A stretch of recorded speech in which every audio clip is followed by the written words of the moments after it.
Chapter E, Major Action. Why was I dismissed? Let me whisper this to you. Did you offend Director Shao? This was his directive. Jiang Tian maintained a calm demeanor. Over a decade ago, his father held the position of deputy mayor and police chief, while his mother was a leader in the finance bureau. Jiang Tian had just joined the anti-drug brigade, and Shaobo, mere villager from a remote mountain, was treated by Jiang Tian as a brother. Due to an unfortunate incident, Jiang Tian's mother was arrested, his father fell from grace, and Jiang Tian himself descended into a hellish abyss of despair. Ultimately, he leveraged the last remnants of his family's influence to help Shaobo ascend. Years passed, and Jiang Tian found himself still struggling at the bottom, while the man he once aided had risen to prominence, marrying a wealthy beauty and reaching the pinnacle of success. Had it not been for Jiang Tian's assistance over a decade ago, Shaobo would have remained just another face in the crowd. Yet, instead of gratitude, Shaobo seized the opportunity to dismiss Jiang Tian from his last position. Broken-hearted, Jiang Tian took the bus home. Rarely had he the chance to return from the remote countryside, but this time he intended to visit his family with a creep. He opened the door only to be greeted by the sight of adulterers. As he witnessed Shaobo in an intimate embrace with a woman on the sofa, his mind exploded with disbelief. Before he could voice his fury, a sharp pain struck the back of his head. As he lay on the ground, struggling to comprehend, he saw his son behind him, wielding an iron rod. It was he who had inflicted the blow. His wife, Wang Yifei, wore a mocking smile. Useless! I don't fear telling you that I've known Brother Shao longer than you. I only tolerated you because of his family's arranged marriage. You are not the only failure. Your entire family is a disgrace. Stop corrupting Jiang Yu, Shaobo interjected with a sneer. Dad, don't call me Jiang Yu. This loser isn't my father. I'm not going to bear the shame. We've done a paternity test, and you are my biological father. I should be called Shao Yu. This old fool should have died long ago. He doesn't deserve a son. Jiang Yu flattered. Indeed, Brother Shao, we rely on you. This waste, with inferior genes, should not inherit anything. Every time I'm with him, I secretly take medication. Shao Yu is definitely your son, beast. Jiang Tian roared, only to be met with another blow, plunging him into darkness. Jiang Tian, wake up. An emergency meeting is underway. In a daze, Jiang Tian heard someone calling his name. Upon opening his eyes, he saw a familiar yet strange face. Stop dawdling. This action is of utmost importance. I've heard that high-ranking officials are personally overseeing the command, the voice continued. Jiang Tian turned to his comrade and roommate, Zhao Wei. Had he been reborn? And was this the pivotal moment in his life? His heart raced as memories of his past life flooded back, and a sinister glint appeared in his eyes. Didn't expect this, did you? I'm back. He clenched his fists. His father had yet to be detained, and his mother had not yet been arrested. It was not too late to mend his family's misfortunes and exact vengeance upon his enemies. At that moment, a voice echoed, evil will always emerge. The brighter the light, the more terrifying the darkness. Do you harbor justice and wish to restore order? Before him appeared two options, yes or no. It was true. Along with his rebirth, a presence emerged. I accept. Jiang Tian quickly chose. In an instant, luminous panel visible only to him materialized before his eyes. Name, Jiang Tian. Skill, basic marksmanship white, average martial arts white. Basic marksmanship white, your shooting talent is rather ordinary, unremarkable. Averagely martial arts white, you possess no martial arts talent. You will achieve nothing significant in your lifetime. Jiang Tian glanced at the panel, his face paling. There were 6 tiers of skills, black, white, green, blue, red, and gold. He had not only received no green tier but was also abysmally poor. You have a novice gift pack. Would you like to claim it? I'll claim it. Jiang Tian inhaled deeply. You randomly upgrade one skill to the maximum level. Basic marksmanship white upgraded to unerring shot gold. Jiang Tian's heart raced. An avalanche of memories flooded his mind, even down to the muscle memory. His eyes became like a scope, and he felt an overwhelming confidence surging within him. As long as he could see his target, he would not miss. This is incredible. Jiang Tian realized the terrifying potential of the gold-tier skill. It was akin to invincibility. With any projectile weapon, whether a gun, bow, or dart, he would hit his mark flawlessly. Most astonishingly, he now felt confident enough to wield an AK-47 with the precision of a sniper rifle. Was this not invincibility? His spirit soared. The leaders are coming. I hear one from the capital is here to oversee this critical operation, Zhao Wei said, breathlessly excited. Jiang Tian abruptly raised his head, realizing that he had unknowingly arrived at the operational conference room. At that moment, a meeting was underway, filled with hundreds of attendees. Among them were not only the anti-drug officers but also armed police collaborating with them. Suddenly, a figure appeared at the front podium, and Jiang Tian felt a jolt upon recognizing the familiar face. It was him. There was only one seat and one name, Gao Xiaolong. This man had altered the course of Jiang Tian's life. Gao Xiaolong quickly approached the podium, scanning the room, and Jiang Tian felt his gaze linger on him for an extended period. Now, let me announce the operational task, Gao Xiaolong said in a great tone. Jiang Tian's heart raced with anticipation. Initially, everyone believed this would be a minor skirmish, a joint operation between the armed police and anti-drug officers, with no expectations of unexpected outcomes. However, none anticipated the horror that awaited them in this confrontation. It was during this mission that Gao Xiaolong would encounter unforeseen circumstances, leading to Jiang Tian's father's detention and his mother's arrest. This meant that as long as Gao Xiaolong survived, their paths would divert from Jiang Tian's previous life. We received intelligence that a major drug lord from abroad is attempting to transport a massive quantity of narcotics through our Yunhai border. Chapter R. Commanding the battle. Indeed, a big fish. Jiang Tian, we brothers must seize this opportunity to achieve great merit, Zhao Wei eagerly exclaimed. Do you think the leader is watching me? Jiang Tian's lips twitched. But Gao Xiaolong removed his police cap, his expression dark and threatening. Today, a certain lady called my frontline drug enforcement command center, asking me to look after her son, a troublemaker who has wormed his way into my ranks. I find it amusing. What? Because I relish seeing such pathetic fools face off against drug dealers, reveling in their fear. Hush fell over the room as his words resonated. Everyone held their breath, glancing around in search of the person Gao Xiaolong had referred to as a troublemaker. Zhao Wei, sitting beside Jiang Tian, wore a look of schadenfreude. I wonder which unfortunate soul has stumbled into Gao's bad graces. Haha, Jiang Tian raised his gaze momentarily towards Zhao Wei, then glanced at Gao Xiaolong, whose intense gaze was fixed upon him. At that very moment, memories of a past life began to intertwine in Jiang Tian's mind. In his previous existence, it was precisely this scenario that had transpired. To elaborate, Jiang Tian's familial circumstances were rather favorable.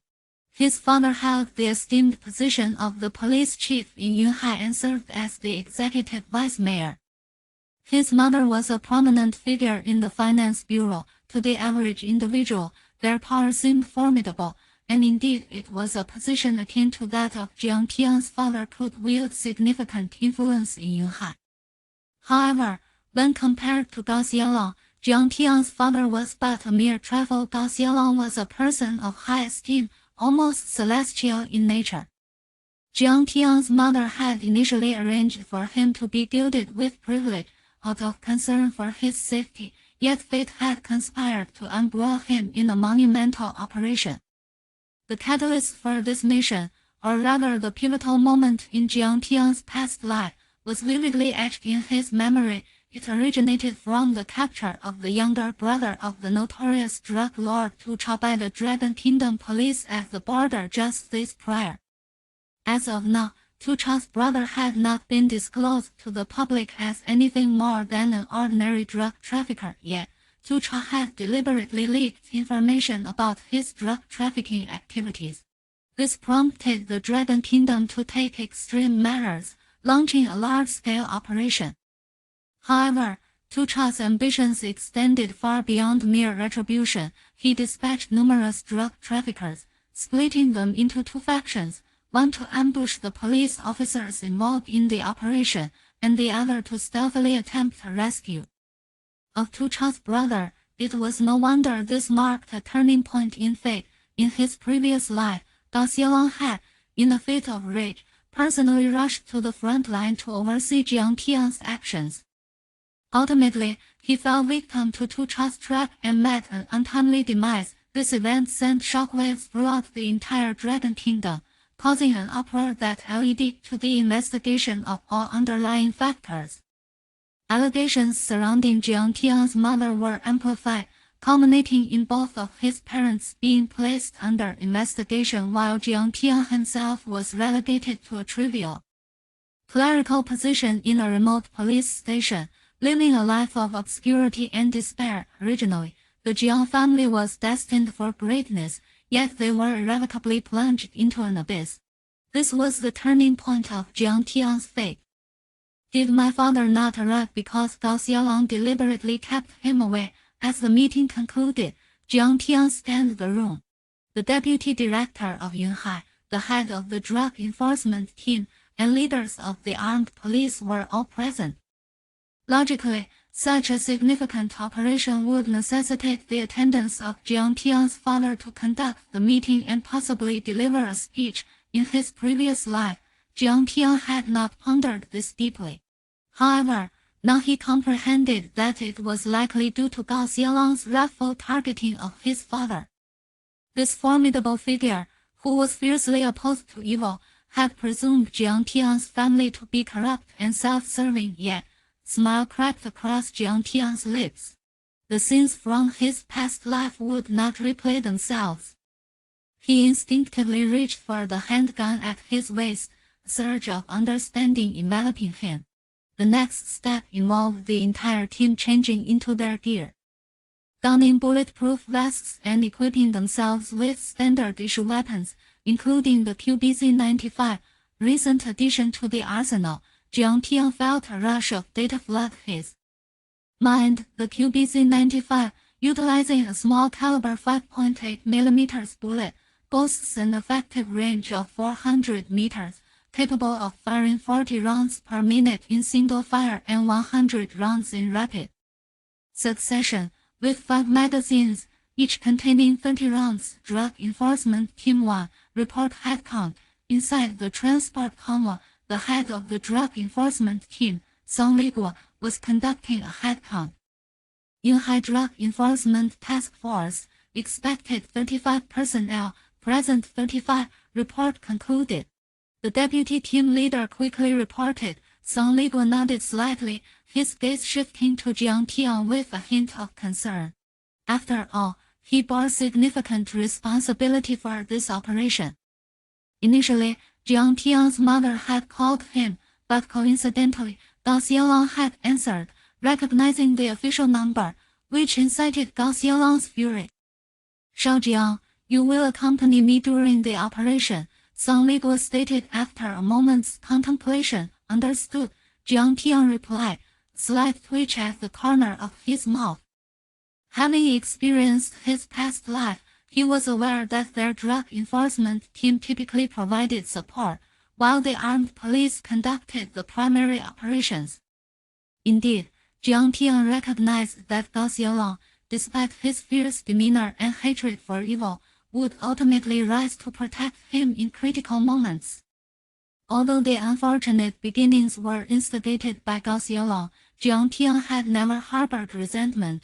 Even though Gao Xiaolong spoke of having him lead the suicide squad, the true objective remained with the armed police on the front lines.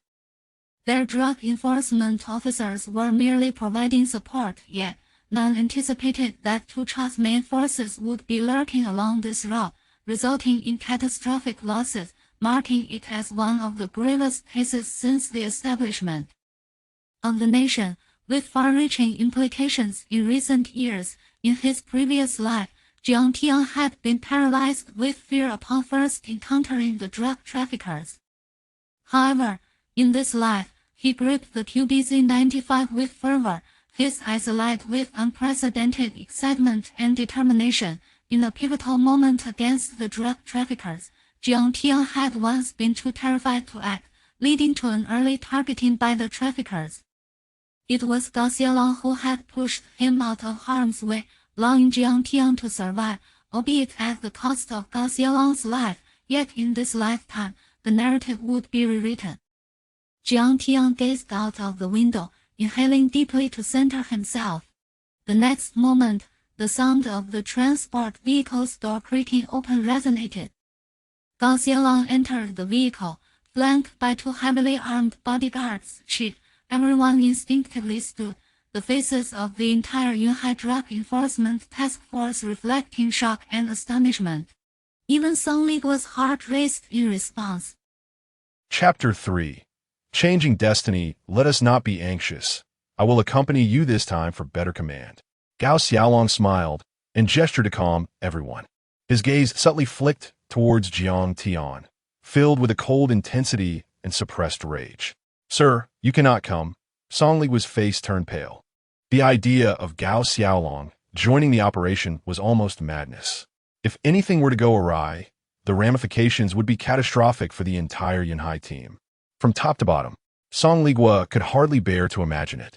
In fact, the previous life had indeed unfolded this way, as it not only implicated Jiang Tian's parents, but also Song Liguo himself.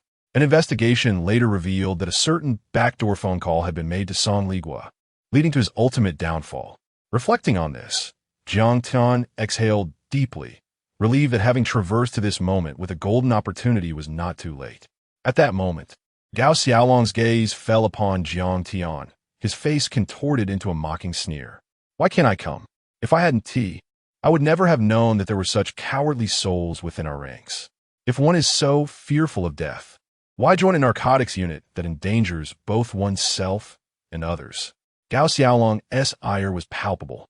As narcotics officers, they stood on the front lines of danger, particularly within the esteemed ranks of the Yunhai narcotics team.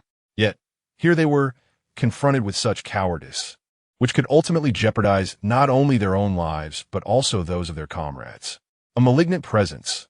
This was how Gao Xiaolong viewed those lacking resolve within the unit.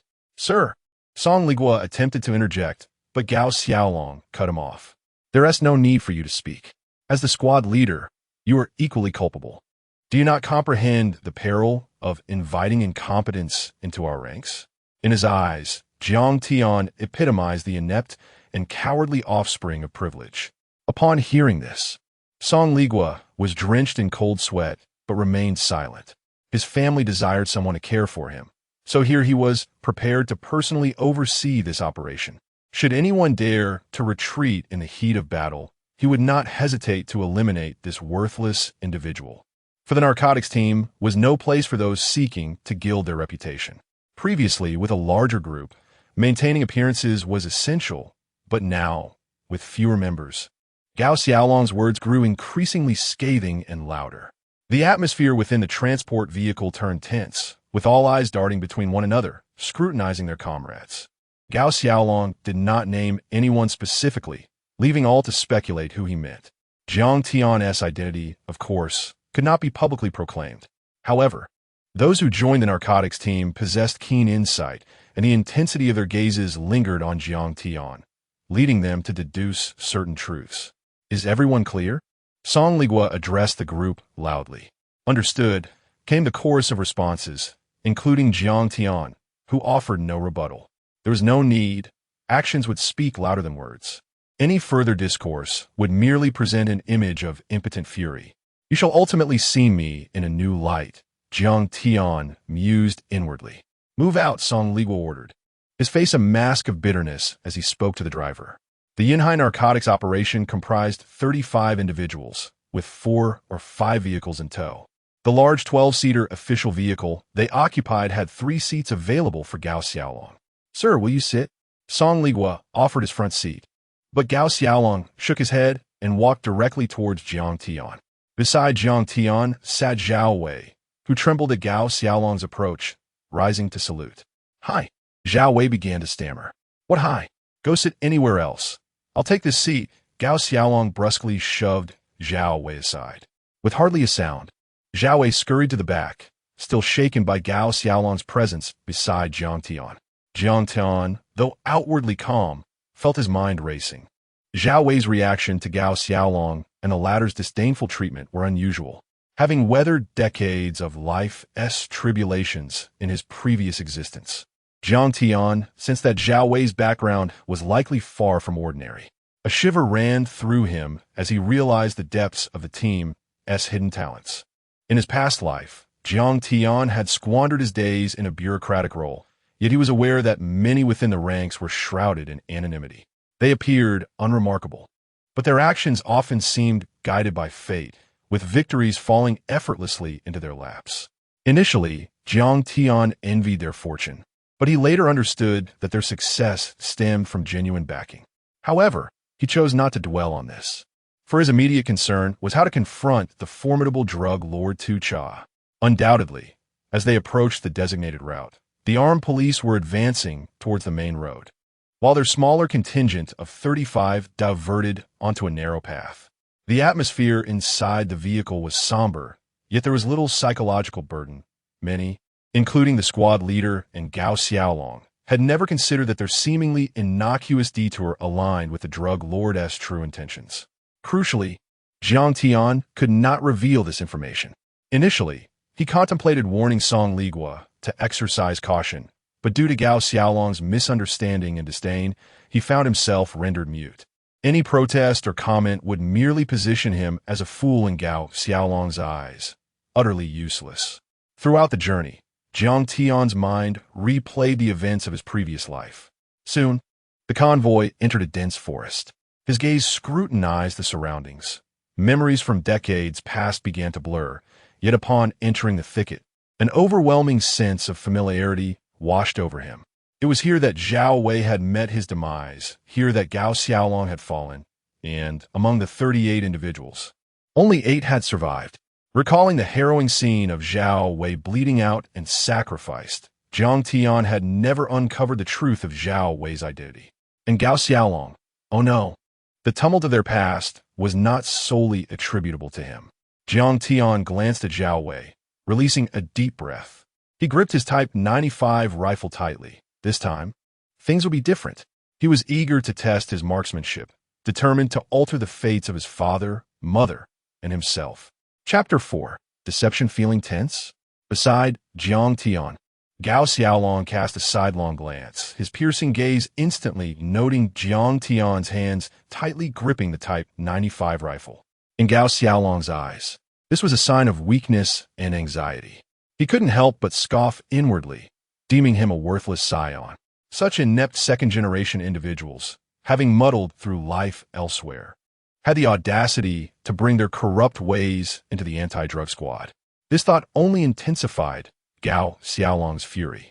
Inside the transport vehicle, silence enveloped the group, all eyes, except for the driver converging on Jiang Tian after Gao Xiaolong's words. Report, not tense, Jiang Tian instinctively replied. In reality, his mind was preoccupied with thoughts of matters unnoticed in his past life. The massive uproar following Gao Xiaolong and Zhao Wei's sacrifice was primarily due to erroneous intelligence, which led to this significant loss. Thus, Jiang Tian's family was merely collateral damage. Even without the incident involving Jiang Tian's mother, his father would have faced dismissal and investigation. After this incident, it seemed that Yinhai had undergone a thorough cleansing from top to bottom, provoking a nationwide wave of fear. Jiang Tian was initially destined for dismissal, but a vivid image of a beautiful young woman surfaced in his mind. She had sought him out to inquire about Zhao Wei. It was only later that Jiang Tian learned she was Zhao Wei's sister, strikingly lovely. In his previous life, he had been oblivious to these details. However, it dawned on him now that his transfer to a clerical position and prolonged survival in the line of duty might have been influenced by Zhao Wei's sister. With this realization, Jiang Tian exhaled deeply, his gaze gradually solidifying with determination. He was resolute to rewrite the ending of his past. Since altering the combat plan in advance was not an option, and given his lowly status, he could only rely on the weapon in his hands. He surveyed the familiar yet unfamiliar faces around him. These police officers, striving on the front lines for a meager monthly salary of around 3,000, risking their lives in the process. While he felt powerless, he sensed an undeniable urge to take action now that he was capable. Though internally anxious, his exterior remained steadfast. Do not assume our support will preclude combat. Once the drug dealers clash with the armed police, they will certainly retreat with a 90% chance of choosing our route. Thus, we are highly likely to engage with these ruthless traffickers. Bullets are indiscriminate. Should you falter in the heat of battle, I will not hesitate to eliminate you first. Gao Xiaolong stated expressionlessly. With Gao Xiaolong's continuous disdain, the fire within Jiang Tian surged. Indeed, he was a leader in the heavens, a paragon of justice. However, the incessant insults ignited a spark in Jiang Tian, prompting him to rise abruptly, startling Gao Xiaolong. All eyes were now firmly fixed on Jiang Tian, who boldly declared, "If I take a step back, I might as well shoot myself." The atmosphere was electric. Zhao Wei stood in stunned silence, witnessing someone confront Gao Xiaolong with such audacity for the first time. Even Gao Xiaolong appeared momentarily bewildered. This individual was not the pathetic figure he had presumed. He relished this newfound vigor, yet a question lingered. If he truly possessed such fortitude, would his family have needed to intervene on his behalf? Impossible. Thus, Gao Xiaolong concluded that Jiang Tian was merely feigning strength.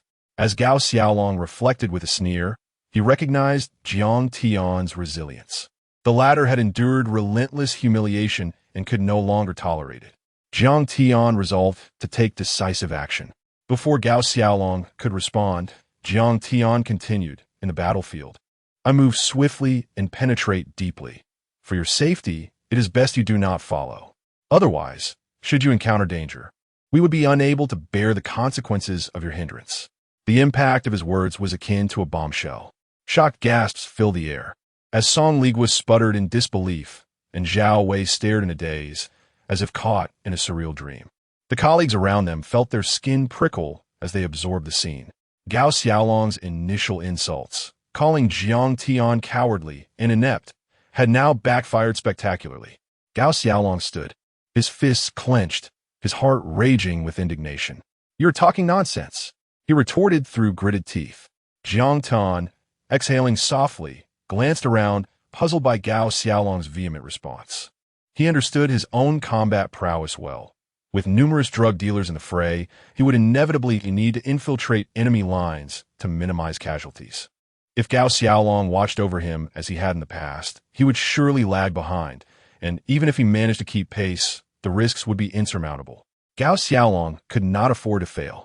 When Gao Xiaolong fixed an angry gaze upon Jiang Tian, he was met with genuine concern from Jiang Tian, which only fueled his frustration further. This scoundrel!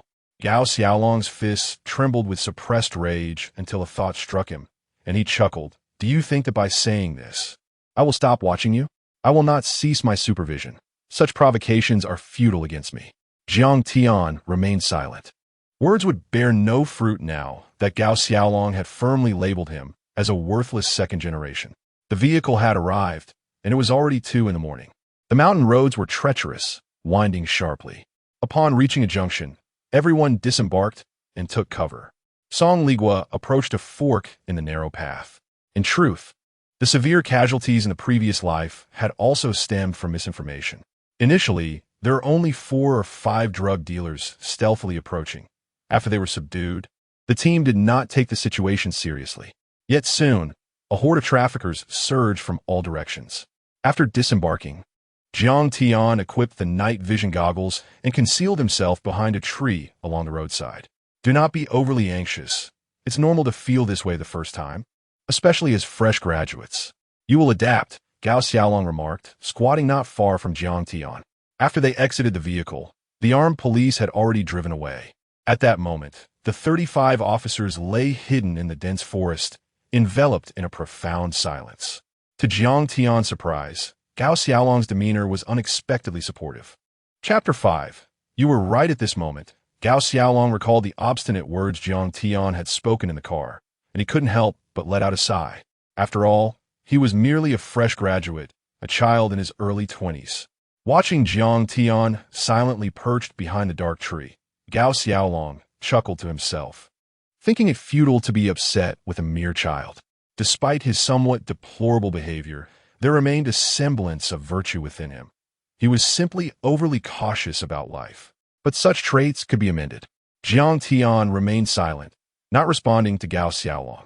To be honest, Gao Xiaolong held a significant position, an undeniable powerhouse descending from the heavens. Yet for Jiang Tian, the most pressing concern was to alter the misfortunes of his past life, to minimize the sacrifices of his team, and particularly to ensure Gao Xiaolong's safety. At this juncture, Song Ligua, holding a walkie-talkie, addressed everyone. Listen up. We have a clear mission objective. We received intel that a major drug lord from abroad is planning to smuggle a substantial quantity of narcotics into our territory tonight via an alternate route. Our task is to prevent this drug trafficker from escaping. Protect yourselves. Jiang Tian quietly murmured, "Be careful." What a joke. Gao Xiaolong exclaimed, his eyes widening. How could this child dare to advise him, Gao Xiaolong, to safeguard himself? It was almost laughable. Someone's coming. Jiang Tian's voice broke through just as Gao Xiaolong was about to speak. Is that so? Song Ligua responded, astonished, as he had not received any reports of a skirmish involving the armed police. 5 figures. Jiang Tian, with keen eyes, spotted shadows through the night vision goggles. In truth, wearing thermal imaging equipment significantly affected one's vision. It was a far cry from what one could perceive with the naked eye. Without rigorous training, adapting to thermal imaging was a daunting task, especially when it came to firing a weapon. Many would not even know where they were aiming and would shoot indiscriminately. Why are people arriving when nothing has even begun? Gao Xiaolong's gaze sharpened. Song Ligua, positioned not far from him, leaned in, anxious for Gao Xiaolong's safety. It seems this drug lord is quite cunning. They may have split their forces, and there are likely others lying in wait. After a moment of contemplation, Gao Xiaolong speculated. It could also be a diversion. Perhaps he intends to slip past us while we remain occupied. Let us hold off on any action for now. Both Gao Xiaolong and Song Ligua were seasoned criminal investigation experts. According to their extensive experience, the primary goal of a drug lord entering the country was to transport drugs. They played the role of a rat, never intending to engage in direct confrontation with law enforcement. However, they overlooked a crucial point. The true objective of the opposing party was not solely drug trafficking. They were driven by a desire to rescue someone and exact revenge. Concealed behind the tree, Jiang Tian listened to their discussion, his expression somber. It appeared they were indeed alone, yet the adversaries were already in motion. From the intel gathered from his past life, Jiang Tian knew that at this very moment, accomplices of the drug lord had already abducted his brother from the transport vehicle. This was a deliberate ploy to draw law enforcement resources away, and they were aware that the brother would be transferred from the border detention center to Yanhai City tonight. Tragically, during the rescue attempt, the brother was struck and killed by a stray bullet. Thus, they were not only contending with the drug lord, but also a cadre of elite mercenaries. More horrifyingly, this would incite the drug lord to seek frenzied retribution against them. As Jiang Tian's mood darkened, he realized he could not disclose any of this information. The sequence of events was unknown even to the members of the anti-drug team, let alone amidst the misunderstanding with Gao Xiaolong. Is it possible that the drug lord is deliberately creating a diversion while plotting something else? For instance, if an ambush were to materialize behind us, Jiang Tian suggested, maintaining his composure. Impossible. Our intelligence is infallible. Besides, if he wasn't intending to transport drugs, he wouldn't even consider crossing the border. You've only recently joined the anti-drug team. There's much for you to learn, Song Ligua patiently instructed. Jiang Tian sighed. choosing not to argue further. You have much to learn, young man. I see potential in you. Let me enlighten you. These individuals are likely scouts sent by the drug lord, contemplating a dual-pronged approach to drug trafficking. You've just graduated. Focus on your studies. And experience will teach you in due time. Gao Xiaolong's perception of Jiang Tian began to shift slightly. However, the real test would be during combat, whether Jiang Tian would succumb to fear for his life. Pondering this, Gao Xiaolong observed through the thermal imaging, simultaneously addressing Jiang Tian. Youngsters often stray from the right path. It's only natural. A bit of naivety is to be expected. Mistakes can be rectified. And as long as one recognizes their errors, there remains a chance for redemption. After all, it is entirely typical for a newcomer to be a tad overly cautious. With proper guidance, there is room for improvement. With that thought, Gao Xiaolong turned the thermal imaging back towards the group, continuing his mentorship. Young man, executing a mission while overthinking the typical police drama scenarios is quite common. Gao Xiaolong suddenly paused, as if struck by realization. He thought he glimpsed something, an outline in the thermal imaging behind them. Captain Song, do we have another batch of support personnel behind us? Gao Xiaolong asked, astonished. Song Ligua waved his hand dismissively. Chief, we are merely assisting. If there were any support, it would not be directed our way. They've all gone that direction. A chilling sense of foreboding surged within Gao Xiaolong. He hastily looked up. In the next moment, Gao Xiaolong's mind exploded with alarm. Not good. Something amiss. Through the night vision, he discerned a multitude of thermal outlines, at least a dozen figures. Captain, we have a situation. A large gathering of thermal signatures has appeared. Just then, the lookout suddenly spoke over the walkie-talkie. Buzz. Gao Xiaolong abruptly turned his head. Indeed, he saw a swarm of red dots ahead. Surrounded? Gao Xiaolong was dumbfounded. He glanced at the figures appearing in the thermal imaging, then at Jiang Tian, his mouth agape, as he stammered, "You were right, kid." Chapter 6. A critical moment at this juncture. Jiang Tian found himself bereft of time for a response. In the continuum of his existence, the events of this day had haunted him in countless midnight reveries, prompting reflections on potential resolutions. Initially, his sole concern was to ensure Gao Xiaolong's safety. However, he now recognized the faces of his comrades, the narcotics officers, who tirelessly labor on the front lines, safeguarding the populace's welfare and property with their very flesh and blood. Having been reborn, Jiang Tian felt an imperative to act. Thus, he resolved to devise a strategy to annihilate the adversary. "We must first retreat and eliminate the drug traffickers behind us," declared Song Ligua decisively, for time was of the essence, leaving little room for dialogue.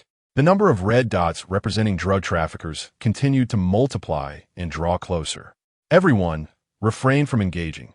Prepared to fall back, Song Ligua said, beads of cold sweat forming on his brow. The situation today felt amiss, profoundly so. Yet Jiang Tian quietly interjected, "I believe it would be more prudent to confront the enemy head-on rather than retreat." What? Both Song Ligua and Gao Xiaolong were taken aback, particularly Gao Xiaolong, whose expression grew grave. "Do you comprehend the implications of what you are saying?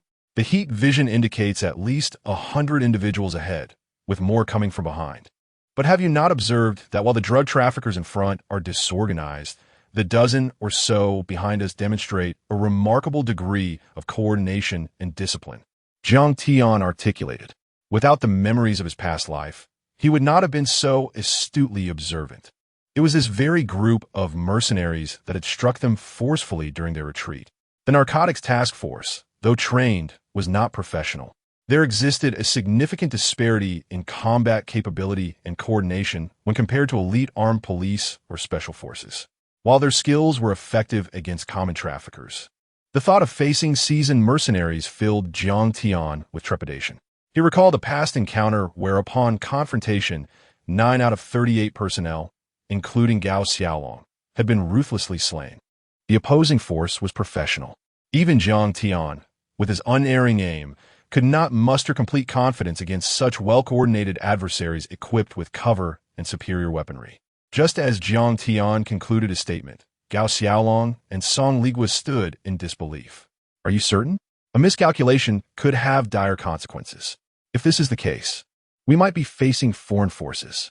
Their brows were slick with cold sweat, the gravity of the situation dawning upon them.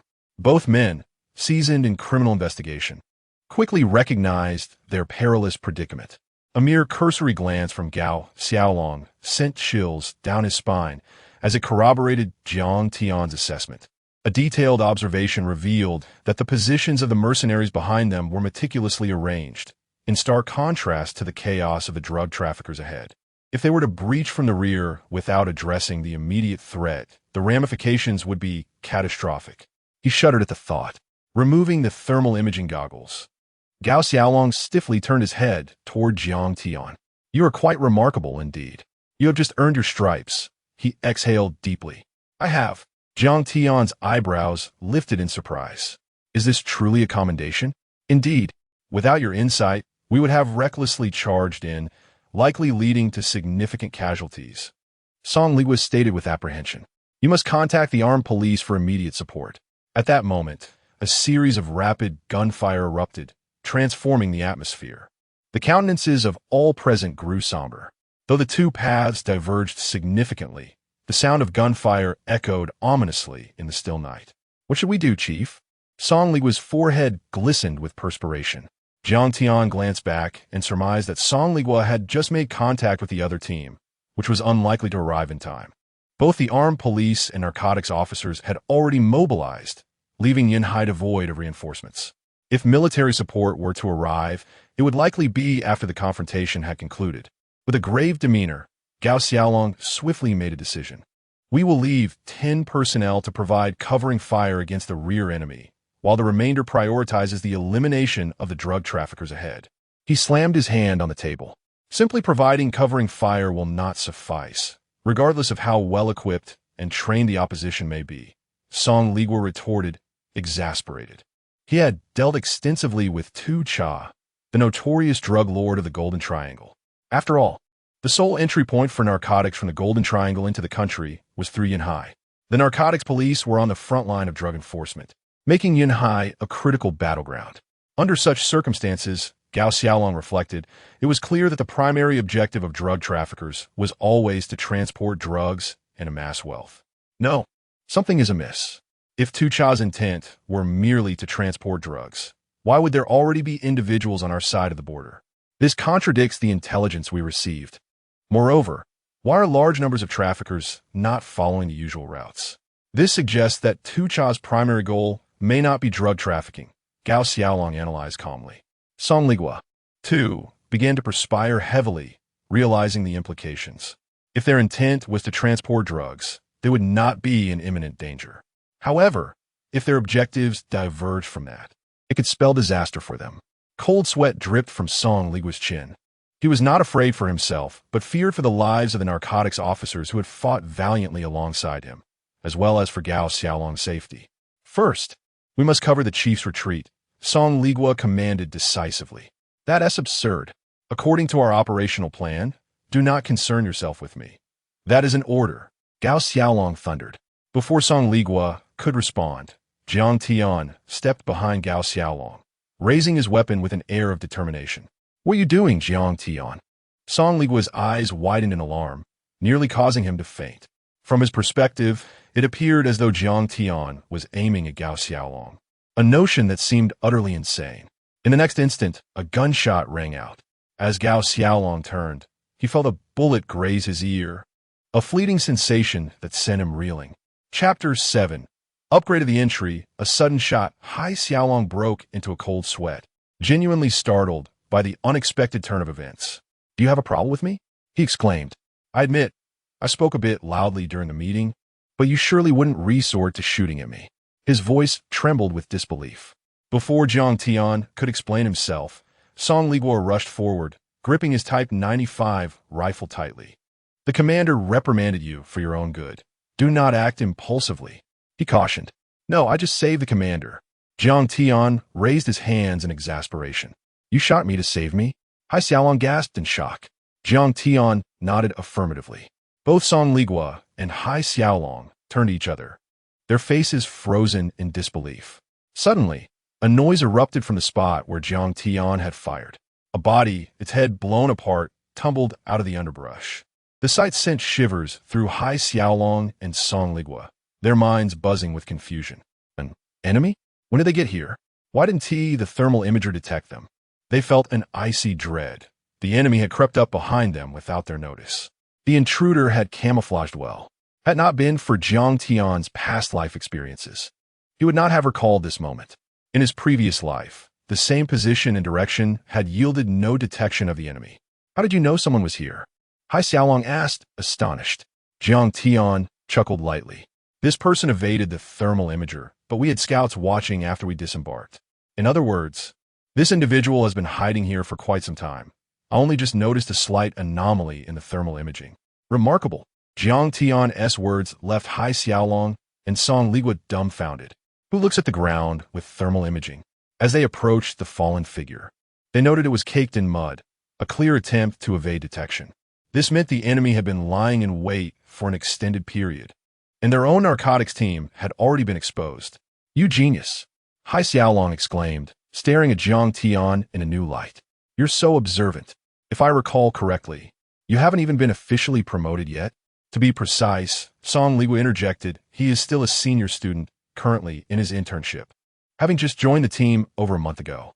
You're a prodigy, Hai Xiaolong gasped, recalling how Jiang Tian had initially identified drug dealers and now calmly executed a shot that eliminated a lurking adversary, indirectly preventing significant losses. Such keen observation was truly extraordinary. It suggested that Jiang Tian's talents would be wasted in the narcotics division. He would thrive in criminal investigations instead. Truly impressive, Hai Xiaolong thought, recognizing that their seasoned detectives had missed what Jiang Tian had discovered twice now. However, time was of the essence. With the sound of Jiang Tian's gunfire echoing, they understood they had little time left. The drug dealer's movements were hastening, driven by frenzied urgency. What are you doing, Xiao Jiang? Song Ligua turned to see Jiang Tian crouched beside the drug dealer. Nothing much, Jiang Tian replied, his expression peculiar. He glanced down at the muddy body and noticed a green entry floating above it. A level 5 entry, green, blue, red, and gold, was now before him. After 4 years of training at the police academy, he had only acquired 2 white entries. Yet here, he had stumbled upon a green entry. Jiang Tian squinted. Although the body was covered in mud, he could discern that it was clad in mercenary gear, indicative of foreign mercenaries. As he reached out to touch the entry, information flooded his mind. Insight into the heart. Green, when criminals are near, you possess a unique perception. Remarkable. Jiang Tian's eyes sparkled with excitement. Should this entry evolve to gold, it might transform into a radar-like ability, allowing him to sense the severity of crimes committed by those around him. The prospect thrilled him. To upgrade entries, there are 2 methods. First, by synthesizing entries of the same level. Second, by utilizing the evil value accrued from capturing and judging criminals. Current entries: unerring shot, gold; insight into the heart, green; martial arts average, white. Current evil value, 352. He contemplated upgrading martial arts average. Instantly, he felt 100 points vanish from his evil value, realizing the strong purchasing power of this currency. Martial arts average, white, upgraded to martial arts proficiency, green. In that moment, a surge of strength coursed through him, and he instinctively grasped combat techniques that had previously eluded him. It was astonishing. He felt a remarkable enhancement in both his physical capabilities and martial skills. If green conferred such immediate benefits, what would gold bestow? A true martial sage. Complemented by the unerring shot, Jiang Tian glanced at the approaching drug dealers, now perceiving them not as threats, but as tools for his ascension. If he could eliminate them, how much evil value would he amass? What entries might he uncover? This is just the beginning of my journey, he thought, exhilarated. We have been compromised. We must move, Song Ligua instructed, ensuring Jiang Tian followed closely behind him. In normal circumstances, a veteran would mentor a newcomer like Jiang Tian. However, due to his short tenure in the narcotics unit, he was left to shadow Song Ligua for now, while also keeping Hai Xiaolong's safety in mind. As Jiang Tian ducked behind a tree and stole a glance, he grinned. The drug dealers were now less than 200 meters away, their confrontation imminent. Your gunfire has only hastened their approach, Song Ligua sighed, sensing the mounting pressure. They were in grave danger. Fire! Bang! Before Song Ligua could finish his command, Jiang Tian had already raised his weapon and fired. In that instant, Song Ligua's thermal imaging revealed a drug dealer collapsing to the ground. At nearly 200 meters, in the dead of night, a single shot found its mark. Song Ligua stood in stunned silence. A blind cat has stumbled upon a dead mouse. Gao Xiaolong's gaze reflected a hint of satisfaction. His previous thoughts had indeed proven correct. This young man was certainly not beyond redemption. The performance displayed tonight had utterly surpassed Gao Xiaolong's expectations. The stroke of luck was almost absurd. After all, akin to playing cards, there will always be a period of protection for novices. Song Ligua wholeheartedly concurred. Chapter 8. You must be a ghost. Fortune favored him, coupled with a keen sense of observation. Regardless, in the eyes of Gao Xiaolong and his companions, Jiang Tian had already proven himself to be a competent narcotics officer. As for his youthful fear of death, it was a common trait. Who among the young did not possess such instincts? The lad's marksmanship seems quite commendable. Luck is a part of it, but one cannot deny that his own capability plays a significant role, Gao Xiaolong remarked. Bang! Just as Gao Xiaolong spoke, Jiang Tian swiftly took cover behind a tree, raised his weapon, and instantly dispatched a drug dealer with a precise shot to the head. Hiss! There is something to him, Gao Xiaolong thought, observing everything through his thermal imaging. The gunfire echoed, and 3 had fallen. Today, Jiang Tian had eliminated 3 drug traffickers, one of whom was even disguised as a mercenary. This was more than impressive. It left Gao Xiaolong in awe. Bang! In the next moment, Jiang Tian fired again.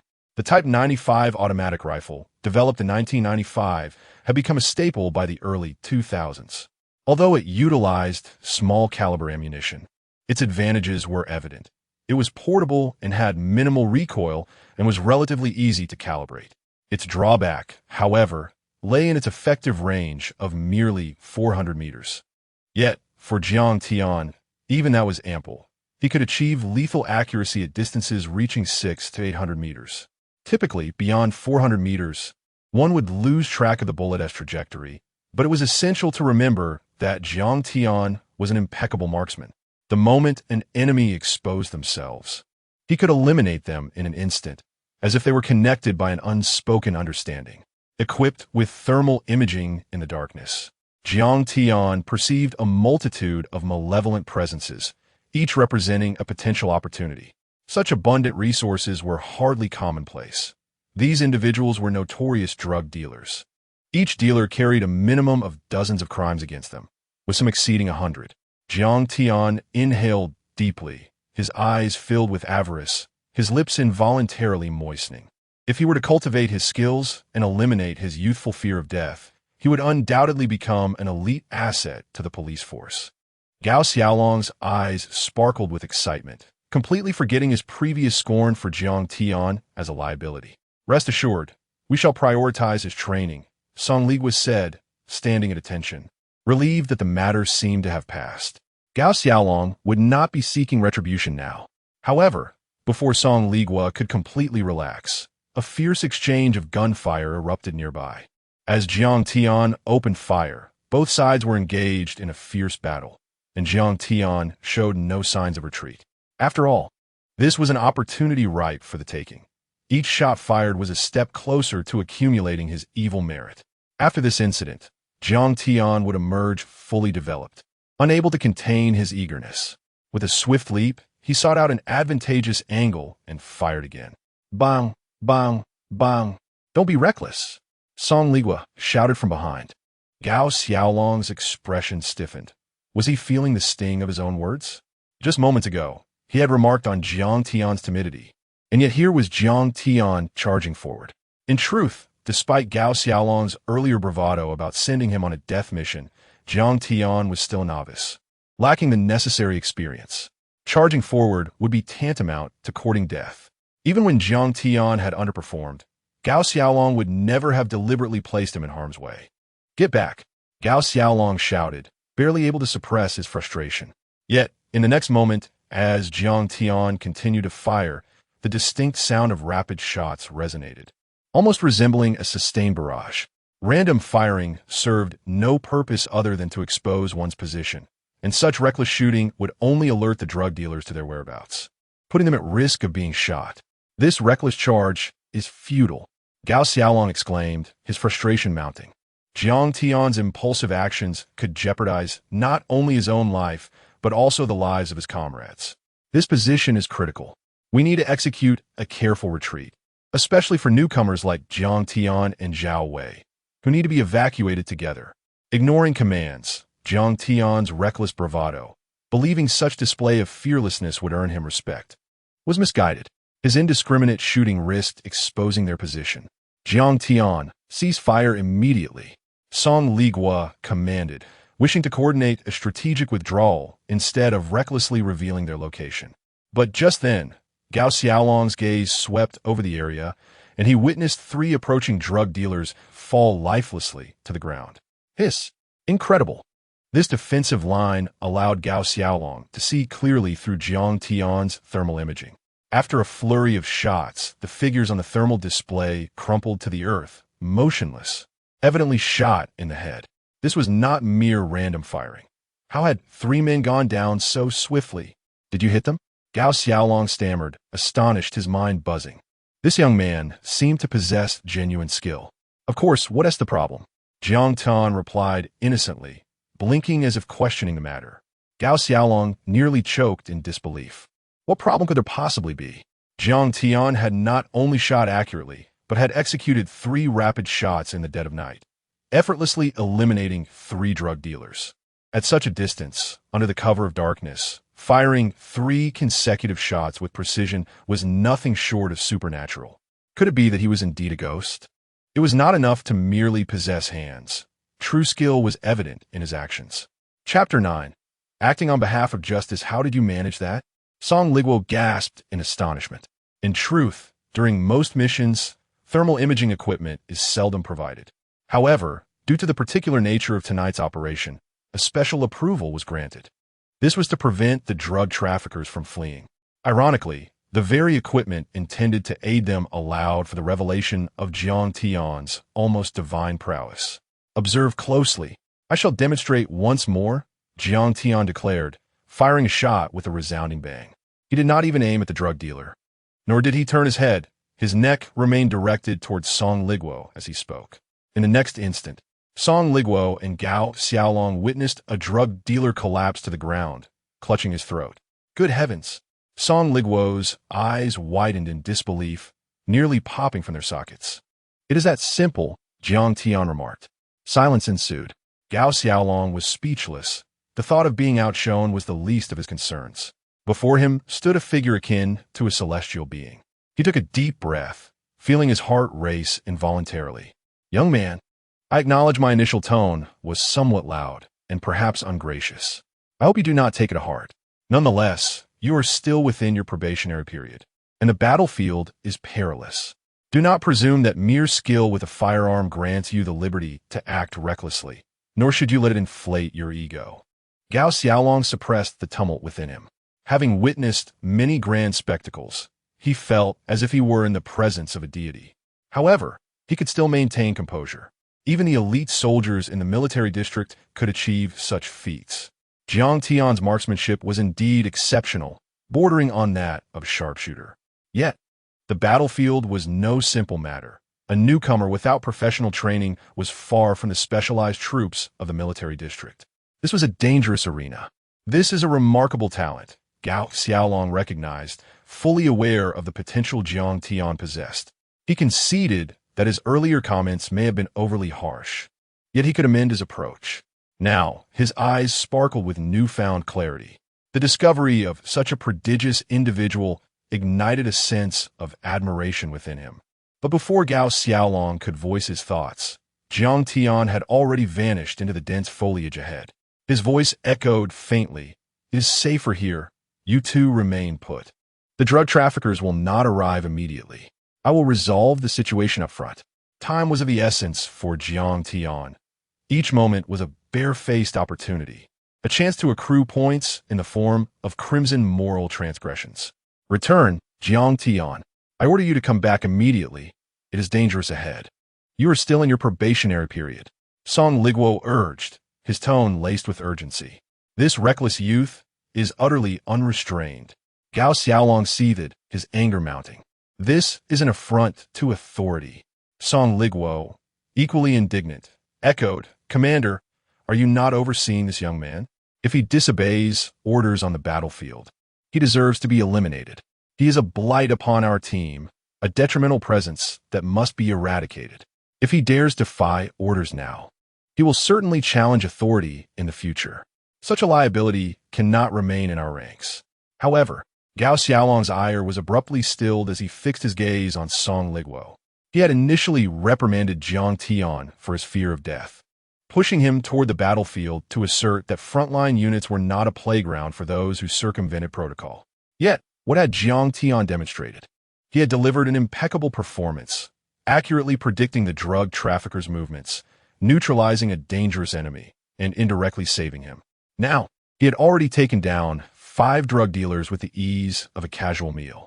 With remarkable insight and exceptional marksmanship, Jiang Tian had defied expectations. Instead of succumbing to fear, he charged forward, engaging the drug traffickers. Are we truly considering executing such a promising talent? Gao Xiaolong pondered. To do so will be sheer folly. It is unnecessary, completely unwarranted. Bang, bang, bang. In that moment, a more intense volley of gunfire erupted. Gao Xiaolong swiftly activated the thermal imaging device. Jiang Tian was now charging towards the drug dealers, his movements remarkably agile as he navigated the underbrush. Thanks to the thermal imaging, he wielded it like a lethal weapon, swiftly locating the drug dealers' hiding spots and eliminating them with precision. In a brief span, Gao Xiaolong observed that every drug dealer who dared to reveal themselves was promptly dispatched. What? How can we be certain it is Jiang Tian?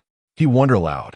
At that moment, the two sides were still advancing cautiously, with the anti-narcotics team concealed behind trees, employing thermal imaging for tactical defense.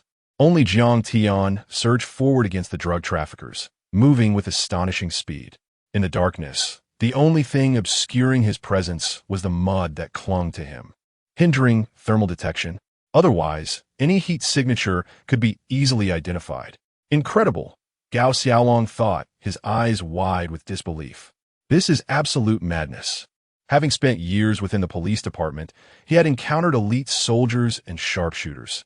Yet none had exhibited such extraordinary prowess as Jiang Tian. Could it be that his bullets possess a mind of their own? Song Liguo muttered, rendered speechless. Gao Xiaolong remained silent, feeling a flush of heat and a twinge of pain. What is happening? Who struck my face? Meanwhile, Jiang Tian continued his onslaught, dispatching drug traffickers with lethal efficiency. They were a group lacking any substantial training, devoid of even the most basic military discipline, merely armed civilians, some of whom had already succumbed to the ravages of addiction. Their combat capabilities were woefully inadequate. Coupled with Jiang Tian's use of thermal imaging, he moved through the night with unparalleled ease, his shots finding their marks with unerring accuracy. Stay back. Don't come any closer. There's a sniper. One of the drug traffickers shouted in panic. Where did that sniper come from? They were not fools. As their comrades fell one by one in the darkness, they quickly shifted their focus from the anti-narcotics team to Jiang Tian. He was a ghostly specter of death, silently reaping lives that had wrought untold suffering upon countless families. Their demise was regrettably overdue. Bang, bang, bang. At that moment, a hail of bullets rained down upon him, forcing Jiang Tian to seek refuge behind a tree. 34, he counted silently, taking stock of the night's achievements as he deftly replaced his spent magazine. He readied his weapon, rising to fire once more. Bang, bang, bang. Another 4 drug dealers met their end in quick succession. This is sheer brutality. Chapter 10. The turmoil of the cloud sea in a residential area characterized by its lush greenery. A cacophony of arguments erupted from within. I had just received news that Xiao Tian had been personally directed by the esteemed General Gao to the front lines. Fortunately, he was not deployed directly, but rather assigned to a flanking maneuver.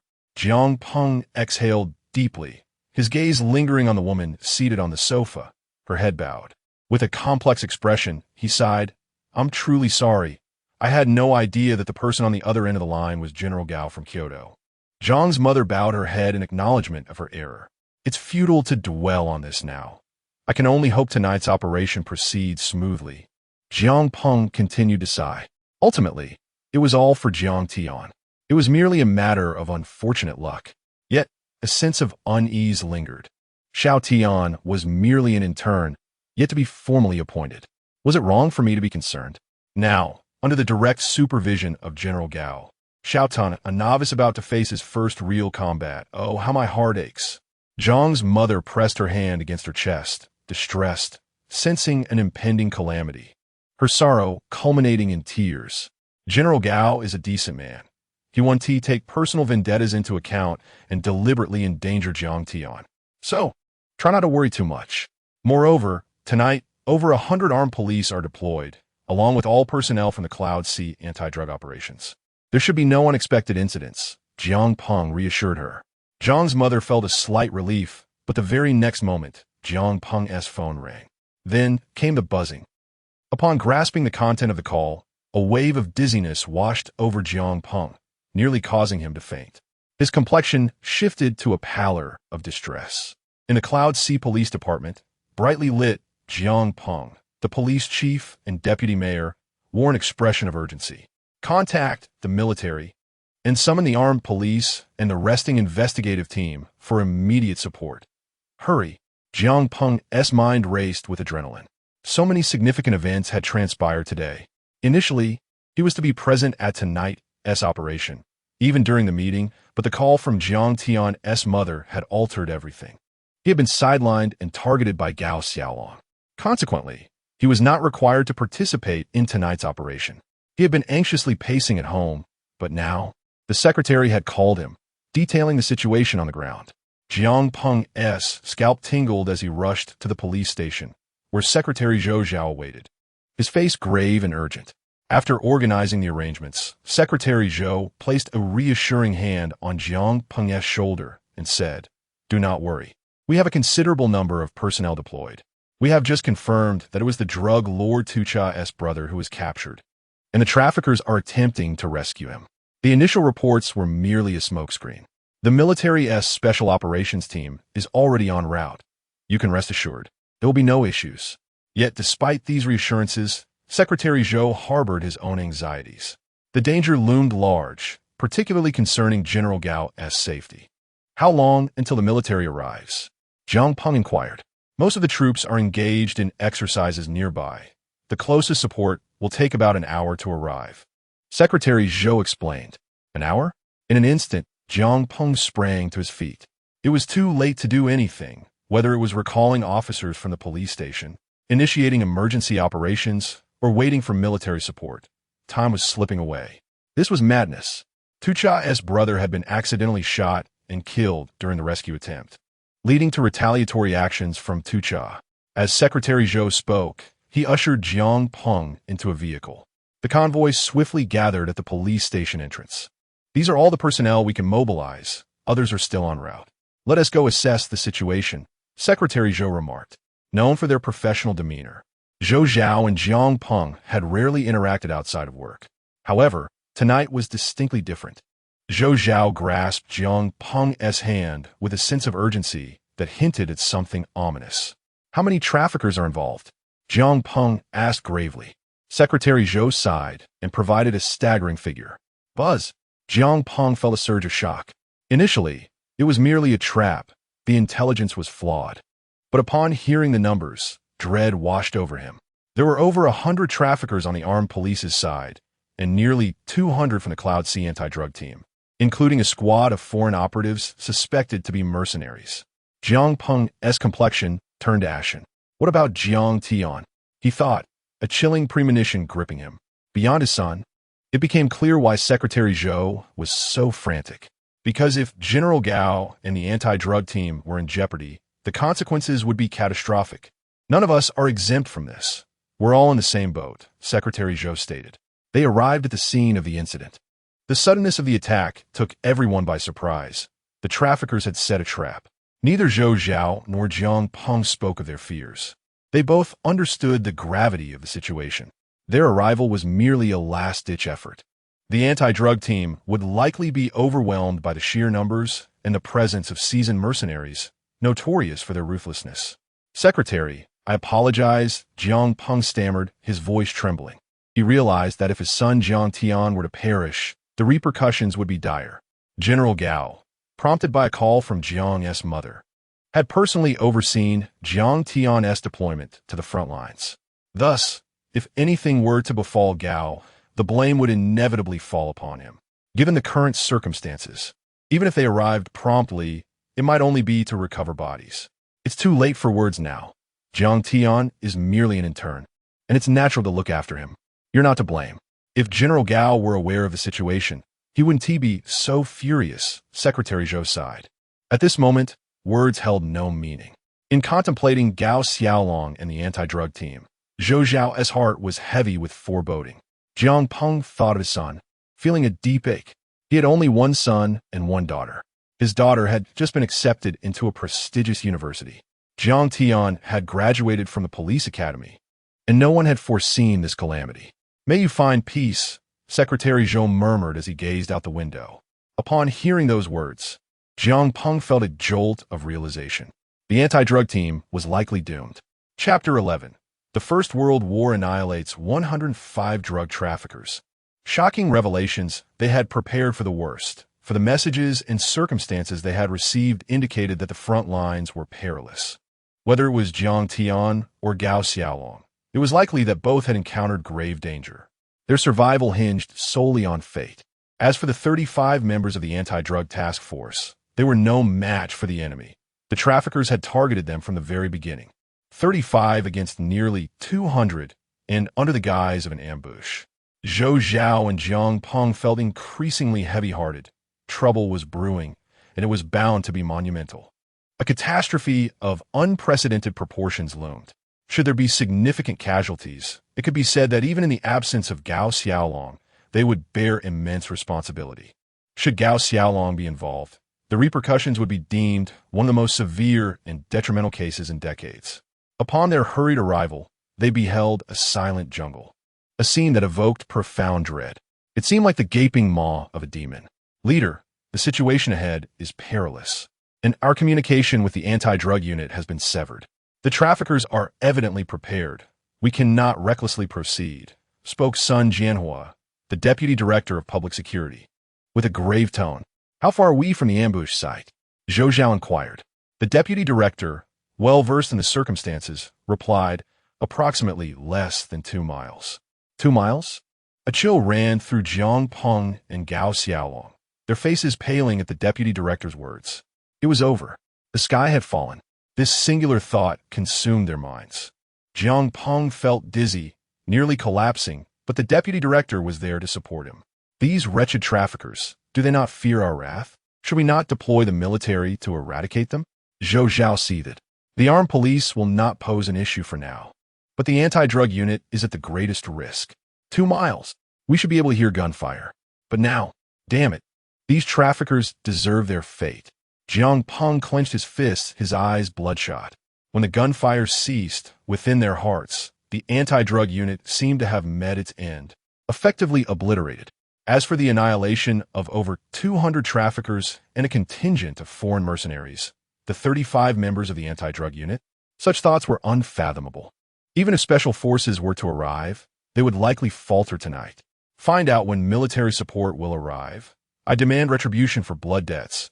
Zhou Zhao ground his teeth, then paused before continuing. "The anti-drug unit are heroes.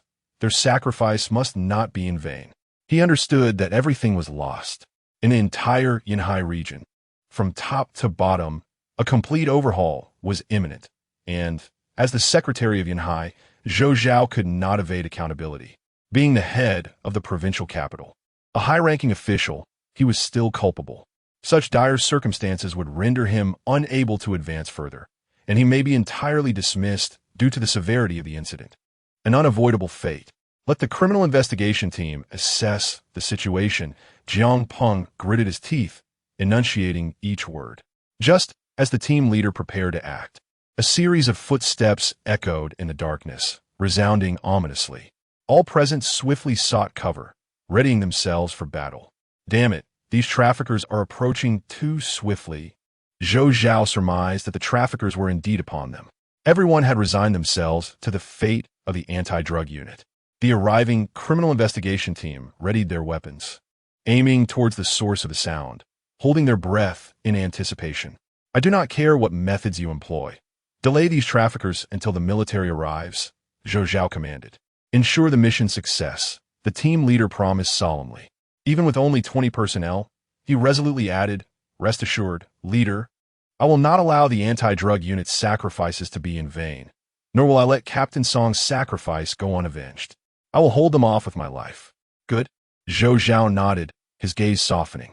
Yet, before they could finish speaking, silhouettes began to emerge from the distant path, gradually becoming clearer. Wait, what is that? Zhou Zhao's body jolted.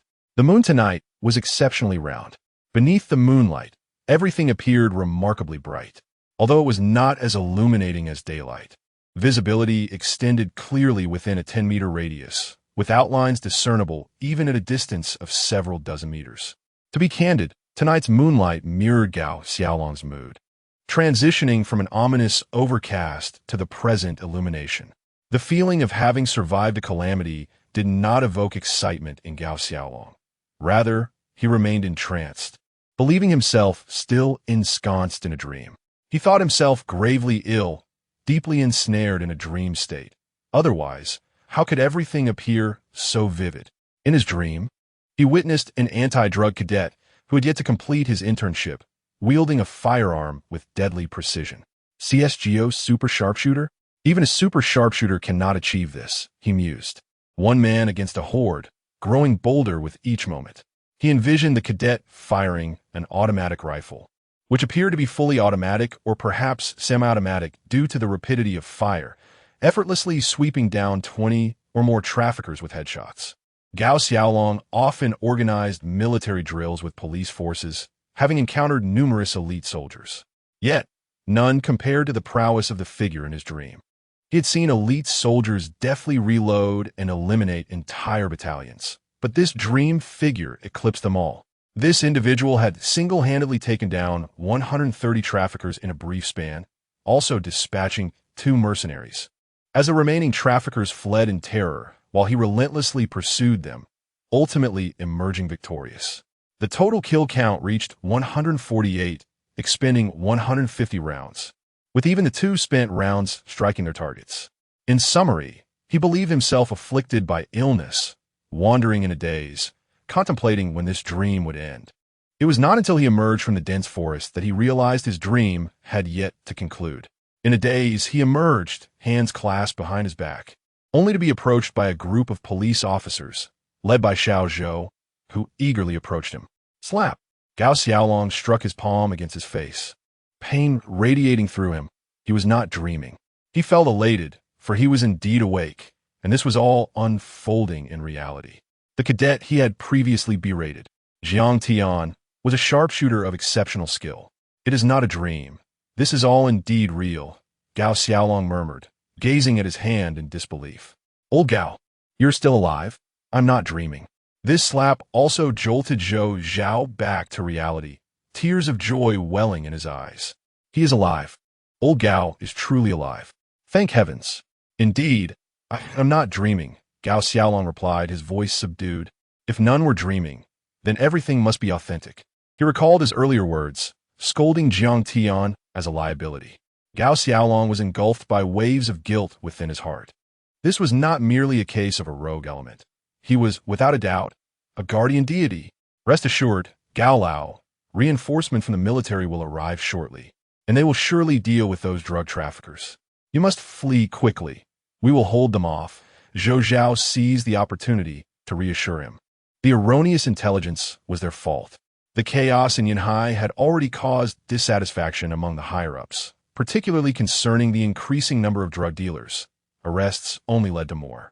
The traffickers were resorting to every conceivable means. As the primary bastion against drugs and the nation's first line of defense, Gao Xiaolong had come all the way from Kyoto to oversee the situation. Zhou Zhao, already under scrutiny from his superiors, was eager to remedy this situation. Drug traffickers? Upon hearing these words, A moment of confusion washed over Gao Xiaolong's face. Indeed, they're drug traffickers. Gao Lao, do not worry. We are here, and you'll be safe, Zhou Zhao hastily replied. We're the drug traffickers. Gao Xiaolong instinctively inquired. Zhou Zhao felt a jolt of dread, his complexion paling. He began to suspect that perhaps Gao Lao had been injured in battle, suffered amnesia, or even sustained a gunshot wound to the head. Otherwise, how could he ask such a question? Meanwhile, Jiang Peng was desperately searching for his beloved son. Following Gao Xiaolong were many individuals. At a cursory glance, there were nearly 30. Some were injured, others supported, and there were about 4 or 5 who had made the ultimate sacrifice. After all, bullets are indiscriminate in warfare. Even if Jiang Tian was a sharpshooter, time was still a factor. When the fighting erupted, being caught in a crossfire was inevitable. And some were struck by bullets from all directions. This was the reality of the anti-drug police. Beneath the facade of peace in this tranquil world, many valiant souls silently bore the burden of their duty. In battle, casualties are unavoidable. Yet, the situation was 1,000,000 times better than Jiang Peng had anticipated. However, among the fallen, was Jiang Tian among them? Jiang Peng felt a heavy heart, as if burdened by 1,000 pounds, weighed down by profound anxiety. Director greeted the anti-drug team upon seeing Jiang Peng, their voices filled with respect. Jiang Peng smiled and nodded, though deep within, he felt increasingly uneasy. Each step felt as if it were laden with lead. Finally, in the next moment, he spotted Jiang Tian. From the very beginning, Jiang Tian had not disclosed to anyone that he was the director's son upon joining the anti-drug team. This was an unspoken rule, regardless of one's background. One was expected to maintain a low profile within the system. Now, seeing his son, Jiang Peng felt a mixture of emotions, as if he were witnessing the moon surrounded by stars. Jiang Tian, gun in hand, bore a newfound resilience that was somewhat unfamiliar to him. Good, very good. Jiang Peng smiled. Having endured the ravages of war, he could distinctly sense that his precious son had undergone a transformation, as if he had been baptized by fire. Yet, why did those around Jiang Tian seem to maintain such distance from him? Was this a form of isolation? Jiang Peng furrowed his brow, feeling a weight upon his heart. After today's events, Jiang Peng had come to a realization. Perhaps some things should not be forced. If one lacks the ability, it is best not to overextend oneself. Otherwise, it would not be assistance, but rather harm. Perhaps it would be a wise choice for this child to live a simple life, marrying and starting a family. Taking on a civil service role, Jiang Peng contemplated this notion, contemplating the possibility of having Jiang Tian removed from the front lines, relegated to a more mundane position in the logistics department. If necessary, he could even take on a role as a minor officer in the household registration office. It would not be a bad choice. Having reconciled with his thoughts, Jiang Peng resolved to seek out Gao Xiaolong, to admit his mistakes, take responsibility, and promise to transfer Jiang Tian to the household registration office as a form of discipline. Turning around, he caught a glimpse of Gao Xiaolong, observing his son, the expression on his face a complex tapestry of emotions. Jiang Peng sighed internally, lamenting the apparent futility of his son's future, as well as his own. Old song, I thank you for taking care of Xiao Jiang. I will remember your kindness and repay you when the opportunity arises, he said, pulling Song Ligua aside to share a cigarette. He understood that Jiang Tian was merely a fresh recruit, just beginning his journey, and that surviving such a perilous situation must have been due to Song Ligua's watchful care. This gratitude weighed heavily on him. However, as Song Ligua took a drag from the cigarette, his hand froze at Jiang Peng's words. Director, I believe there has been a misunderstanding, he began, eager to explain Jiang Tian's remarkable feats on the battlefield, recounting how he had single-handedly dispatched numerous drug traffickers with precision, each shot finding its mark. Even if Jiang Tian claimed he could perform miraculous feats with a firearm, such as making bullets curve, Song Ligua would believe it without hesitation. Yet before he could elaborate, Jiang Peng had already approached Gao Xiaolong. Zhou Zhao, concerned, was about to inquire if Gao Xiaolong had sustained a head injury when Jiang Peng's arrival interrupted him, breaking the reverie of guilt that had consumed Gao Xiaolong. High Commander, I am at fault and sincerely hope for your forgiveness. I recognize the severity of my transgressions and the gravity of this incident, all stemming from my son Jiang Tian. I understand he is a rogue element, a malignant presence within the team, driven by self-preservation. Thus, I implore you to grant him a chance to be reassigned to logistics. I have decided he should work in the household registration office as a minor police officer. Should you have any objections, I am willing to remove him from the team altogether.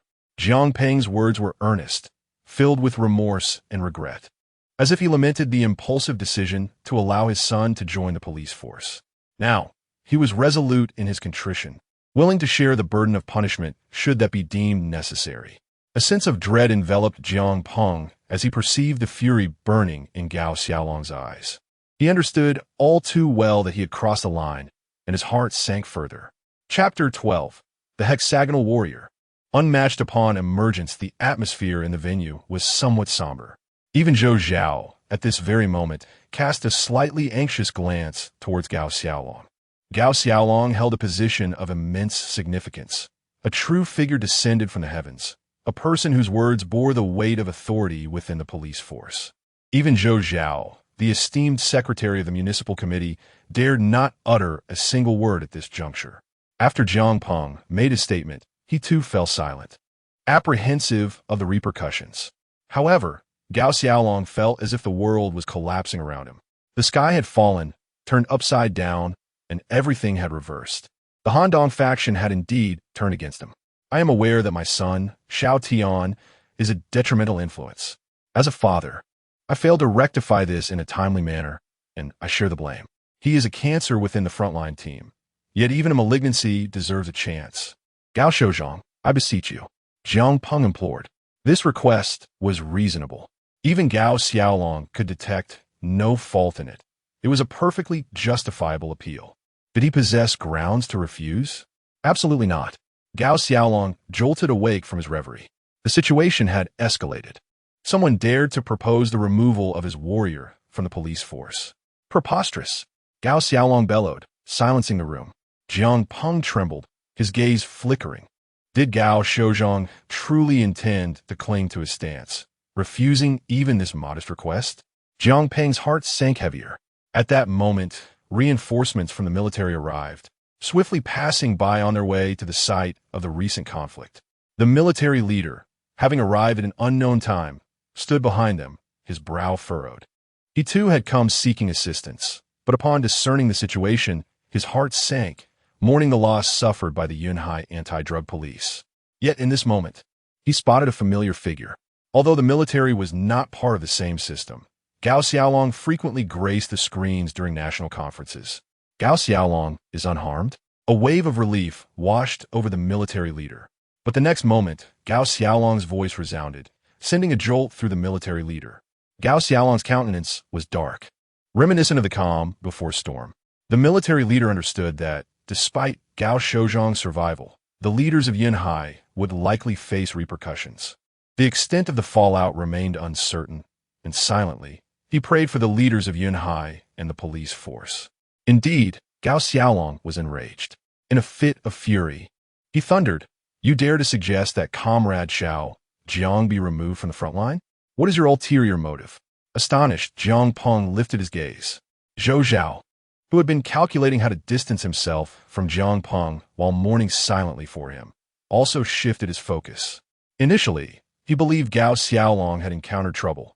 Thus, he and Jiang Peng were in the same predicament, akin to grasshoppers on the same string.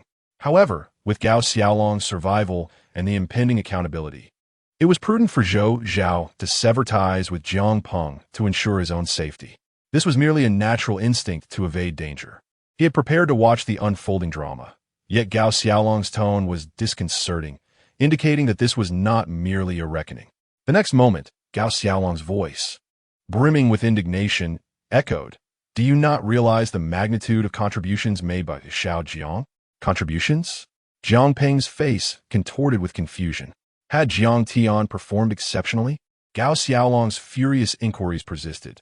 "Do you not understand that without Jiang Tian, we would have all perished there?" A jolt ran through Jiang Peng. Zhou Zhao, too, was taken aback. What was Gao Shouzhong implying? "Do you know that in this battle, Comrade Jiang single-handedly faced over 200 drug traffickers, firing 150 rounds and eliminating 148 of them. Gao Xiaolong articulated each word with precision. A stunned silence enveloped the room. Zhou Zhao nearly stumbled, while the military leader instinctively took a step back, shaken by this revelation. Jiang Peng was utterly bewildered, his mind grappling with the implications. Gao Shouzhang was referring to Jiang Tian, was he not? One man, with a single firearm, achieving such an extraordinary feat against 200-plus adversaries? As the director of the Public Security Bureau, Jiang Peng understood the concept of marksmanship.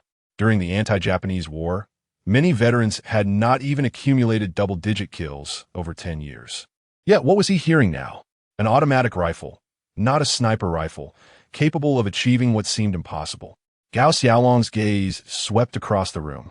His voice steady. We were besieged by mercenaries and drug traffickers, and Comrade Xiao Jiang infiltrated their ranks. You dare label him a malignancy, a detrimental presence? You slander our hero and suppress our guardian. What are your true intentions? Jiang Peng staggered back a step. Was this truly the work of his own son? Confusion clouded his mind. Zhou Zhao's eyes drifted to the distance, where a dark figure appeared to be Jiang Tian. He had witnessed the events unfold. As Gao Shouzhang had closely monitored the situation, he had observed Jiang Tian, noting his average performance in police academy, combat skills, and exercises. A seemingly mediocre individual could not possibly have achieved such miraculous feats. At that moment, Song Ligua, the captain, could no longer contain himself and interjected, Mayor Jiang, while we maintain a cordial relationship, I cannot tolerate your insult towards our guardian angel, our savior. Were it not for Comrade Xiao Jiang, we would have all been annihilated by the drug traffickers. Another affirmation echoed through the room.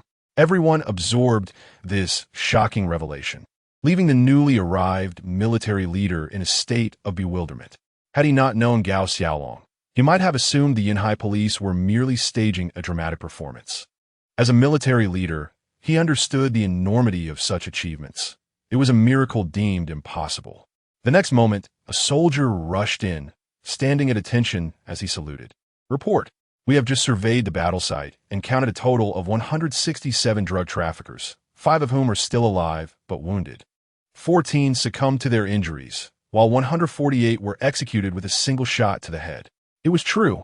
The report confirmed the unbelievable. The severely injured traffickers had undoubtedly fallen victim to Jiang Tian's onslaught, paving the way for the remaining anti-drug team to advance. Furthermore, this incident would instill a terrifying deterrent in the hearts of any remaining nefarious traffickers. If all this were indeed accurate, the military leader's eyes gleamed with fervor. Moments ago, he had heard someone refer to Jiang Tian as a malignancy, a detrimental influence. Such an extraordinary individual was rejected by the police. The military would gladly welcome him. High-ranking officer, I am the commander of the 346th Regiment stationed at Yinhai. The military leaders approached, eager to speak.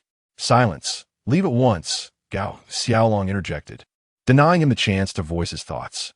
You are summoned for support, yet it is either windy or rainy. Our guardian of justice has finally showcased our prowess with a single shot, and you dare to come forth with ulterior motives? Moments later, Gao Xiaolong's eyes glinted with an almost predatory intensity as he declared, should you dare to act, I will not hesitate to sever your hand. The threat was palpable. The commander of the 346th Regiment felt a jolt of fear. Such a commendable figure, a veritable hero, could instill dread even in the mightiest of soldiers. He could not afford to confront him.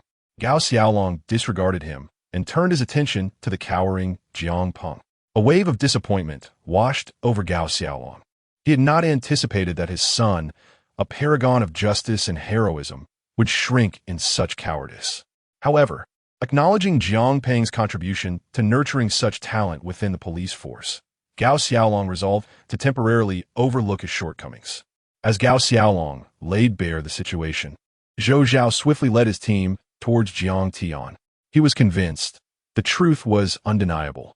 Zhou Zhao could scarcely contain his excitement, envisioning a radiant guardian of justice rising before him. Meanwhile, Jiang Tian was preoccupied with tallying the day's gains.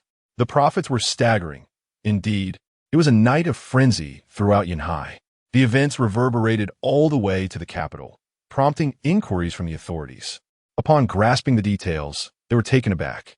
Upon returning, Jiang Tian first visited the police station, where he submitted a battle report alongside the narcotics unit and high-ranking officials.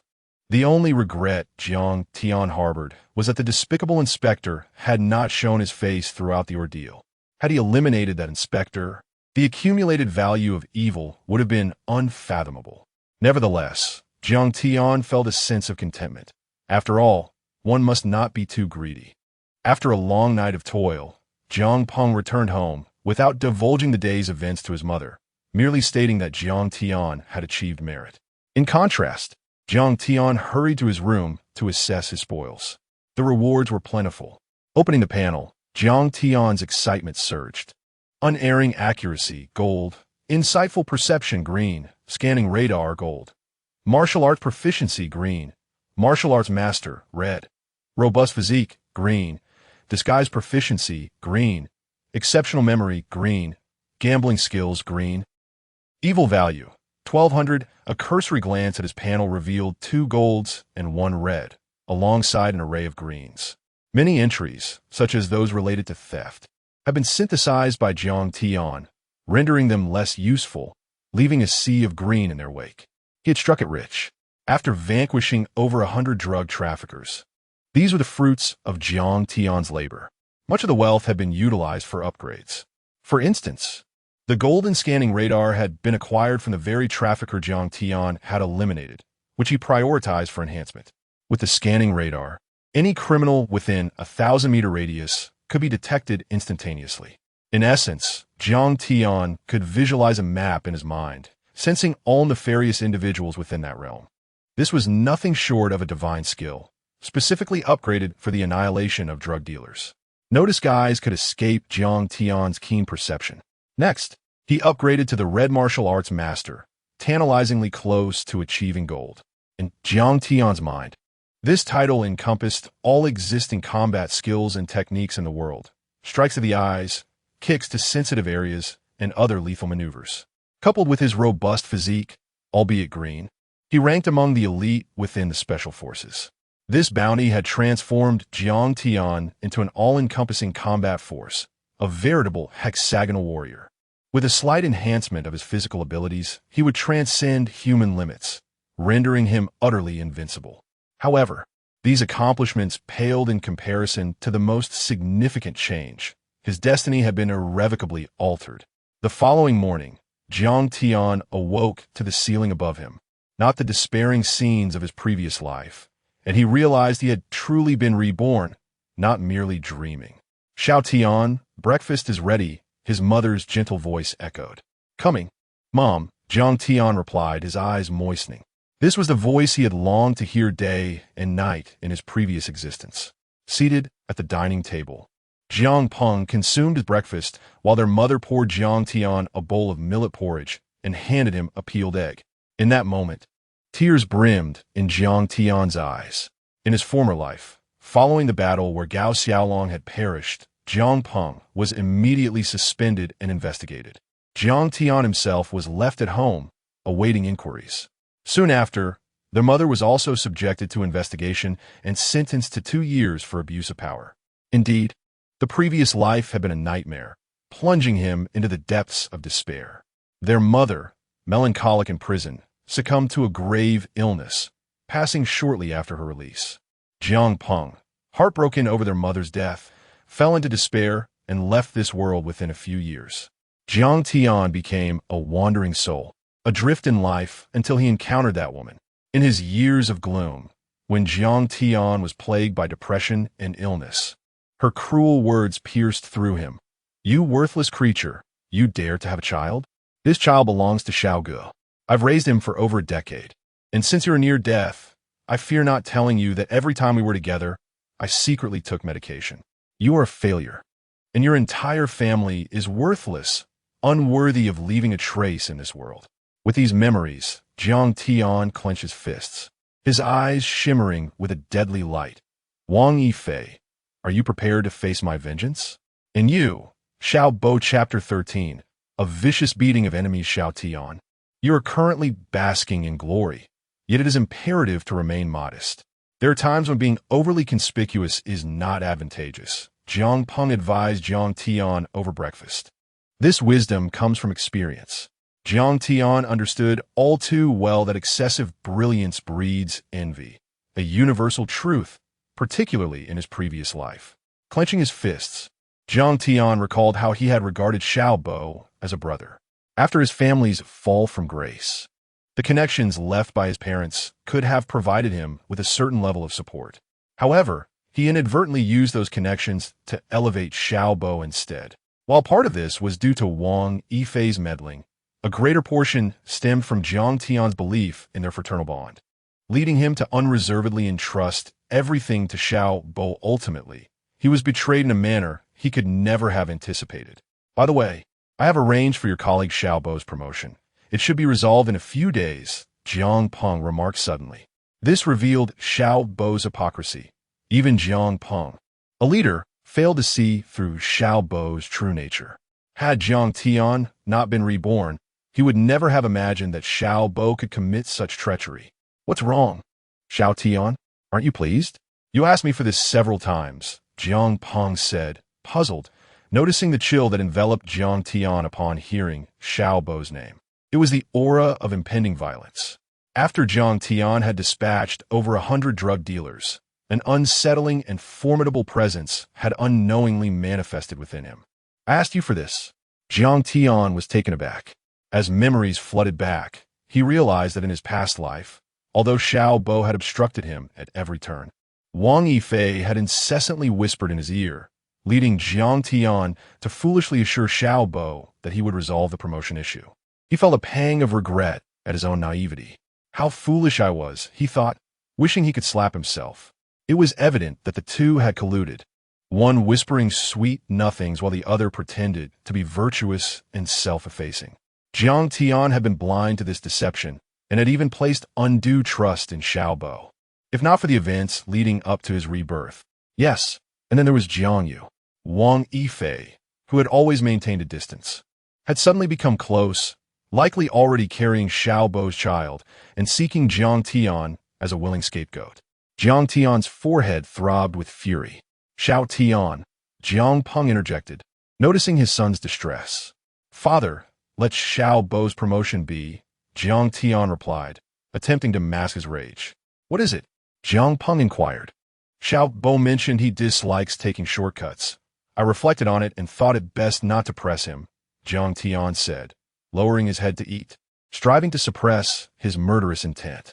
Enough talk, let's eat. Xiao Bo is a good boy, although he suggested I call Captain Song to take care of you. His intentions were noble, Jiang's mother chimed in with a smile. Suddenly, Jiang Peng's gaze sharpened at Jiang's mother, while Jiang Tian stared intently at her. In his previous life, he had never heard his mother mention this matter. No, suddenly a memory struck him. After his mother was released from prison and learned of his predicament, she had hesitated to speak. Back then, he had been oblivious, even boasting about Xiao Bo's promotion. Xiao Bo. Jiang Tian clenched his fists. The audacity to ask for leave while seeking to elevate his mother through backdoor channels. If Xiao Bo was not aware of something beforehand, it would be utterly unbelievable. The truth was inescapable. In normal circumstances, second-generation offspring entering the civil service typically concealed their identities, a tacit understanding that everyone knew but could not voice. Jiang Tian was no exception. Jiang Peng casually remarked that upon returning, they would temporarily shell the idea of Xiao Bo's extraordinary promotion, showing no outward signs of concern. Yet, Jiang Tian sensed that Jiang Peng was privy to something. Very good, very sharp, Jiang Tian thought as he gazed into the mirror. Jiang Peng had already left for work, and Jiang Tian, too, concealed his identity at his job.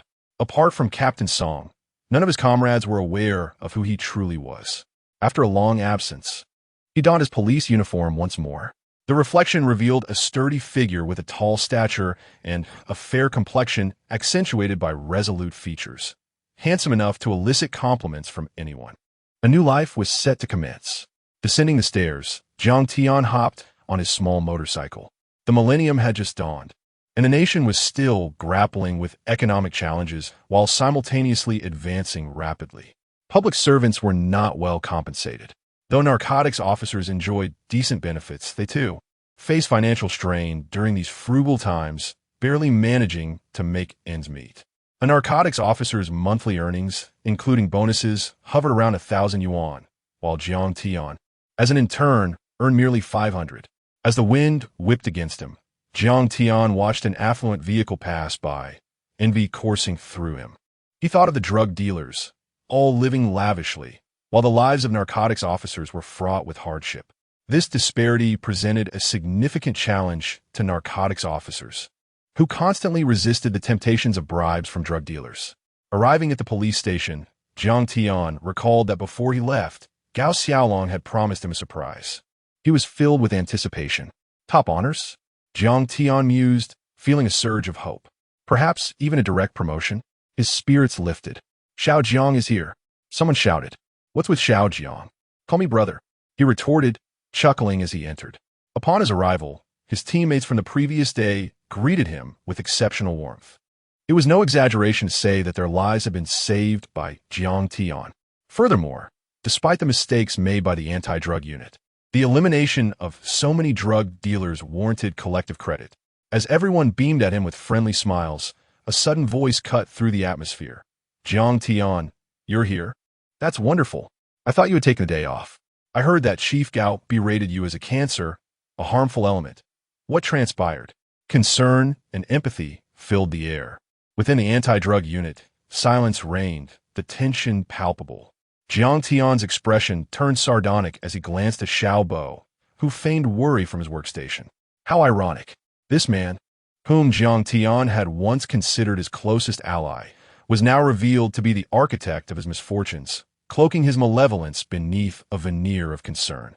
Yesterday, the esteemed leader refrained from explicitly naming Jiang Tian, merely referring to a certain comrade amidst a crowd of onlookers, leaving his identity ambiguous. This indicates that the leader showed leniency, granting Jiang Tian an opportunity.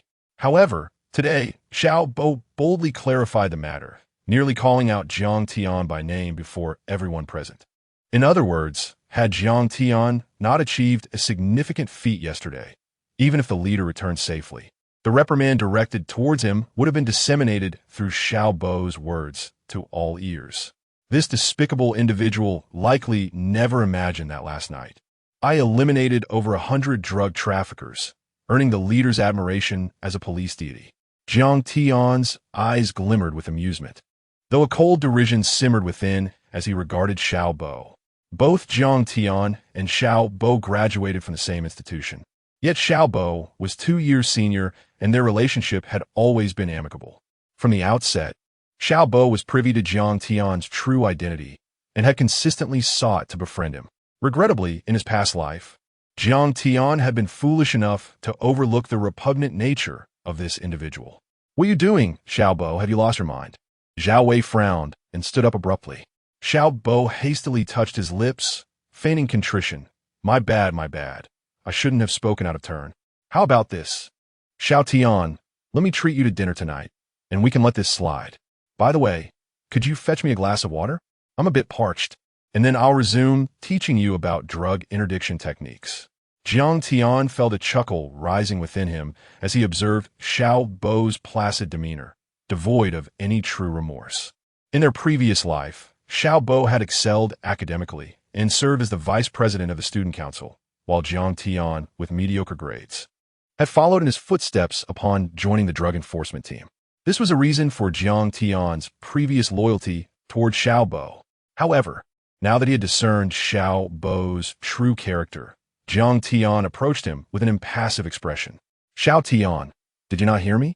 I asked you to pour me a glass of water, Xiao Bo said, his brow furrowing slightly, sensing something amiss with Jiang Tian today. Do you think a mere apology can erase your mistakes?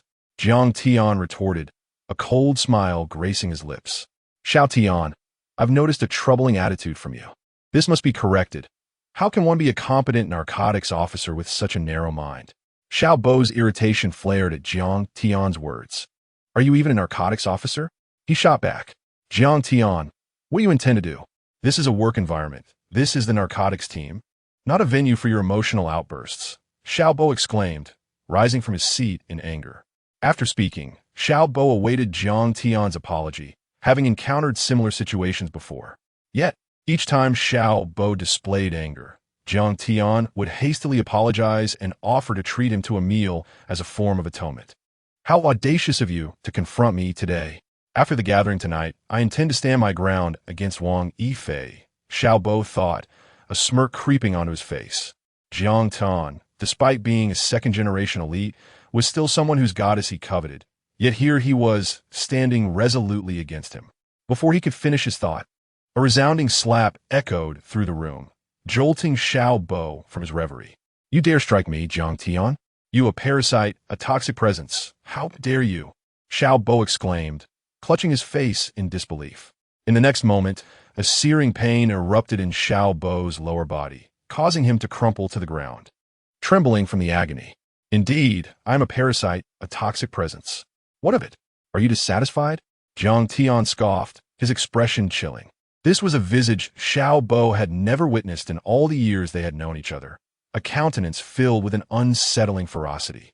It was as if this was not the Jiang Tian he was familiar with, and the terror was palpable.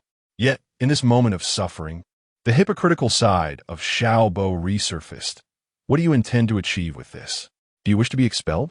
We have a good relationship. Apologize now, and I may still forgive you. Xiaobo endured the pain, lost in his own delusions, though he longed to see Jiang Tian expelled. The events of the previous day remained unclear to him.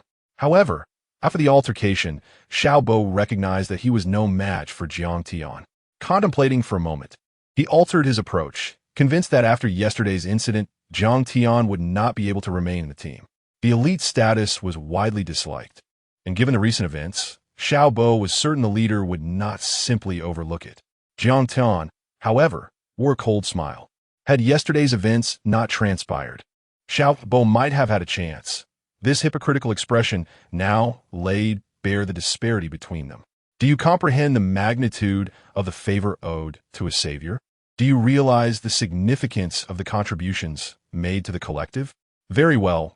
Maintain your facade, Jiang Tian said, squatting down to grasp Xiaobo's hair, patting his face lightly. Even as adversaries, Jiang Tian could not help but admire Xiaobo's pretense. Yet, it was unfortunate that Jiang Tian could now see through the hatred and venom in his eyes. His hands pressed firmly, he continued to mock Xiaobo's attempts to appear nonchalant.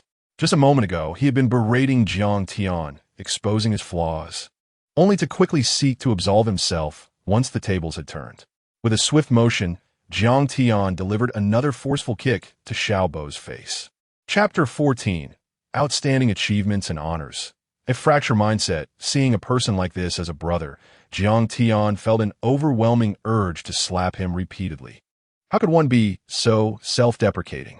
It was malicious. Furthermore, Jiang Tian could discern the other's intentions, born from an imbalance stemming from Jiang Tian's privileged background. This resentment had morphed into a desire for retribution.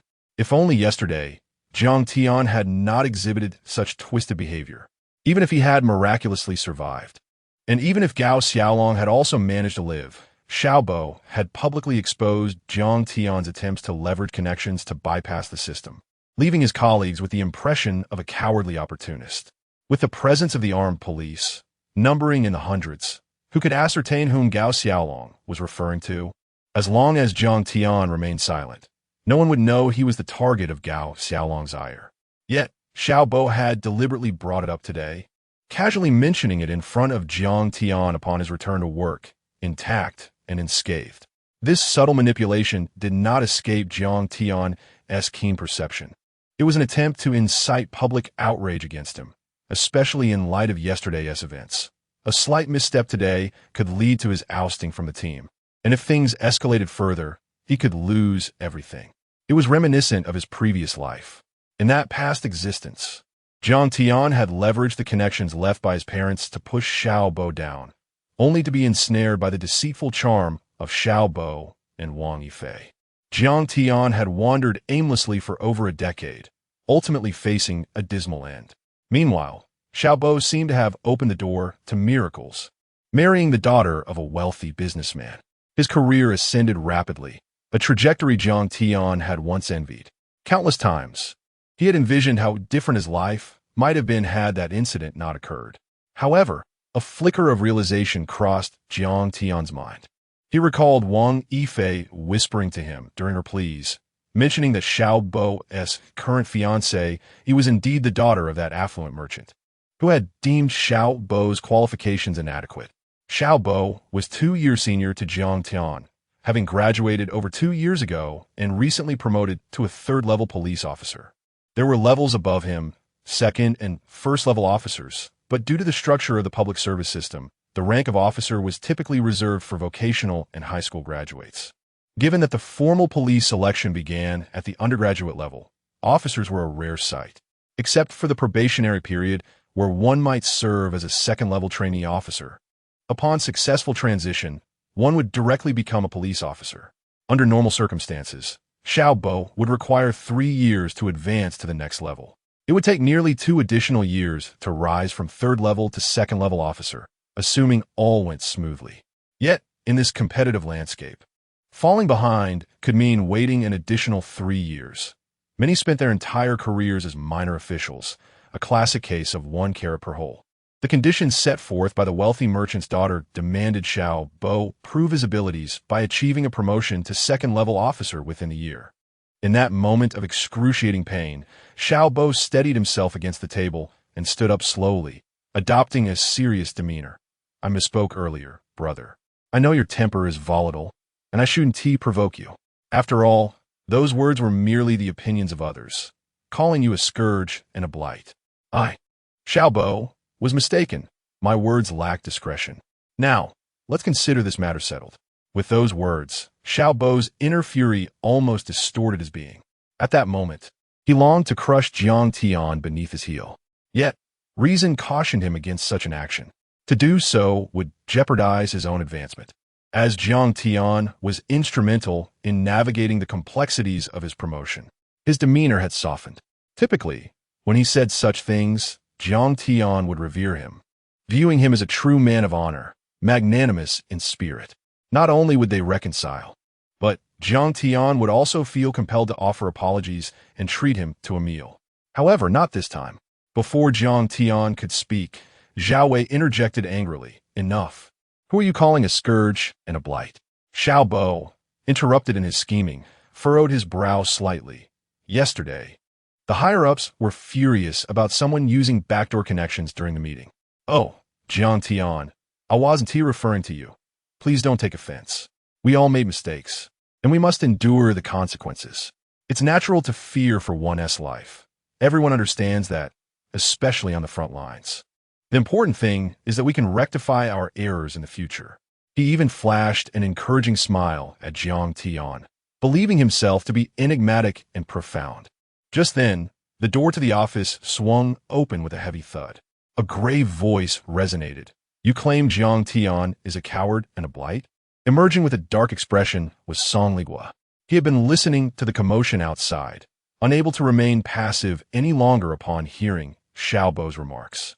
He was acutely aware of the higher-ups' anger from yesterday's misunderstanding, and he felt immense guilt and discomfort. Now, this fool had brazenly exposed the matter, making it impossible for anyone to conceal it.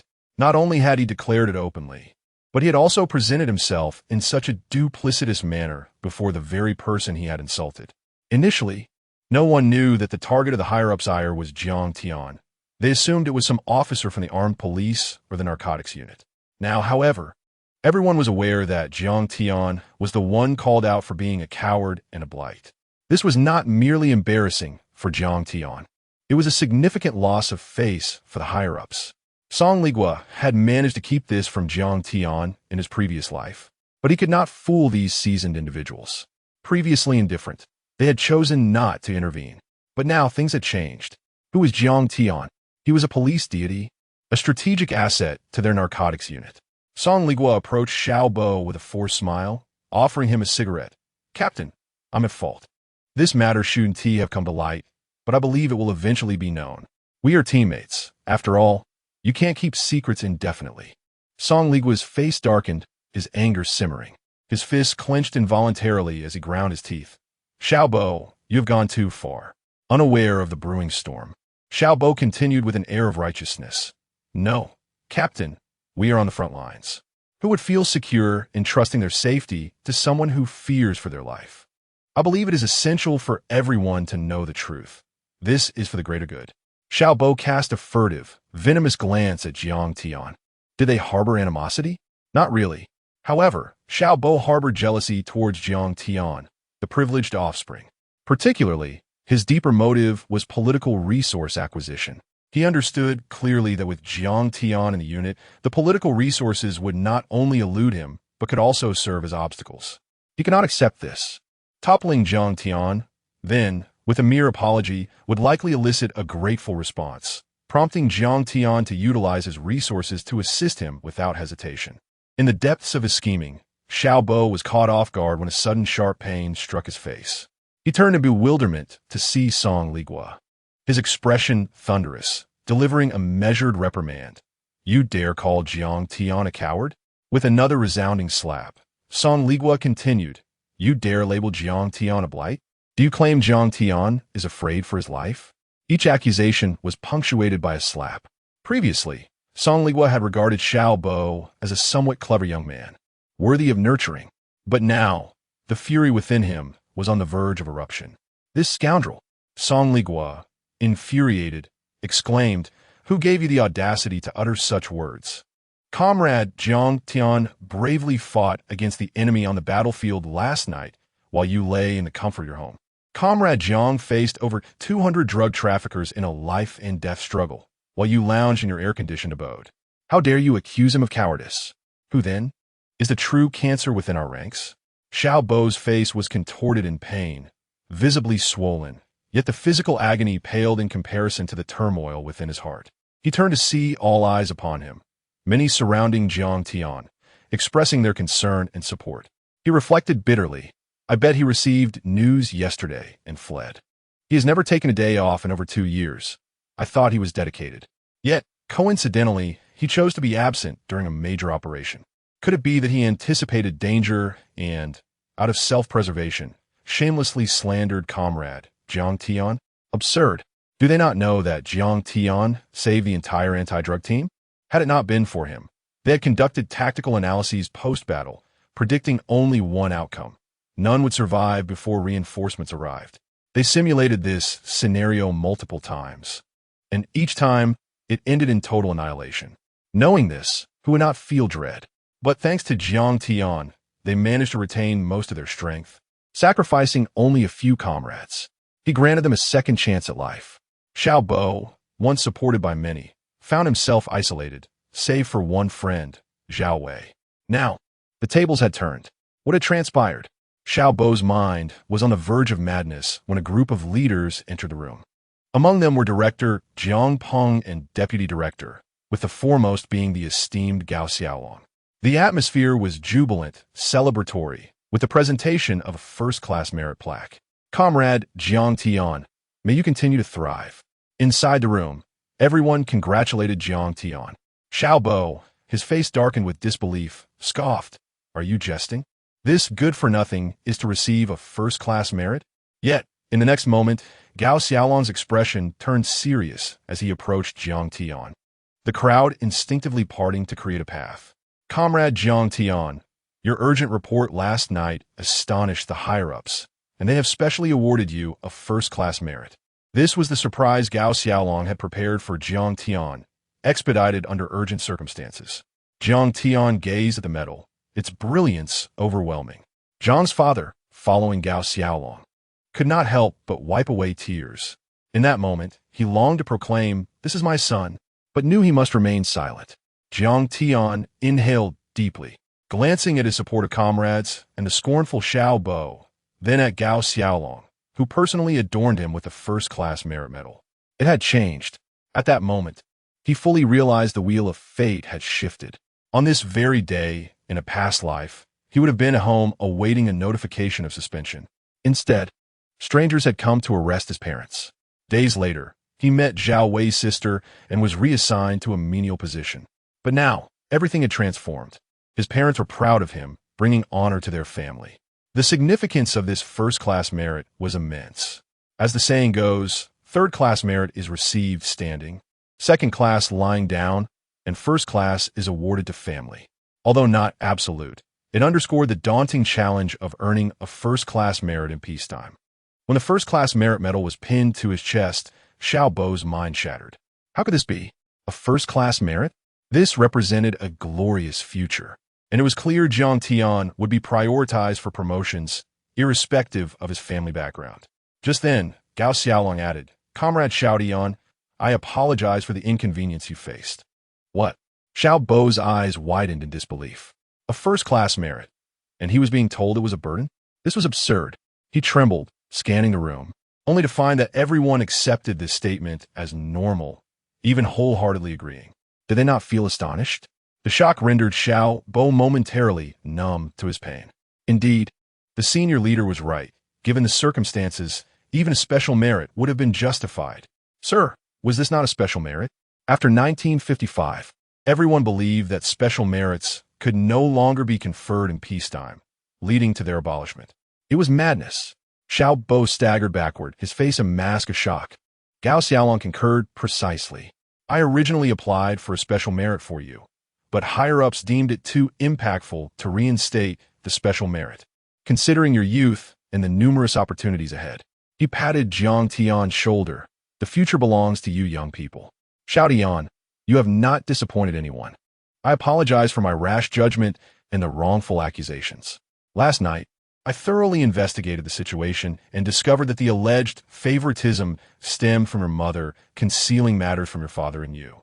It was merely a misunderstanding, as your mother, considering you a new recruit, sought assistance from acquaintances, a common practice. However, he nearly wronged a genius. Gao Xiaolong had been restless all night, striving to secure Jiang Tian a special merit. Regrettably, it could not be bestowed. In light of your exemplary performance last night, which safeguarded the lives and property of our nation and people, we confer upon you a first-class merit medal and conclude your probationary period early, promoting you to the rank of second-level police officer.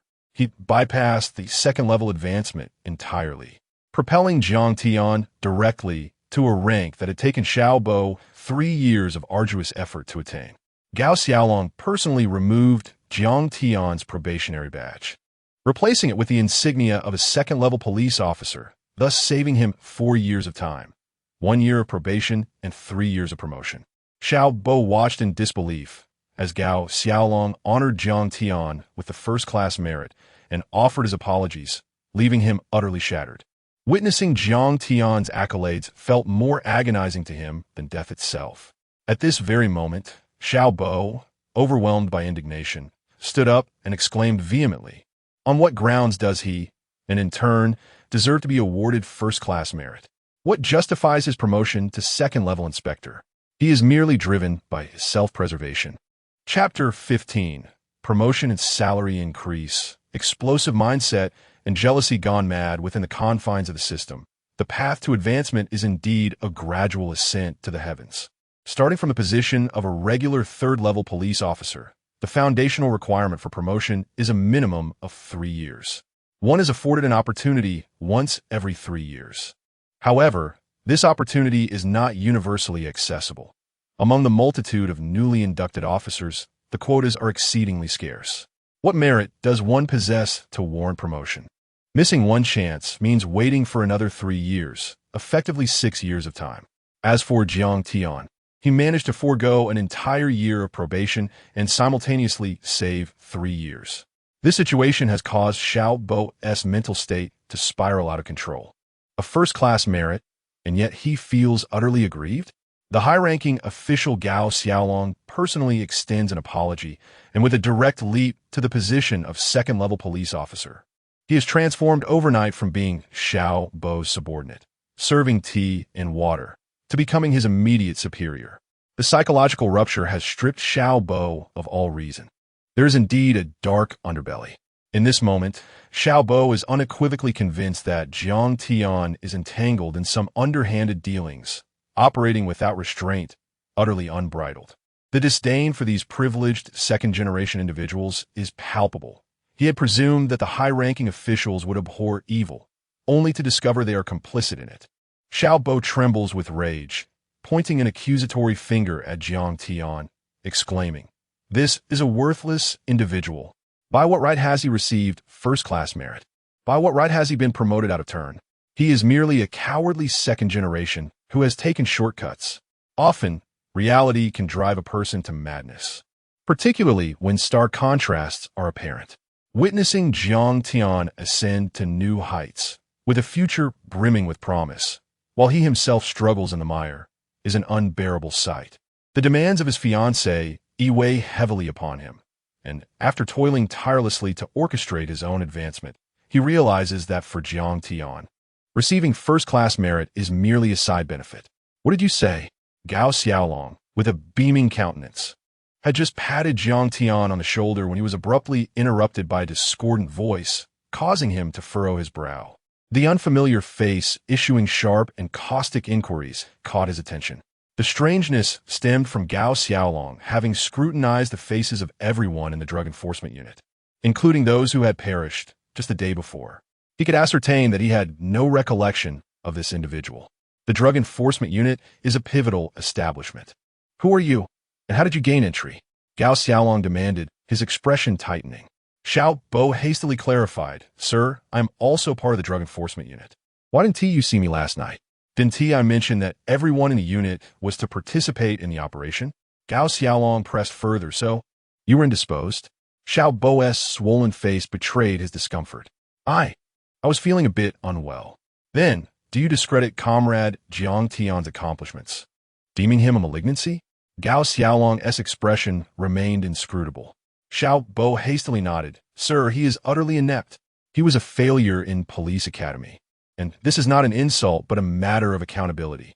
A person of such mediocre qualifications should not be hastily promoted. It is detrimental to his future. Moreover, how can first-class merit be awarded to someone so unworthy? It is utterly absurd."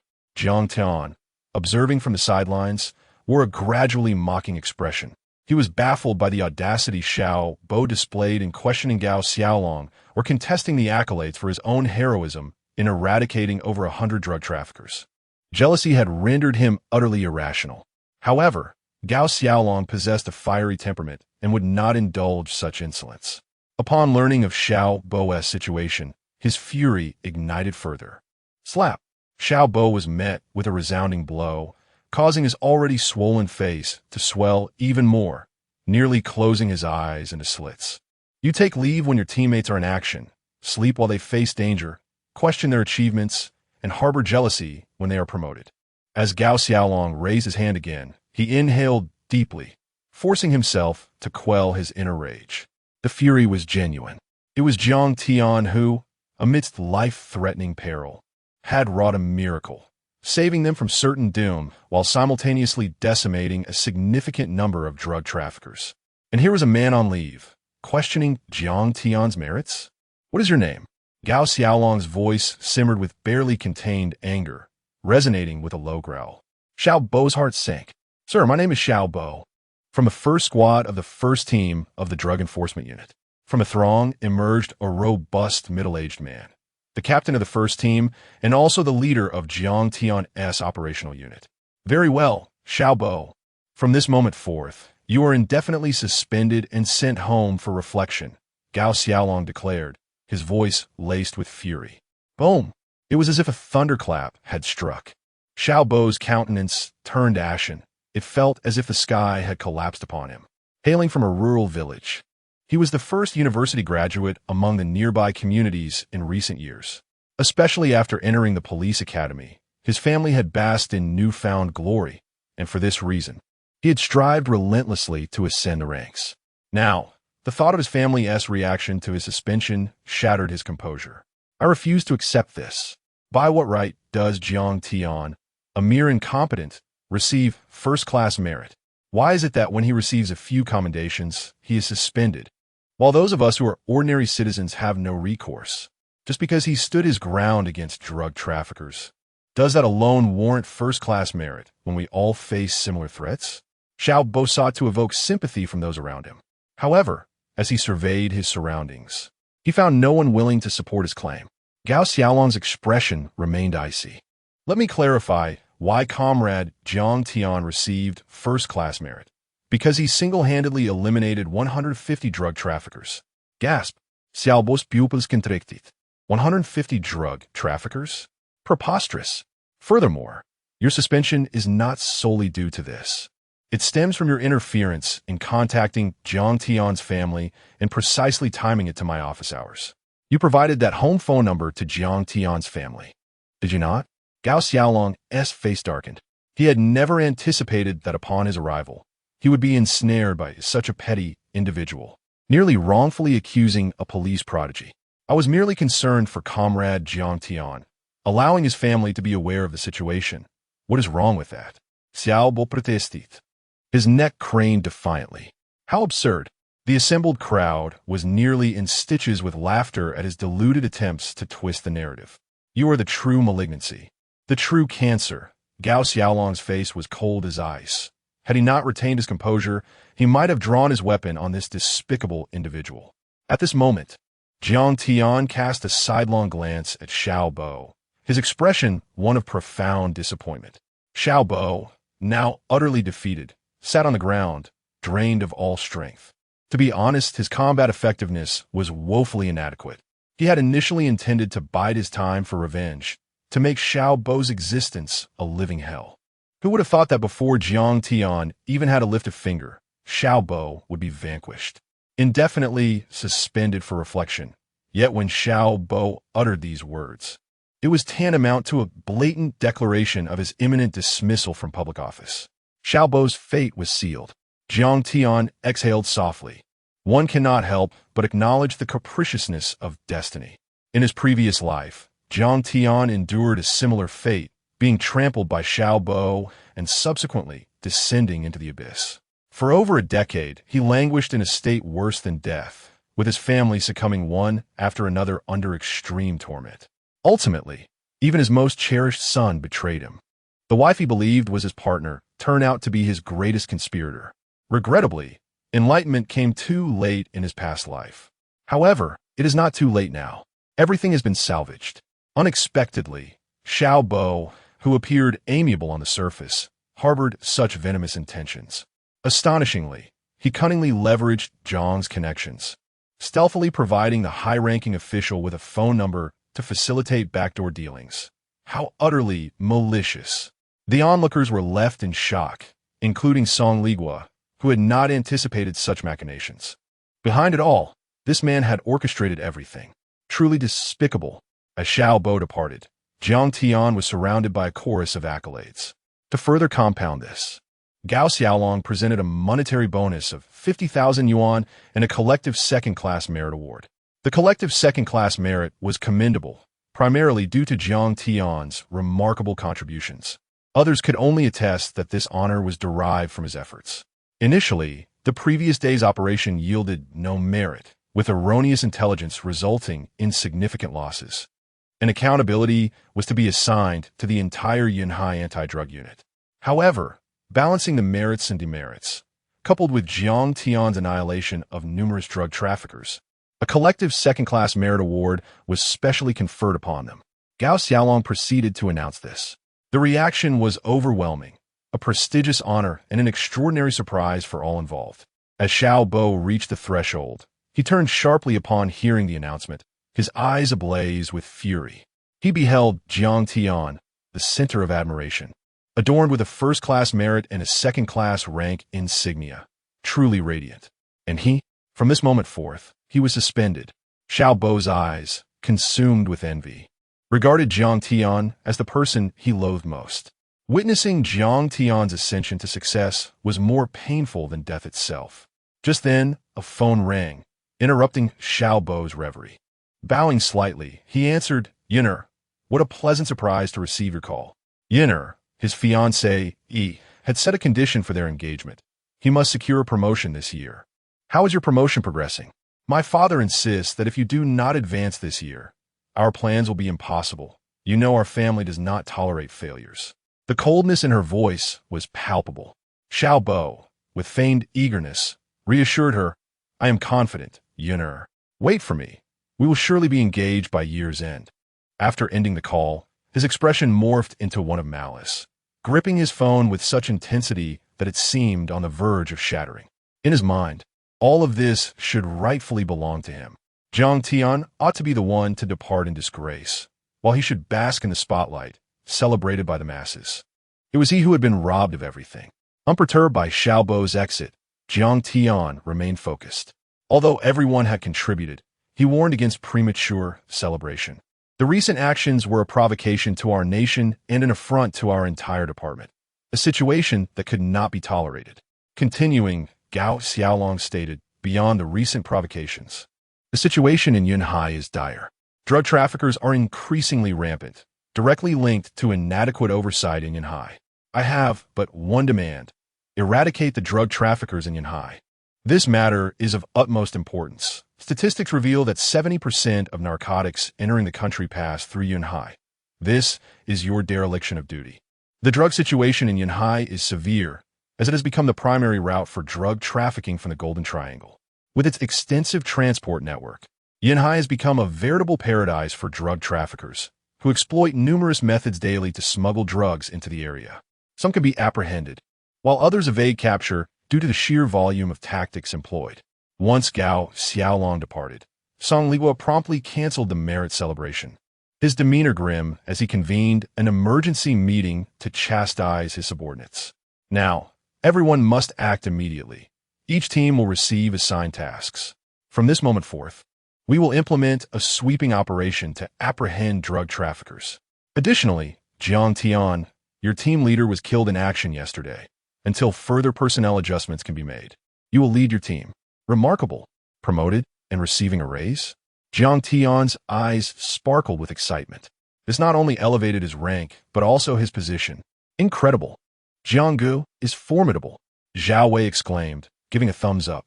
Jiang Tian felt a wave of exhilaration. As team leader, aside from designated tasks, he could operate freely, positioning teams as he saw fit. This allowed his scanning radar to function like a map cannon, directing strikes with precision.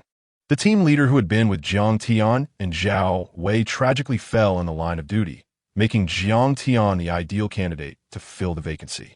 However, the team was still short one member, with only Jiang Tian and Zhao Wei available for action. Once they boarded the official vehicle, Jiang Tian and Zhao Wei were fully equipped. Quite impressive, Jiang Tian modestly remarked, seated in the passenger seat while observing the unassuming Zhao Wei at the wheel. Had it not been for his rebirth, Jiang Tian would have never suspected the depth of Zhao Wei's connections. Ding ding ding. Jiang Gu, your phone is ringing, Zhao Wei reminded him. Jiang Tian retrieved his phone and glanced at the caller ID. Wang Yifei? The sight of her name caused his brow to furrow deeply, a surge of unrestrained anger rising within him. Had she not disclosed the truth in his previous life, he would have never known that the child was, in fact, Xiaobo's. What infuriated him further was that, in his past, during a moment of vulnerability, it was on this very day that Wang Yifei had intoxicated him and seized the opportunity.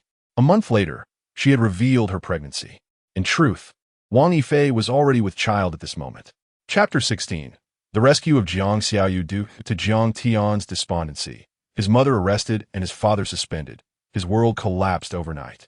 In his previous life, he remained oblivious to the reasons behind this turmoil, only to discover that it was orchestrated by Xiao Bo, with Wang Yifei as an accomplice. Jiang Tian unconsciously tightened his grip on his phone, a cold glint in his eyes. The vendetta from his past life would find its retribution in this one. He had not forgotten the child within Wang Yifei, the progeny he had nurtured for over a decade, only to become the architect of his own demise. The incoming call from Wang Yifei suggested she had just learned of her pregnancy and was hastily seeking a surrogate partner. Since Xiao Bo pursued another woman, Wang Yifei had relegated herself to the role of a backup. Meanwhile, Jiang Tian found himself as her backup as well. It was lamentable that despite his relentless pursuit in a previous life, she had always considered him a mere contingency, ultimately leading him to assume the role of the surrogate partner. Countless moments of regret haunted Jiang Tian, pondering why his once blissful family life had disintegrated overnight. With a decisive click, he hung up the phone, aware of the unfolding narrative. His plan for revenge would gradually take shape. Time was on his side. For now, he would let matters rest. Simultaneously, within the police precinct, Zhang's father and Gao Xiaolong lingered in Jiang Peng's office. Song Ligua expressed his concerns. Although Jiang Tian possessed formidable combat skills, he had recently graduated and lacked substantial investigative experience. Placing him in charge of a team seemed a premature elevation. Everyone present, including Zhang's father, nodded in agreement. Proficiency in combat did not equate to expertise in apprehending drug traffickers. Youth often breeds pride after achieving accomplishments. A moment of humility could serve well. Gao Xiaolong, ever astute, remarked, so this was your scheme all along, Chief Gao. Jiang Peng was taken aback, feeling an inexplicable sorrow for Jiang Tian. Indeed, the drug trade in Yunhai presents intricate challenges, and unraveling it is no simple task. If it were, the relentless efforts over the years to combat drug trafficking would not have proven futile. Without seasoned narcotics officers, one would flounder like a headless chicken. As Gao Xiaolong elucidated, the battlefield and the pursuit of drug dealers diverged significantly. The essence of drug enforcement lay in the ability to locate traffickers, often requiring a direct confrontation or an elaborate strategy to ensnare them. Rarely would one engage in a standoff with narcotics officers, as such encounters were infrequent. Wait, Brother Jiang. Hold on. A hurried voice emerged from behind Jiang Tian's vehicle. Screeching to a halt, Zhao Wei exclaimed, "What brings you here, Sister Li?" "I've been assigned to your team by Captain Song." Li Zijing replied hastily. "What? No way." Zhao Wei stared in disbelief, glancing at Jiang Tian, who had just emerged from an impressive internship and was now promoted. Then he looked at his own insignia, still a probationary officer, followed by Li Zijing's charming demeanor. "What's with that look? I've been in the anti-drug unit for 3 years. You two are still novices compared to my experience," Li Zijing retorted proudly. Jiang Tian observed Li Zijing's pride without outward expression, acknowledging her merit. He bore no animosity towards her inclusion, as he had harbored fond feelings for her in both his past and present lives. In his previous incarnation, owing to his naivety, he had ignored her warnings about Xiao Bo's duplicitous nature. Tragically, Li Zijing had perished in the drug dealer's ambush just the night before. "Brother Jiang, where to now?" Zhao Wei inquired. "Let's patrol the streets." Jiang Tian, clad in full gear, settled into the back seat. In this era, aside from their official vehicles, the police primarily utilize Santana cars for patrols. The windows are completely tinted. "With this chaotic situation, we won't find any leads," Li Zijing quipped. "Who said that?" Jiang Tian smirked. Scanning radar, he declared. The golden tool would reveal any drug dealers within a kilometer radius, ensuring they could not escape his notice. As Jiang Tian activated the scanning radar, various dots appeared on the screen. Ordinary individuals appeared as white dots, while those with a criminal record glowed faintly red, indicating prior wrongdoing. Jiang Tian selectively dismissed those with minimal infractions, focusing on the significant threats. "Stop," he commanded as they neared a school entrance, his radar indicating several glaring red dots. "Hey, this is Yun University," Zhao Wei explained. Yun University was the sole double first-class university in Yunhai province, where Jiang Tian's sister excelled academically, having gained admission through her efforts. Yet in his previous life, their relationship had soured due to Wang Yifei's meddling. After their parents' departure, his sister returned home from school only to face Wang Yifei's relentless hostility. Jiang Tian, immersed in grief, failed to intervene. Subsequently, Jiang Xiaoyu, having been driven away, returned to the school, where she tragically succumbed to drug-induced hallucinations and fell to her death. Recalling this, Jiang Tian clenched his fists. Wang Yifei and Xiao Bo had irrevocably shattered his life. Furthermore, the drug dealers within the school, rather, the drug users, were the same individuals who had tormented Jiang Xiaoyu. Jiang Tian later learned that the ringleader, in a desperate bid to win her over, had resorted to drug coercion after she rebuffed his advances. "Brother Jiang, school's out now," Zhao Wei said, leading the police dog eagerly. "Indeed, it is," Li Zijing remarked, puzzled by Jiang Tian's presence. "Oh, right, Today is Saturday, Zhao Wei realized, scratching his head. And yet, our holiday is gone again. Jiang Tian raised his hand, delivering a sharp admonition. As a competent narcotics officer, you must understand that the millions of citizens in Yunhai live in dire circumstances, constantly threatened by drugs. If you wish to join the narcotics team, you must be prepared to distance yourself from your family at any moment. Do you comprehend? His thoughts momentarily drifted to Zhao Wei's sister, whose gaze was haunting, as if she could see through one's soul. To be frank, Jiang Tian had no desire to encounter that woman again in this lifetime. She was unsettling. Zhao Wei shuddered, his eyes shimmering with unshed tears. Brother Jiang, I am guilty. As a narcotics officer, my understanding has been lacking. Jiang Tian smiled with satisfaction. Brother, over here. Just then, a voice filled with delight rang out. Jiang Tian turned to see Jiang Xiaoyu rushing towards him like a gust of wind, throwing herself into his embrace. The familiar fragrance enveloped him as her head nestled against his chest. It was a scent he had longed for, a feeling he had missed. Jiang Tian's lips cracked. The comforting voice and aroma made him question if he was dreaming. In his past life, for over a decade, he had repeatedly dreamt of this moment, of his sister being alive. Wow, Brother Jiang, I misjudged you. Zhao Wei's eyes widened in shock, nearly causing him to choke. Just moments ago, they had been discussing the austere life of a narcotics officer, no vacations, and the necessity of maintaining distance from family. Yet now his sister had dashed into his arms. Stop teasing. Is it a holiday now? Jiang Tian affectionately ruffled Jiang Xiaoyu's hair, feeling the weight of his guilt dissipate in that instant, especially since she was such a thoughtful sister who loved to cling to him. Brother, I'm hungry. Jiang Xiaoyu pouted. I'll take you out for a feast, Jiang Tian declared, waving his hand grandly. After all, which brother wouldn't cherish his sister? Captain, we are still on a mission. The higher-ups are strict.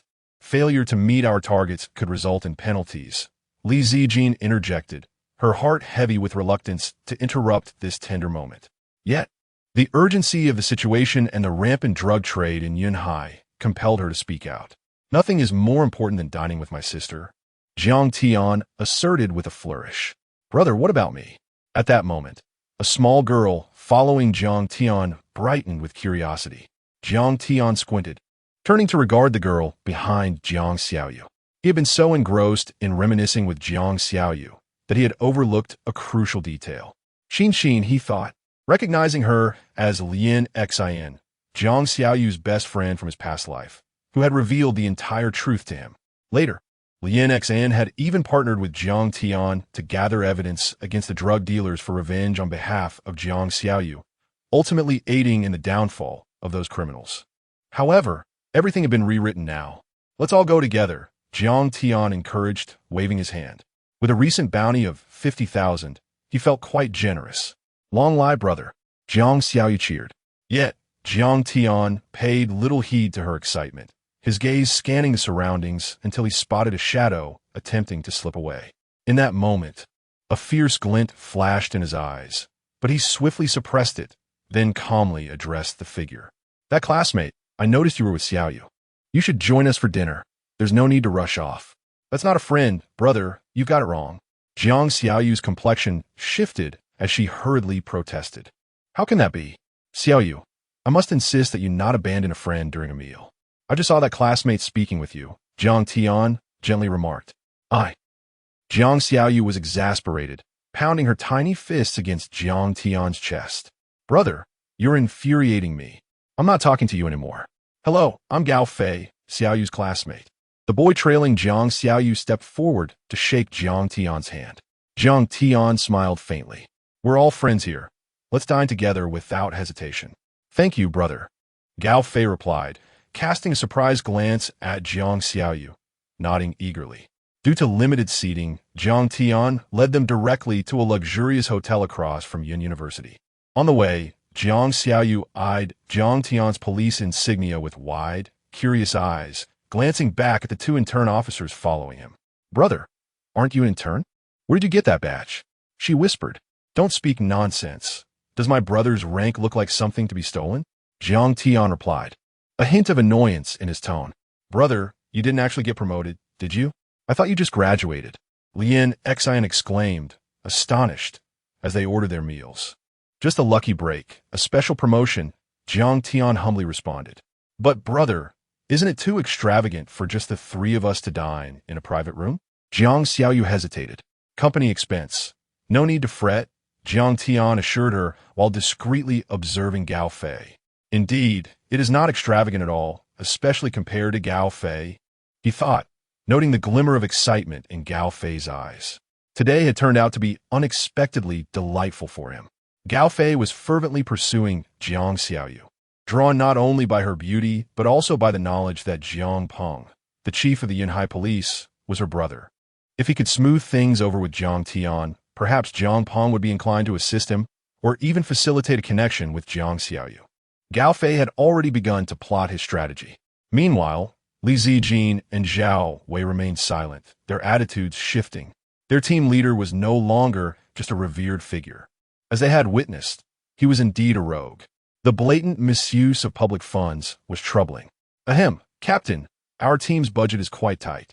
Li Zijin quietly reminded him from the side. Unfortunately, Jiang Tian seemed oblivious to her words. I'll cover this, brother, please allow me this treat. Gao Fei stood up, generously offering. Jiang Tian smiled broadly, having anticipated this moment. The audacity of Yunhai's drug dealers was beyond comprehension for those who had not lived through these times. Chapter 17. I just wanted to cut watermelon. How did I become a murderer? For instance, Jiang Tian brought people to a better hotel for dinner, startling Zhao Wei and Li Zijing. As narcotics officers, the average salary barely exceeds a few hundred a month, even with substantial subsidies within the public service system. A typical civil servant might earn only $3,000 to $4,000 a year. In the event of a sacrifice, Jiang Tian took special note today that a fallen comrade received an 8,000 yuan compensation. Such a meager sum for a life lost. Even if there are benefits for the children of martyrs, what does it matter? The pillar of a family is gone. Yet, this very reality has only exacerbated the audacity of drug traffickers. While narcotics officers struggle to provide for their families on a meager 600 or 700 yuan salary, they face traffickers who readily offer bribes in the hundreds of thousands or even millions.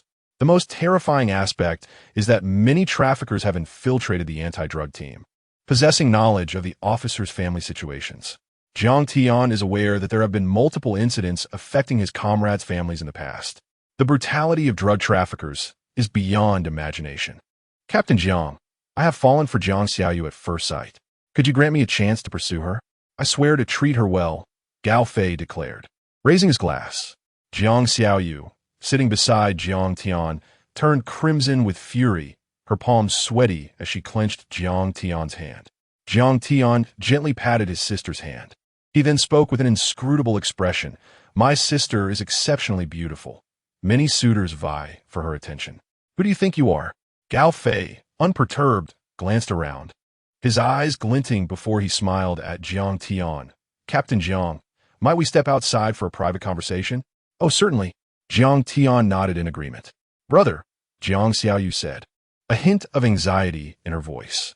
Xiaoyu, remain here and wait patiently, Jiang Tian instructed, only to notice Jiang Xiaoyu's friend, Li Zijin, animatedly talking about food. Jiang Tian was not at all frugal today, ordering delicacies like sea cucumbers and abalones. Captain, where are you going? Li Zijing inquired, her concern palpable. She was eager to prove herself, yet now she seriously doubted whether following Jiang Tian was the right decision. She couldn't help but speculate whether he was, in fact, a rogue among their ranks, a rogue with commendable marksmanship. Captain, we have laws and regulations governing police conduct. Accepting bribes is illegal. Zhao Wei chimed in nervously. He sensed that the situation was shifting. Why did Jiang Tian's actions increasingly resemble those of a corrupt official? A junior captain being lavished with invitations. What would come next, bribery? Zhao Wei, fearful by nature, felt uneasy. Even the most naive could perceive the oddity in Gao Fei's demeanor. We are noble servants of the people. What is wrong with accepting a meal from them? Is it not reasonable to listen to the people's grievances? Jiang Tian asserted boldly. Gao Fei's eyes sparkled with increasing brightness, his smile growing more radiant. Meanwhile, Li Zijing and Zhao Wei exchanged bewildered glances. Zhao Wei, brimming with indignation, nearly stood up. Yet, upon encountering Jiang Tian's righteous yet shameless expression, he immediately sat back down. Captain, I saw nothing. Gao Fei's wariness diminished slightly. I have several brothers who have long admired Captain Jiang. They have reserved a private room upstairs, just waiting for you, Gao Fei said, leading the way. Jiang Tian adjusted his collar, a slight smirk on his lips as he followed. He could never forget. In his past life, when these individuals were apprehended, he had asked Gao Fei why he had driven his sister to despair. Gao Fei's words echoed in his mind. Those ungrateful women. If you had a father like your vice mayor, it would be different. That old man is gone. What is killing her worth? Unfortunately, I was unable to enjoy her before she jumped. Gao Fei was nothing more than societal refuse, a scum, a drug trafficker. Such filth, in his previous life, had looked down upon him. It was then Jiang Tian realized that in this world, lacking power and influence meant even refuse could trample you underfoot. Thankfully, all that had changed. Just as he stepped outside, Jiang Tian paused momentarily, turning to gaze at a woman, Wang Yifei. They were dining in a first-floor private room, with accommodations on the top floor. At that moment, Wang Yifei was embracing Xiao Bo's arm, waiting by the elevator. Upon seeing her, Jiang Tian's eyes ignited with hatred. In his past life, he should have thrived, yet this pair of despicable individuals, Xiao Bo and Wang Yifei, not only led to his downfall, but also ensnared his father, ruining his entire family. Reflecting on this, Jiang Tian retrieved a hidden camera from his pocket, capturing footage of Wang Yifei and Xiao Bo. At this juncture, Jiang Tian and Wang Yifei's relationship was quite intimate. They had even confirmed their status as a couple. However, prior to this, Wang Yifei had consistently claimed to be a conservative woman, steadfast in her refusal to engage in premarital relations. In an instant, Jiang Tian froze, remembering that on this very day in his past life, he had succumbed to despair, intoxicated, and awoke the next morning to find Wang Yifei lying naked beside him. A pool of blood staining the sheets. Beyond the blood, there had been a distinct smell in the room. At that moment, Jiang Tian believed he had violated Wang Yifei. Yet, he recalled that when he had assisted Wang Yifei out of the hotel, Xiao Bo had been seated in the lobby, feigning concern. This implied that throughout it all, Jiang Tian may never have actually touched Wang Yifei. Perhaps Xiao Bo had taken advantage of his drunken state to assault Wang Yifei right before him. Subsequently, even after confirming their relationship, he had never laid a finger on her, with her claiming pregnancy as an excuse to abstain from intimacy. All notions of chastity and fidelity were mere fabrications. She was nothing but a wanton woman. Jiang Tian's face twisted into a cold smile. This pair of despicable individuals would be getting off too easily if he were to kill them outright. No, he suddenly recalled something. Zhao Wei's sister, the enigmatic woman, had found him in the hotel. When he opened the door, both he and Wang Yifei had been completely unclothed. He vividly remembered the disappointment in the woman's eyes and her despondent tone. Originally, my brother thought well of you. It's unexpected that after such an incident, you could still behave this way in a hotel. This meant that even in his downfall, there had been a glimmer of hope. But the existence of this wretched pair had extinguished it. Captain Jiang? Gao Fei, startled by the appearance of the hidden camera, instantly donned a wary expression. Jiang Tian, however, explained, Gao brother, that woman is my girlfriend. Gao Fei's wariness morphed into confusion. He glanced at the affectionate couple by the elevator and then at Jiang Tian, clad in his narcotics officer uniform, adorned with 2 police insignias, exuding an air of handsome confidence. He simply could not fathom what kind of exquisite woman she must be. Captain Jiang, did you truly not deceive me? Gao Fei's face was filled with astonishment. Jiang Tian smiled faintly, retrieved his phone from his pocket, and dialed a number. Indeed, Wang Yifei, who was waiting for the elevator, reacted by pulling out her own phone. Just as the call connected from several paces away, Gao Fei clearly heard the woman's furious voice at the elevator entrance. Jiang Tian, why did you hang up when I called? What do you mean by that? You just agreed to pursue me, and you act like this. Have you found someone else? Truly, you men are all the same. All I asked was for you to buy me a birthday gift. If you're broke, just say so. There's no need for such theatrics. My goodness. The woman's voice was unmistakable, even from such a distance. Captain Jiang, my condolences. Gao Fei silently offered his solace after a moment of reflection. Yet, observing Jiang Tian's serene demeanor filled Gao Fei with admiration. How could he remain so composed? Alas, a penny can thwart even a hero. After recording the scene, Jiang Tian switched off the hidden camera. Gao Fei completely relaxed, his face radiant. Where he once held a mere 50% confidence, he now felt a solid 90% assurance.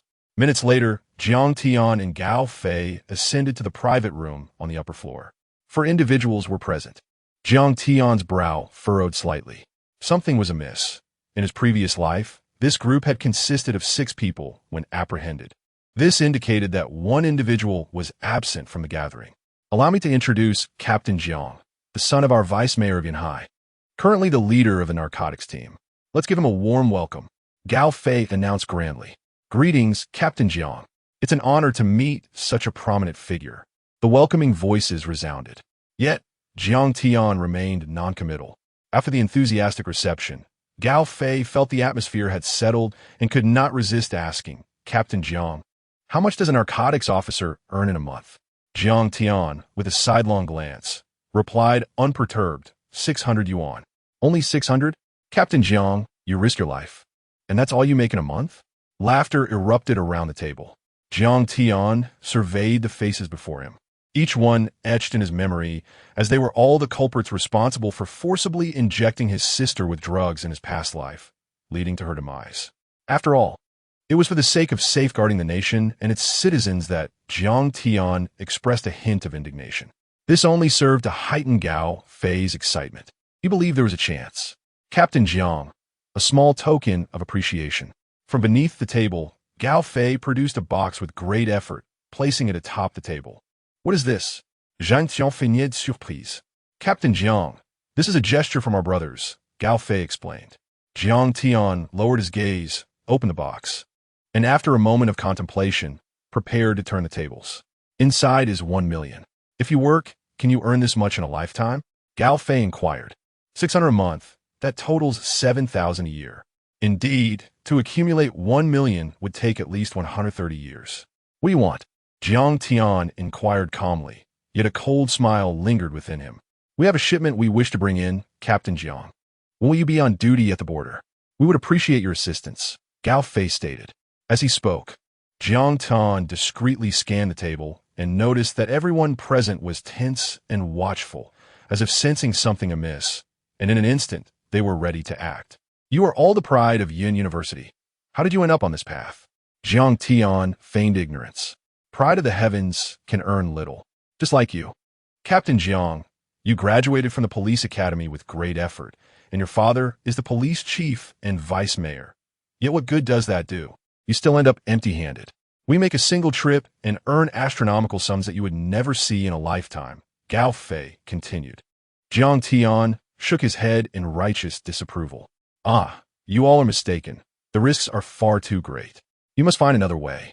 The expressions of everyone present shifted dramatically. Jiang Tian sighed. You earn so much from a single shipment, yet you only wish to offer such a meager profit. The risks and rewards are not proportional.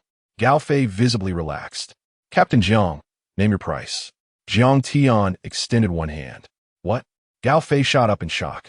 Returning to this era, Jiang Tian could not help but marvel at how rampant drug trafficking had become. Such brazen bribery was astonishing. Meanwhile, narcotics officers bore the dual burden of risking their family's safety while resisting such temptations and eradicating drug dealers. One could only imagine the horrific price narcotics officers paid in this age. Each semblance of peace was hard-won. Captain Jiang, I need to make a call, Gao Fei said, his countenance darkening. He had not anticipated Jiang Tian's insatiable greed, realizing he could not make decisions unilaterally. Upon hearing this, Jiang Tian instinctively clenched his hand. His expression remained unchanged, but internally he was profoundly shaken. This indicated that Gao Fei was not acting alone. In other words, there were others behind him. By a twist of fate, Jiang Tian had not expected such a delightful surprise.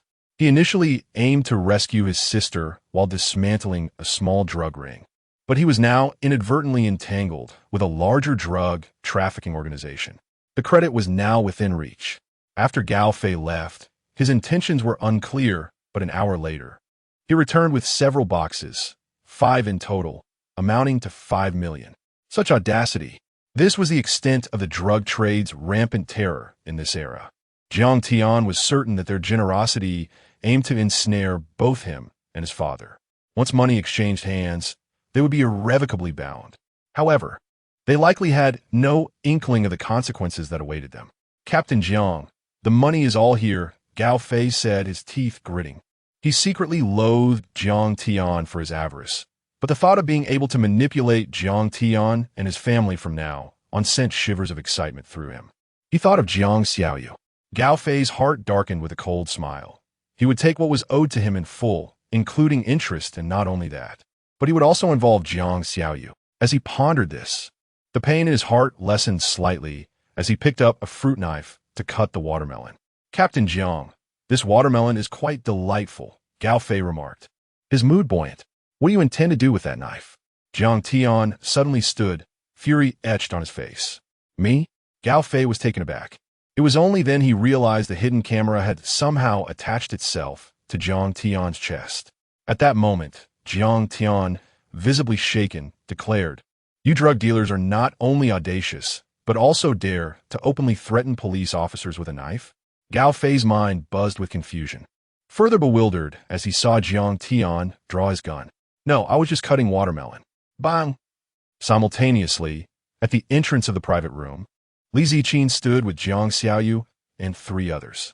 They had heard every word spoken inside the room. Is he really? Jiang Xiaoyu covered her mouth in disbelief. Zhao Wei and Li Ziqin wore expressions of sheer terror. They had never expected Jiang Tian to be so reckless, nor did they anticipate him becoming a pariah. A malignant tumor, this is what a malignant tumor looks like, Li Ziqin seethed through gritted teeth. Meanwhile, Lien Exine trembled behind Jiang Xiaoyu. But in the next moment, bang! As they remained stunned, a gunshot suddenly rang out from within the private room, reverberating loudly. "This is bad." Zhao Wei's face paled. In an instant, when they rushed inside, what met their eyes was Jiang Tian brandishing a gun, seemingly marking his targets as the individuals seated at the table appeared caught off guard. Bang! Bang! Bang! Jiang Tian, with an impassive expression, methodically dispatched each assailant with a single shot. Beside him, Gao Fei sat in a stupor, clutching a fruit knife. "Zhao Wei, please make the following record. Just moments ago, 5 drug traffickers brazenly attempted to bribe me, a servant of the people, with money, in a bid to enlist my aid in their nefarious activities. I would rather die than yield. When the traffickers attempted to attack me with a knife, I was left with no choice but to retaliate with my firearm, successfully neutralizing 4 of them and apprehending 1, while also seizing 5 million in drug money from their possession." Gao Fei, bewildered, remarked, "I merely wished to slice a watermelon. How did it come to this?" Chapter 18 collapsed 3 minutes earlier, when Gao Fei had just entered the private room. Li Zijing and Zhao Wei, feeling uneasy, descended with their companions. A veteran in the police force for 2 to 3 years, Li Zijing possessed a keen intuition and sensed that Gao Fei was indeed problematic. Coupled with Jiang Tian's actions, there was an undeniable air of corruption surrounding him. Jiang Xiaoyu was also growing increasingly anxious. "Don't worry, Xiaoyu. Brother Jiang cares for you deeply and will never allow Gao Fei to pursue you," Lin Xian comforted Jiang Xiaoyu. The 4 of them arrived at the entrance of the room, where muffled voices could be distinctly heard from within. Inside the room, Gao Fei and his 4 accomplices were jovially dining. Jiang Tian, a young and ambitious captain of the anti-drug squad, had an intimidating background. His father was the police chief of Yanhai. In this precarious situation, if Jiang Tian was implicated, it would inevitably drag his father down with him. This meant they could operate without fear throughout Yanhai, representing a colossal profit, 5 million. This sum was terrifying, especially in this era, a staggering figure for those within the system. Given that Jiang Tian's monthly salary was merely 700 yuan post-confirmation and only 230 during his internship. Even now, his earnings surpassed those of Jiang Peng. The police chief, whose monthly pay was a meager 500 yuan. 5 million was indeed a terrifying number, yet for Jiang Tian, it was akin to a provocation from drug traffickers, a direct challenge to the judicial system. Gao Gu, your skills in cutting watermelon are impressive. So precise. Gao Fei chuckled. Rest assured, Captain Jiang, our smuggling routes are utterly inconceivable to anyone. In a brief exchange, Jiang Tian grasped the essence of their operation, audacity without bounds. They had turned Yun University into their drug hub, renting a classroom in the entrepreneurial park to conduct their illicit activities, effectively hiding in plain sight within a prestigious institution. If exposed, it would send shockwaves through the community as they could swiftly corrupt the students, transforming promising individuals into addicts. Captain Jiang, what do you think? 5 million should suffice? Gao Fei said, grinning as he sliced the watermelon, harboring disdain for Jiang Tian, whom he viewed as a mere plaything in their game. Gao Fei believed he had achieved his current status through sheer effort, having embarked on the path of crime, viewing it as a crucial step toward wealth. As he continued to contemplate, he looked at Jiang Tian with a smile, confident that the sum would leave him dumbfounded. But Jiang Tian, with a cold smirk, retorted, "What do you mean? You think you can bribe me? Jiang Tian, don't be ungrateful. You think you can toy with us? We know your family situation. Don't provoke us. Think of your sister." A furious drug dealer stood up, only to be met with the ominous barrel of a gun. In the blink of an eye, Jiang Tian had pulled the trigger, the bullet piercing through the dealer's abdomen, blood erupting as he collapsed onto the bench. "Call an ambulance," he gasped. Yet Jiang Tian, standing tall, fired another shot to his head, splattering blood across the room. In a matter of moments, 3 more drug dealers met a similar fate, leaving their accomplice stunned and bewildered. How could this be? Wasn't Jiang Tian just a useless second-generation rich kid? "You can't kill me. You're a police officer," one of them cried, raising his hands in surrender. "What are you doing with that fruit knife? Are you trying to threaten me?" Jiang Tian scoffed at the absurdity of the situation. Having lost his sister to such scoundrels, he had no intention of playing games with them. Another gunshot rang out, and the dealer crumpled to the floor. When the door swung open, Li Zijing and Zhao Wei entered to find the room littered with bodies. The only survivor being Gao Fei, who was left in utter shock. "Zhao Wei, document this. 5 drug dealers attempted to bribe me, a public servant, to assist them in drug trafficking. I refused and was forced to retaliate, successfully neutralizing 4 and capturing 1, along with 5 million in drug money." Gao Fei, bewildered, watched Jiang Tian, unable to comprehend what had just transpired. "I'm not a drug dealer. I was just cutting watermelon. I have evidence," he shouted, panic-stricken. But before he could finish, another shot rang out, and he felt a jolt of pain in his leg. Jiang Tian, unfazed, simply blew the smoke from his gun and holstered it casually. Zhao Wei swallowed hard, while Li Zijing gazed at Jiang Tian in awe. Gao Fei, pale and trembling, realized he was facing a madman, his earlier perceptions of Jiang Tian shattered. He had misjudged him, thinking Jiang Tian merely a naive lamb, easily manipulated by their schemes. Little did they know, they had unknowingly crossed paths with the most concealed surveillance cameras in the room. As long as Jiang Tian accepts the money, both he and his father will never escape their grasp throughout their lives. This is a common tactic employed by drug traffickers. One of the school leaders was easily manipulated by him for a sum of 100,000 yuan, allowing them to brazenly distribute drugs in the school's entrepreneurial park. Initially, it was believed that Jiang Tian and that school official were equally matched, and that the price to pay would be significant, yet worthwhile in return. However, they soon realized something shocking. This was no mere lamb. This was a complete madman, just because he used a watermelon knife to slice fruit. He turned around and shot his own accomplices dead, the sound of gunfire erupting.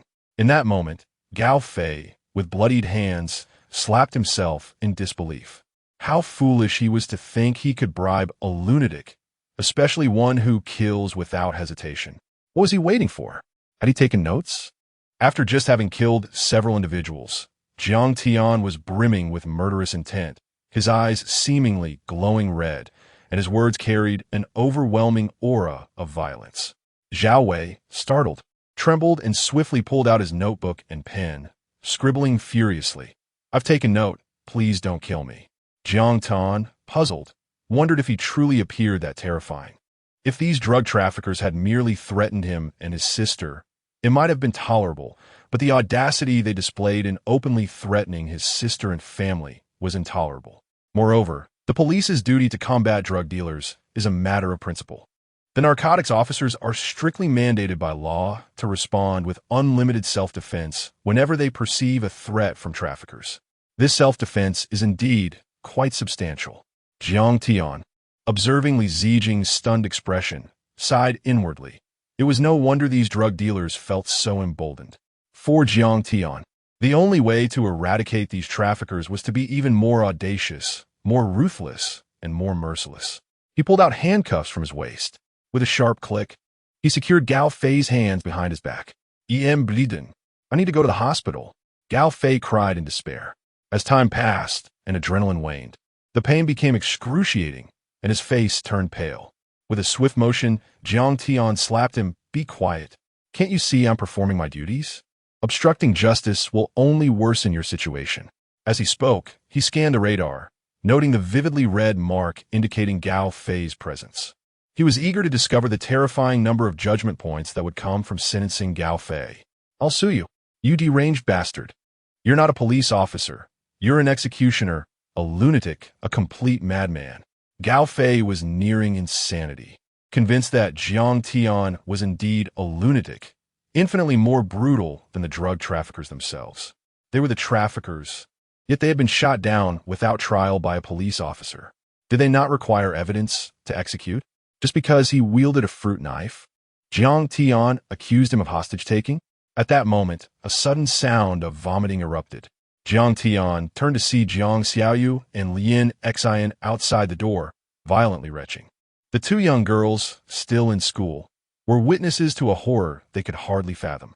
Gao Fei was their classmate, albeit an annoying one, persistently pursuing Jiang Xiaoyu without any sense of boundaries. Yet, they never imagined he could be killed or that someone would use a gun against him. Although Gao Fei's associates were not in the same class, they belonged to the same department and were often seen during lectures. Now, they were helplessly watching vibrant lives succumb to pools of blood, faces unrecognizable from the bullet wounds. When had these young girls ever encountered such trauma? They were terrified. Lian Xian collapsed to the ground, vomiting uncontrollably. Jiang Xiaoyu, pale and shaky, struggled to remain upright, while Lian Xian was merely reacting to the horror of death. Jiang Xiaoyu's fears ran deeper. How could my brother have shot them all? Brother, you've killed someone. She gasped, panic etched across her face. At that moment, her greatest concern was for Jiang Tian. Killing is a crime, and one pays with their life. This was a lesson ingrained in her since childhood. Brother, you want to be executed, will you? She trembled in fear. Jiang Tian tried to console her. Meanwhile, inside the private room, Li Zijing was nervously dialing the phone to Captain Song. Upon seeing Li Zijing's call, Captain Song smiled knowingly. It was no surprise. After all, finding clues about drug traffickers was notoriously difficult, especially when they were as disorganized as headless flies. To track down drug traffickers requires technology and meticulous investigation, tools far beyond the capabilities of Jiang Tian and his companions. Eliminating a few of Xiao Jiang's adversaries is a good thing, Captain Song thought contentedly. Of course, with all the first-class merit, and with a police god under his command, how could he not feel at ease? Even the higher-ups had given him accolades. With a smile, Captain Song inquired, Little Li, do you have any leads? If not, you can take your police dog to assist the border patrol in searching for passing individuals. Perhaps you'll get lucky. Captain Song, it's bad. In the Shengxiang Hotel across from Yunda, Captain Jiang has killed 4 or 5 people. Li Zijing's voice trembled. Silence enveloped the phone line. After what felt like an eternity, Captain Song finally responded with a quiver in his voice. Jiang Tian killed 4 or 5 people. Yes, 4 shot in the head, and 1 was hit in the thigh, Li Zijing reported accurately. Suddenly, Captain Song recalled a critical detail. Due to the urgency of the mission, he had forgotten to provide Jiang Tian with psychological support after he had returned early to rest. The realization struck him with dread. He had just seen them preparing millions to bribe Captain Jiang, only to be met with his ruthless execution of them all. Chapter 19. A catastrophe unveiled for the police force and military personnel. Any situation resulting in casualties necessitates psychological counseling. However, due to Jiang Tian's recent commendable achievements, the psychological support he required was somewhat delayed. The implications for an individual, especially following an act of murder, could be profoundly harrowing. This is a truth that Song Ligua, a seasoned veteran, fully comprehends. A sense of foreboding gnawed at Song Ligua's mind with increasing intensity. The arrival of a heroic figure in Yunhai was a rare occurrence, and the thought that inadequate psychological support could lead to grievous errors or indiscriminate killings was alarming. No matter how significant Jiang Tian's contributions were, this would be an insurmountable hurdle. Half an hour later, Song Ligua arrived at the scene. The sight that greeted him was grim, for lifeless bodies sprawled haphazardly in the room, alongside one injured individual bound and helpless. Jiang Tian stood there, his expression grave. 4 lives lost. This constituted a catastrophic incident. The loss of 3 or more lives in a single occurrence is an event of monumental significance. Even if deemed an accident, such a tragedy is terrifyingly impactful. Songji, all 5 individuals here were students from Yun University, Jiang Tian reported with a salute. Song Ligua's complexion drained of color. Damn it, they were the pride of Yun University? The weight of the situation bore down upon him. This was escalating beyond control, an unprecedented calamity. Throughout his years in the anti-narcotics unit, Song Ligua had encountered few events of such magnitude. Yet within 2 days, the sky had fallen twice. He pondered whether it was his advancing age or the overwhelming stress that was manifesting as heart-related symptoms. Students from Yun University, and yet they managed to extinguish 4 lives? Song Ligua's mind reeled. Not only are they the elite of Yun University, but they're also a group of audacious and ruthless drug traffickers. Jiang Tian's eyes glinted with realization. Drug traffickers? Song Ligua's head tilted back as he inhaled deeply, the gravity of the situation settling in. 4 esteemed students from Yun University were entangled in the drug trade? His pallor deepened. This was not a good sign. The presence of drug traffickers among university students, particularly those from a prestigious institution, highlighted the rampant nature of drug-related crime. The authorities were already discontent with the situation in Yunhai, and now the emergence of drug gangs from a key university was unfathomable. Jiang Tian sighed, reflecting on the past. His father, Jiang Peng, and Song Ligua had both faced disciplinary actions together. Over the past month, Song Ligua had shown considerable care towards Jiang Tian, prioritizing his well-being, which spoke to their long-standing relationship as neighbors. Following the recent crackdown on a notorious drug syndicate, where over 100 kilograms of methamphetamine were seized, the incident was initially celebrated. However, it unveiled the deficiencies in the national drug prohibition efforts, prompting heightened scrutiny from above. The ramifications of drug trafficking were universally acknowledged. Hundreds of kilograms could devastate countless families. Ultimately, the investigation revealed that the source of these drugs traced back to Yunhai, igniting a crisis of confidence in the local authorities. The prevalence of drug distribution from Yunhai was alarming, and the higher-ups were contemplating significant personnel changes. Despite Jiang Tian's recent victories against drug traffickers, the underlying issues remained unaddressed. He could only imagine the depths of depravity among the drug dealers in Yunhai, who openly engaged in bribery. Unbelievable, he thought, recalling how his father had perished in a car accident shortly after a new director took office, a tragedy that ensued from pursuing a drug dealer. Overall, Jiang Tian recognized that the anti-drug efforts in Yunhai were far from adequate. He clenched his fists, resolute in his determination to prevent the recurrence of past tragedies. Even the proud students of Yun University have succumbed to drug trafficking, Song Ligua muttered, his heart racing in response to the shocking revelations. Jiang Tian did not shy away from the truth. Not only that, they have been using Yun University's entrepreneurial park as a drug trafficking hub. It is astonishingly audacious. The gravity of this revelation struck Song Ligua like a thunderbolt. Can you stand by your words, Jiang Tian? He asked, his voice trembling with disbelief. This was indeed a catastrophe, one that could not be contained. The madness of these individuals was beyond comprehension. If there was any doubt about the capabilities of drug traffickers, the existence of such operations within a prestigious university shattered it entirely. I am certain that just moments ago, they attempted to bribe me with 5 million, and one even brandished a knife at me. To protect myself, I had to act swiftly against the leading trafficker, Jiang Tian explained quietly. Should your claims hold true, what you have done is not merely excusable. It is a monumental achievement, Song Ligua remarked, his voice tinged with both awe and concern. This achievement was unveiled by Jiang Tian. He claimed the credit, yet the Yunhai anti-drug team may not fare well. Accountability will be demanded from above. Fortunately, the blunder was self-inflicted, somewhat redeeming the situation. Had it been an outsider who discovered it, heaven forbid, Song Ligua could hardly bear to contemplate the ramifications. By the way, I suggest we expedite the interrogation of Gao Fei. He has connections, and there may still be accomplices at large, Jiang Tian asserted swiftly. Song Ligua recognized the gravity of the situation. I am well aware. He is a university student entangled with criminal elements, which undoubtedly implies guidance or even direction from someone behind him. Captain Gua, take your team to the university immediately to investigate. Should the evidence prove valid, seal off the entire campus at once. Jiang Tian, accompany me to report to Director Gao. This involves a prestigious university. Mishandling this could lead to a monumental crisis. Song Ligua cautioned, unwilling to act independently as he departed with Jiang Tian. However, as they left, Jiang Tian noticed Xiao Bo at the elevator, observing with a sinister expression.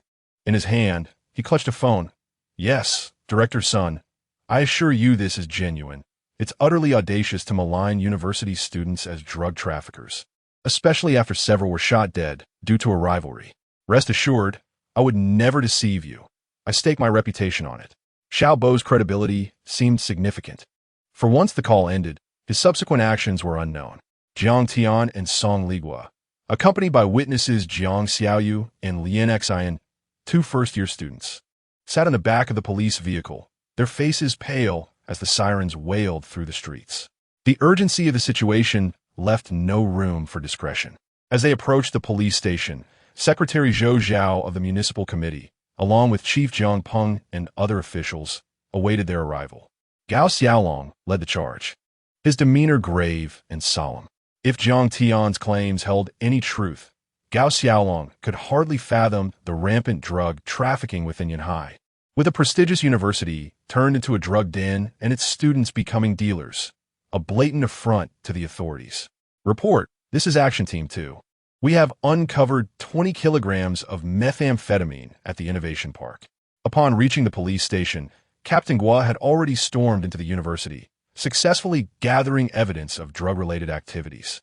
Meanwhile, the radio crackled with updates. Jiang Peng's expression darkened as he observed the anti-drug convoy entering the station. A heavy atmosphere enveloped the room, silencing any utterance. At that moment, Gao Xiaolong's countenance was as dark as a storm cloud. Who had dared to label Jiang Tian as a rogue element, a malignant presence? The gravity of the situation escalated with the shooting of 4 university students, prompting immediate concern from the higher-ups. Gao Xiaolong and Zhou Zhao had come to the police station to demand accountability, who claimed that Jiang Tian was unruly, a poison to the police force, arrogant, and deserving of execution for allegedly killing 4 students over a petty dispute. Gao Xiaolong's voice rose with indignation. His fury was palpable. He recalled his visit to the municipal committee, where he learned of the gravity of the situation for university students shot dead. Upon further investigation, they realized the events were not as they had been presented. The deaths, while tragic, underscored the rampant drug trafficking. The pressure on anti-drug officers was immense, facing dangers that could lead to death at any moment, compounded by the betrayal from within their ranks. Gao Xiaolong's gaze turned to the vice director of Yunhai, Sun Haiba, who had made the call to the committee without fully grasping the situation, bypassing Jiang Peng entirely.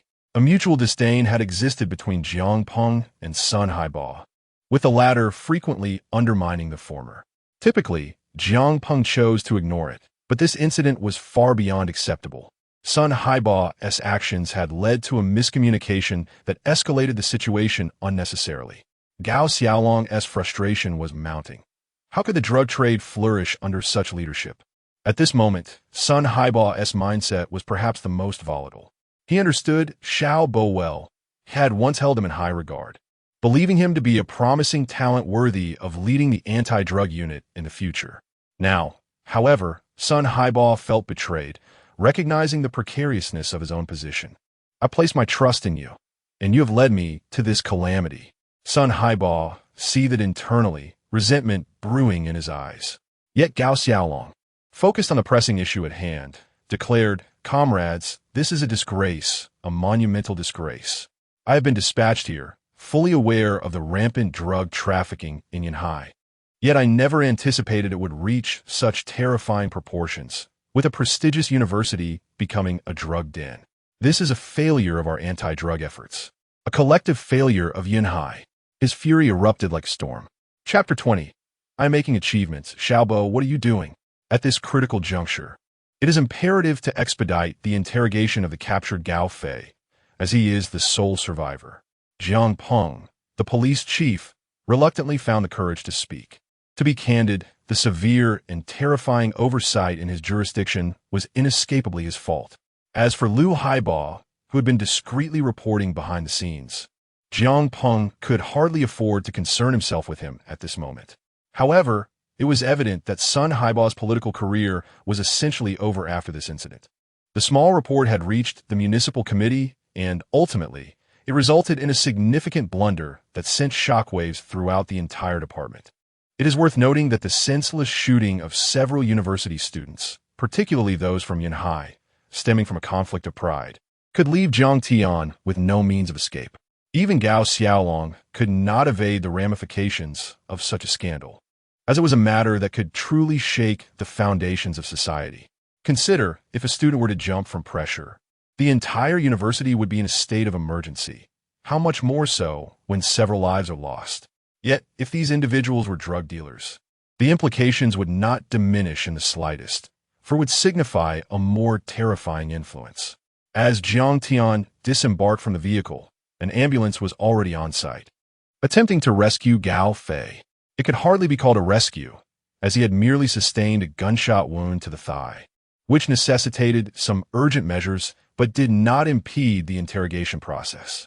Upon exiting the car, Jiang Tian immediately heard the sounds of reprimands and discussions at the entrance of the police station. Jiang Tian possessed extraordinary hearing, akin to that of an impeccable six-sided warrior. With golden attributes in marksmanship and combat, he was formidable at any range. Coupled with a physical prowess that surpassed the limits, while not yet golden, it was undoubtedly far beyond that of an ordinary individual. Even from a distance, his hearing was remarkably acute. Sun Haiba. Jiang Tian squinted, suddenly recalling Sun Haiba. If, in their previous lives, anyone had taken pleasure in their family's downfall, it was undoubtedly Sun Haiba, who had been the most active in suppressing them and reveling in their misfortune. He blamed Jiang Peng for a dictatorial approach, attributing the chaos among Yunhai's drug dealers entirely to him. Beyond that, Sun Haiba could also be considered Xiaobo's benefactor, for his ascent was significantly aided by Sun Haiba's influence. Yet, Jiang Tian's eyes flickered. If memory served, Sun Haiba would face repercussions years later. After Jiang Peng's downfall, a new chief would encounter misfortune, and following the exposure of Sun Haiba, it would be confirmed that he was indeed involved, entangled in a heinous major case.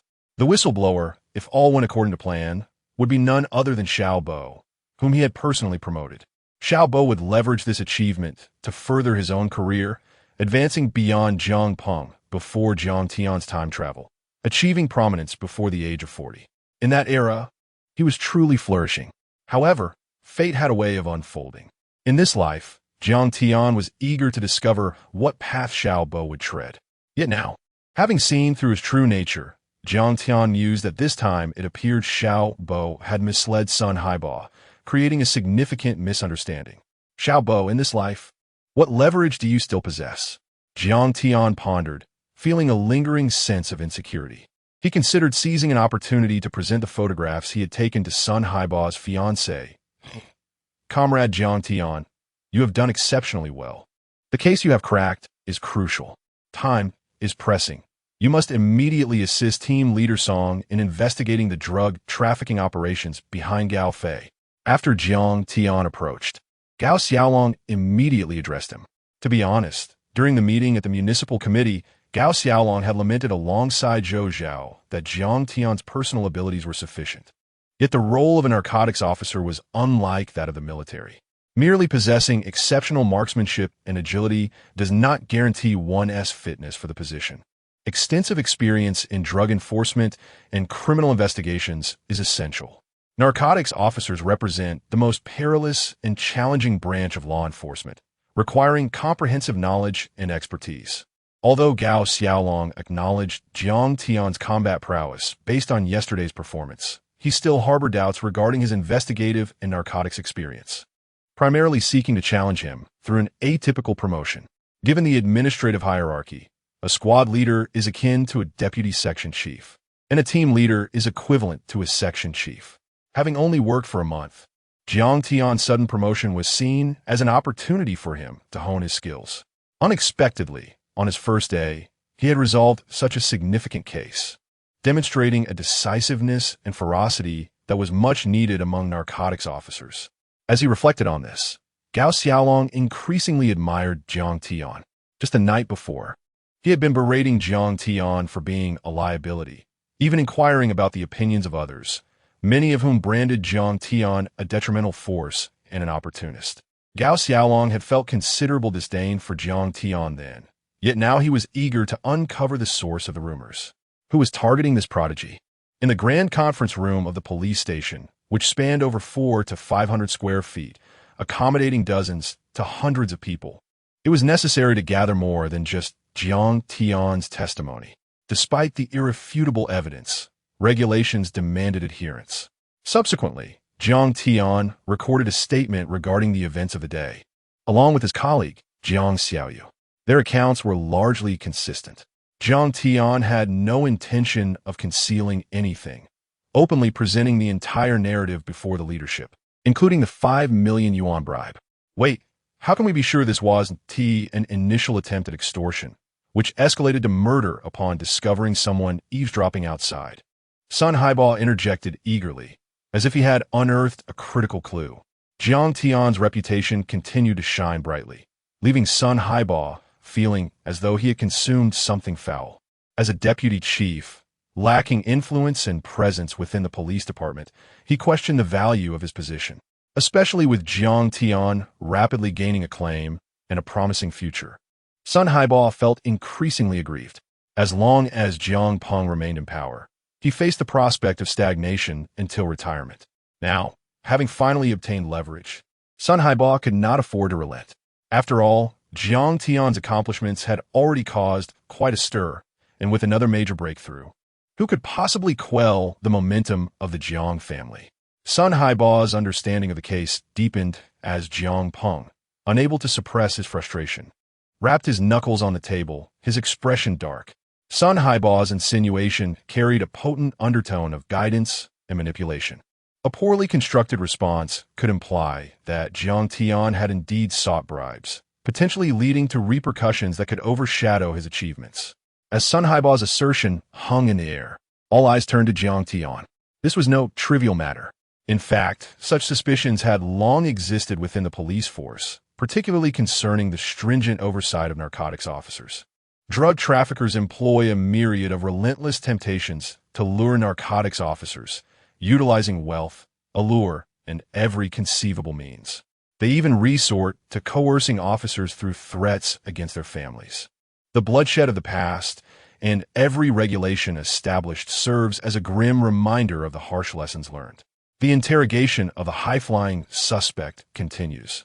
But Jiang Tian has not been involved in this particular matter, as the police department has its own interrogation specialists.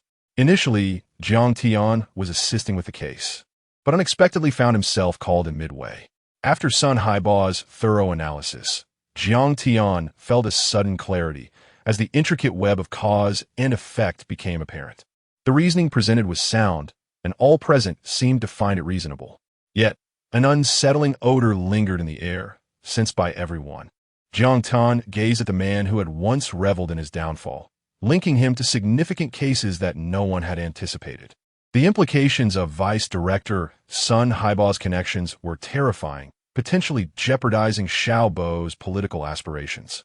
With a smirk, Jiang Tian disdainfully remarked, "If I missed a shot, shall we wager, Vice Director Sun? Let me run 3,000 meters with a sniper rifle, and I can assure you a single shot will be your end." Everyone suddenly recalled Jiang Tian's formidable record from the previous night. Every shot a fatality. "Vice Director Sun, are you unaware that without demanding bribes, how could I gain the traffickers' trust? How else could I discover their hideouts at Yunda?" Jiang Tian's expression remained unchanged as he spoke, but Sun Haibao's face turned a deep shade of purple, forcing a response. "Your marksmanship is impressive, yet why did you not apprehend them for a proper operation without consulting your superiors?" At this juncture, Sun Haibao could only maintain his composure. Indeed, a more strategic approach might have yielded greater results. However, had they not threatened Jiang Tian's family, he might have cooperated to uncover more evidence. "I faced 5 traffickers alone. Did you not see the weapons in their hands?" Jiang Tian exclaimed, rising from his seat and pointing a finger accusingly at Sun Haibao. Despite his position, Jiang Tian showed no fear. His father, Jiang Peng, was not weak-willed, yet lacked the strength to command respect within the precinct. Sun Haibao had often caused him trouble due to his seniority. Now, Jiang Tian refused to coddle him any longer. "You dare to insult me? I am the vice director, and I ask you why they were merely slicing watermelon." Sun Haibao's countenance darkened. In front of the majority of the narcotics team, he had lost all dignity. If they're merely slicing watermelon, then they are indeed dangerous. We, the frontline officers, continually face life-threatening situations. If they were to act violently, the safety of narcotics officers must be our priority as stipulated by police regulations. Or perhaps, Vice Director Sun, you would like to converse with a few traffickers? They won't strike, so we should remain passive? Jiang Tian countered with reason. With a mocking smile, he continued, "Moreover, I am the one achieving merit, while you have accomplished nothing yet treat me, a benefactor, as a criminal. What are your true intentions, Sun Haibao?" Jiang Tian boldly escalated the confrontation. Observing the fury etched on the faces of the leaders around him, Sun Haibao felt a sinking sensation. He had stirred the ire of the crowd. The officers' gazes were ablaze with indignation. Jiang Tian had effectively placed him in opposition. Historically, Jiang Peng had remained indifferent, while Sun Haibao sought to assert his authority, aligning himself with those in power. Many supported Sun Haibao, but Jiang Tian's words nearly implied he was undermining those on the front lines who achieved success. Jiang Tian recalled how Xiao Bo had previously suppressed him, likely at Sun Haibao's behest. Resolute, Jiang Tian decided to investigate Sun Haibao in the next case. If memory served, he had purchased a villa concealing vast sums of cash. Before Sun Haibao could respond, Gao Xiaolong slammed his hand on the table, exclaiming, "What are we quarreling about at this juncture? Jiang Tian has accomplished something noteworthy, yet instead of commending him, you choose to be confrontational. Jiang Tian is a hero in the fight against drugs, not a criminal under your command." Sun Haibao's complexion turned ashen. "The personal qualities of Comrade Sun Haibao require improvement," Zhou Zhao remarked coolly. In summary, it was a matter of misplaced priorities. The interrogation results are in.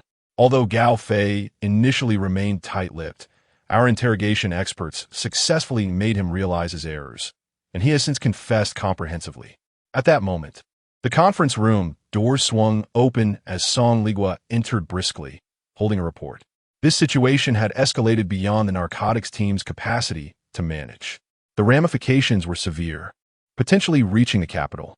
The implications of Yunda, a prestigious university, were far-reaching and detrimental, to the extent that this case could not even be disclosed publicly. Gao Fei had been evasive. While he admitted to trafficking, he failed to disclose the identities of the accomplices within the school. Furthermore, the 6th individual, as Jiang Tian recalled, was missing from the account. Gao Fei's associates were not forthcoming, and Jiang Tian's furrowed brow indicated his understanding of the urgency and necessity for a swift resolution. He recognized that the scrutiny on this case was not from Gao Xiaolong, but from higher authorities. Resolving this case was paramount, with Xiaobo's previous position hanging in the balance. Jiang Tian clenched the confession tightly, eager to witness the shift in power dynamics. I am the one achieving merit. While Xiaobo, what are you doing? Chapter 21. The arrogance of the villainous duo demands double retribution. I feel the same way. Jiang Tian. I didn't expect you to observe so meticulously, Song Ligua remarked, somewhat astonished. As an experienced narcotics officer, he understood that drug enforcement often intertwines with criminal investigation. In many instances, cases involving narcotics necessitate collaboration with the Serious Crimes Unit. However, one must not overlook the extraordinary capabilities Jiang Tian has displayed. Could it be that even criminal investigators comprehend his prowess? Heaven help us! Jiang Tian appeared to have just graduated, having only recently joined the police force for a month. Strictly speaking, he had yet to receive his diploma. Students at the police academy typically begin internships in their senior year, especially in the latter half of the final semester. If the internship proceeds well, the police department issues a certificate, and barring any issues, the intern is then confirmed in their position. However, there are exceptions for those deemed unqualified or who wish to transfer. Jiang Tian had effectively entered the narcotics division directly during his last semester. This meant that Song Ligua, despite being an experienced narcotics officer, found Jiang Tian's exceptional performance to be astonishingly beyond his own. It was not unusual. The testimonies gathered not only detailed the school's leadership, but also traced the drug traffickers' routes. Yet, how could a university student be involved in such matters? Especially a standout like him. Someone must have led him astray, Jiang Tian deduced. In his previous life, he was aware of this case, but by then, he had already been reassigned for narcotics and learned about it only through Wang Yifei's boastful remarks. Indeed, over the span of more than a decade. Every time Xiaobo received a promotion or solved a case, Wang Yifei would flaunt it before him while simultaneously belittling Jiang Tian. He felt a deep sense of inadequacy as he watched Xiaobo ascend the ranks, offering only heartfelt blessings and countless regrets, dreaming of altering past events. He had never anticipated that their relationship would become so intimately entwined, nor could he have foreseen Xiaobo's utter shamelessness. Indeed, we promptly investigated the families of the 4 individuals you shot, and they predominantly reside in remote areas. Their families seem honest and straightforward, with little likelihood of involvement in drug trafficking, Song Ligua confirmed. Meanwhile, Jiang Tian's thoughts were consumed by the identity of the 6th individual. A profound sense of urgency gripped him. Jiang Xiaoyu. The unresolved nature of this case meant that Jiang Xiaoyu could be in imminent danger. He thought of his own family. Although they were leaders and lived in relative safety, the old adage rings true. One can never be too careful against thieves. During commutes, and with Jiang Xiaoyu involved, it was conceivable that the drug traffickers might retaliate. Jiang Tian, you need to be cautious. Your sister should refrain from attending school for the time being, Song Ligua advised. This case had exposed nearly all of Jiang Tian's information to the traffickers. In essence, he should devise a more comprehensive plan to capture them all. Yet, the ultimate outcome remained unchanged. Jiang Tian lacked the time and resources to engage in prolonged confrontations, especially with the threat to Jiang Xiaoyu looming over him like a dark cloud. Enough of this. We must apprehend the implicated leader first, Jiang Tian declared, leading his team to the vehicle. His urgency was palpable. The 6th suspect was secondary to his true objective, the formidable drug lord lurking in the shadows. Regardless of the circumstances, this case had erupted into a significant incident, and as its discoverer, Jiang Tian once again caught the attention of higher authorities. Within just 2 days, his name re-emerged in the eyes of the top brass. Provided no unforeseen events transpired, his future appeared to be brilliantly assured. Upon reaching the police station, Jiang Tian sought out Captain Song, requesting him to arrange for Jiang Xiaoyu to be sent home. Be careful, brother.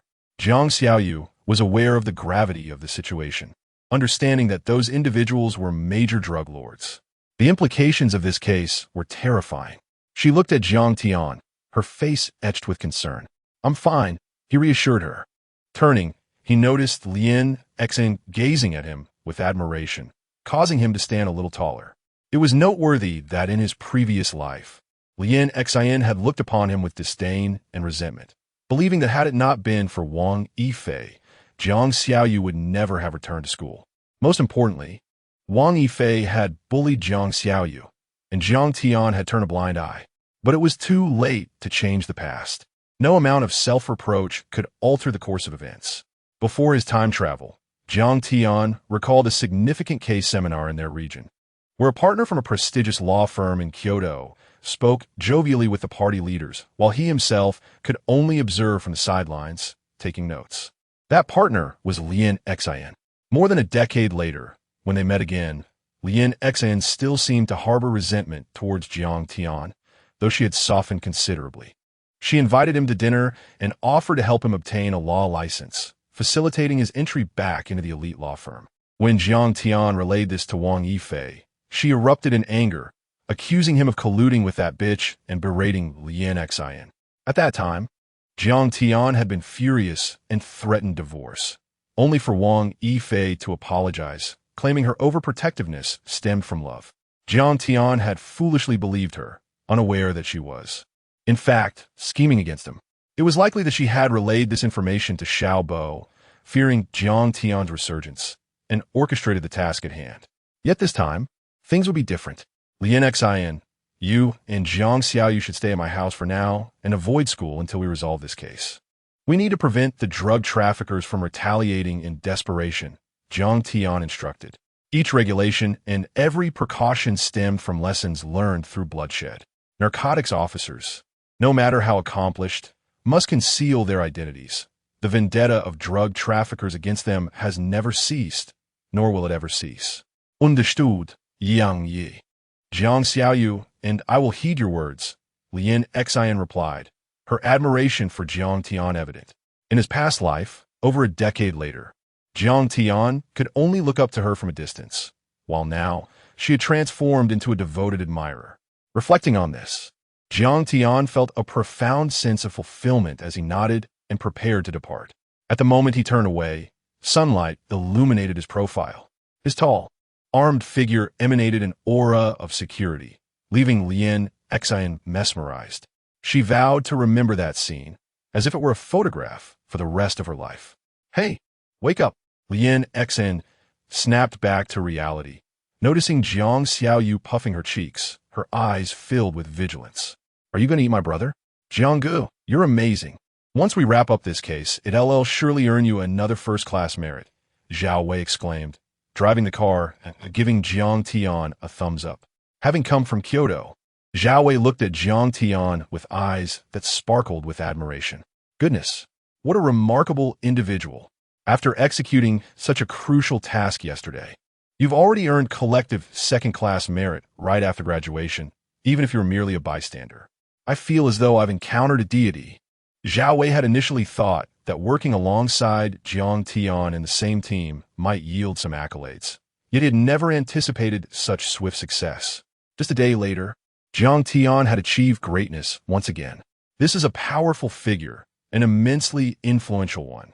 Zhao Wei's admiration for Jiang Tian has reached the brink of madness. In this moment, Jiang Tian is nothing short of a deity to him. A few drug dealers were apprehended, and while the quantity of drugs discovered was not outrageously excessive, it was certainly significant, especially given the context of a prominent university's drug den. It felt as if divine providence had intervened, clinging tightly to this powerful ally. Zhao Wei's eyes grew redder with each passing thought. The red light blared, signaling an impending calamity. Jiang Tian had already grasped the seatbelt switch firmly. Zhao Wei, with his eyes ablaze and breath quickening, resembled a creature in heat as they sped through the red light, narrowly avoiding a collision with a large truck. Although Jiang Tian was formidable, he would not withstand the crushing weight of such a vehicle. Brother Jiang, I apologize, I didn't see it. Zhao Wei chuckled awkwardly. Damn, 200 drug dealers couldn't take me down, and here I almost met my end at your hands. Jiang Tian wiped the cold sweat from his brow.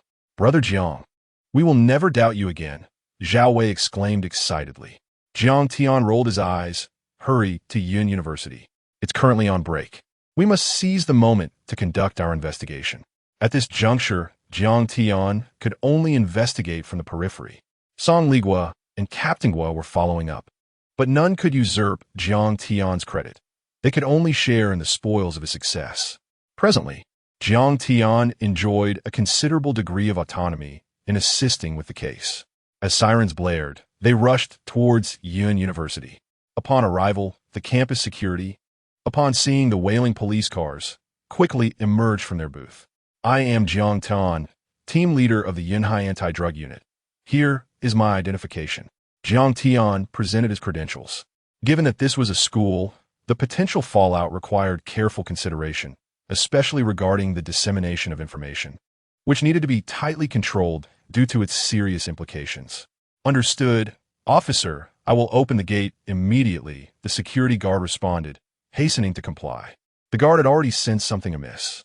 The first wave of 3 anti-drug police cars had entered, and now more were arriving. Yin University, anti-drug police? Surely, it can't be that a student here is involved in drug use, warranting such a large-scale response? The gatekeeper mused. Having made it to Yin University, they should have a bright future ahead. Who in their right mind would entangle themselves with drugs? The elderly guard opened the gate, watching the police vehicles roll onto campus. However, just as he boarded the car, Jiang Tian sensed a radar alert. The so-called radar alert triggers when a criminal with malicious intent or grave wrongdoing is within a kilometer of Jiang Tian, automatically warning him. This is the remarkable and terrifying capability of the Golden Tier scanning radar. In other words, if someone intended harm against Jiang Tian, he would already be aware before any confrontation could occur. Sensing the threat, Jiang Tian paused, his peripheral vision instinctively darting towards the upper floors of a nearby hotel. Could be Xiaobo. Jiang Tian furrowed his brow. Indeed, as soon as he boarded the police vehicle, his phone rang. It was Wang Yifei. Upon seeing her name, Jiang Tian felt a surge of anger. This woman was relentless. In his previous life, she had caused him unimaginable suffering, and now, before he could even commence his revenge, she was once again entangling him in her troubles. Jiang Tian remained unperturbed, answering the call without uttering a word. Jiang Tian, I apologize for raising my voice at noon. I didn't mean to, sigh. Wang Yifei's voice emerged. Jiang Tian smirked coldly. Her heavy breathing confirmed his suspicion that she was entangled with Xiaobo at the hotel. However, while at the police station, Jiang Tian had discreetly copied footage from the anti-drug surveillance cameras, capturing the intimate moments between Xiaobo and Wang Yifei. This footage was crystal clear, and if Xiaobo's fiancé were to learn of this, his prospects of redemption would be utterly obliterated. What do you want? Jiang Tian's tone was indifferent. You no longer love me, do you? You don't care about me anymore. I apologized, and yet you remain indifferent. Just yesterday, you professed your love for me. Have you found someone new?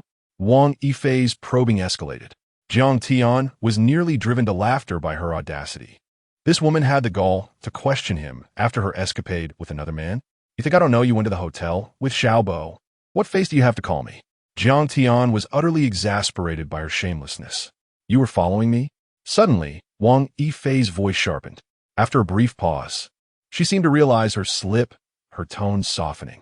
Xiaobo was suspended because of you, and you were even awarded first-class merit. He came to ask me what happened, wondering if there was a misunderstanding. Why do you distrust me so? Jiang Tian was incredulous. Her own misdeeds had led to his suspension, yet she sought to pin the blame on him. Moreover, the insinuation of merit sounded as though it had been handed to him by Xiaobo. And here they were, cozy together, calling him for a thrill, all while accusing him of distrust. This woman was insufferable. If it weren't for the ongoing investigation into drug dealers, Jiang Tian would have been tempted to barge in and deal with the two of them directly. Fine, I forgive you. Let's not dwell on this. I have something important to discuss. Xiaobo said you have the ear of a high-ranking official. Please speak to him on Xiaobo's behalf to restore his position. Wang Yifei continued. What the hell? Jiang Tian spat, incredulous that she would dare issue him commands. You think I'm your puppet? What connection do we have? You truly believe I cater to you? Jiang Tian abruptly ended the call. There was no point in enduring such nonsense. Jiang Tian was on the verge of achieving remarkable success in his investigations, while Xiaobo's chances of redemption dwindled to near zero. However, this was merely the beginning. Brother Jiang has arrived. At that moment, Jiang Tian reached the entrepreneurship park. The area was already surrounded by anti-drug officers, and numerous graduate students and lingering undergraduates passing by cast curious glances. Chapter 22. The Political Legacy. Ultimately ascending to the pinnacle of power, Jiang Tian furrowed his brow, acutely aware of the profound impact of the situation. Although he was the one who exposed the case, he understood the terrifying repercussions it could have on society. During the meeting, Gao Xiaolong repeatedly cautioned Jiang Tian to exercise utmost caution regarding the case, emphasizing that the details must remain confidential. Any exposure could trigger significant societal upheaval. Jiang Tian felt a sense of relief, realizing that this was not taking place a decade or two later. Had it occurred in the era of the internet and social media, the moment their narcotics officers entered a prestigious university, the entire online community would likely erupt in chaos. However, this matter must not be disclosed. Everyone, quickly immerse yourselves in your studies. We are here solely to investigate a minor detail of the case. Do not spread rumors, as it is illegal. Do you all understand? Jiang Tian addressed those lingering in curiosity. The human inclination to spectate was undeniable, yet after dismissing them, he swiftly proceeded down the corridor. Now, his foremost priority was to locate the sixth individual. Jiang Tian had a vague sense that this person could be central to the case. From his previous life, he had gleaned a small portion of information, primarily from Lian Xin. 6 individuals had coerced Jiang Xiaoyu, yet only 5 drug dealers were apprehended in the subsequent pursuit. Lian Xin had communicated with Jiang Tian later, only to discover that the 6th individual had vanished. He instinctively felt that this missing 6th person was the key to unraveling the case. As he ascended to the entrepreneurial park, Jiang Tian wore a serious expression. Captain Guo, he nodded in greeting. Captain Guo, head of their team, held an official rank equivalent to a division chief, making him Jiang Tian's direct superior. Previously, their relationship had been rather mundane, further strained by Xiao Bo's instigation, which had soured Jiang Tian's rapport with the entire police force. Fortunately, following yesterday's incident with the drug dealers, everyone seemed to hold a sense of gratitude towards Jiang Tian. Captain Guo greeted him with a broad smile. Xiao Jiang, you have accomplished another great feat. I have nearly concluded my investigations here, and the school's leadership has already been apprehended. You've certainly earned yourself another first-class merit, 2 in 2 days. As Guo spoke, envy flickered across his features. Such accolades could not be easily resented. After all, while it was one thing for drug dealers to be audacious, Jiang Tian had disregarded the allure of 5 million and executed the dealer without hesitation.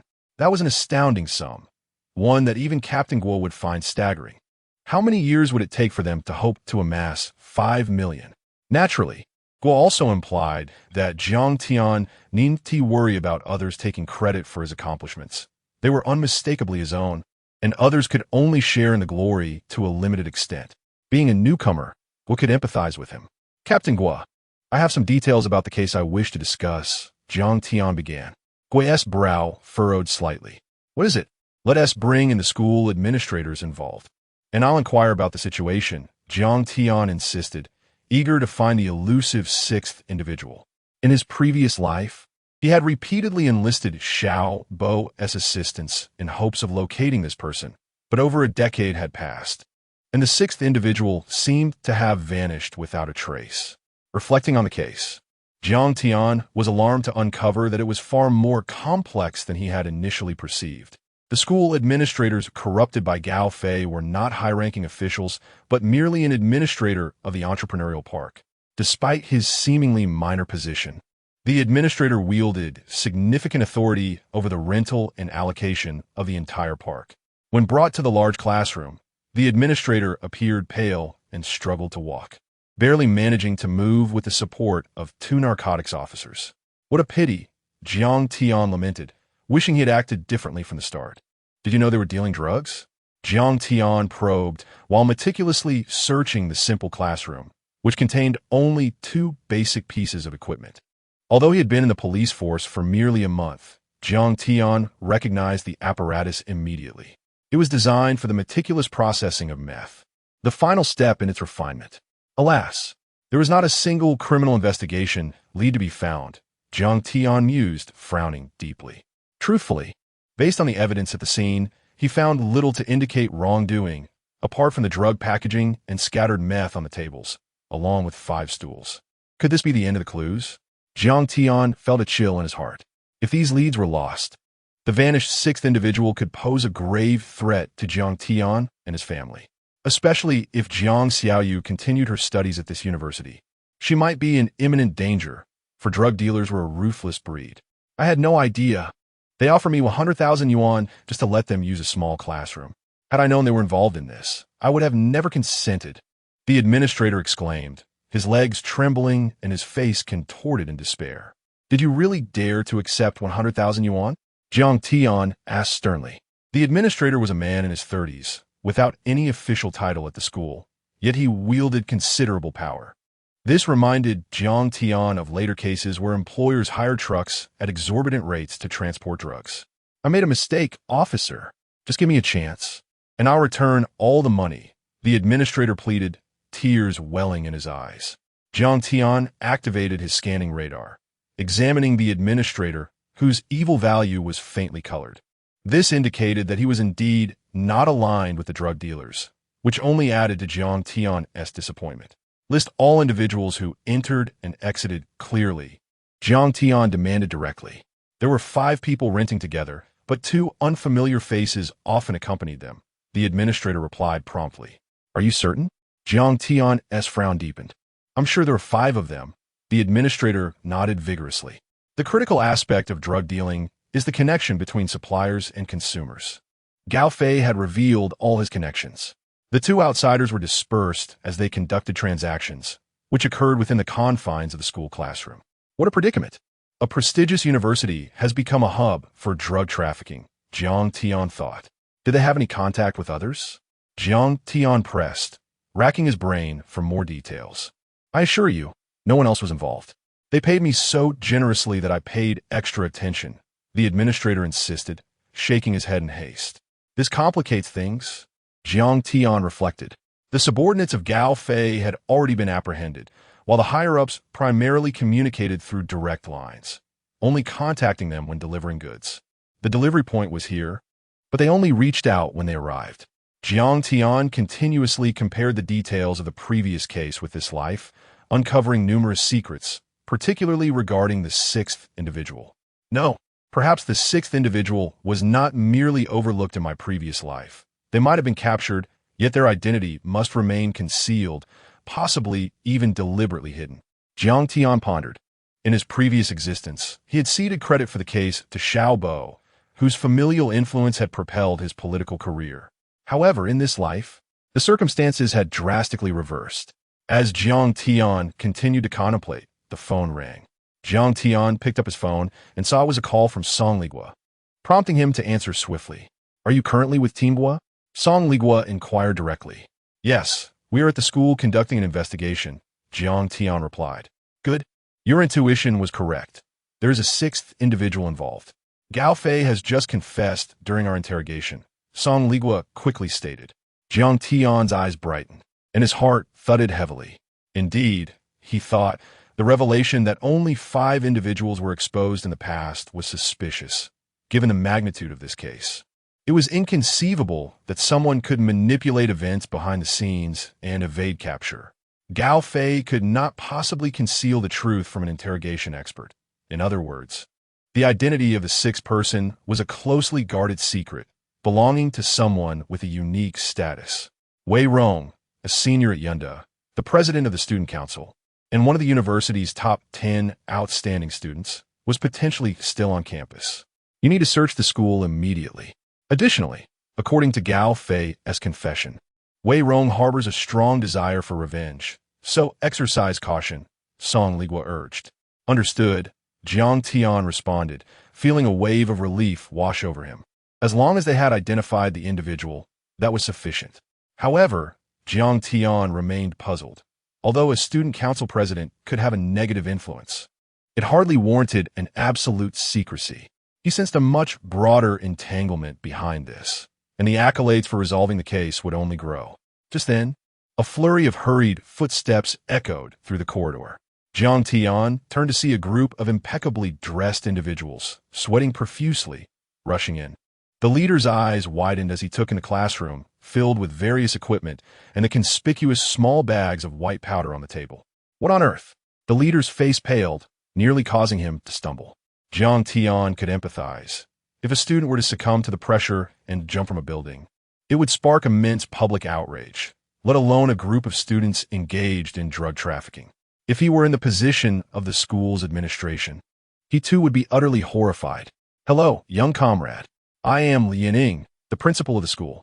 The anti-drug team has already informed me of the situation regarding the drug trafficking activities of those 5 individuals, and we are extremely outraged, Lianing said, shaking Jiang Tian's hand, his demeanor icy. Little did he know that what was supposed to be a pleasant Sunday had turned into a calamity. His students were involved in drug trafficking. Lianing? Jiang Tian's ears perked up. Could it really be that coincidental? Nonetheless, he expressed his sympathy and understanding toward Principal Lian's anger. We, the police, completely understand your outrage, and we hope the school can enhance its management in the future. By the way, I just received a call from Officer Song. According to the latest developments, Wei Rong, the student council president you honored as one of the top 10 outstanding students, is the mastermind behind this group. We hope the school can cooperate with us to apprehend the criminals swiftly, as they may have already escaped. What? Wei Rong? Lian Ying's expression stiffened, and the officials accompanying him turned pale. What is wrong? Jiang Tian inquired, intrigued. Young comrade, Wei Rong comes from a wealthy family in Yanhai. He recently made a significant donation to our school, and his father is a representative at the Yanhai General Assembly, Lianing explained. Good heavens! Jiang Tian exclaimed, astonished at this revelation. He had not anticipated such connections. There was no time to ponder how Wei Rong, as a privileged individual, could be involved in drug trafficking. Where is Wei Rong's dormitory?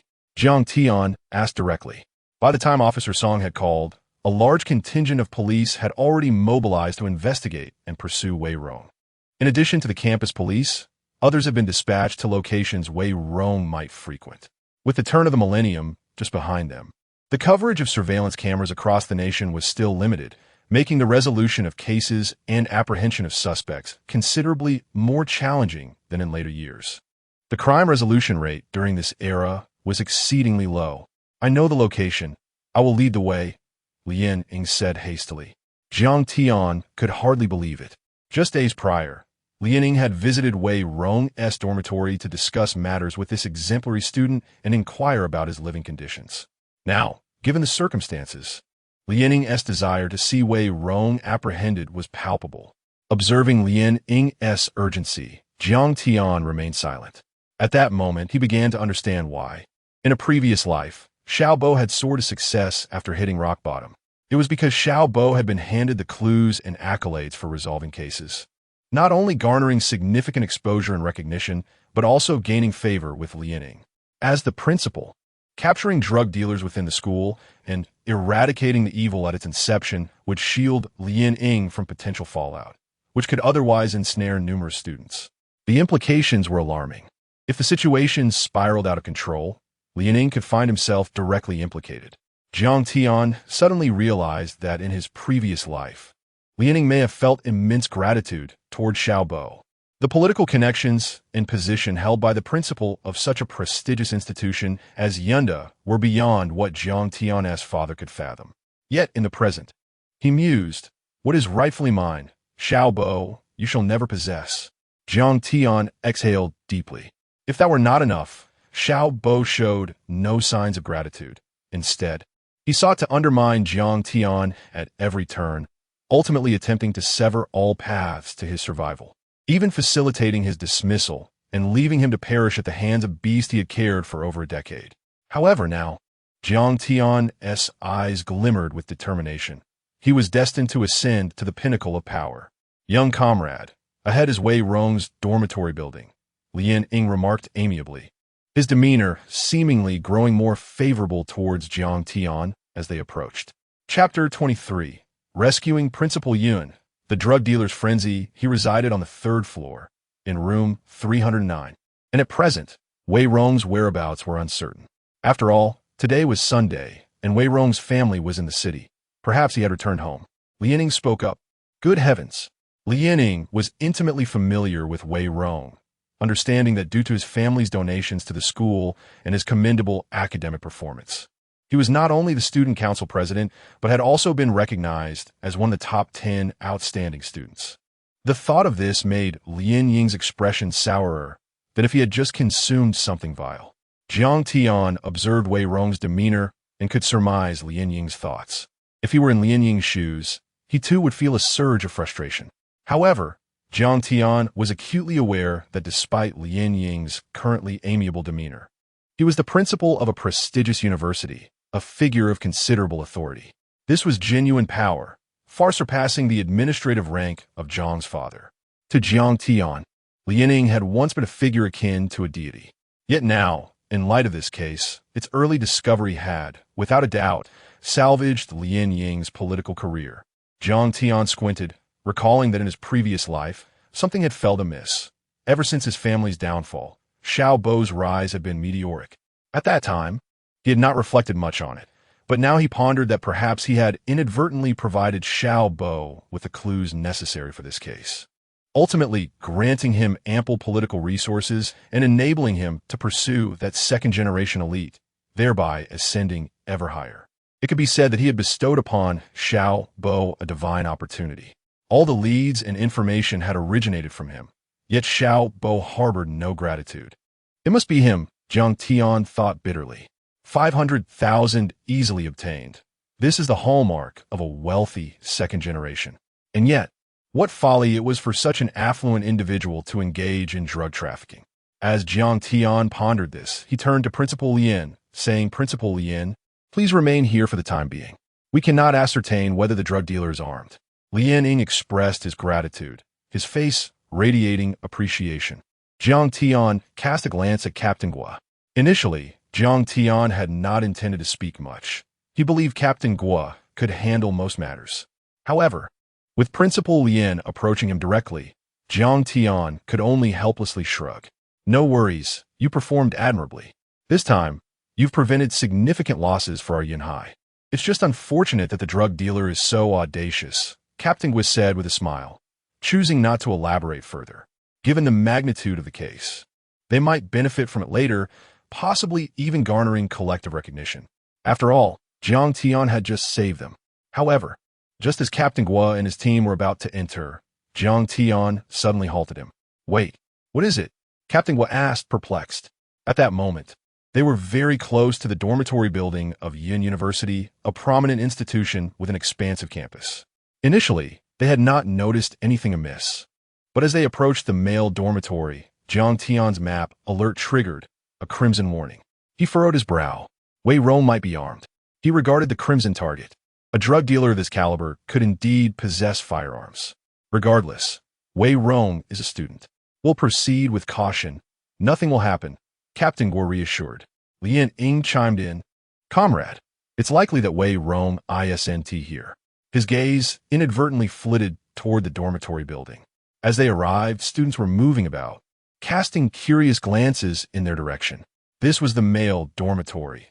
Yin University attracted many students from all corners of the country, and even during the holiday. Most remained on campus over the weekend. Li Yining could scarcely fathom the consequences if Wei Rong were to wield a weapon openly in the dormitory. The mere thought sent chills down his spine. Comrade, we appreciate your efforts. Li Yining attempted to offer comfort. Yet, in the next moment, before he could comprehend, an excruciating pain struck his abdomen. Did you just kick me? He nearly spat blood in shock. Meanwhile, inside the dormitory, in a 6-person room, only 2 students were present due to the weekend. Wow, look at all those police cars. What could have happened? One student leaned out the window, astonished by the scene below. President, do you think something happened in our dorm? He casually queried. Bang! Before the student could finish speaking, a deafening sound erupted, reverberating through his ears. The noise was so overwhelming it felt as if a massive firecracker had been detonated right beside him, causing his head to buzz. His eyes widened, and as his gaze shifted, he saw the president of the student council holding a gun aimed downward, his entire body turning cold. The gun's muzzle still emitted wisps of smoke, indicating that the man had just fired. Just before the gunshot rang out, Jiang Tian's radar alert reached its zenith, a piercing sensation coursing through his forehead. The police cars had parked directly beneath the dormitory, and, as everyone exited, Jiang Tian stood with Lian Ying, ready to instruct the leaders to stay outside while they rushed in. Suddenly, an overwhelming sense of danger surged within him. Unerring marksmanship, gold. Scanning radar, gold. Martial arts master, red. Robust physique, green. Minor disguise proficiency, transcendent memory, green. Minor gambling skill, green. Criminal value, 2,000. Jiang Tian's attributes now reached astonishing heights. Notably, the scanning radar allowed him to detect danger in enemies within a kilometer, providing instant alerts, particularly in life-threatening situations. It manifested a terrifying instinct akin to a spider's sense. Coupled with the combat prowess and reflexes of a martial arts master, Jiang Tian acted without hesitation, delivering a swift kick. "You kicked me?" Lian Ying, accustomed to his high status, had never endured such indignity until this moment. As Jiang Tian kicked him away, he instinctively tilted his body. Bang! In that critical moment, the gunfire erupted. Lian Ying reflexively covered his ears, his face paling drastically. "Quick! Second window on the third floor, fire!" Captain Gua, momentarily stunned, shouted. Being seasoned anti-drug officers, they had faced countless gunfights against merciless criminals capable of any atrocity. Within half a second, Captain Gua assessed the gunfire's origin and swiftly issued commands. Without hesitation, Jiang Tian seized the dazed Lian Ying and dashed into the dormitory. Hearing the gunfire outside, Lian Ying's complexion turned ashen. At that moment, he felt an itch in his ear. Instinctively, he touched it, only to find his hand smeared with blood. Principal Lian, the situation was urgent. Jiang Tian, gripping his firearm, felt a surge of adrenaline. They had narrowly escaped. Standing alongside Lian Ying when the threat had escalated, Jiang Tian had barely had time to discern whether the bullet had been aimed at him or Lian Ying. In such dire circumstances, he had no choice but to resort to this desperate measure. However, Jiang Tian cast a glance at the trajectory and was almost certain that the bullet was aimed at Lian Ying. It made sense, given Wei Rong's circumstances. The adversary could hardly recognize him in such a short time, nor would there be an opportunity for that recognition, especially since he was fully armed and donned a steel helmet. A stranger would hardly be able to identify him. "Thank you, comrade," Lian Ying expressed, his complexion pale, beads of cold sweat on his forehead, and a lingering sense of dread. He looked at Jiang Tian, aware that he had narrowly escaped a grave fate. Was it truly Wei Rong who had attempted to harm him? Lian Ying still found it hard to believe, as his past impressions of Wei Rong had always been favorable. Jiang Tian, gun in hand, nodded. "Isn't that why we are so resolutely combating drug-related crimes? Once entangled with such illicit substances, whether in trafficking or usage, they are capable of anything. It's utterly ruthless." To be candid, Jiang Tian also felt an immense peril surrounding them. After all, drug enforcement officers are among the few departments that, even in peacetime, face bullets and danger. Drug traffickers are indeed capable of anything. "Comrade, I'm truly grateful to you," Lian Ying repeated, his heart still racing with anxiety. "Everyone, return to your dormitories and keep a low profile," Jiang Tian urged, noticing classmates peeking out from their dorms. Fortunately, it was the weekend and the number of students was relatively sparse. Jiang Tian, gripping his firearm, intended to ascend the stairs. However, upon glancing at the scanning radar, he noticed a red dot moving incessantly. "Where are you going?"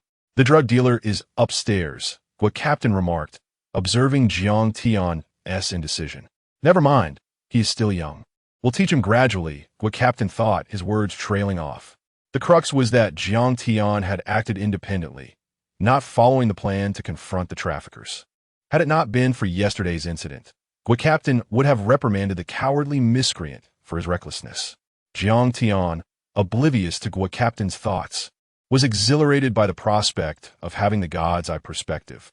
This vantage point was indeed a formidable asset. Instead of ascending, he positioned himself against the wall at the corner of another staircase, his gaze fixed on the stairs above. Although it was silent above, Jiang Tian's unique insight informed him that Wei Rong was indeed there. As anticipated, 2 seconds later, a foot cautiously descended the staircase. Just then, the door to a nearby dormitory swung open, and a head poked out. Jiang Tian furrowed his brow, causing the foot to retract. He gestured for the inquisitive student to be silent. Damn it.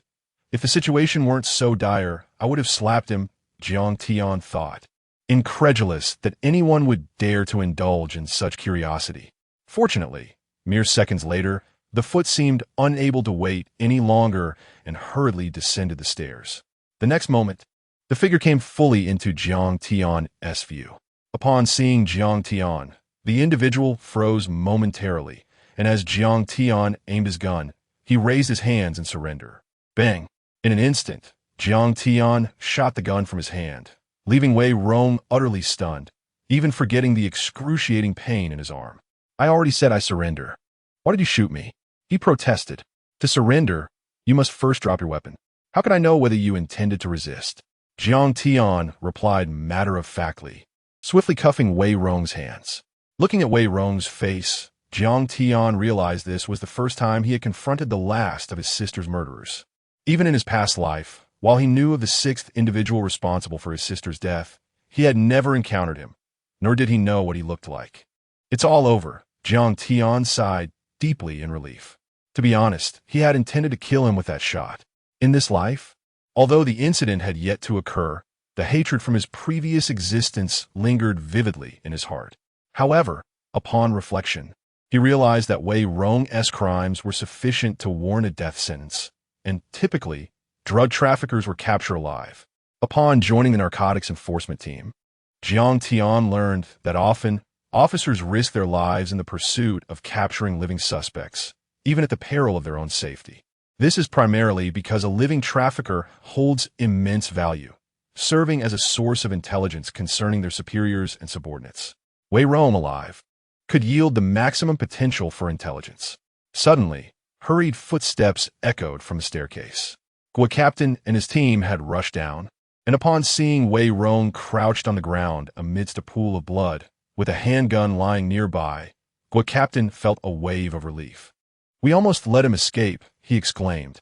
The possibility of him fleeing was slim, but the concern was that he might have fled into a densely populated area with a firearm, which could lead to catastrophic repercussions. As for the school and dormitories, it was an institutional concern. A slight lockdown would prevent any information from leaking out. Gua Captain approached Jiang Tian, vigorously patting his shoulder. Damn, did you predict the drug dealer's movements? He exclaimed in astonishment. When I saw you running to the first floor, I thought you were panicking or perhaps unsure of how to apprehend the trafficker. Your experience seemed insufficient. Who would have guessed you would apprehend him right here? On the first floor, having preemptively anticipated his movements, Gua Captain pondered, feeling a mixture of envy and admiration. I deduced it. Typically, dormitory buildings have 2 staircases. Jiang Tian explained. Gua Captain, filled with admiration, acknowledged that such talent was beyond envy. This young man not only achieved another merit, but also had garnered the attention of the higher-ups, especially since he had just saved the president of Yun University. That was a significant accomplishment. In the future, Jiang Tian's prospects appeared exceedingly bright. 2 first-class merits in the force, coupled with connections, who could hinder his ascension. You are a natural-born talent for narcotics enforcement, Gua Captain concluded with profound appreciation. Chapter 24. The perfect goddess Muya. You Shobo are unworthy. I must report this police officer. Just after I surrendered, he deliberately continued to shoot at me. He has broken the law. I will report him for his criminal actions. Gripped forcefully by 2 narcotics officers, Wei Rong could only feel the excruciating pain burning through his arm. The flames of anger raged within his heart. Damn it. It truly is infuriating. The intense pain shattered Wei Rong's composure. Yet simultaneously, it ignited a desire within him to eliminate the officer standing before him. What is happening? Captain Guo furrowed his brow and inquired of Jiang Tian. If shots were fired after surrendering, it would constitute a grave incident. Although narcotics officers possess the highest right to self-defense among all police divisions, considering they regularly confront drug dealers, the The level of danger they face surpasses even that of criminal investigation officers. I raised my hands in surrender as soon as I saw him. Yet he still shot at me. This officer has committed crime. I request that you apprehend him as well. He is also guilty of intentional injury, Wei Rong exclaimed, his agitation palpable. Everyone's gaze shifted to Jiang Tian. This was no trivial matter. Although Wei Rong was indeed a drug dealer, his status was far from ordinary. Any violation of protocol would complicate subsequent proceedings. Hurry and arrest him. He must be taken into custody, Wei Rong urged impatiently. Even in death, he wished to drag someone down with him. He was holding a gun. How could one know if he was surrendering or shooting? Jiang Tian shrugged, bemused. Is it wrong for him to fire? Indeed, he was aware of the surrender, but does that mean one can act without consequence? This man, in his previous life, caused the death of my sister. Now it all makes sense. Captain Gua nodded in understanding. Huh. Wei Rong stared in disbelief at those around him. Jiang Tian approached, his expression icy. Damn it, this scoundrel is the mastermind behind my sister's death in my past life. He is a criminal of the highest order. Jiang Tian scrutinized the scanning radar, which was nearing its crimson peak. He was beginning to grasp all the radar's functions. The lesser the crime value, the less malevolence it indicated, signifying fewer criminal acts. Conversely, the brighter and redder the points, the deeper the sins. Clearly, Wei Rong was steeped in guilt. I will accuse you all of mutual protection. Wei Rong's heart sank. Before Captain Gua could respond, Jiang Tian stepped forward and, with a resounding punch, struck Wei Rong squarely in the face. This blow was measured. Otherwise, given Jiang Tian's martial prowess, he could easily devise countless lethal methods in a mere second. Even this single punch, delivered with his near-peak human capabilities, could prove unbearable for Wei Rong. Blood spurted from Wei Rong's mouth, and he vaguely sensed a tooth had been lost. The next moment, a sharp pain erupted from his head. As he struggled to focus, he saw Jiang Tian's mocking grin, one hand gripping his hair. I warn you, do not cause a disturbance here. You are a drug dealer, devoid of rights. You heartless drug dealers, I could easily end your life, Jiang Tian stated coldly. I will sue you. I will sue all of you. Wei Rong mumbled, his words slurred. As a top second-generation rich kid in Yanhai, he was accustomed to a life of luxury. Power, beauty, and wealth were at his fingertips. He had corrupted many through money. Yet this time was different. How vicious! Zhao Wei gasped in shock. To be honest, Zhao Wei and Jiang Tian had entered the police force together. But in Zhao Wei's memory, Jiang Tian had been rather unremarkable until yesterday. Bang! In the next instant, as Wei Rong's words faded, Jiang Tian's fist struck again, yanking Wei Rong's hair. Jiang Tian could not fathom why drug dealers had the audacity to be so arrogant, as if they were unaware that drug dealers possessed no rights whatsoever. If his recollection served him correctly, merely a month later in his previous life, due to rampant drug dealer activities, a patrol team was dispatched to Yunhai to tackle drug trafficking issues, even facing threats from the dealers. Jiang Tian narrowed his gaze. This revealed the extent of the drug problem in Yunhai, a city dangerously close to the border, a veritable paradise for drug traffickers. Xiao Jiang, stop hitting him. If you continue, he might die, and it will complicate our interrogation. Captain Gua interjected, growing anxious. Damn it, Jiang Tian is too ruthless. With each slap, Wei Rong's face was nearing destruction, and his speech had become incoherent. This is simply a reaction to his arrogance. Jiang Tian defended himself. The audacity of such a brazen drug dealer to demand rights? A brutal thug seeking human rights? Captain Gua, I believe this individual is involved in more than just drug trafficking. There may be other cases at play, Jiang Tian remarked, noting the bright red markings. You are correct. Captain Gua recalled Wei Rong's brazen act of firing a weapon in public. Where did that bullet strike again? Moments later, Captain Gua saw Principal Yin Ing of Yunhai University, clutching his bloodied ear, approach. Principal Yin, what brings you here? Did the ambulance not arrive to take you to the hospital? Jiang Tian inquired. My dear comrade, I could not rest easy, so I came to check on you. Thank you for saving me earlier. If not for you, the forensic team would have reported that I would have been shot in the head, Principal Yin expressed, visibly shaken. My goodness. The urgency of the situation led Captain Gua to overlook many details. Hearing the principal's voice now, Captain Guo felt a rush of pride. Saving a principal from Yunhai University signified a vast network of connections. "This is our duty," Jiang Tian replied, sensing the principal's excessive enthusiasm. However, he forgot the profound gratitude one feels toward the savior in a life-or-death crisis. "I will ensure Yunhai University honors you with a banner of appreciation," Principal Lien vowed again. "This is not solely my achievement," Jiang Tian replied modestly.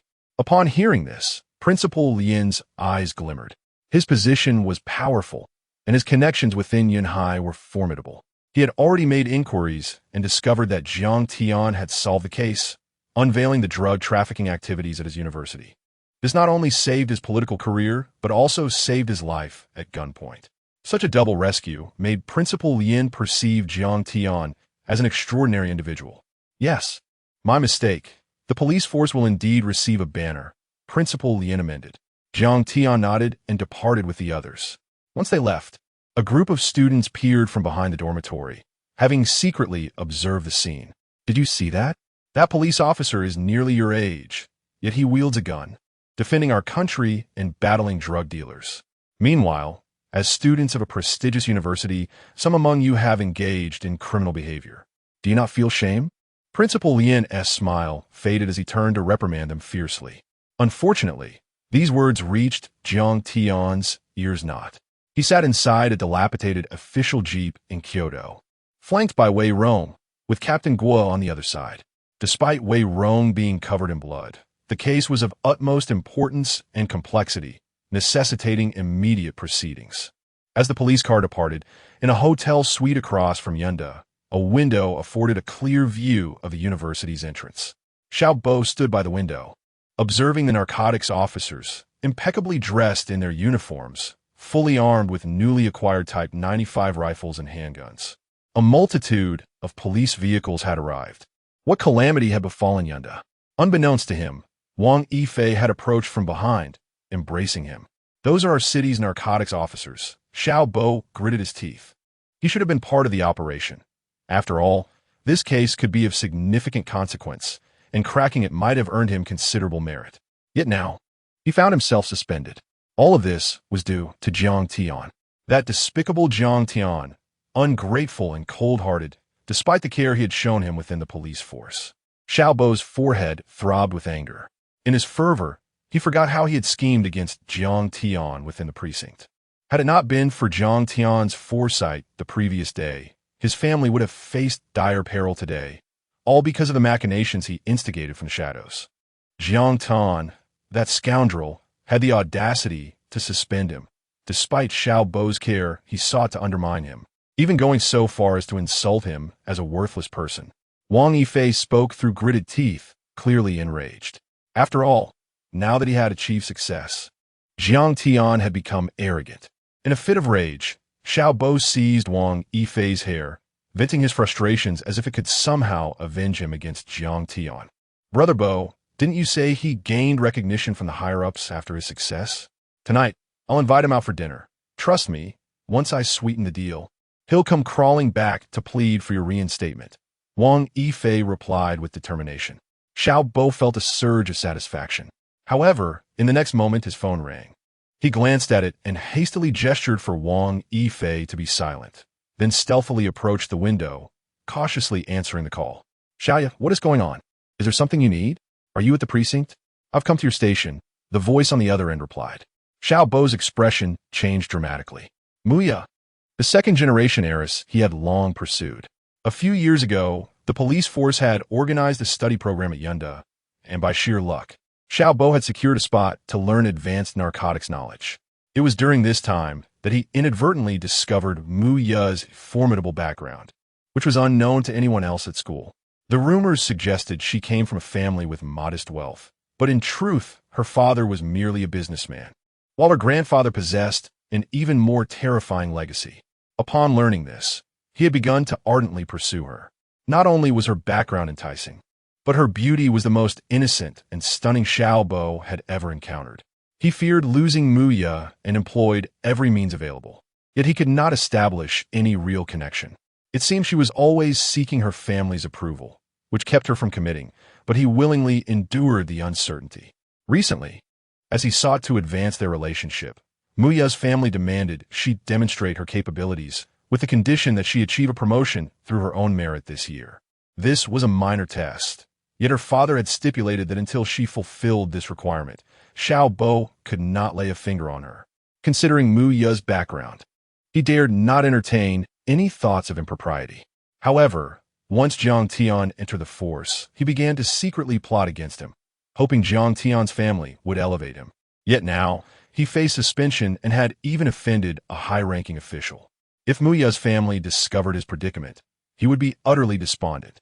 Xiaoya, please don't come over, Xiao Bo urged hurriedly. Why not? Muya inquired, puzzled. I'm involved in a major case outside, he replied offhandedly. Really? Muya's voice brimmed with excitement. Her father had mentioned that the narcotics officers had cracked a colossal case and were being honored with a collective commendation. It seemed everyone would have a chance for promotion, which is why she was allowed to visit Xiao Bo today. She felt touched, thinking of how hard he had worked on the case and that she might choose him. The next moment, she said, I've arrived. Xiao Bo's face turned ashen, filled with dread at the thought of Muya discovering the truth, for that would mean she would leave him. Just then, a familiar male voice echoed through the phone. Comrade, you look familiar. Are you looking for Xiao Bo? The sound sent Xiao Bo's mind reeling, nearly causing him to faint. He recognized that voice. It was Jiang Tian's. If Jiang Tian revealed his current status, and if Muya learned of his suspension, he would lose her, his true love, and all prospects for advancement. Muya was more important to him than life itself. Beauty, power, and wealth. Muya's family embodied the trifecta of his ultimate dreams. No, Xiaoya. Don't talk to him. Xiao Bo shouted frantically into the phone. Unfortunately, Muya seemed oblivious to his pleas, engaging the other party in conversation. Hello, officer. My name is Muya. Can you tell me where Xiao Bo is? No, don't say it. Xiao Bo's hand trembled around the phone, fear gripping him as he dreaded the revelation of the truth. Chapter 25. A kick that shatters the drug dealer's arrogant dreams at the entrance of the police station. Jiang Tian was forcefully dragging Wei Rong down from the police car, his movements both simple and brutal. It is worth noting that Wei Rong's arm had already been shattered by Jiang Tian's gunfire, causing him immense pain, compounded by Jiang Tian's merciless assault of fists and feet. The narcotics officers understood this well. After all, Wei Rong had dared to shoot, and the fact that he was still alive was a testament to his fortunate fate. So what if the methods were harsh? Pain was what he deserved. It hurts, Wei Rong cried out, his eyes burning with hatred and fury as he glared at Jiang Tian. This police officer would forever be etched in his memory, particularly the grudge of this day. Good. You should feel pain. Why else would I strike you? Jiang Tian retorted with a fierce slap, the sound echoing in the empty surroundings. My father is Wei Yudao. You dare to seek revenge on me? I'll remember you. Kid, Wei Rong snarled, his eyes swollen and narrowed into slits, still glaring venomously at Jiang Tian. In his mind, thoughts of vengeance brewed incessantly. Why was he so audacious? It was simple. His father, Wei Yudao, was a name that commanded respect and fear in Yanhai. In the 1980s, after fathering Wei Rong, he rapidly amassed wealth, indulging his only son to the extreme. Initially thriving through transportation and controlling the market channels for vegetables and other products in Yanhai, he later invested heavily in real estate, propelling his enterprise to remarkable heights. Today, it stood as a dazzling local enterprise, a proud emblem of Yanhai. So the question arose, why would the son of such a wealthy man engage in drug trafficking? Jiang Tian squinted, sensing an underlying discord in this situation. You're scared. If you kneel and beg me, I might just forgive you, Wei Rong mocked with a derisive grin. With a notorious reputation, Wei Yudao, as a leading figure in Yanhai, had certainly employed ruthless tactics in his rise. The more glamorous the surface, the darker the underbelly. If Jiang Tian were an ordinary officer, he would undoubtedly be unable to withstand Wei Rong's retaliation. Beg you? Jiang Tian was momentarily taken aback. Kid, do you not understand the retribution methods of drug dealers? Have you not heard the fates of your predecessors? Wei Rong's face twisted into a sinister smile. In that moment, A fire ignited within Jiang Tian. Nothing mattered to him, except for his family. Since his rebirth, they had become his Achilles heel. Having seen through the world and its people, he had awakened to the truth. Now, openly threatening him with his family was an affront he could not tolerate. "You pathetic wretch, kneel and beg me, and perhaps I'll spare your family." Wei Rong continued to laugh maniacally. "Our police records are confidential. How could you possibly know about my family?" Jiang Tian seethed with restrained fury. "You think your team knows anything? We are more aware of your inner workings than you are. If you kneel and crawl through my legs, I might just let your family go." Wei Rong sneered, his arrogance reaching new heights. Jiang Tian's anger boiled over, shocked by the sheer audacity of Wei Rong. More alarming was the sight of Li Feng, another seasoned narcotics officer, who was also pressing down on Wei Rong but remained silent, merely lowering his head. This silence spoke volumes about the rampant terror instilled by drug dealers.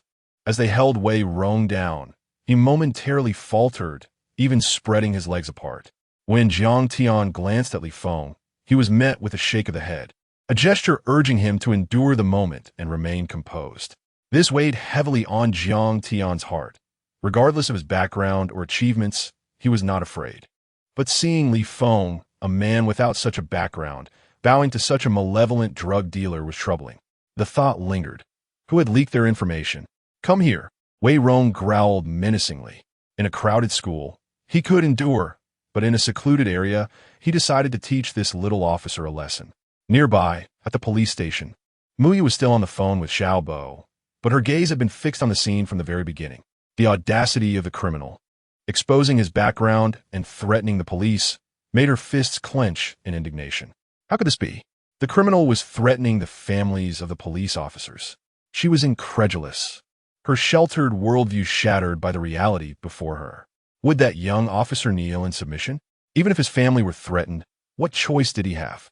Muya bit her crimson lip, her heart aching for the narcotics officers who faced bullets and danger daily, not just for themselves, but for their families.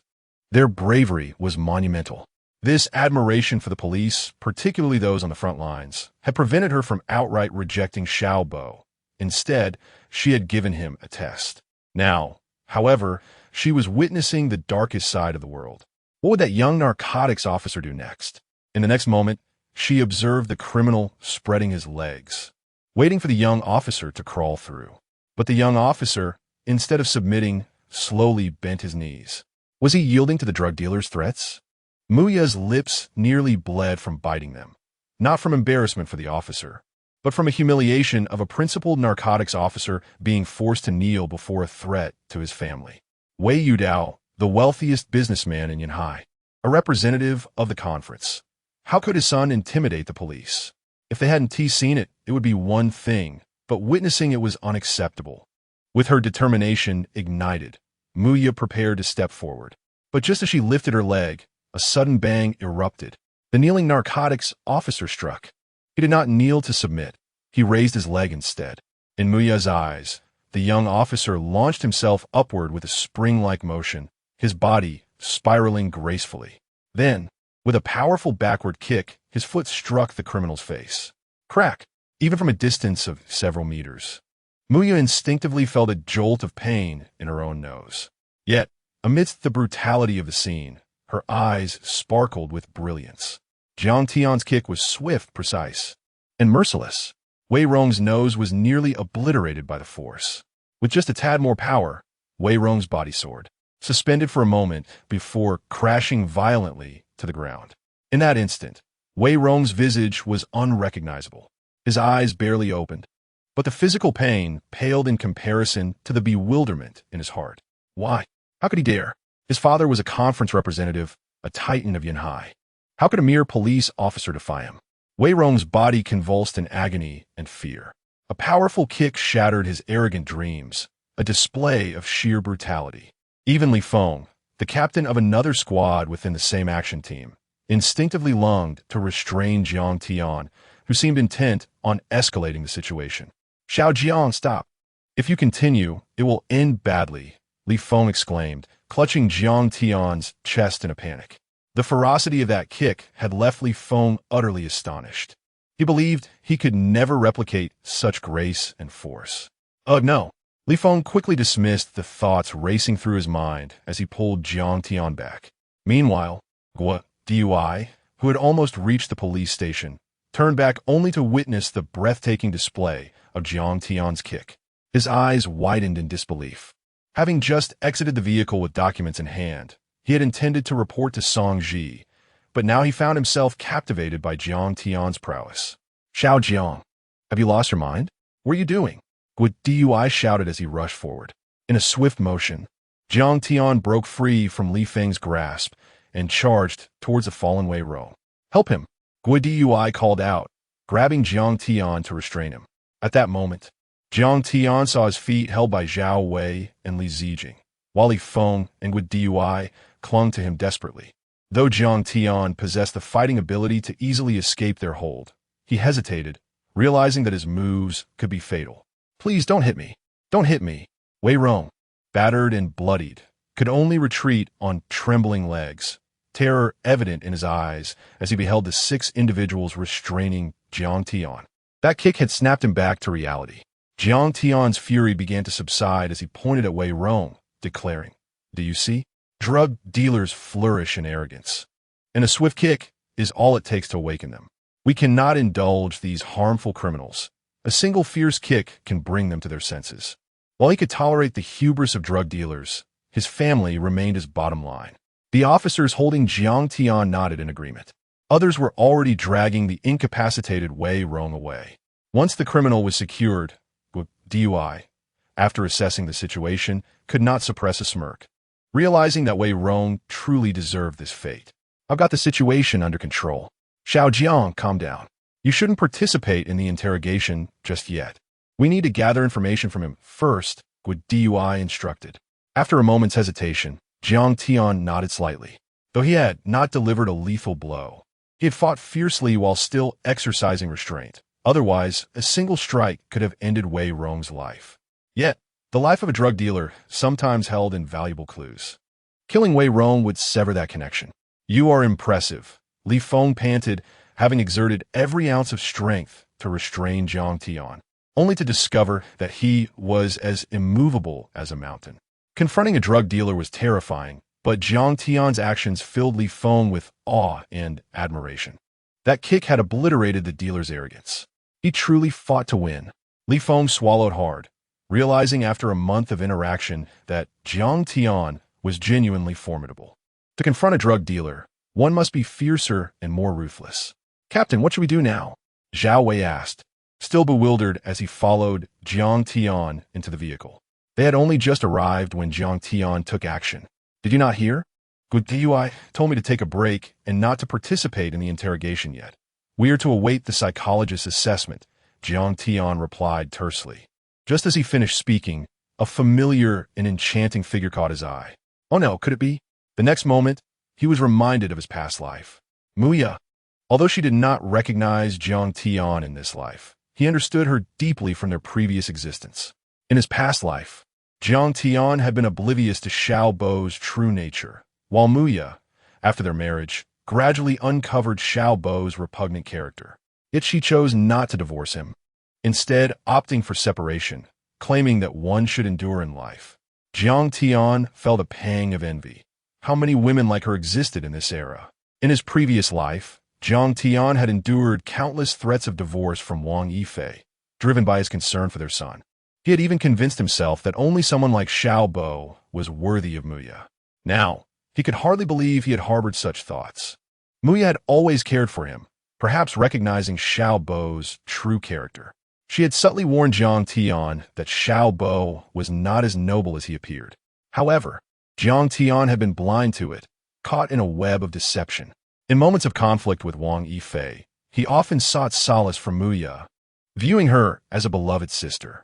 Even when Xiao Bo ridiculed him, Muya never looked down on him. Instead, she offered encouragement. In that moment, Jiang Tian was reminded of the past. He now understood Muya's true worth. She was not only from a prestigious family, but also possessed beauty and an admirable spirit. At this time, Xiao Bo was still pursuing her, and she had not yet acquiesced, which meant Jiang Tian could not allow someone like Xiao Bo to claim her for himself. "Excuse me, comrade, where is Xiao Bo assigned for his mission?" Muya inquired, having heard of the recent events involving the capture of the son of a prominent tycoon. She swallowed hard, realizing Xiao Bo had not deceived her. This was indeed a significant operation. The absence of Xiao Bo suggested that there were further plans for the arrest. The work of narcotics officers was truly commendable. Muya's eyes sparkled with admiration. Chapter 26.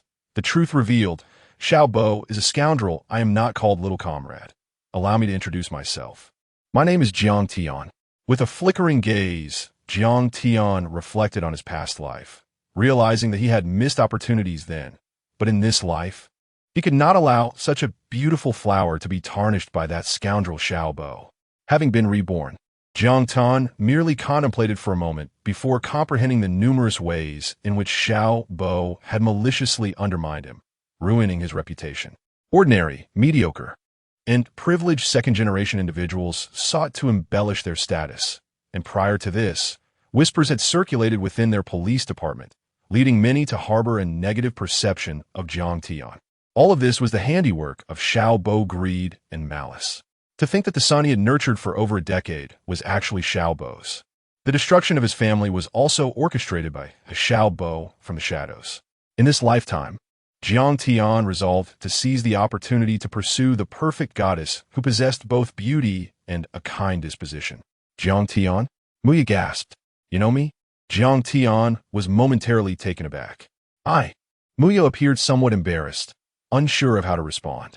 This was because Xiao Bo had repeatedly spoken of Jiang Tian, the gilded second generation who had joined their police force, and her disdain for him had grown, fueled by her belief that he was merely a useless burden, a leech who endangered their lives for his own gain.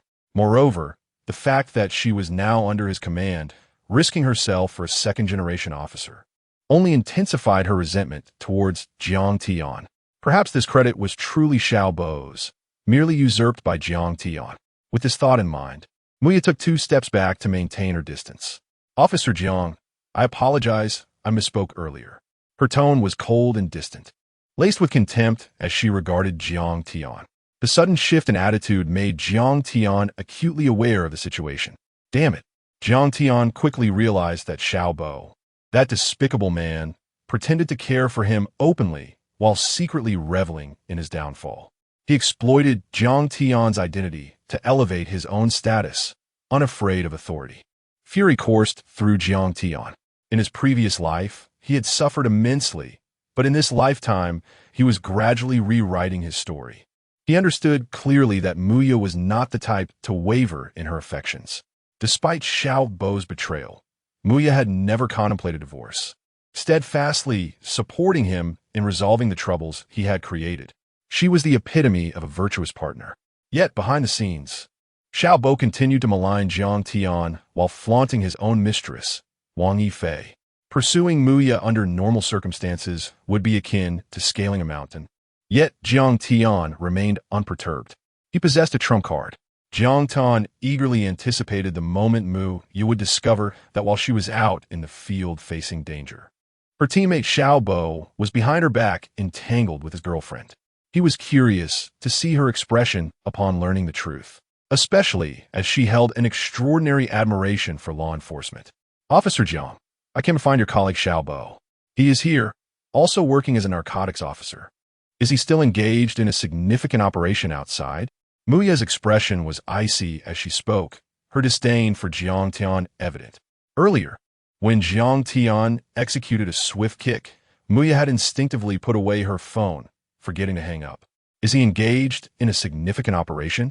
Jiang Tian's gaze flickered, while behind him, Zhao Wei and Li Zijing struggled to suppress their laughter. Unbeknownst to them, Jiang Tian had completely won over these 2 subordinates, one of whom was a young woman. At that moment, Jiang Tian smiled. A significant operation? Indeed, it was significant, albeit in the hotel with his current girlfriend. Muya then inquired, I see you have just apprehended the son of our city's esteemed Wei Yudao. This must be a major case, correct? What? Xiao Bo, in the hotel, hurriedly dressing and listening on the phone, was taken aback. The police department was initiating another major operation. and it appeared to involve the son of a wealthy tycoon from Yanhai. They had already made an arrest, indicating the evidence was irrefutable. Yet, he was not involved in this mission. The thought made Xiao Bo's face turn green with envy. On the other hand, he felt a sense of dread at the prospect of the truth being revealed. Xiao Bo's scalp tingled with anxiety. He could not afford to lose Muya. She was his lifeline. Xiao Gu, why are you in such a hurry? They're still waiting for you. You've already missed twice today. Come again, Wang Yifei purred, enticingly embracing Xiao Bo from behind. If Jiang Tian were to witness this scene, he would surely mock Wang Yifei for her blatant double standards. Having conceived a child with Xiao Bo was one matter. She had never permitted Jiang Tian to touch her, citing the need to protect the child. This meant Jiang Tian had never laid a finger on Wang Yifei, yet she had manipulated him into raising her child for over a decade. In stark contrast, with Xiao Bo, she exerted all her seductive prowess. Get lost. I don't care what methods you use. You must arrange for that useless Jiang Tian to come out today and make him believe that this child is his. Xiao Bo snapped, dismissing Wang Yifei without mercy. Yet, Wang Yifei showed no signs of anger, continuously nodding in agreement. Xiao Gu, I have it all planned. It's foolproof. Xiao Bo said nothing further, hastily departing. Though suspended from duty, he needed to investigate the situation. He could not afford to wallow in despair. Jiang Tian, you scoundrel, making you raise my child is a privilege. Xiao Bo thought as he pushed through the door, feeling a surge of self-righteousness and exhilaration at the notion of a privileged second-generation officer raising a child born from a mere village boy. Before leaving, Xiao Bo glanced back at Wang Yifei with disdain. This shameless woman was undeniably provocative, but in the presence of his goddess Muya, she was nothing more than an ugly duckling, unworthy of even carrying her shoes. As Xiao Bo rushed forward, he remained acutely aware of the tension in the air. His mood taut and nearly explosive. Unbeknownst to him, Jiang Tian had recorded video footage of the two entering the hotel, and had he known, his mood would have soured drastically in that moment. On the other end of the line, Muya furrowed her brow, sensing that something was amiss. The expressions of the two individuals behind Jiang Tian seemed to be stifled with suppressed emotions. What's wrong? Did you leave him to carry out a dangerous mission alone? Muya continued to question, her curiosity piqued. Who told you Xiao Bo was on a mission? Jiang Tian asked, genuinely intrigued. Goodness, he thought, realizing that his encounter with this case was an unexpected twist. He had not anticipated the audacity of the drug traffickers. Xiao Bo had long been suspended. Would he claim credit for this operation as well? Jiang Tian could barely contain his amusement. Xiao Bo mentioned that you were leading this operation, right? Although she wished to distance herself from Jiang Tian due to Xiao Bo's influence, Muya hesitated before asking, recalling Xiao Bo's words that Jiang Tian often dragged him down. However, the truth was that while Jiang Tian's abilities had once been mediocre, he had always been a diligent and loyal subordinate, serving Xiao Bo with unwavering dedication, only to be met with malicious slander and schemes. Miss Mu, this case has no connection to Xiao Bo whatsoever, Jiang Tian said with a slight smile, his lips curling upward. Huh? Muya's face flushed with surprise. She is neither unreasonable nor a troublemaker. Her attitude towards Jiang Tian stemmed from the insidious defamation instigated by Xiao Bom. The situation is awkward. Muya feels a flush rising to her cheeks, her fair hands fanning herself in an attempt to cool down. Jiang Tian, you beast. Xiao Bo's fist slammed against the taxi, his face ablaze with fury. He never anticipated that Jiang Tian would dare to reveal the truth. Could he not conceal it just this once? Could he not, in front of Muya, allow Xiao Bo to take credit for it? Xiao Bo had treated him well on many occasions. Why could he not assist him with such a trivial matter? What an ungrateful wretch. Xiao Bo seemed to forget that he had never truly helped Jiang Tian. Rather, it was Jiang Tian who had served him tea and water. Yet, his mind was clouded with hatred and terror. He knew that Muya detested being deceived, and having just told her he was engaged in a significant task, if she were to discover the truth. Coupled with the suspension, he was now drenched in cold sweat. Jiang Tian, you worthless fool, you deserve to die. But at that moment, a voice came through the phone. It was Muya's voice. Xiao Bo listened anxiously.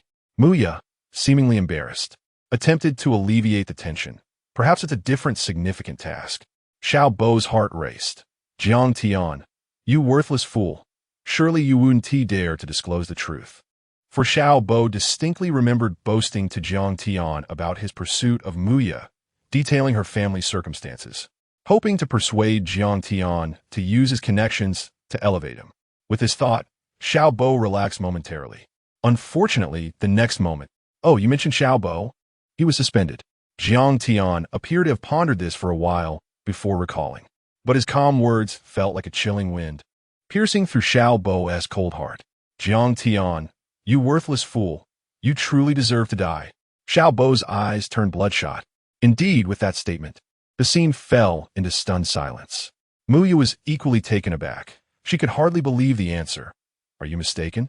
Xiao Bo is so outstanding. How could he be suspended?" At this moment, Zhao Wei stepped in with a timely revelation. How could this be? It was a direct order from a high-ranking official from Kyoto. Why? Muya found it hard to believe. Even harder to accept was the notion that Xiao Bo had deceived her. She felt no profound sorrow. After all, it was merely a matter of admiration, still under assessment, devoid of deep emotions. Yet, to have been deceived was indeed disheartening. She hoped fervently that Xiao Bo was wrongfully accused. "Have you all wronged him?" Muya looked to Jiang Tian for answers. Xiao Bo hung up the phone, frantically redialing, eager to cut off Muya's conversation. Zhao Wei stepped out beside Jiang Tian, seething. Yesterday, that scoundrel Xiao Bo barged into Jiang Ji's home, leveraging some connections, and seeing the high-ranking official visiting the police station. He misled Jiang Ji's mother to make a phone call to use her influence, causing Jiang Gu to be severely reprimanded by the high-ranking official at the meeting. That beast has framed his own colleague. Buzz! Muya's eyes widened. Her breath caught. He did such a thing? How malicious! It was so vile it chilled her heart. She could not care about losing face, staring blankly at the faces of the three before her. The two behind Jiang Tian, visibly furious, clearly not lying. However, Muya could hardly believe it. Her worldview had suffered a tremendous blow. For she vividly remembered how Xiao Bo portrayed Jiang Tian as utterly worthless, a burden, while he himself was so grandiose. On the other hand, he flaunted his own brilliance, disdainful of authority. Yet she never imagined it would turn out this way. The image Xiao Bo had constructed in her mind was crumbling. Just then, her phone rang. She took it out, realizing it was Xiao Bo, who had forgotten to hang up. He was frantically calling back, trying to interrupt their conversation, but Muya merely glanced at it before returning it to her pocket. She felt a profound suspicion toward Xiao Bo. This was not only due to Zhao Wei's words, but also because of Jiang Tian's recent conduct towards the drug dealers. His fierce kicks, capable of incapacitating a person in an instant, were strikingly decisive. Moreover, when it was time to be calm, he wore a composed expression, devoid of anger. Such a person, Muya could not believe, was the wasteful second-generation elite Xiao Bo had described. "By the way, may I ask what your relationship with Xiao Bo is?" Zhao Wei, having vented his frustrations, belatedly inquired. "Friends, I suppose," Muya replied, a flicker of discomfort crossing her face. "It's best to keep her distance from him. He is quite insidious. Jiang Gu has always been courteous to him, yet who knew he was covertly sabotaging Jiang Gu? Previously, he even had Jiang Gu seek his family connections for a promotion, which Jiang Gu agreed to, only to discover this man was so treacherous behind the scenes." Zhao Wei cursed, venting his anger. Sabotaging Jiang Gu was tantamount to endangering his life. Zhao Wei felt a desire to eliminate that scoundrel. Gulp. Did he do that? Muya's face reflected her confusion. She was uncertain whom to believe. Rationality told her that the 3 drug enforcement officers before her, including a female officer, were filled with righteous indignation and could not possibly deceive her. Yet emotionally, the one person in her life with whom she had felt even a slight affinity turned out to be such a beast. She cannot accept it. All right. Let us not frighten Miss Mu. The captain has given us a break. Let us get on with our business. Jiang Tian clapped his hands and laughed. Let us await our merits. Jiang Tian wished to return and spend time with his sister, to finally converse with her. In his past life, he had felt guilty for more than a decade without seeing her. Now, he had finally rectified that regret, bringing all evildoers to justice. his sister would no longer face danger. As for Muya, Jiang Tian did not rush to reveal the life-or-death video. The time was not yet ripe. Even though Xiao Bo was out of the picture, Jiang Tian and Muya were still not well acquainted, making it difficult to approach her. A catalyst was still needed. If memory served him correctly, Jiang Tian recalled how Xiao Bo had once boasted excessively about his illustrious pursuit of Muya. It had happened during a camping trip in the suburbs, coinciding with a major drug dealer who had escaped from a newly renovated prison, seizing a gun and taking Muya hostage. During the search of the mountains, Xiao Bo fortuitously played the hero and rescued Muya. Officer Jiang, may I have your contact information? If any issues arise, I would like to discuss them with you in the future, Muya cautiously inquired. Rationality told her that having accepted this heavy and difficult truth, she felt some guilt for misunderstanding Jiang Tian. Jiang Tian provided his phone number. Just then, Xiao Bo tumbled out of the taxi, rushing towards Muya. Muya, I'm sorry, an urgent task came up. The case is significant. I'm late. Xiao Bo constantly wiped away his sweat, feigning busyness. Then, in a voice only they could hear, he whispered, Don't believe them. Jiang Tian is a rich second generation. You know, I came from Mountain Village. Those two are his lackeys, deliberately slandering me. Muya, trust me, I was just diligently handling a dangerous drug dealer case. And that worthless scoundrel was secretly defaming me all along. Muya hesitated, unsure whom to believe, but suddenly noticed a large bus approaching behind Xiao Bo. The vehicle bore the clear inscription of Yinda school bus. What is this? Muya was perplexed. However, moments later, a group of impeccably dressed individuals disembarked from the school bus, notably brandishing a banner aloft. Muya's gaze flickered, filled with hope as she regarded the banner. This must be a tribute for Xiao Bo. Had she unjustly accused him? Muya furrowed her brows, casting a sidelong glance at Jiang Tian, her teeth lightly gnawing. For if this were true, Jiang Tian would be utterly despicable. She resolved to seek an audience with his grandfather to clarify the situation. But in the next instant, the leader holding the banner spotted Jiang Tian, as if recognizing a benefactor.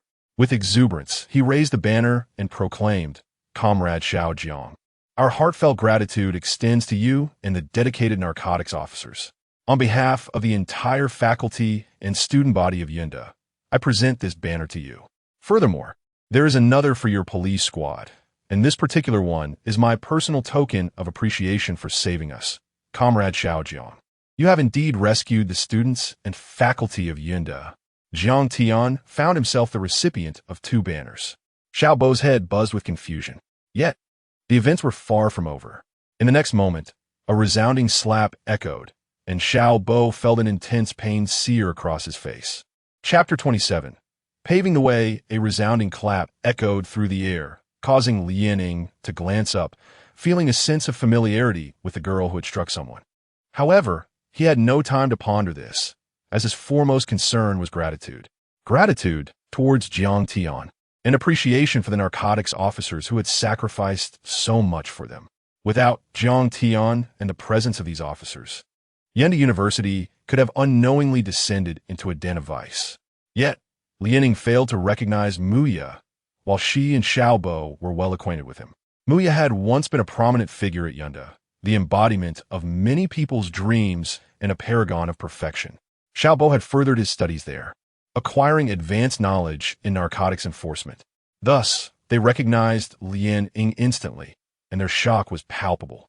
Lianing had personally stepped forward to present two banners of commendation to Jiang Tian, one in the name of Yinda University, a prestigious institution, and another under the personal authority of the university's president. What did this signify? Xiao Bo, momentarily forgetting the pain from the slap, felt a surge of envy that twisted his features. Impossible. This couldn't be. This so-called waste of space must have leverage connections to achieve this. After all, individuals like him, offspring of officials, often relied on family ties to advance their careers. The jealousy consumed Xiao Bo, almost driving him mad. Muya's initial shock quickly morphed into disappointment as she cast a sideways glance at Xiao Bo. Truth be told, she had harbored a modicum of affection for him, and had even entertained a flicker of trust that he was genuinely being oppressed by the powerful. Had that been the case, she would have sought her grandfather's assistance. However, Upon hearing his words, her disappointment solidified. You mean to say that Jiang Tian, with merely a director for a father, could compel the president of Yunda University to bow and scrape? Do you realize that this is the president of a double first-class key university, a person of considerable stature, whose influence spans far and wide? Would such an individual deign to thank the offspring of a minor director? Mui articulated each word with icy clarity. Lianing held a position of immense significance. To put it bluntly, Jiang Tian's father was of a lower rank, merely a deputy director, and had yet to attain a more permanent status. Could such a person possibly grovel before Jiang Tian, a mere second-generation scion? Muya's disdain dripped from her words, revealing her short-sightedness and jealousy. Xiaobo trembled with rage, his face flushed as the flames of envy blazed in his eyes. The thought that Jiang Tian could achieve such recognition and be entrusted with such responsibilities was more unbearable than death itself. At that moment, Lian Ying's voice resonated once more. Comrade Jiang, I have reported to my superiors. To put it bluntly, you have saved Yunda University and countless students and faculty. It may appear that only a handful of individuals were involved in drug trafficking, using Yunda as a mere base. However, in this era, there are far too many impoverished students. From an initial group of 5 or 6, they could corrupt others with money, eroding the moral fiber of both faculty and students. The potential consequences are terrifying. Fortunately, everything is under control now, and we still have the opportunity to rectify the situation. Jiang Tian, you have indirectly saved all the leaders of Yunda. All eyes turned to Jiang Tian, admiration gleaming in their gazes. Lian Ying's words struck Xiaobo with such intensity that he trembled with jealousy. Why? This waste of space on what grounds? To this day, Xiaobo had looked down upon Jiang Tian, considering him a mere lackey, a fool to be toyed with. He relished this dynamic, as it provided him with an unprecedented sense of accomplishment. What of being the son of an official? What of having a director for a father? They were still under his thumb. Yet now, he discovered that the very person he had scorned had inexplicably struck luck twice in 2 days. The first instance was merely a fluke. The second was sheer happenstance. Yes, sheer happenstance. Had he not been suspended, Jiang Tian's position would have been his. The accolades would have been his. The glory would have been his. This waste had usurped his achievements. The thought nearly made Xiaobo choke on his envy as he glared at Jiang Tian, as if he truly had stolen his hard-earned credit. Meanwhile, Jiang Tian remained indifferent to Xiaobo's fury. Before he could respond, a bespectacled man stepped forward from behind Lianing. Graying hair framed his face, yet his gaze was sharp as he addressed Jiang Tian. Comrade Jiang, may I inquire where you completed your university studies and how long ago you graduated? Perplexed, Jiang Tian scratched his head but replied honestly, I graduated from Yunhai Police Academy. I am currently in my final year and have yet to receive my diploma. Gasp. The leaders of Yunda exchanged glances, and the speaker's expression brightened. This is fortuitous. Comrade Jiang, I am the dean of the law department at Yunda, and we formally invite you to enroll in our graduate program. Jiang Tian blinked in surprise. Yunda, a prestigious institution. Frankly, his grades had barely met the requirements for the police academy, and he had never envisaged attending Yunda for graduate studies. Yet, he suddenly recalled a past life where Xiaobo had received a case lead from him, subsequently rising to prominence at Yunda, becoming a renowned expert in criminal investigation and law. Thus, this invitation could very well be Yunda's expression of gratitude. In his previous life, Xiaobo had taken credit for his success, claiming it was due to his outstanding academic performance.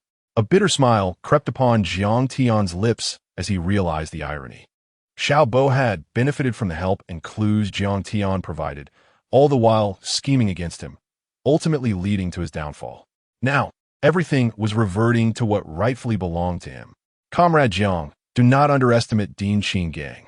He is not only a distinguished legal expert in our nation, but also possesses remarkable achievements in criminal investigation. He is occasionally invited to join the National Bureau for major cases, Lian Ying elucidated to Jiang Tian. Astonishment washed over Xiaobo as he stood a short distance away. Wide-eyed, such a formidable figure wished to take Jiang Tian under his wing? What did this imply? Jiang Tian, too, was unprepared for such rapid and powerful reciprocation from Lianing. Xiao Bo could hardly fathom the implications of this invitation. It suggested that the graduate entrance exam might merely be a formality. Regardless of his performance, Yenda would likely facilitate his admission. This was tantamount to being designated as a student of a renowned expert in criminal investigation and law. The most daunting aspect was that such experts typically had numerous students who would undoubtedly achieve great success, thereby enhancing Jiang Tian's network. Realizing the potential benefits, Jiang Tian nodded eagerly. Did he possess the option to refuse? Absolutely not. Moreover, he understood the limitations of his current profession. Future opportunities would undoubtedly be restricted. However, with a degree in legal studies, the future appears promising. It is no wonder that Xiao Bo, over the next decade, ascended to the position of executive vice mayor, overseeing significant responsibilities such as public safety in Yanhai. From this, Jiang Tian comprehended the pivotal reasons behind Xiao Bo's rapid rise in his previous life. One was the assistance of Muya, and the other was this very incident. Yet, Jiang Tian was curious about the outcome for Xiao Bo after losing these two advantages. This scheming individual emerging from a mountain village. At this thought, a surge of vengeful desire erupted within Jiang Tian. Thank you. Lianing patted Jiang Tian's shoulder, beaming with joy. I should be the one thanking you. Subsequently, Jiang Tian led Lian Ying and the others into the police station, where he expressed heartfelt gratitude on behalf of Yun University to the entire anti-narcotics unit of Yanhai. He concluded by presenting a banner belonging to Yun University. Applause erupted. The expressions of those present were filled with exhilaration, as this was a recognition of their efforts. Naturally, the most significant aspect was that all eyes were fixed upon Jiang Tian. Outside the police station, Xiao Bo continued his desperate attempts to reconcile, pleading, Xiao Ye, you must believe me.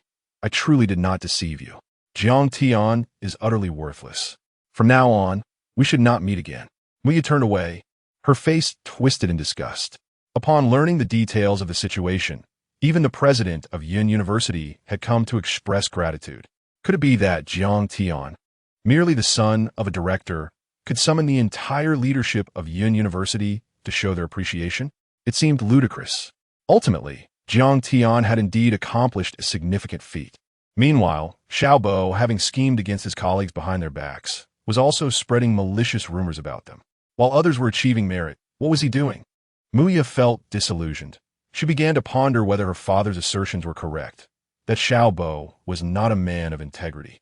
Indeed, Muya's family did not support Xiao Bo. They did not prioritize social status, but placed great importance on character.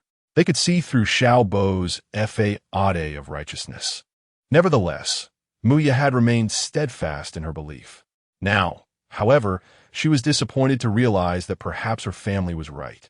This left her feeling even more perplexed, uncertain of what to do or whether she should forgive Xiao Bo. This is all mine. Outside the police station, Xiao Bo listened to the enthusiastic applause emanating from within. He watched Jiang Tian, who stood at the center of a crowd, basking in the adulation surrounding him, consumed by jealousy that made his whole body tremble. Unfortunately, Jiang Tian had not even regarded him as a worthy opponent. He had yet to reveal his true capabilities. As Jiang Tian, enveloped in admiration, glanced sideways at the outside of the police station, he noticed Xiao Bo's intensely jealous eyes, while Muya had already departed. A slight smirk appeared on Jiang Tian's lips. He recognized that merely this was insufficient to completely disappoint Muya. He understood all too well how traditional her character was, once she set her sights on someone. It was a lifelong commitment. Although her relationship with Xiao Bo had yet to develop, Muya was not the sort to be heartless enough to sever ties entirely. Such a girl was indeed rare to find. If the two were to become engaged, even if Jiang Tian presented undeniable evidence, it was likely that she would not waver. Once she committed, it would be for a lifetime. Wow, Jiang Tian is truly remarkable. What Jiang Tian? Call me Brother Jiang. Damn, that was ruthless, yet undeniably impressive. In this era, the underworld forces were rampant, and drug traffickers exhibited a shocking audacity. Among them were various criminals with powerful connections, who operated with extreme caution during investigations. They had to protect, not only themselves, but also their families. These individuals were truly devoid of conscience.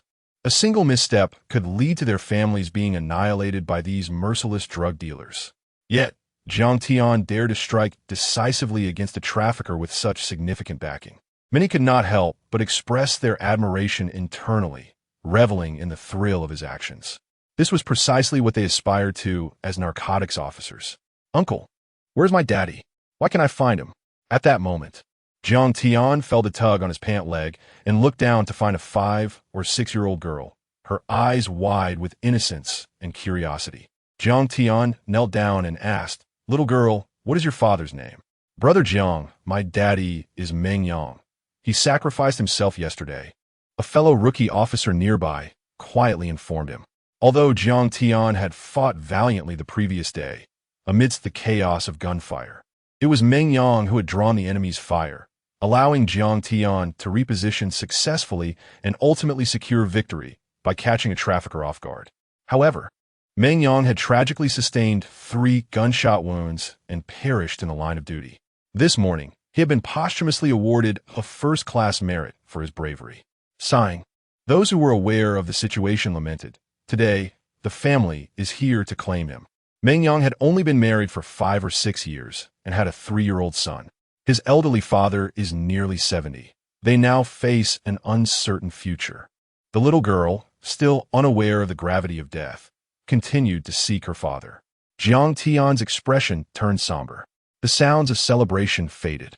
Amidst the sorrow of lost comrades, the sight of families grieving their fallen heroes weighed heavily on everyone's hearts. These were the pillars of their families. With the pillars gone, the mood among the crowd grew bleak. In times of peace, there exists a group of individuals whose efforts often go unnoticed, silently forging ahead. Jiang Tian felt a profound heaviness in his heart. Meng Yang had drawn the fire for him, leaving such a young child without a father. The previous night had claimed 5 lives. Out of 38 officers, only 33 returned, with 3 others hospitalized due to injuries. "Little girl, what is your name?" Jiang Tian forced a smile despite the weight in his heart. At this moment, even his excitement over the victory had vanished. "Uncle, my name is Meng Tingting. Where's my daddy?" The little girl pressed. "Tingting, come here, it's time for us to leave." Just then, an elderly man, hunched and with a head full of white hair, staggered out from the office, his face lined with deep wrinkles and his eyes dim, seemingly devoid of light. Jiang Tian recognized him as Meng Yang's father, followed closely by a middle-aged woman whose eyes were red from crying. In that moment, Jiang Tian's heart felt heavy. He sensed a calling to do something for this era, to effect change. Lacking the ability to make a significant impact was one thing, but now he felt compelled to ascend, step by step, to the pinnacle of power, determined to eradicate the malevolence that plagued society. Chapter 28. The High Commander is utterly stunned. The young man remains calm. Song Ji. Was that just now a family member of Team Ming? Jiang Tian stepped into Song Ligua's office. With a flick of his lighter, Song Ligua lit a cigarette. As a narcotics officer, both the risks of the job and the psychological pressures are immense. It is not uncommon for more than half of the officers to be chain smokers. In his previous life, Jiang Tian abstained from both smoking and drinking during his university years, but after joining the police force for a month, he too had become a heavy smoker. However, upon his rebirth, Jiang Tian found little craving for cigarettes, although he did not deliberately abstain. Given his physical constitution, smoking posed minimal harm to him. Amidst the swirling smoke, Jiang Tian caught a glimpse of Song Ligua's despondent expression. During his internship at the police force, he had been under the guidance of Team Ming, who had ultimately sacrificed his life. Although Jiang Tian had been promoted, the joy of his advancement was completely overshadowed by the sight of Team Ming's family. Over the past month, Team Ming had shown great care for Jiang Tian, ultimately sacrificing himself to draw fire away from Jiang Tian. He vividly remembered that in his previous life, Meng Yang had survived. In this life, however, it was due to him that Team Ming had fallen. Today, when you went to apprehend Wei Rong, the families of those who sacrificed yesterday came. One family received a compensation of 100,000, Song Ligua stated. 100,000 is already an extraordinarily high standard. Yet, Jiang Tian frowned. Songji. Team Ming's family has no earning members, and with 2 children to support, how will they survive on 100,000? 100,000 may appear to be a substantial sum, but it is merely a drop in the bucket when considering the expenses of a family. This amount had been specially allocated. Under normal circumstances, it would not even reach 100,000. Do you understand? A portion of it was also drawn from our case handling funds. Songji understood Jiang Tian's concerns, but some matters were beyond his control. Today I seized 5 million, didn't I? Jiang Tian suddenly said. Song Ligua looked at Jiang Tian in surprise. Jiang Tian, maintaining his composure, continued, "You should apply to the higher-ups, stating that our case handling funds are severely inadequate and that the welfare of officers is too poor. This hinders our efforts to eradicate drug traffickers. Furthermore, due to the difficult lives of narcotics officers, drug traffickers are audacious enough to bribe openly. Why not request that those funds be allocated to our anti-drug team to improve our welfare?" Indeed, Jiang Tian intended to utilize that sum, not for personal expenses. Ultimately, he could not bear to see the treatment of narcotics officers.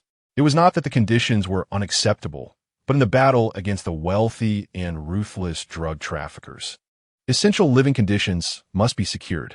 Jiang Tian firmly believed that one should receive compensation commensurate with their contributions.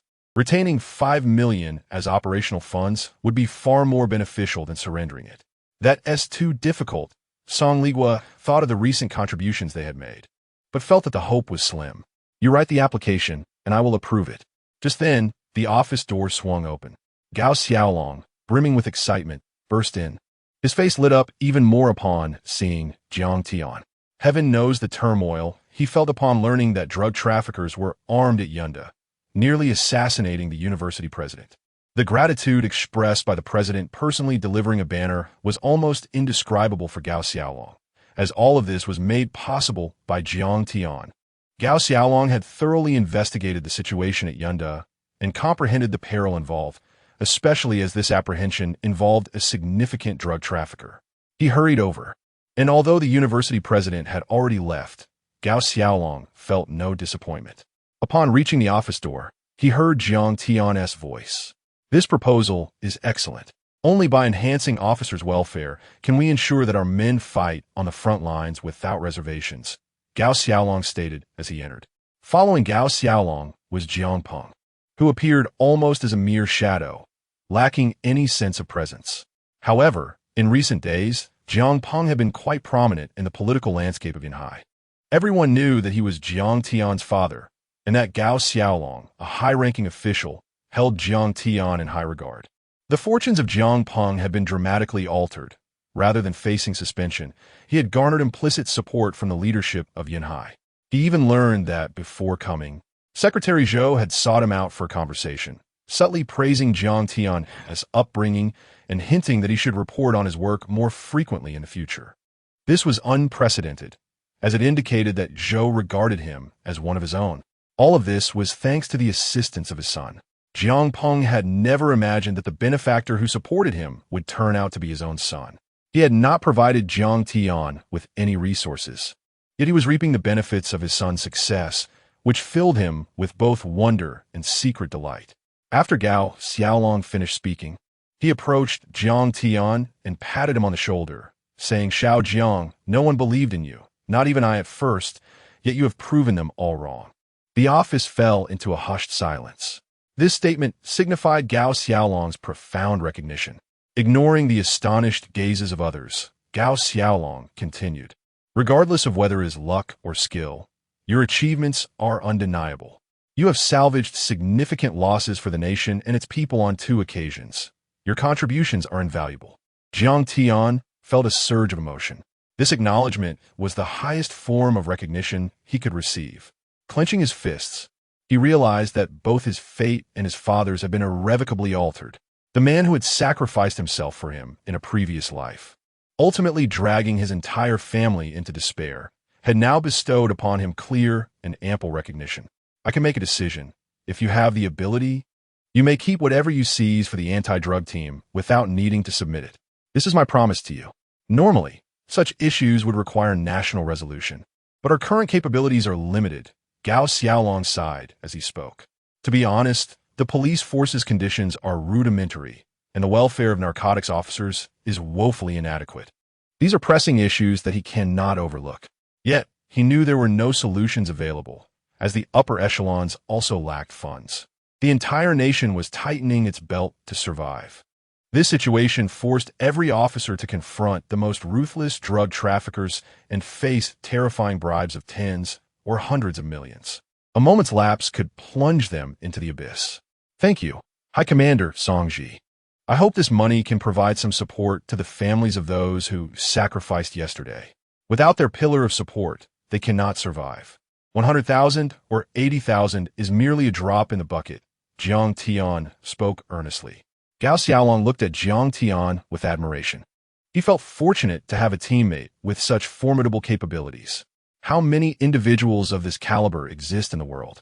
This was a talent, a genius, and Gao Xiaolong resolved to nurture him diligently in the future. It is undeniable that Jiang Tian had unknowingly amassed a formidable political network, with Gao Xiaolong in front and Yunda behind him. As long as Jiang Tian remained unscathed, his ascent to prominence would be a natural progression. Leader, I shall take my leave now, but I must return later for a psychological evaluation. After addressing these matters, Jiang Tian prepared a report. It is a strict regulation that a psychological evaluation follows a homicide, and he is not exempt from this rule. You stay here for now, do not leave. The case is somewhat intricate, and I have not gathered much information on the way. Moreover, you apprehended the suspect and discovered the case. There is no rush for the diagnostic report. Just listen for now, Gao Xiaolong asserted decisively. The case, while complex, was not without its challenges.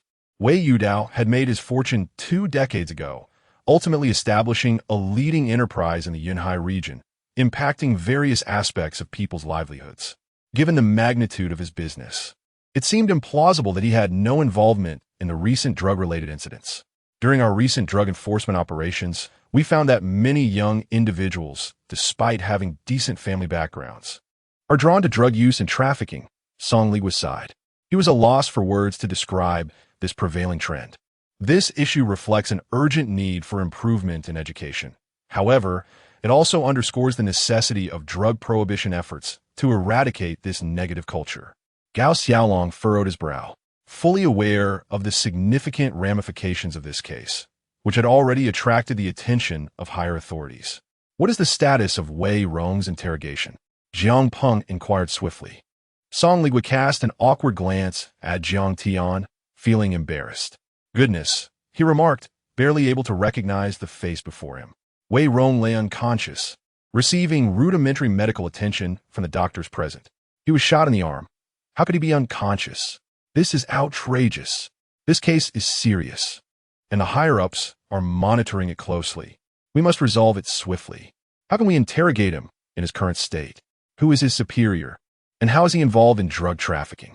We need answers immediately. Jiang Peng sensed something amiss. Such an injury should have been straightforward to address. Remove the bullet, bandage the wound, and commence interrogation. Song Li hesitated, unable to disclose that Jiang Tian had directly kicked Wei Rong, a fact that could not be publicly acknowledged. At the police station entrance, this drug dealer was exceedingly arrogant, threatening to annihilate my family, and I gave him a kick, Jiang Tian explained, stroking his chin. He understood the force of that kick. It had been controlled, and Wei Rong should not be unconscious. Those damn drug dealers, let us go have a look, Gao Xiaolong remarked, a flicker of unease crossing his brow. Jiang Tian's thoughts evoked some painful memories, or perhaps the grim fates of his predecessors in drug enforcement. These heinous criminals were not mere figments of imagination. There were numerous precedents of their brutal actions.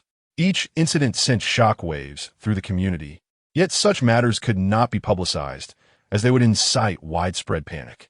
Drug enforcement officers, after all, are human beings, brave in the face of danger, resilient in character, and unafraid of threats. What commendable individuals. Gao Xiaolong could not help but silently praise Jiang Tian for his valor, admiring his audacity in confronting the drug dealers. Soon, Jiang Tian arrived at the treatment room. It was a makeshift bed, with Wei Rong bound, while 2 doctors attempted to rouse him. However, he lay there, seemingly lifeless. Leader, we administered some anesthetic while treating his wounds, but he should regain consciousness shortly, one doctor explained. Gao Xiaolong furrowed his brow deeply. We must expedite this process. Just as Gao Xiaolong spoke, Jiang Tian's gaze fixated on Wei Rong, noticing a slight movement of his eyebrows. Curse it, he's faking, Jiang Tian thought. It was no wonder Gao Xiaolong had not noticed. Wei Rong's face was so mangled from Jiang Tian's kick that he appeared truly unconscious. High-ranking officer, no need for concern. I have a method that will surely awaken him immediately, Jiang Tian declared with a flash of inspiration. Unconscious? What on earth could your method be? Don't create chaos. Song Li was swiftly interjected. The doctor suggests we wait for him to awaken. Do not cause a disturbance, Jiang Peng added, slightly furrowing his brow. He aimed to caution Jiang Tian against becoming overconfident due to his recent successes. Regardless of his accomplishments, yesterday proved Jiang Tian's capability, while today merely indicated his fortuitous timing in apprehending a bribed drug dealer. After all, Jiang Tian had only joined the drug enforcement team a month prior. He must not let success inflate his ego. Xiao Jiang, Wei Rong's identity is unusual, Gao Xiaolong remarked. I vow to resolve this, Jiang Tian insisted. Truth be told, he was eager to solve the case quickly. He pondered whether there were others behind Wei Rong. If so, they must be apprehended. There was also Wei Yudao to consider. He had captured his son. Jiang Tian's heart sank. He could not afford to gamble in this situation. Thus, he could not afford to wait. Let us give a try. As Song Ligua prepared to voice further objections, Gao Xiaolong firmly decided. Very well. Jiang Tian retrieved a black baton, no larger than a flashlight. The moment the three men laid eyes on it, they were momentarily stunned. What on earth, Jiang Tian, are you doing? Song Ligua's forehead glistened with cold sweat. Nothing to worry about. Wei Rong looks terrifying, his face is unrecognizable, and he's been shot in the arm. I genuinely fear he might die during interrogation, Song Ligua confessed. Calm down, young man, Gao Xiaolong inhaled sharply. They understood the severity of the situation, and they feared Jiang Tian's actions might lead to unintended consequences. Suddenly, Jiang Tian pressed the baton against Wei Rong's groin. Just before doing so, Gao Xiaolong noticed Wei Rong's face drenched in cold sweat. Indeed, he was feigning unconsciousness. How could I have been outsmarted by this young man? Gao Xiaolong thought, utterly dumbfounded. In the next moment, Jiang Tian clearly saw Wei Rong's eyes flutter open, yet he pressed the baton down with unyielding determination. A horse! Agonizing scream erupted, echoing for dozens of meters until Wei Yudao, who had just received notification and was entering the police station, faintly heard the cry. Why does that scream sound eerily like my son's voice? Chapter 29. Revenge from the drug lord. At this moment, Jiang Tian was conducting an intense interrogation. In his previous life, he had never had the opportunity, but in this life, equipped with a platform, he was unwilling to relinquish any chance. The hardships of over a decade in his past had exposed Jiang Tian to the myriad complexities of human emotions. As Jiang Tian was deeply engrossed in his interrogation, Wei Yudao was at the entrance, engaged in a phone call. How could such a significant oversight occur? Wei Yudao frowned. This situation arose purely because they sought to bribe a drug enforcement officer named Jiang Tian, who ended up killing several of them.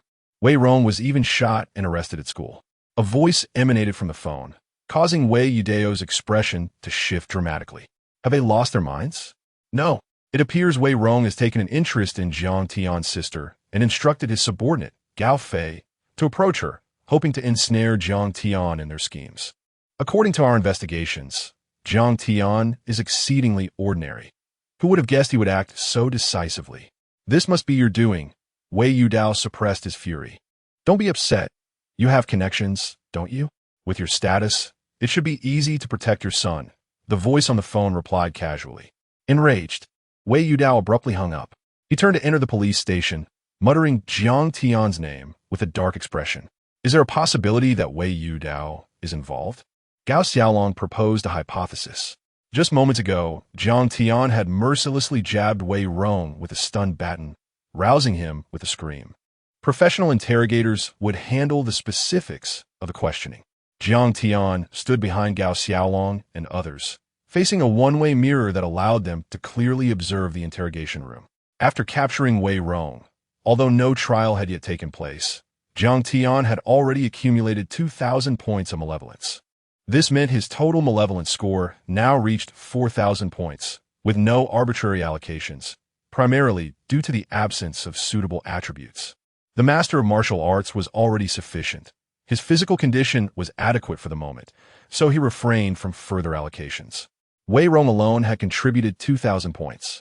Now, the red dots appearing on Jiang Tian's scanning radar were even more vivid than Wei Rong's, twice as crimson. Suddenly, there was a knock at the door. Moments later, Li Zijing opened the door and announced, "Leader, Wei Yudao has arrived."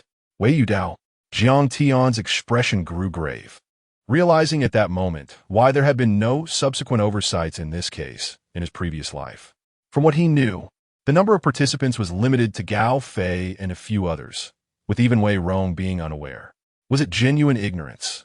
Or did Xiao Bo refrain from pursuing the matter further due to its extensive implications? Regardless of the reason, Jiang Tian fixated on the terrifying crimson dot on the radar, knowing that Wei Yudao harbored significant issues. "I'll go speak with him." Song Ji stood up. Once Song Ligua had left, Jiang Peng cautiously analyzed. "He has quite a reputation in Yanhai. It seems improbable. Indeed, without motive, with prestige, wealth, and power, it seems unlikely he would risk stepping onto this path." Gao Xiaolong reasoned. "That's true. If it weren't for the scanning radar, Jiang Tian would have remained oblivious to the extent of Wei Yudao's issues. In comparison, based solely on the radar's readings, Wei Rong appeared trivial next to Wei Yudao. This could very well indicate a major drug lord. Jiang Tian licked his lips. It's exceedingly alarming. Even years later, the drug trafficking issue remains unresolved, thanks to the complex geographical and cultural environment here. The terrain, with its mountains and extensive pathways, serves as a veritable paradise for drug traffickers. Attempting to eradicate this problem is akin to a Sisyphean task. Jiang Tian pondered, recalling that in his previous life, Wei Yudao had not faced any repercussions, remaining active until 5 years later when the case finally broke. With a sudden push, Song Ji entered, stating, "I just spoke with Wei Yudao." From his expression, he seemed completely unaware. It didn't appear to be an act. Indeed, Jiang Tian exhaled, realizing that Wei Yudao had evaded detection throughout. Excitement surged within him, for Wei Yudao was indeed a significant drug lord. Capturing him would be a monumental achievement. If memory served correctly, it was this very accomplishment that had propelled Xiao Bo further into a key position 5 years later. Jiang Tian contemplated why Xiao Bo had taken such pleasure in deceiving him in the past. This feeling of retribution was undeniably satisfying. Yet, the most crucial aspect remained the principle of reciprocity. The debts Xiao Bo owed him in his previous life would be repaid tenfold in this one.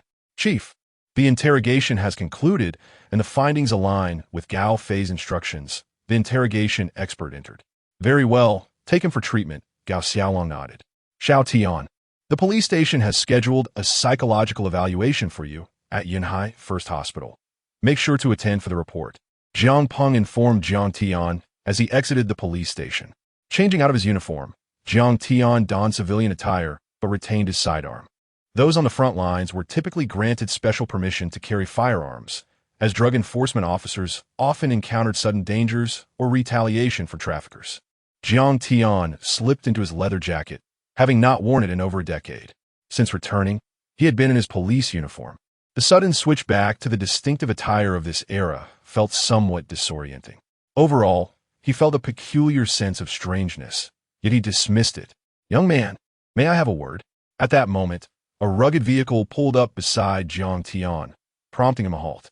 Observing the blood-red insignia approaching him, he turned to see the rear window roll down, revealing a warm, middle-aged face.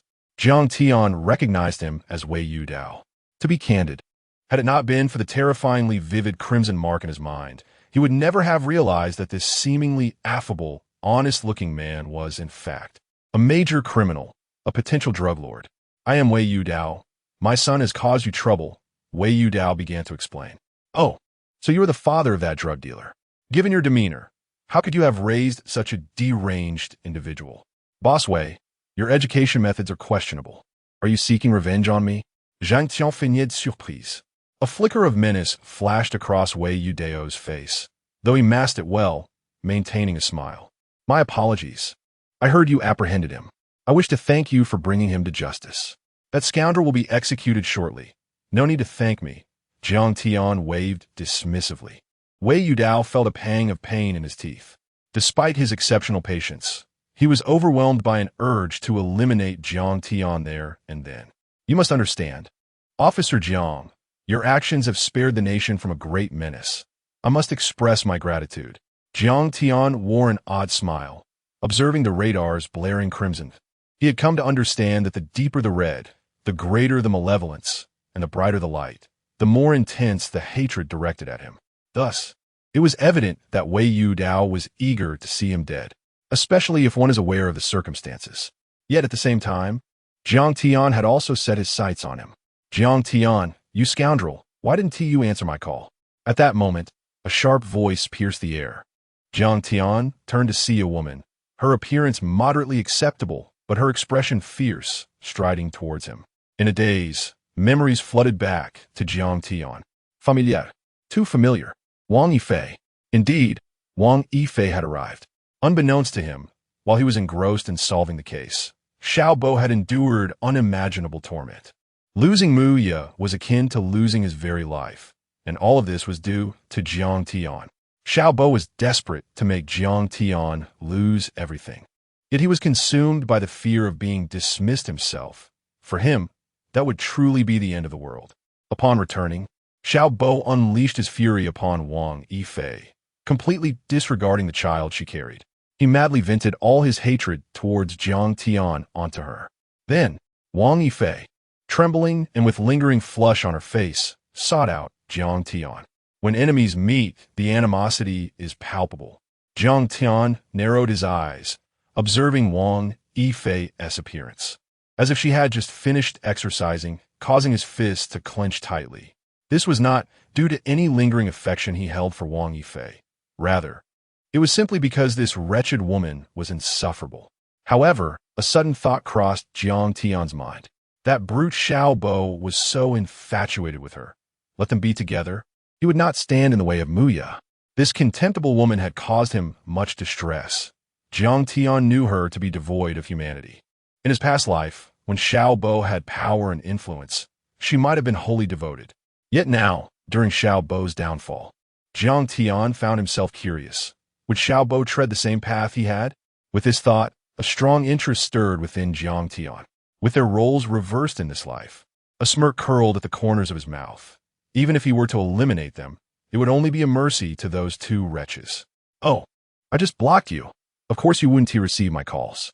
Jiang Tian had been thoroughly disgusted after being harassed by her twice and chose to block Wang Yifei. You worthless fool! How dare you block me? Wang Yifei exclaimed. Disbelief etched across her face. She seemed astonished that her former sycophant had the audacity to cut her off. Wang Yifei and Jiang Tian were once university classmates. At that time, Jiang Tian could not fathom what had possessed him to become Wang Yifei's devoted admirer. Wang Yifei had kept him as a backup for 4 years, and only after graduation, when Jiang Tian's background was revealed, did she finally loosen her grip. A month prior, Jiang Tian had introduced Xiao Bo to Wang Yifei, sensing an immediate rapport between them. He suspected they had secretly become involved, perhaps even leading to pregnancy. It could only be said that like a Trax-like, this woman's chastity lay solely before him, while in the presence of others, she was but a harlot. Who gave you such confidence, you wretched creature, to act so boldly before me? Jiang Tian turned to leave. In truth, Jiang Tian intended to take action that very day, to investigate Wei Yudao. A dog that doesn't bark is a source of great concern, and Wei Yudao instilled a profound sense of danger within him. Prior to this, he had no desire to engage with this vile woman.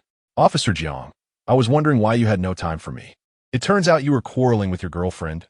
Wei Yudao joked from the car, as if nothing had transpired moments before. Jiang Tian cast a glance, but chose to ignore him and departed. He could not afford to alarm the snake just yet, but he was resolute in his intention to confront this individual that very evening. With a heart steeled for action, thoughts of vengeance stirred within him. Are you afraid of my retaliation? Is that why you feigned a quarrel with your girlfriend? But you have no idea. I see through your facade. The pain of losing loved ones must be unbearable for you. Yet in my presence, you are still far from sufficient. Watching Jiang Tian leave, Wei Yudeo's gaze turned icy and devoid of warmth. He had interpreted the earlier events as Jiang Tian's performance, an attempt to shield the woman he cherished. Chapter 30. The frantic assault and the disappearance of Jiang. What should Xiaobo do? Today, he caught us entering the hotel. And now he seems disappointed in me and is ignoring me. Watching Jiang Tian ride away on his bicycle, Wang Yifei, without hesitation, called Xiaobo.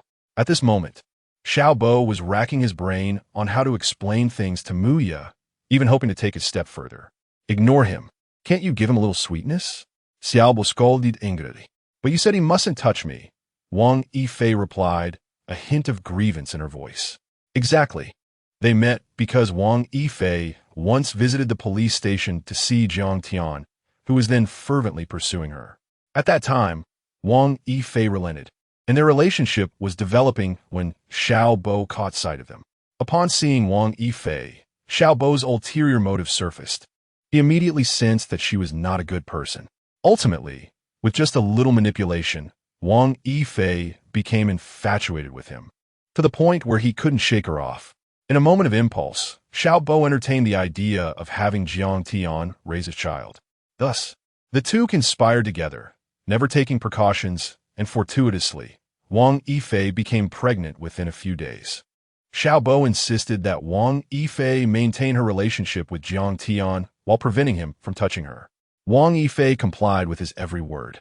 Even though Jiang Tian is utterly useless, you can't give him nothing. At least dangle some sweetness in front of him. Make some sacrifices, Xiaobo continued. But he won't see me, Wang Yifei lamented. All right, come back for now. Let's think of a plan. In the afternoon, visit Jiang Tian's family. His mother is as simple-minded as he is and can be easily deceived, Xiaobo instructed. To this day, Xiaobo still believed Jiang Tian had not changed. He regarded him as the same useless person he had always known, merely lucky to have stolen his achievements. Fine, I'll head over. Wang Yifei hung up the phone. Watching Jiang Tian's retreating figure, she bit her lip, her eyes narrowing with disdain. What a waste of time with this fool. It seems a little sacrifice is in order. I suppose I shall share a bed with him tonight. Surely he will be grateful, and then I can manipulate him slowly.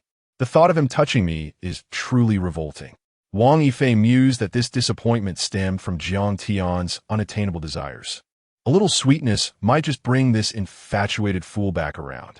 Meanwhile, Jiang Tian pedaled leisurely on his bicycle.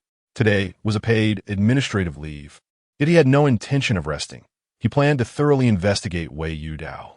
If he uncovered something, that would be fine. If not, such scoundrels should not be allowed to roam free. Jiang Tian furrowed his brows, his gaze subtly shifting towards a particular direction. Indeed, there at a distance, an old Santana awaited the traffic light. Under ordinary circumstances, there would be nothing amiss, yet Jiang Tian felt an unsettling premonition in his mind. He had sensed danger that could threaten his life. Gasping, Jiang Tian realized the gravity of the situation. In this moment, he was grateful for the enhancements he had gained while eradicating drug traffickers, which had equipped him with a scanning radar. Without it, facing such ruthless and organized criminal gangs would be exceedingly perilous.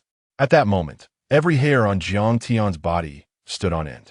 Although he appeared distracted, his eyes were fixed intently on the Santana at the intersection. The next instant, the light turned green, and the Santana roared to life.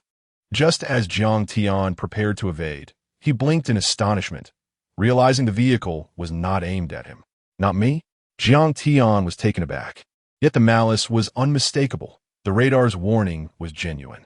Moments later, the car, with a deafening roar, barreled towards the person behind him.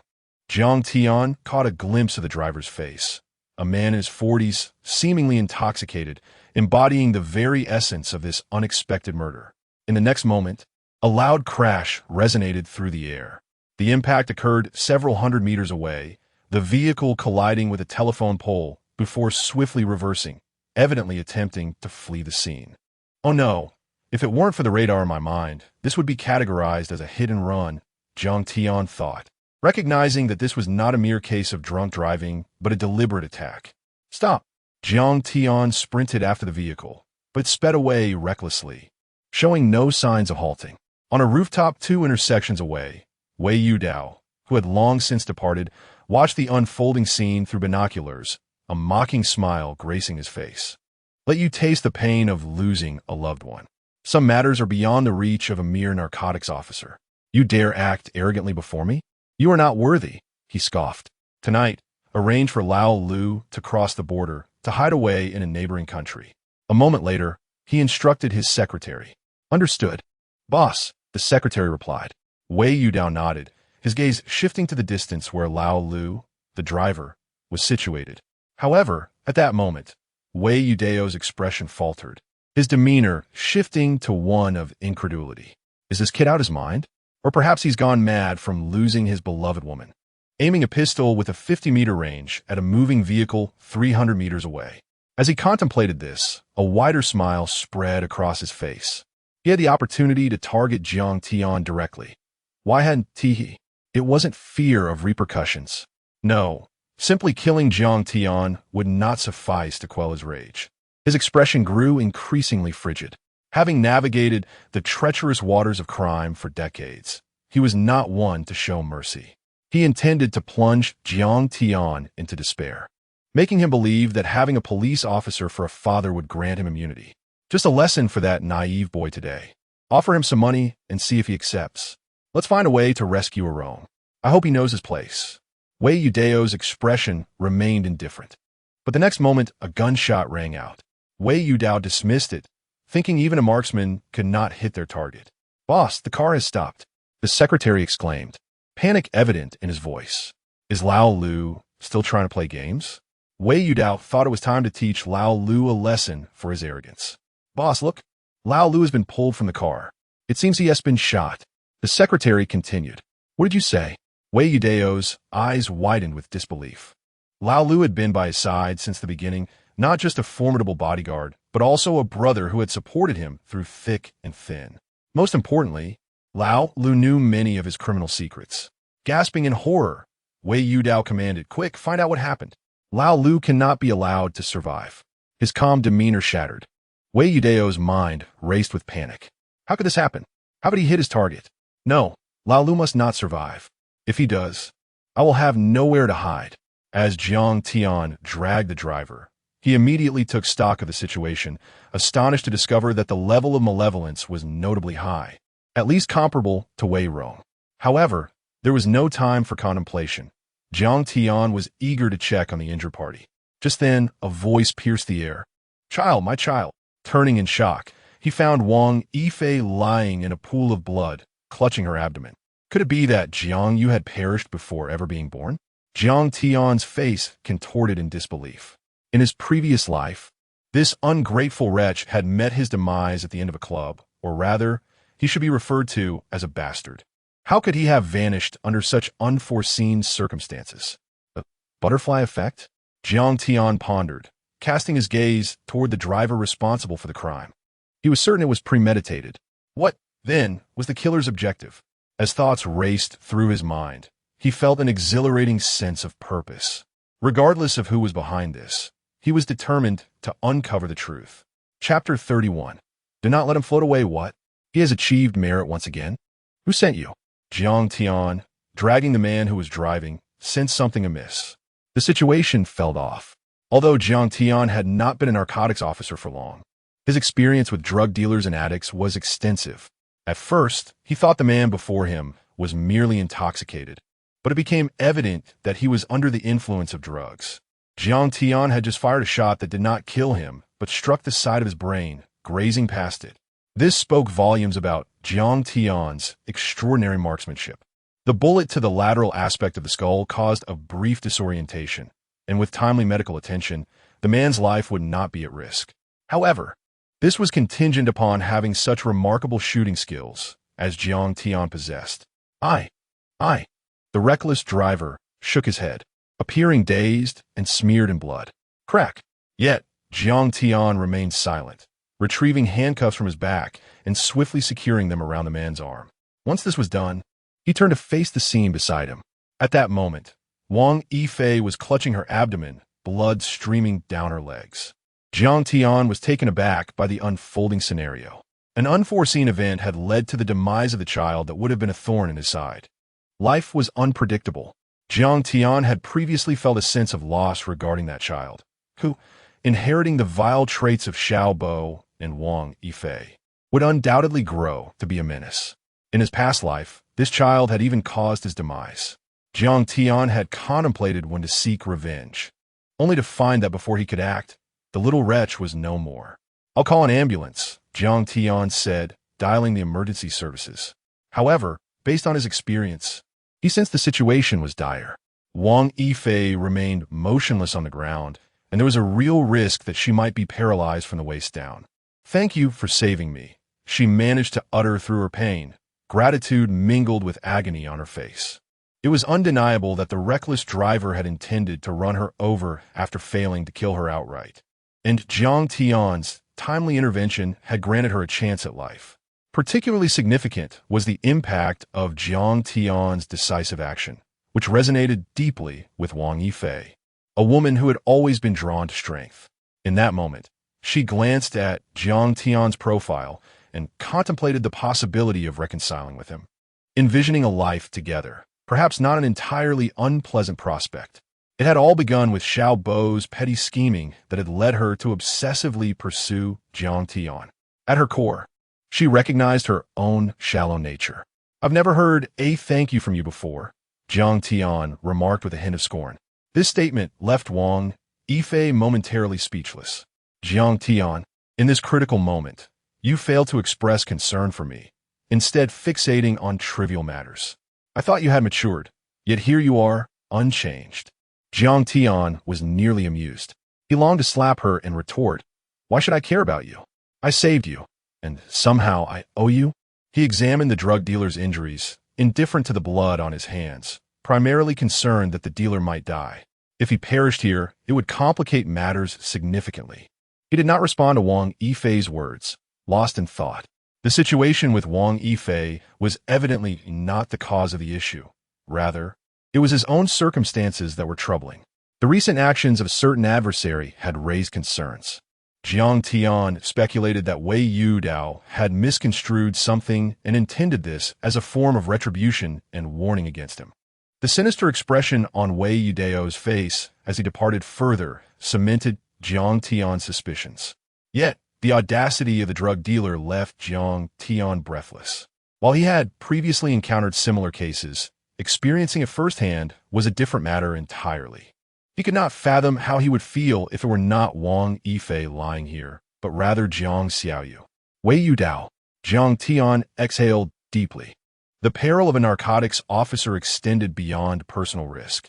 It also encompassed the safety of loved ones.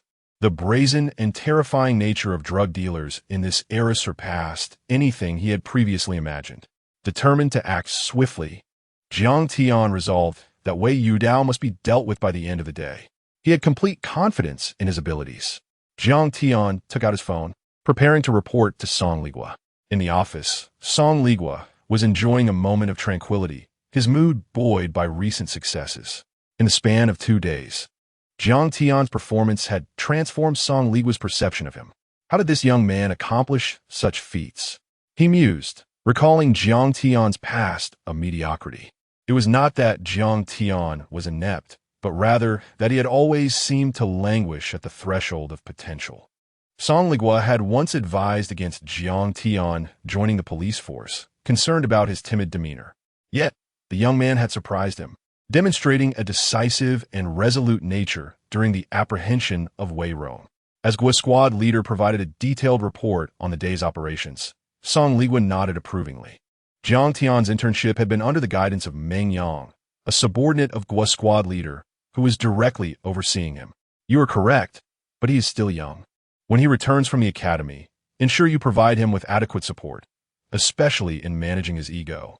Young individuals are easily swayed by success," Song Ligua remarked, sipping his tea with a satisfied smile. "Rest assured, with that extraordinary marksmanship, It won't be long before he becomes a pillar of our team, Guo's squad leader replied, rising from his seat. Just then, Song Ligua's phone rang. He glanced at the caller ID, recognizing Jiang Tian's number. Upon answering, he was greeted with, "What? Really? All right. You say this person was driving under the influence and attempted to run someone over again? The victim has been rescued? Good, I understand. Well done, Comrade Jiang. Excellent work." As he hung up, excitement coursed through Song Ligua, his hands trembling.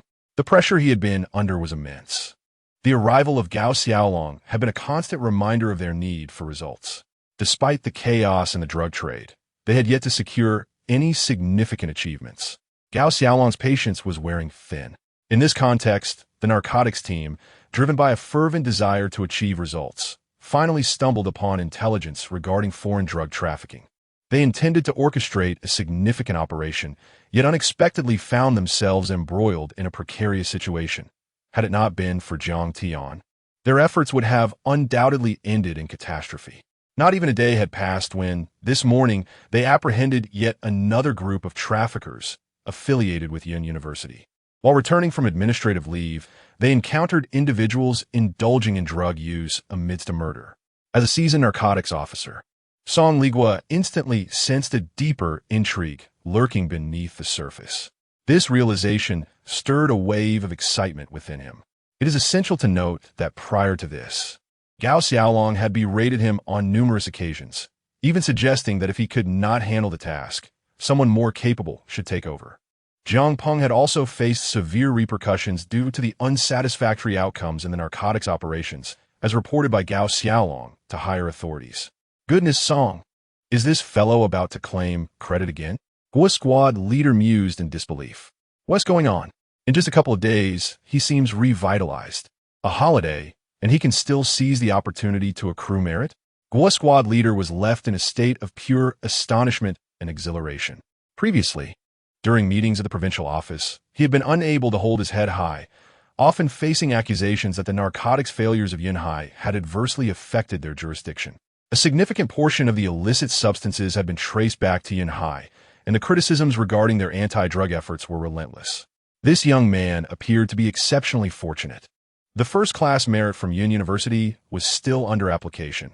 Could it be that he is about to secure yet another accolade? Guo's squad leader swallowed hard. Indeed, while others seemed to effortlessly attain first-class merit, this individual appeared to be on a path to wholesale achievements, prompting him to investigate further. It was expected that, barring any unforeseen circumstances, he would at least earn a third-class merit. Song Ligua donned his uniform, for after all, lives had been saved. In just 2 days, he had accumulated 3 accolades. Goodness, he reflected, having served diligently in the narcotics team for so many years. He was now on the brink of being overshadowed by Jiang Tian, not in total accolades, but in the quality of achievements, as he himself had yet to receive a single first-class merit. Chapter 32. The Merit of Collecting Stamps. Blessings from the God of Wealth. When Song Ligua and the others arrived, they were greeted by the sight of Jiang Tian restraining a prisoner. Not far off, a young woman was present, and since it was closest to the police station, the ambulance had yet to arrive. How was the victim? Song Ligua's expression was grave. Drug driving. This is far more serious than DUI. The situation is critical. She is bleeding from her lower body. We will need to wait for the doctor to examine her. A Haven tea touched her, Jiang Tian explained succinctly. As a righteous anti-drug officer, despite his disdain for Wang Yifei, Jiang Tian maintained a professional demeanor in such circumstances. He refrained from any bias during work hours. However, the notion of him offering tender care or assuming the role of a boyfriend was utterly absurd. Well, that's a relief. Let us conduct a thorough interrogation.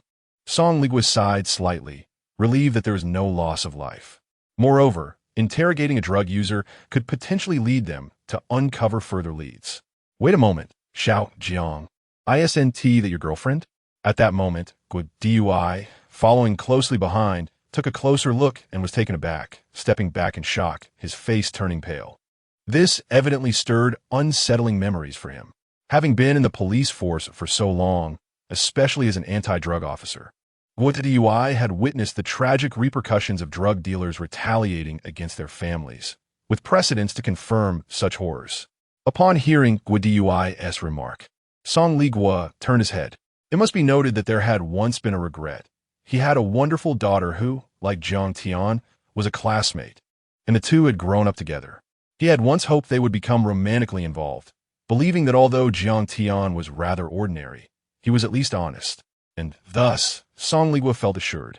Unfortunately, Jiang Tian seemed indifferent to his daughter, and Song Ligua did not press the matter, allowing it to fade away. Subsequently, his daughter went abroad for further studies. No, she is not. Stop talking nonsense. Jiang Tian quickly shook his head. He felt a pang of self-loathing. How foolish of him to find himself entangled with such a despicable woman, especially one who brought disgrace upon the police force. Did you break up? Song Ligua asked. Slightly surprised, Jiang Tian decisively nodded. We broke up long ago. Song Ligua patted Jiang Tian on the shoulder. Your sister Chiu will return the day after tomorrow. Let us all gather. It has been a while since you last met. Chiu is coming? Jiang Tian's expression lit up with delight. It is worth noting that Song Chiu's fate had been tragic in a previous life. During that time, she was abroad, and Song Ligua had already been suspended. Jiang Tian had heard, while drinking with Song Ligua, that an incident occurred where a drug addict attempted to assault her, and in a fit of rage, the addict was shot dead. However, in that past life, there was no invitation from Song Ligua. At that time, Jiang Tian was still pining after Wang Yufei, and Song Ligua likely did not want to risk any adverse outcomes by having the two meet. I understand, Jiang Tian nodded. As they conversed, the ambulance arrived and took Wang Yufei away. Jiang Tian didn't even glance in her direction. This wretched person had already received his assistance as a police officer, which was merely a moral obligation. Subsequently, Jiang Tian returned to the police station, providing a preliminary report on the task.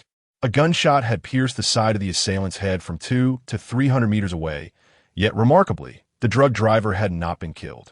Such marksmanship left the police force in awe. My goodness, that's incredible. A true marksman. Zhao Wei stared in disbelief at Jiang Tian. I estimate that applying for a third-class merit for you should pose no issues, Song Ligua remarked to Jiang Tian. Third-class merit? Jiang Tian pondered, feeling somewhat dismissive of the recognition. Seeing Jiang Tian's disdainful expression, Song Ligua's face darkened. Get lost. Quickly go to the hospital for a psychological assessment. Consider it a paid leave for 2 days. Is that enough? That's sufficient. Jiang Tian swayed as he leisurely exited the police station. His smile gradually faded. Before him, a translucent screen appeared, visible only to him. Detected that the host has achieved multiple merits. The stamp collecting achievement task has been activated. 1. Please collect 3 first-class merits to receive the reward. The God of Wealth entry, which, when equipped, generates a certain amount of wealth per minute. 2. Please collect 1 each of first, second, and third-class merits to receive the reward.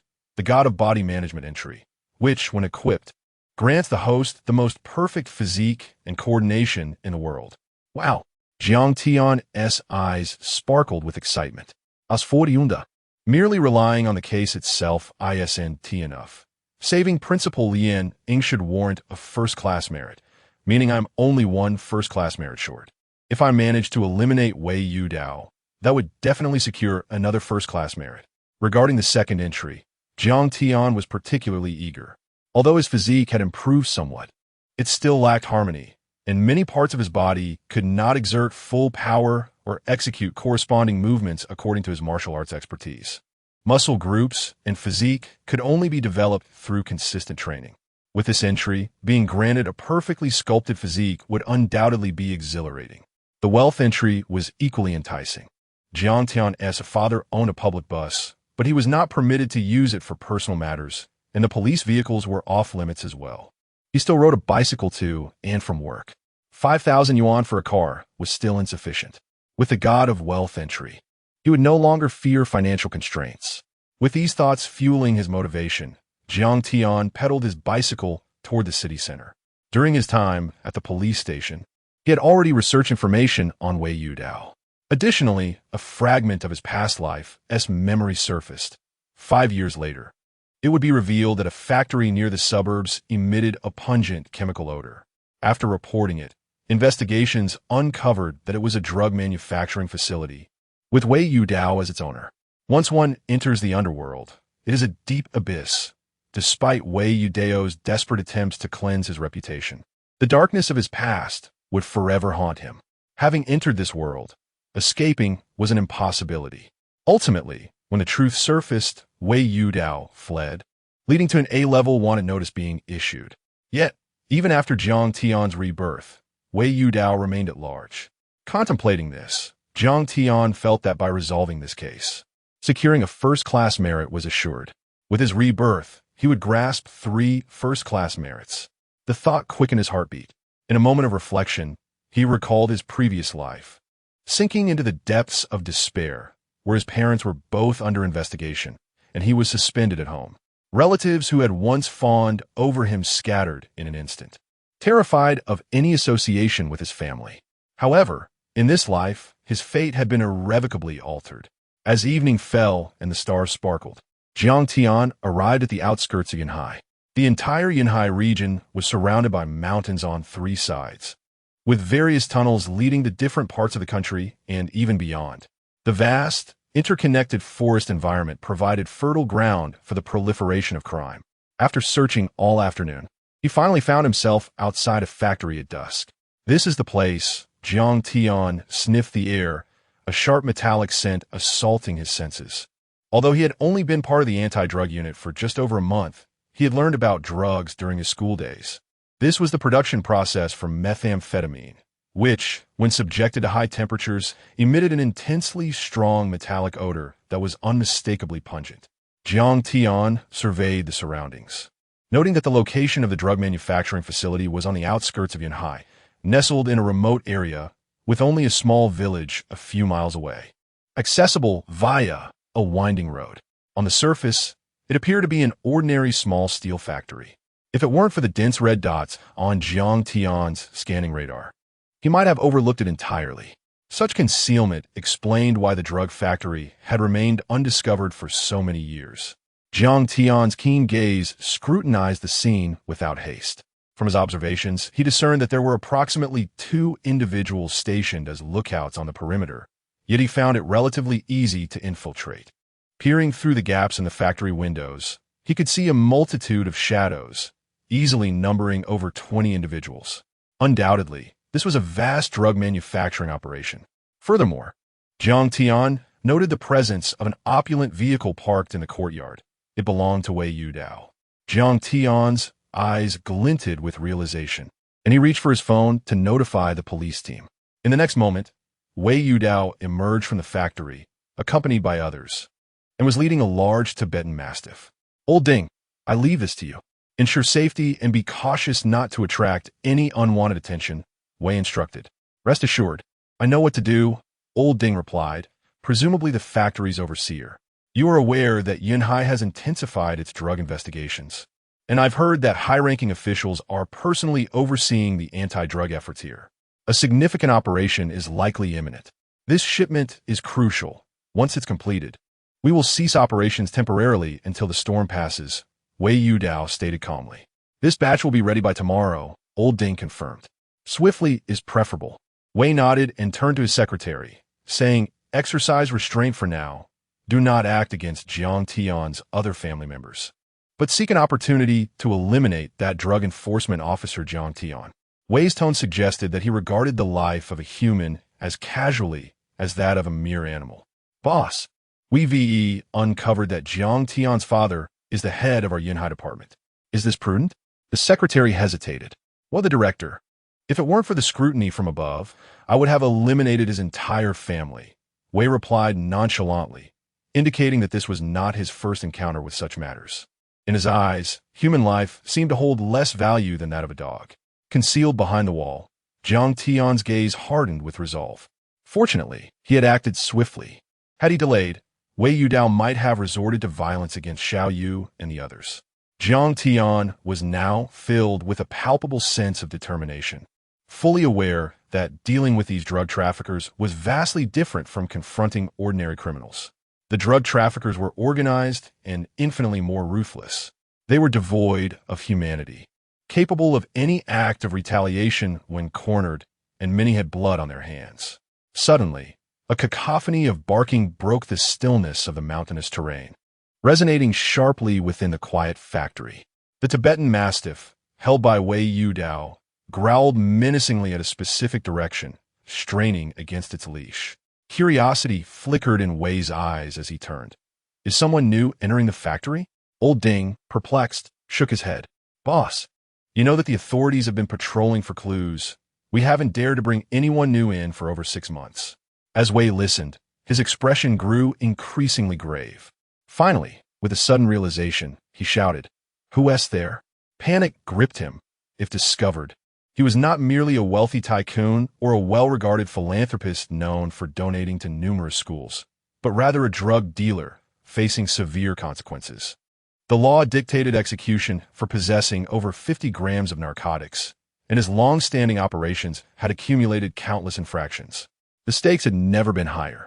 After a tense moment, hearing no further sounds, Wei Yudao led the Tibetan Mastiff and his men to hide behind a vehicle, signaling to the 4 security guards. They exchanged cautious glances before carefully approaching the wall, inching closer to the source of the disturbance.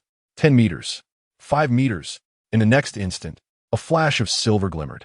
Chapter 33 Upgrade, Triple Limit. This is crushing in the meeting room of the provincial department, illuminated brightly against the dark night. Gao Xiaolong occupied the main seat, while below sat the provincial department head, Shen Han, along with Jiang Peng, the director of Yunhai, and the leaders of the drug enforcement teams, including Song Ligua and the head of the provincial drug enforcement brigade. Sun Haibao was seated beside Jiang Peng. The expressions on everyone's faces were grave, brows furrowed, eyes focused inward, awaiting Gao Xiaolong to speak. Gao Xiaolong did not disappoint, casting a calm glance at Shen Han.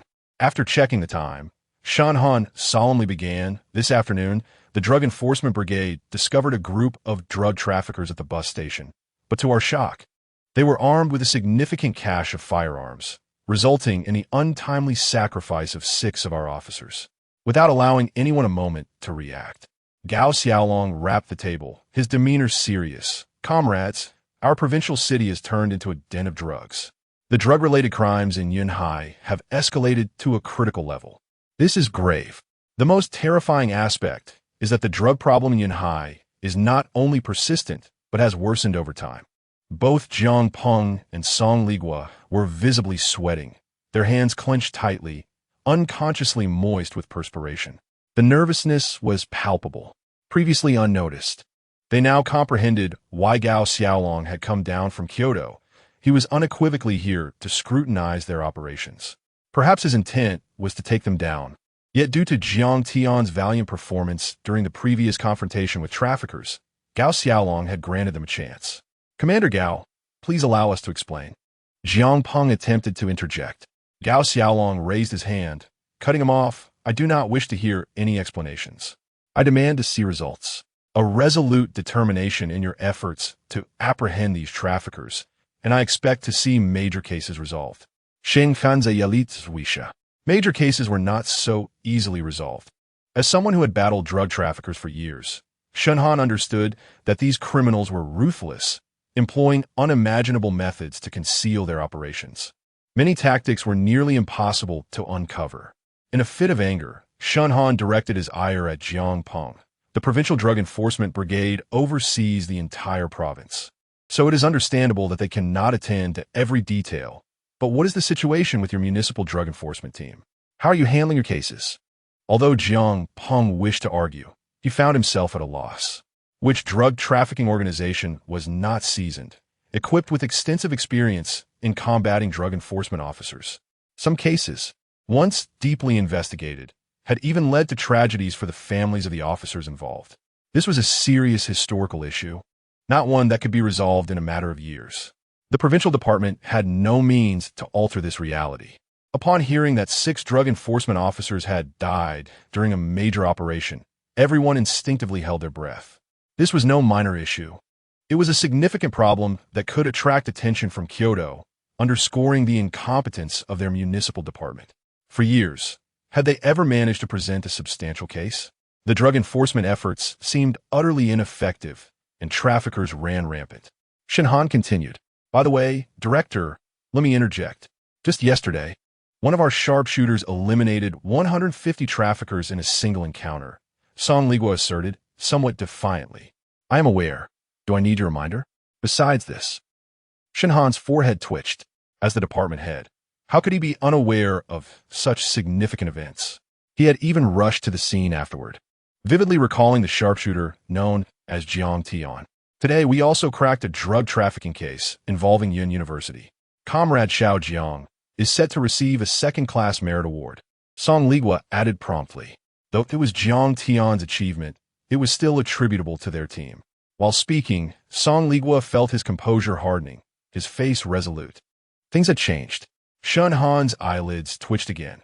He recognized that this individual, once the target of ridicule and derision within the provincial department, had transformed starting today. While Xiao Jiang was indeed impressive, he was still young and required growth and time for development.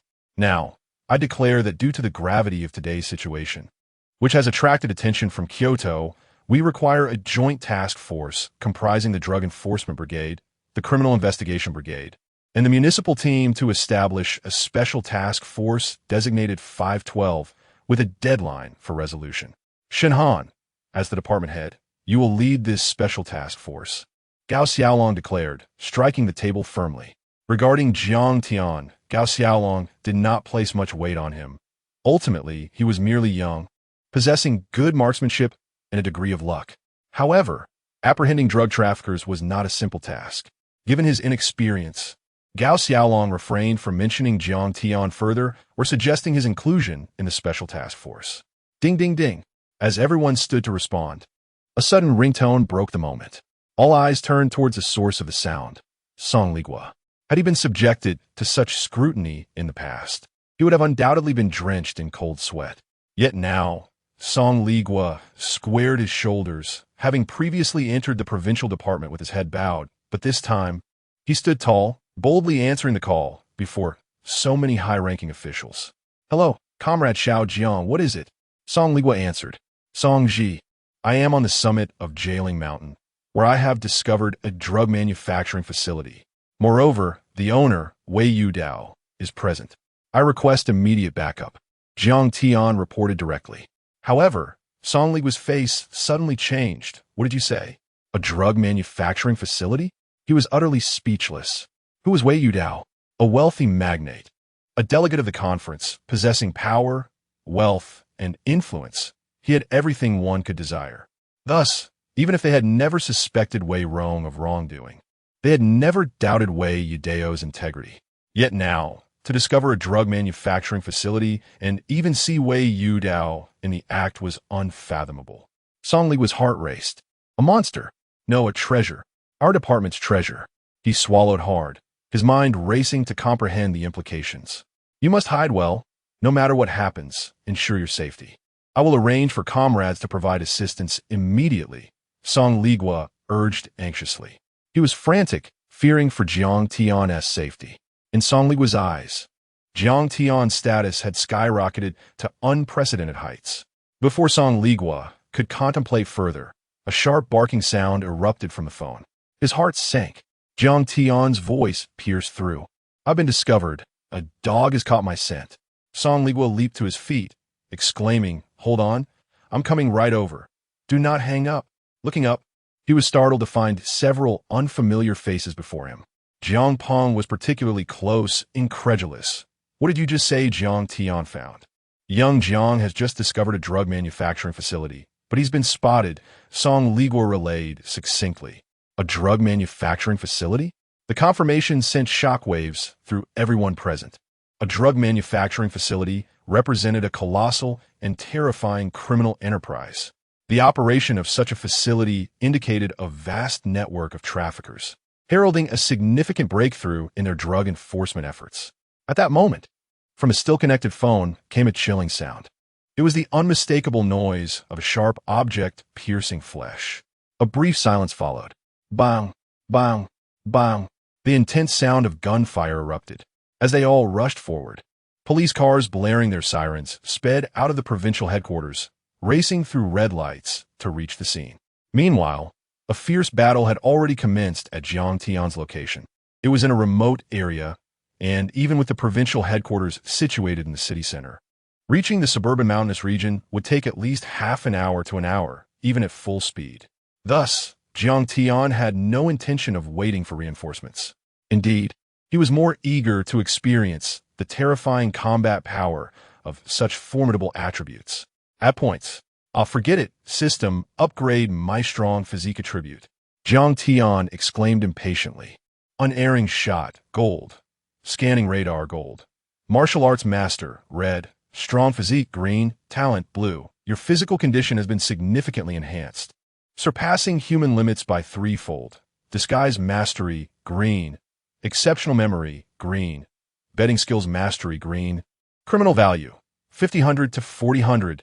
These 5,000 points and attributes came from capturing Wei Rong, as well as the notorious Old Liu and his gang. But most of the contributions were from Wei Rong and Old Liu. Jiang Tian had been frugal, saving for emergencies. Black, white, green, blue, red, gold.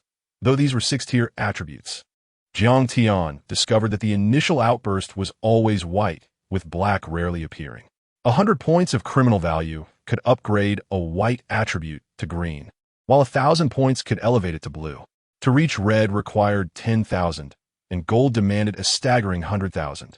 Through great effort, Jiang Tian had extinguished over 100 notorious drug traffickers from abroad, combining countless low-tier useless attributes to forge 1 gold and 1 red, along with several greens. Now, fearing his physique might not suffice, he had preemptively upgraded his physical attributes. At that moment, he felt an explosion of power coursing through his body. The green attribute brought him close to the limits of human capability, while the blue attribute directly transcended 3 times that limit. This instilled Jiang Tian with confidence in his safety and combat prowess. Thus, when confronted by 4 security drug traffickers who approached for inspection, Jiang Tian concealed himself behind a wall, relying on his scanning radar without needing to glance. He then casually picked up a branch from the ground. With the martial arts master attribute, combined with a physique 3 times stronger than normal, Jiang Tian's close combat killing ability was unparalleled. Indeed, one of the armed security drug traffickers cautiously peeked around the wall. The next moment, with a swift thrust, Jiang Tian pierced the man's eye, driving deep into his brain. The trafficker had no chance to struggle, dying instantly. The martial arts master attribute allowed Jiang Tian to perceive all of his opponent's fatal weaknesses and flaws, merging countless martial techniques into lethal strikes. His actions were swift and deadly. A nearby security drug trafficker, was taken aback, raising his gun to shoot. But in the next instant, crack, Jiang Tian, merely a fist's distance away, struck the man's throat, sending him collapsing to the ground, clearly unable to survive. Each strike was a killing blow. Having slain 2 men felt as effortless to Jiang Tian as waving his hand, leaving him in a state of disbelief. He realized he was far more formidable than he had imagined. These drug traffickers were in for a world of trouble. A smile crept across Jiang Tian's lips. Chapter 34 Madness ensues as a lone figure takes on 28 drug traffickers. With the prowess of a martial arts master and an extraordinary physique, Jiang Tian felt an exhilarating surge of power coursing through him, a manifestation of threefold human limits intertwined with his martial mastery. Yet, he sensed a lingering deficiency. Should he elevate his physical attributes to a crimson tier, his combat effectiveness could potentially multiply several times over. However, the ambition remained a mere contemplation, for attaining such a heightened attribute would necessitate at least 10,000 points of criminal merit. He was still 6,000 short. Beyond these aspirations, Jiang Tian found himself yearning for an upgrade in investigative skills. Although drug enforcement officers might not require such expertise as detectives, the ability to track and unravel cases was undeniably crucial. A fleeting thought crossed his mind. After shattering the throat of the second trafficker, he swiftly seized the AK-47 from the fallen adversary's grip. Jiang Tian was not on a mission today. As a drug enforcement officer, he possessed certain privileges, notably the right to bear arms. The absence of weapons had often led to unforeseen calamities. and the blood-soaked lessons behind every regulation were stark reminders of the dangers his profession entailed.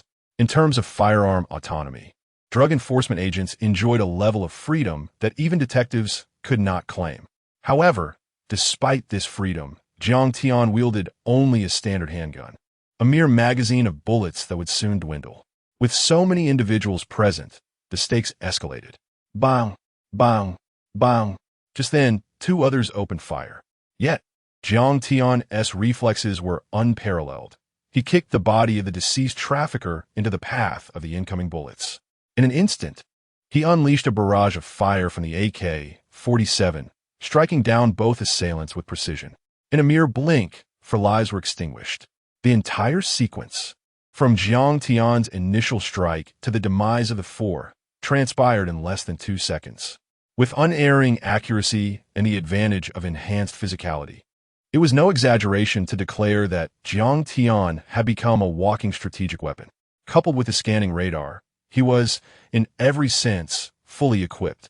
Wei Yudao stood in stunned silence, his expression frozen as he gazed at the 4 corpses sprawled across the ground behind the wall. The eerie quietude was amplified by the pristine air of the outskirts, illuminated by the moonlight, allowing him to discern a branch embedded in one of the lifeless eyes. A chill coursed through him. It was ruthlessly brutal. The officers? As he crouched behind the car, his heart raced with trepidation. "Boss, the officers have arrived," Old Ding said, perspiration beading on his forehead. Moments before, they had merely glimpsed a fleeting shadow, oblivious to the number of individuals lurking beyond the wall. "It cannot be the officers. They wouldn't be this vicious." Wei Yudao swallowed hard, his complexion paling at the thought of 4 individuals dropping dead in an instant. "Who is this formidable figure seeking me?" he called out, aware that drug enforcement officers posed little threat in his extensive experience. Over the years, this truth had been firmly established. If such fierce officers existed, how could his drug manufacturing operation have thrived for so long? Cold sweat drenched Wei Yudao's brow as he pondered who he might have offended. Yet, the figures outside the wall remained eerily silent, the atmosphere thick with dread. "You, go tell everyone inside to arm themselves," he commanded. Old Ding, crouched low, was already on high alert. The distance from the car to the factory was still considerable, but he felt a momentary relief upon estimating the gap. Suddenly, a flicker of flame caught his eye outside the wall. "Fire?" he murmured in disbelief. Then, a gunshot rang out, jolting him. The realization dawned on him. Shots had been fired. The rapidity of the gunfire struck him with a violent force, and in an instant, Old Ding succumbed to unconsciousness, becoming yet another casualty. Wei Yudao's complexion turned ashen as he realized the gravity of the situation. For over 20 years in Yanhai, he had commanded respect, effortlessly navigating the treacherous waters of his illicit trade. Yet, despite his wealth amassed from the drug trade, he had never been able to shake off the fear that came with it. "Dao, take the wheel," he instructed, glancing at his loyal bodyguard, a relative who had been by his side for many years. Dao, robust yet somewhat dim-witted, complied without hesitation, quietly entering the vehicle. "What is happening outside? Why the gunfire?" Just then, a tumult erupted from within the factory as more than 20 armed individuals poured out. The danger posed by drug enforcement officers was substantial. They faced formidable organizations, and the threat extended to their families as well. In contrast, detectives often dealt with case resolutions and apprehensions, their risks comparatively lesser. Perfect timing. A killer has arrived, and he has taken down someone outside. Wei Yudao sighed in relief. He had feared that the factory workers would fail to react in time to the intruder. "Brothers, let us move." The personnel inside exchanged determined glances, their resolve unshaken. Although clad in white protective suits and masks, they were far from being mere scholars. In fact, Jiang Tian had observed their appearance through his scanning radar. Each one was tinged with a deep crimson hue, a testament to their malevolent nature. Taking a deep breath, Jiang Tian closed his eyes to steady himself, remaining vigilant. Though he was currently formidable, he was still susceptible to a single bullet. As he calculated the odds, the tension heightened when 2 figures approached from behind. Surprised to see Jiang Tian lurking in the shadows, they exchanged glances filled with hope. These sentinels had been caught off guard, knowing full well they were in dire straits, and this was their chance for redemption. One of them whispered to the other, aiming his weapon at Jiang Tian. Little did they realize that Jiang Tian had already detected their presence through his radar, having strategically lured the others out of the factory. Jiang Tian was primarily concerned about the potential destruction of the factory, for within its confines lay the fruits of his labor. This was undeniably a first-class achievement. Furthermore, Jiang Tian was eligible to receive the special blessing from the God of Wealth. After scanning the radar, he confirmed that no one was present in the factory. At least, there were no individuals with a malevolent value within the criminal establishment.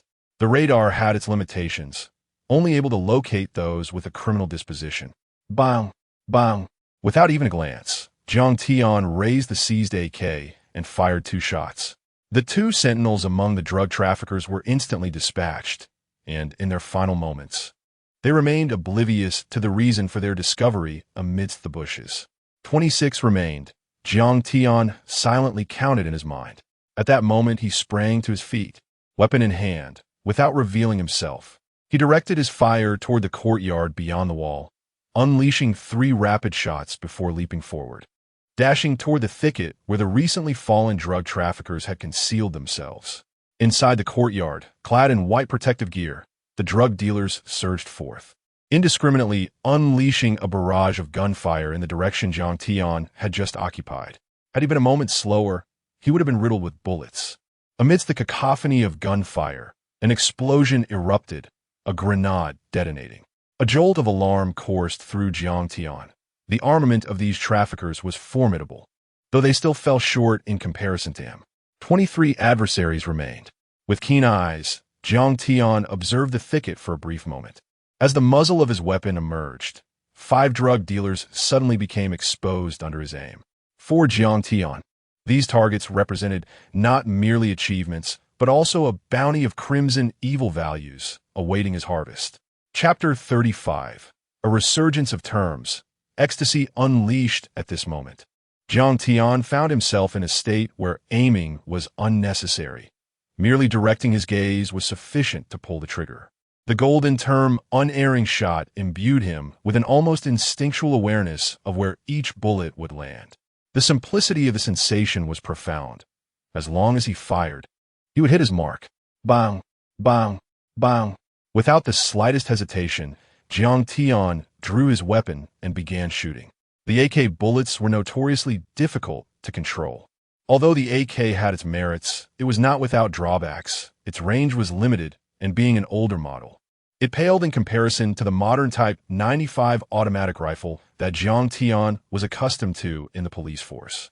However, he felt no significant lack of control. The drug dealers, emerging from their hiding spots, exchanged bewildered glances. The leader, in particular, wore a perplexed expression. Just moments ago, Jiang Tian had fired from this very spot, and they were only 2 or 3 meters away from the wall when they rushed out. In less than a couple of seconds, they had fired back, only to find that their adversary had vanished. As he remained in a daze, the sound of gunfire erupted again. 5 shots rang out, although fired in a single-action manner. Jiang Tian's accuracy rendered it a symphony of rapid fire. In a moment of the leader's confusion, 5 of his comrades, clad in protective gear, collapsed to the ground, lifeless. Had they lost their minds? The leader gazed at the fallen bodies of his companions, unable to mourn their demise in the face of such chaos. The gunfire illuminated the night, each shot revealing the general location of its source. He shouted urgently, "Over there, in the bushes! Fire!" Bang! Bang! Bang! The cacophony of handguns and automatic weapons echoed, shaking the very foliage they hid within. The intensity of the gunfire reverberated through the night sky. Yet amidst this frenzy, an opportunity arose for Jiang Tian. Any individual with even a modicum of training understands that a sniper never fires from the same position twice. Jiang Tian was no exception. Each shot was followed by a swift change of location. His movements through the jungle were as fluid and stealthy as a cheetah. The dense foliage provided him with ample cover, allowing him to reposition at a remarkable speed, virtually undetectable even at close range. With Wei Yudao, his bodyguard, and secretary beside him, they were outnumbered by the 15 drug dealers in protective gear. Unbeknownst to these dealers, Jiang Tian was perched high above them in the trees, surveying them like a harbinger of death. He had 10 bullets remaining, having assessed the AK he had acquired. The ammunition was running low, but he still had a backup handgun. The leader of the drug dealers approached the thicket, only to find it empty. His pupils dilated in shock as he gasped. What is this? The most disheartening realization struck them. Within mere minutes, they had lost 10 men without comprehending who had executed the assault. Including Old Ding and the initial 4, a total of 15 had perished, and yet they had seen no one, each body gruesomely executed. Wei Yudao crouched behind car, trembling as he lit a cigarette. After over 2 decades in the shadows, he believed he had witnessed it all. Yet, the horror unfolding before him was beyond comprehension. The unknown is perpetually the most terrifying. Even the secretary appeared pale, his lips moving as if on the verge of retching. The scene was insufferably gruesome. Boss, let us get out of here, the secretary urged, heart racing. Wei Yudao nodded, run but don't drive. That mysterious figure is guarding the entrance, and, in this situation, he can hit every shot. When did I provoke such a marksman? Little did he realize that his mere presence had posed a significant threat to Jiang Tian. Back door. Yes, let us exit through the back. Support me. We'll escape through there, Wei Yudao commanded urgently. What? You think the drug dealers at the front, who are meticulously searching for the shooter, are concerned? Wei Yudao dismissed the thought. Even if they were all to perish, it would not affect him. As long as he remained undiscovered and could leave safely, the factory's fate was inconsequential. He needed only to distance himself from this place. Even if everyone perished, he would maintain his faade of superiority. Who is it? Who could it be? Wei Yudao pondered, a chill coursing through him.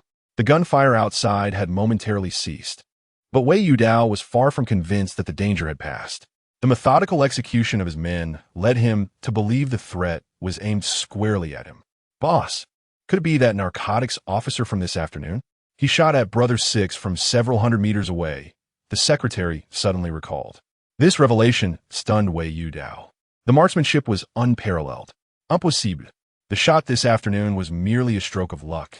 The reports indicated he was a mere misfit, his academic performance abysmal. And without the influence of his father, he would never have even entered the anti-drug unit. Wei Yudao shook his head decisively, unable to fathom Jiang Tian's capabilities. Even having captured his son, it merely illustrated the reckless bravado of youth. He was just a fool who had bribed his way through. And now he had the audacity to execute several men. Dismissively, Wei Yudao hurriedly led his secretary away. They took a secluded path, originally planned for emergencies, that led behind the factory. After establishing the factory, Wei Yudao had carved out this hidden route as a precaution, and now it was proving its worth. As they made their escape, they remained blissfully unaware that every movement was meticulously tracked by Jiang Tian's keen senses. Without delay, Jiang Tian anticipated their intentions. Should Wei Yudao evade him, his hard-earned accolades would be jeopardized. With agility, Jiang Tian positioned himself, hanging upside down from a branch like a bat. Meanwhile, 2 drug dealers stood back to back, scanning their surroundings. The next moment, crack. With minimal resistance, Jiang Tian dispatched them effortlessly, as if snapping twigs. Their bodies fell silently to the ground, unobserved by anyone else. Excellent. These 2 bore 800 points of infamy. Jiang Tian felt a flicker of satisfaction. At that instant, his peripheral vision caught sight of 2 white terms descending from above, an unexpected bounty. Chapter 36. Annihilation, looting, a sudden surge. Jiang Tian's expression was peculiar. Yet he proceeded to collect the items. However, he was most pleasantly surprised by another discovery. Traditional Chinese medicine. This field is profound and intricate, and Jiang Tian had not anticipated that such talent would exist among these drug trafficking groups. These 2 individuals were indeed exceptional. One possessed a lineage in traditional medicine, while the other had an innate talent for investigation. Yet they had ultimately fallen into the abyss of drug production. Although Jiang Tian was merely a novice in traditional medicine, he was not someone without merit. His knowledge in this domain was sufficient to warrant recognition, especially in traditional Chinese medicine, which is vast and profound. A truly skilled practitioner could perform miraculous feats, even reviving the deceased. Moreover, in the heat of battle, Jiang Tian could not guarantee his own safety, and possessing medical skills would provide him with an additional safeguard. After collecting the items, Jiang Tian felt a sense of satisfaction. He licked his lips and glanced once more at the two departing red dots, particularly his target, Wei Yudao. The radar had a scanning range of only 1,000 meters, and Wei Yudao's icon was moving rapidly, almost beyond the radar's reach. Jiang Tian gripped his pistol and aimed at a drug dealer, firing instantly. 9. Jiang Tian silently counted. In this jungle, it was truly Jiang Tian's hunting ground, requiring minimal time to deal with these drug traffickers. He intended to pursue Wei Yudao, but he was unwilling to let any of them escape. The pace of the hunt had noticeably intensified. 6. Jiang Tian found himself behind a drug dealer in a hazmat suit, his arms slowly releasing the dealer's neck, causing him to slump to the ground. 500 points of evil value, barely sufficient. Jiang Tian's heart no longer stirred with significant emotion. After eliminating over 20 drug dealers, his evil value had doubled from 4,000 to approximately 8,500. With the last 6, Jiang Tian could even accumulate enough points for an upgrade from blue to red, especially considering that blue represented 3 times the human physical limit. He could only imagine the terrifying prowess of a red-level physique. No, please don't kill me. The one who had initially led the charge among the drug dealers appeared to be the head of the drug factory. As he witnessed his subordinates falling one by one to various methods, they dared not flee the dense forest. For any who approached the factory's open area, a bullet awaited them. Each time they shot at Jiang Tian, they were perpetually unable to hit their target. The dread, akin to death itself, ultimately crushed their spirits. As Jiang Tian eagerly looted, one by one, they dropped their weapons. They surrendered? Jiang Tian felt unsatisfied, primarily because Wei Yudao had escaped, and he was determined to pursue him. Please don't kill us. We're surrendering. Are you a police officer? If you are, we will not resist. The remaining 6 men laid their weapons at their feet under Jiang Tian's gaze. At that moment, Jiang Tian stepped out from the shadows. The 6 beleaguered individuals finally beheld his youthful face and heard his soft voice. If you had waited 3 more seconds, you would already be corpses. Indeed, Jiang Tian stood where they had just fired upon the bushes 2 minutes prior, now directly behind them. Are you human or ghost? The leader's pupils contracted. Jiang Tian's appearance was almost too innocuous. Had he not witnessed it firsthand, he would never have believed that their more than 20 comrades had perished in such a short span at the hands of this seemingly harmless figure, each meeting a gruesome end. All 6 men immediately crouched with their hands on their heads. Jiang Tian offered no response. He holstered his weapon and approached them, intending to tear some fabric to bind them. However, as he drew near, 2 drug dealers suddenly lunged at him, their eyes filled with a fierce, bloodthirsty intent. The remaining 4 scrambled for the weapons on the ground. I've been deceived. Jiang Tian's brow twitched. He had long been mentally prepared for the ruthless nature of these drug dealers, yet experiencing their madness firsthand revealed their willingness to risk everything. For these individuals, surrendering to the police meant facing the death penalty regardless of their demeanor. Thus, any glimmer of hope could drive them to desperation.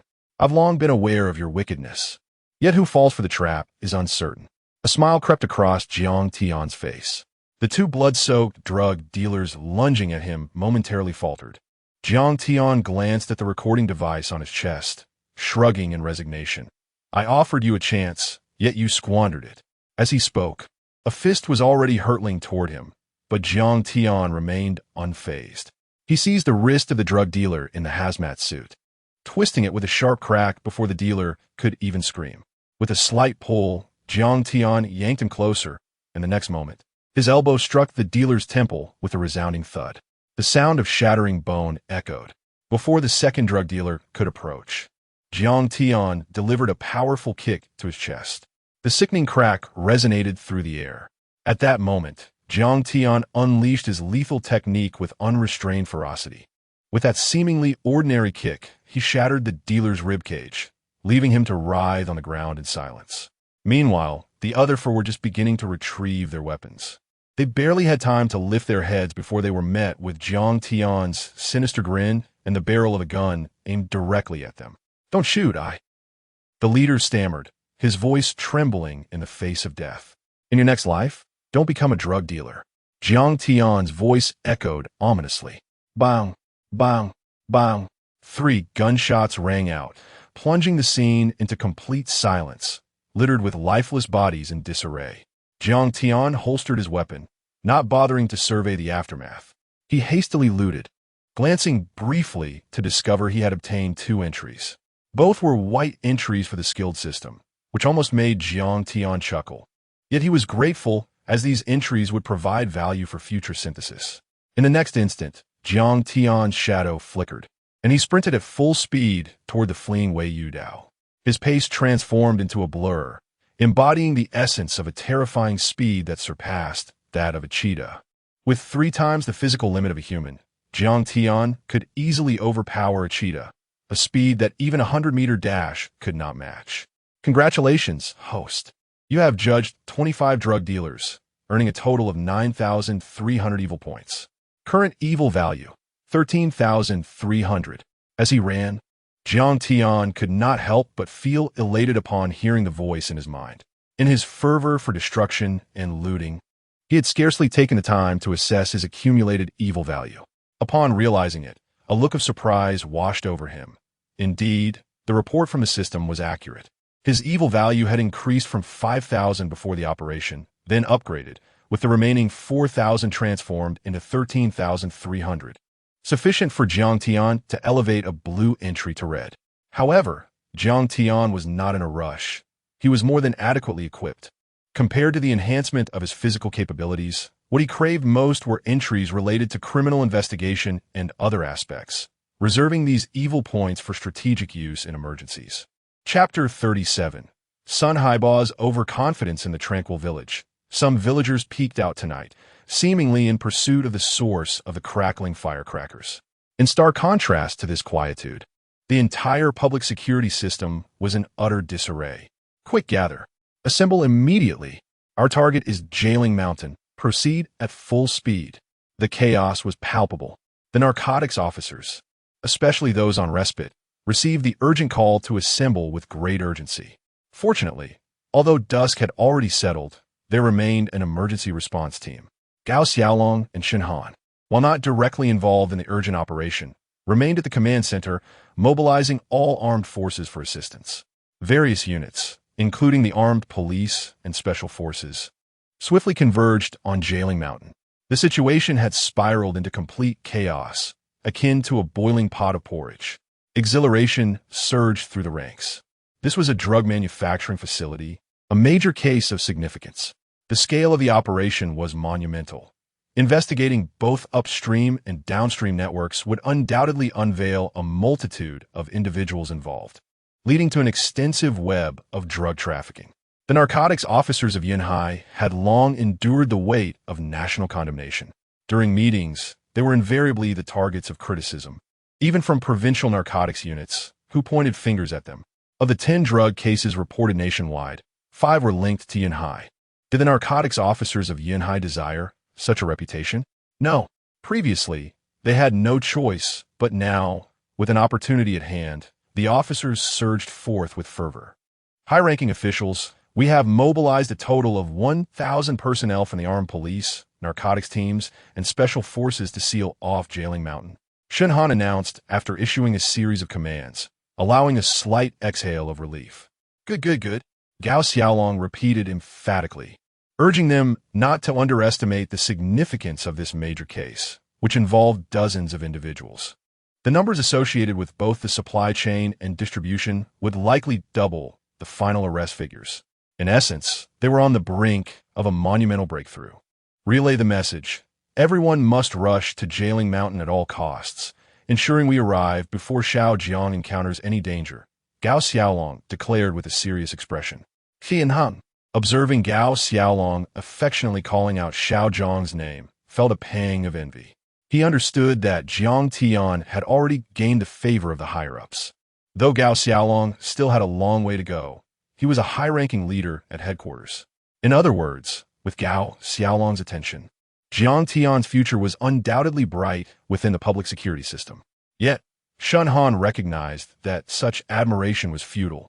Jiang Tian had earned his standing through sheer effort and accomplishments. Confronting over 20 merciless drug traffickers alone, the thought sent chills down Shen Han's spine. Even if Jiang Tian was an expert marksman, surviving an encounter under such circumstances for over an hour would be an arduous challenge. Concern furrowed Gao Xiaolong's brow as he contacted Song Ligua via radio. As for Director Jiang Peng, due to his connection to Jiang Tian, he remained at the command center to prevent any impulsive actions from arising. "This is the command center. Have you arrived?" Gao Xiaolong inquired. "We are at the base of the mountain," Song Ligua replied. "Why the delay?" "Ascend at maximum speed." Gao Xiaolong glanced at the time, realizing they should have nearly reached Jialing Mountain by now. "Why are you still at the base?" "Director Sun believes we should wait for the armed police to prevent alerting the drug traffickers," Song Ligua stated solemnly. Meanwhile, at the foot of Jialing Mountain, Sun Haibo wore an expression of smug satisfaction. Everything appeared to be under his control as he contemplated the mountain with hands clasped behind his back. Notice that there are no gunshots emanating from Jialing Mountain. This indicates that the battle has ceased. If we ascend now, we might inadvertently allow the traffickers to escape. We must encircle the mountain to ensure not a single fish slips through our net. A surge of ambition ignited within Sun Haibo's chest as he glimpsed hope for a significant achievement tonight. With leaders like Jiang Peng absent and the higher-ups stationed at the command center, he, as the vice director of Yanhai, held authority over all operations. This meant that all accolades would rightfully belong to him. "Thank you." Sun Haibo's eyes sparkled with excitement. Although Jiang Tian seemed inconsequential, his potential contribution to Sun Haibo's glory was invaluable. Sun Haibo's face flushed with exhilaration as he envisioned Jiang Tian's demise, leading to his own ascendance in the eyes of Gao Xiaolong and the director, paving his path toward unimpeded success. Taking a deep breath, Sun Haibo mused, "My decision was undoubtedly correct." He took the radio from Song Ligua and announced, "Report to leadership. The gunfire has entirely ceased, and there are no signs of battle. We have reason to suspect that Comrade Jiang Tian may have been compromised. To mitigate further losses, I strongly advocate delaying the armed police's encirclement." Gao Xiaolong and Shen Han exchanged worried glances, their expressions grave. In their hearts, they labeled Sun Haibo as overly ambitious and callous. They could only wonder how Sun Haibo would react upon realizing the truth. "Comrade Xiao Jiang has acted impulsively. May he remain safe," Gao Xiaolong thought with a furrowed brow. The absence of gunfire signified something ominous, especially now when no one dared to act recklessly. Approximately 10 minutes later, as the armed police arrived, Sun Haibo met with their leaders. "One of our comrades may have already perished. We refrained from rushing in initially to prevent the traffickers from escaping amidst the chaos. Your arrival is timely for sealing off the area and conducting searches," Sun Haibo stated nonchalantly. "We are here to assist in the operation. We will follow your lead," the armed police leader replied, understanding that their primary role was to support the police in apprehending criminals, particularly in narcotics-related cases. "All right, let us search the mountain. The anti-drug team will accompany me," Sun Haibo declared, his face alight with excitement. He envisioned accolades for his decisive action, capturing a multitude of criminals. Especially from such a significant drug manufacturing operation, it was a moment that was impossible not to feel exhilarated. Just then, 3 shadowy figures emerged from the darkness. "Who goes there?" Sun Haibo, on the cusp of leading the charge up the mountain, felt a rush of adrenaline. "Drug traffickers?" His heart raced with anticipation. "Capture them. Quickly, seize those traffickers." Sun Haibo felt as if he were on the brink of an unprecedented triumph. "Wait." At that moment, as Song Ligua was about to approach, he quickly waved his hand. "What are you doing?" Sun Haibo stormed forward, his anger palpable. According to Sun Haibo's expectations, Jiang Tian and the other narcotics traffickers would engage in a valiant battle, ultimately sacrificing themselves. He envisioned leading his team to encircle these criminals, particularly targeting a factory. Although he had not discovered the factory himself, avenging Comrade Jiang Tian was of paramount importance. The mission, while straightforward, bore significant implications. He could at least anticipate a second-class merit award, and perhaps, with a bit more ambition, even a first-class honor might be within reach, in addition to the collective accolades. Sun Haiba had never before engaged in such a lucrative operation. Yet now, there was the burden of a laggard. You, Song Ligua, dare to disregard orders. What will happen if the traffickers escape? But in the next moment, Song Ligua's voice resonated. Director Sun, it seems these traffickers are already in handcuffs. Sun Haiba pointed ahead. Chapter 38. The High Commander's Fury. Who is causing such disturbance? Indeed, the earlier perception had been somewhat unclear. Now, Sun Haiba discerned the figures clearly, particularly that of Wei Yu Dao, whom he recognized immediately from his visit to the police station earlier that afternoon. This recognition, combined with the intelligence conveyed by Jiang Tian, solidified the gravity of the situation. The achievements associated with such a high-profile figure were immense, and Sun Haiba's eyes gleamed with fervor. It was worth noting that Sun Haiba had once sat humbly among the ranks while Wei Yu Dao commanded respect as a wealthy magnate and a figure of substantial societal standing. However, as Sun Haiba's gaze fell, he noticed the handcuffs binding Wei Yu Dao to a nearby drug dealer. Behind them, a shadow emerged, and upon recognizing it, Sun Haiba felt a wave of disbelief wash over him. How could this be? Jiang Tian, what is happening? Why is your phone turned off? The reason that Song Ligua had refrained from rushing in immediately was due to the abrupt disconnection during the gunfight, leading him to fear the worst for Jiang Tian. It's merely a dead battery, Jiang Tian shrugged nonchalantly. What about the drug dealers? At this moment, Sun Haiba rushed forward, unable to suppress his irritation. The very existence of Jiang Tian was a groundbreaking achievement. Previously, the enforcement of drug regulations had been lax, complicated further by the presence of numerous colluding families and factions, creating a convoluted management environment that made drug enforcement exceedingly difficult. Now, however, the apprehension of drug dealers signified something monumental, a reality Sun Haiba understood all too well. Oh, they were all eliminated. It's just the two of us left, Jiang Tian stated plainly. You killed over 20 drug dealers? Sun Haiba scoffed, his skepticism palpable. I eliminated over 100 yesterday. Oh, by the way, you weren't present during the operation, Jiang Tian replied, his tone dripping with sarcasm. Even the collective credit seemed elusive to him. Sun Haiba's intentions were transparent to Jiang Tian, who recalled that Sun Haiba had been responsible for the loss of several undercover operatives. This realization prompted Jiang Tian to hasten his search for Sun Haiba's villa. Sun Haiba feigned a smile. Those who sacrificed themselves yesterday were our comrades. They bravely attracted all the firepower, allowing you to showcase your marksmanship today against 20-odd drug dealers. Little Jiang, misreporting information could lead to significant repercussions. Damn it, Jiang Tian furrowed his brow. His past experiences had already led him to suspect Sun Haiba's integrity.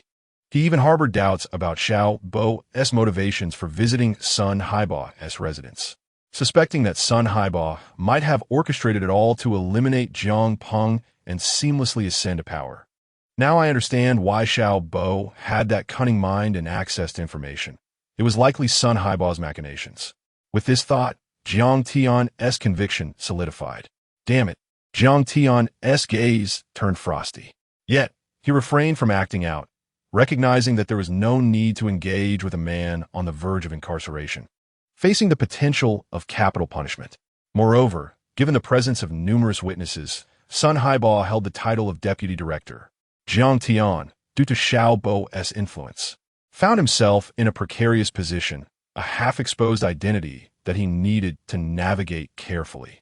Director Sun may not believe it, but he can verify for himself. Jiang Tian stated with deliberate calm. What is your attitude to Sun? Take Jiang Tian back to the station. We need to investigate the case further. Ensure Jiang Tian does not leave the premises, Sun Haiba commanded, his expression sour. Who could remain at ease when witnessing their hard-earned accolades slipping away? Unable to remain silent, Song Ligua interjected, Director Sun, Comrade Jiang has just endured a battle and requires medical attention. The case remains unclear, and should any discrepancies arise, can you bear the responsibility? Besides, is he not standing right here? Sun Haiba retorted indignantly. Wei Sun, the captain of the second squad, had previously had little interaction with Jiang Tian. However, upon receiving Sun Haiba's orders, he turned to Jiang Tian. "I'm fine." Jiang Tian shook his head slightly. His tactics had merely involved confronting over 20 drug dealers. Injury was out of the question. After Jiang Tian departed, over 1,000 personnel, led by Sun Haiba, surged towards Jailing Mountain. Upon arrival at the target site, an eerie silence enveloped the drug manufacturing facility, a silence so profound it was unsettling. As they approached, even seasoned veterans felt their stomachs churn. On the ground lay over 20 corpses, grotesquely sprawled, the majority of which had suffered fatal headshots. Yet, the visceral reaction paled in comparison to the internal shock. Stunned. Completely stunned. Jiang Tian's report of the drug dealers had proven accurate. All had been eliminated. Various firearms lay discarded as the less significant figures were neutralized, while the crucial Wei Yudao remained alive, albeit captured. What an achievement. An extraordinary accomplishment indeed. Yet, in the shadow of Jiang Tian's newfound glory, Sun Haiba clenched his fists, realizing it meant he would gain nothing from this operation. However, what truly gnawed at him was the peculiar gazes of those around him. Each pair of eyes felt like a resounding slap, echoing painfully against his face. The scrutiny was unbearable, and this operation was far more sensational than anticipated. At least, upon hearing the details of the scene, Gao Xiaolong and Shen Han from the Municipal Bureau stood in shock, unable to comprehend that Jiang Tian, without any support, had managed to decimate over 20 drug dealers single-handedly. As they reviewed the preliminary forensic report, Shen Han was taken aback by the photographs, which depicted a scene of horror. Not only were many victims shot in the head, but several others had succumbed to fatal close-quarters combat, with broken ribs, piercing hearts, and some having their throats slit, while others were gruesomely impaled by branches through their eye sockets. Close-quarters combat? Gao Xiaolong shuddered, recognizing the prodigious talent before him. This individual was a genius. Unmatched marksmanship coupled with terrifying hand-to-hand combat skills, all while adeptly dismantling drug operations. Good heavens, this man is a born drug enforcement prodigy. Look at how rampant drug dealing has been in Yanhai, yet for years, we failed to present a single noteworthy case to the nation. Yet this in turn, Comrade Jiang, has achieved 2 monumental cases in a single day. Do you not feel ashamed? Gong Xiaolong stood, agitated, confronting Hinan. Not ashamed, Director Shen replied. Jiang is also part of our Yanhai system. His success is our success. Without heeding the circumstances, he spoke directly. Where is Xiao Jiang? In which hospital is Comrade Xiao Jiang? I must see him immediately. After enduring the fierce battle, particularly one of such intensity, it is imperative to undergo a comprehensive examination at the hospital to prevent any injuries, for the presence of drug traffickers is alarmingly prevalent. Even in the absence of visible injuries, a checkup is essential. However, the staff who had come to deliver documents to the provincial office appeared utterly perplexed. What hospital? Comrade Jiang Tian? He is at the city bureau. Who is responsible for this? If something has happened to Xiao Jiang, who among you will take accountability? Gao Xiaolong, filled with indignation, rose abruptly. Many injuries go unnoticed without proper examination. A total of 28 drug traffickers faced him alone. How can one neglect to seek medical attention? Who is acting so recklessly? Comrade Xiao Jiang, who has achieved remarkable feats, is now in jeopardy. Are you capable of shouldering this responsibility? Chief Gao, where are you going? Shen Han hurriedly followed behind. To the city bureau. Meanwhile, Jiang Peng, who had remained silent in the command center, was drenched in sweat upon hearing of Jiang Tian's safety, now weakly leaning against the wall. Heaven knows the horrific pressure he had just endured. In that moment, he regretted countless times allowing his son to enter such a perilous situation. Yet now, it seemed as though all had been worth it. My son, Jiang Tian, a prodigy in drug enforcement, certified by Chief Gao himself. Chapter 39. Seizing 800 kilograms. A tremor in the air in the Municipal Bureau. Jiang Tian sat at the interrogation table, calmly addressing the questions posed to him. What? You inquire why? Director Sun instructed me, little Jiang. I must put you through some hardship first. Wei Sun, the captain of the second squad, felt that Sun Haiba's actions were somewhat excessive. No matter how one framed it, Jiang Tian had eliminated over 20 drug traffickers and even captured 2, yet he was brought directly to the interrogation room.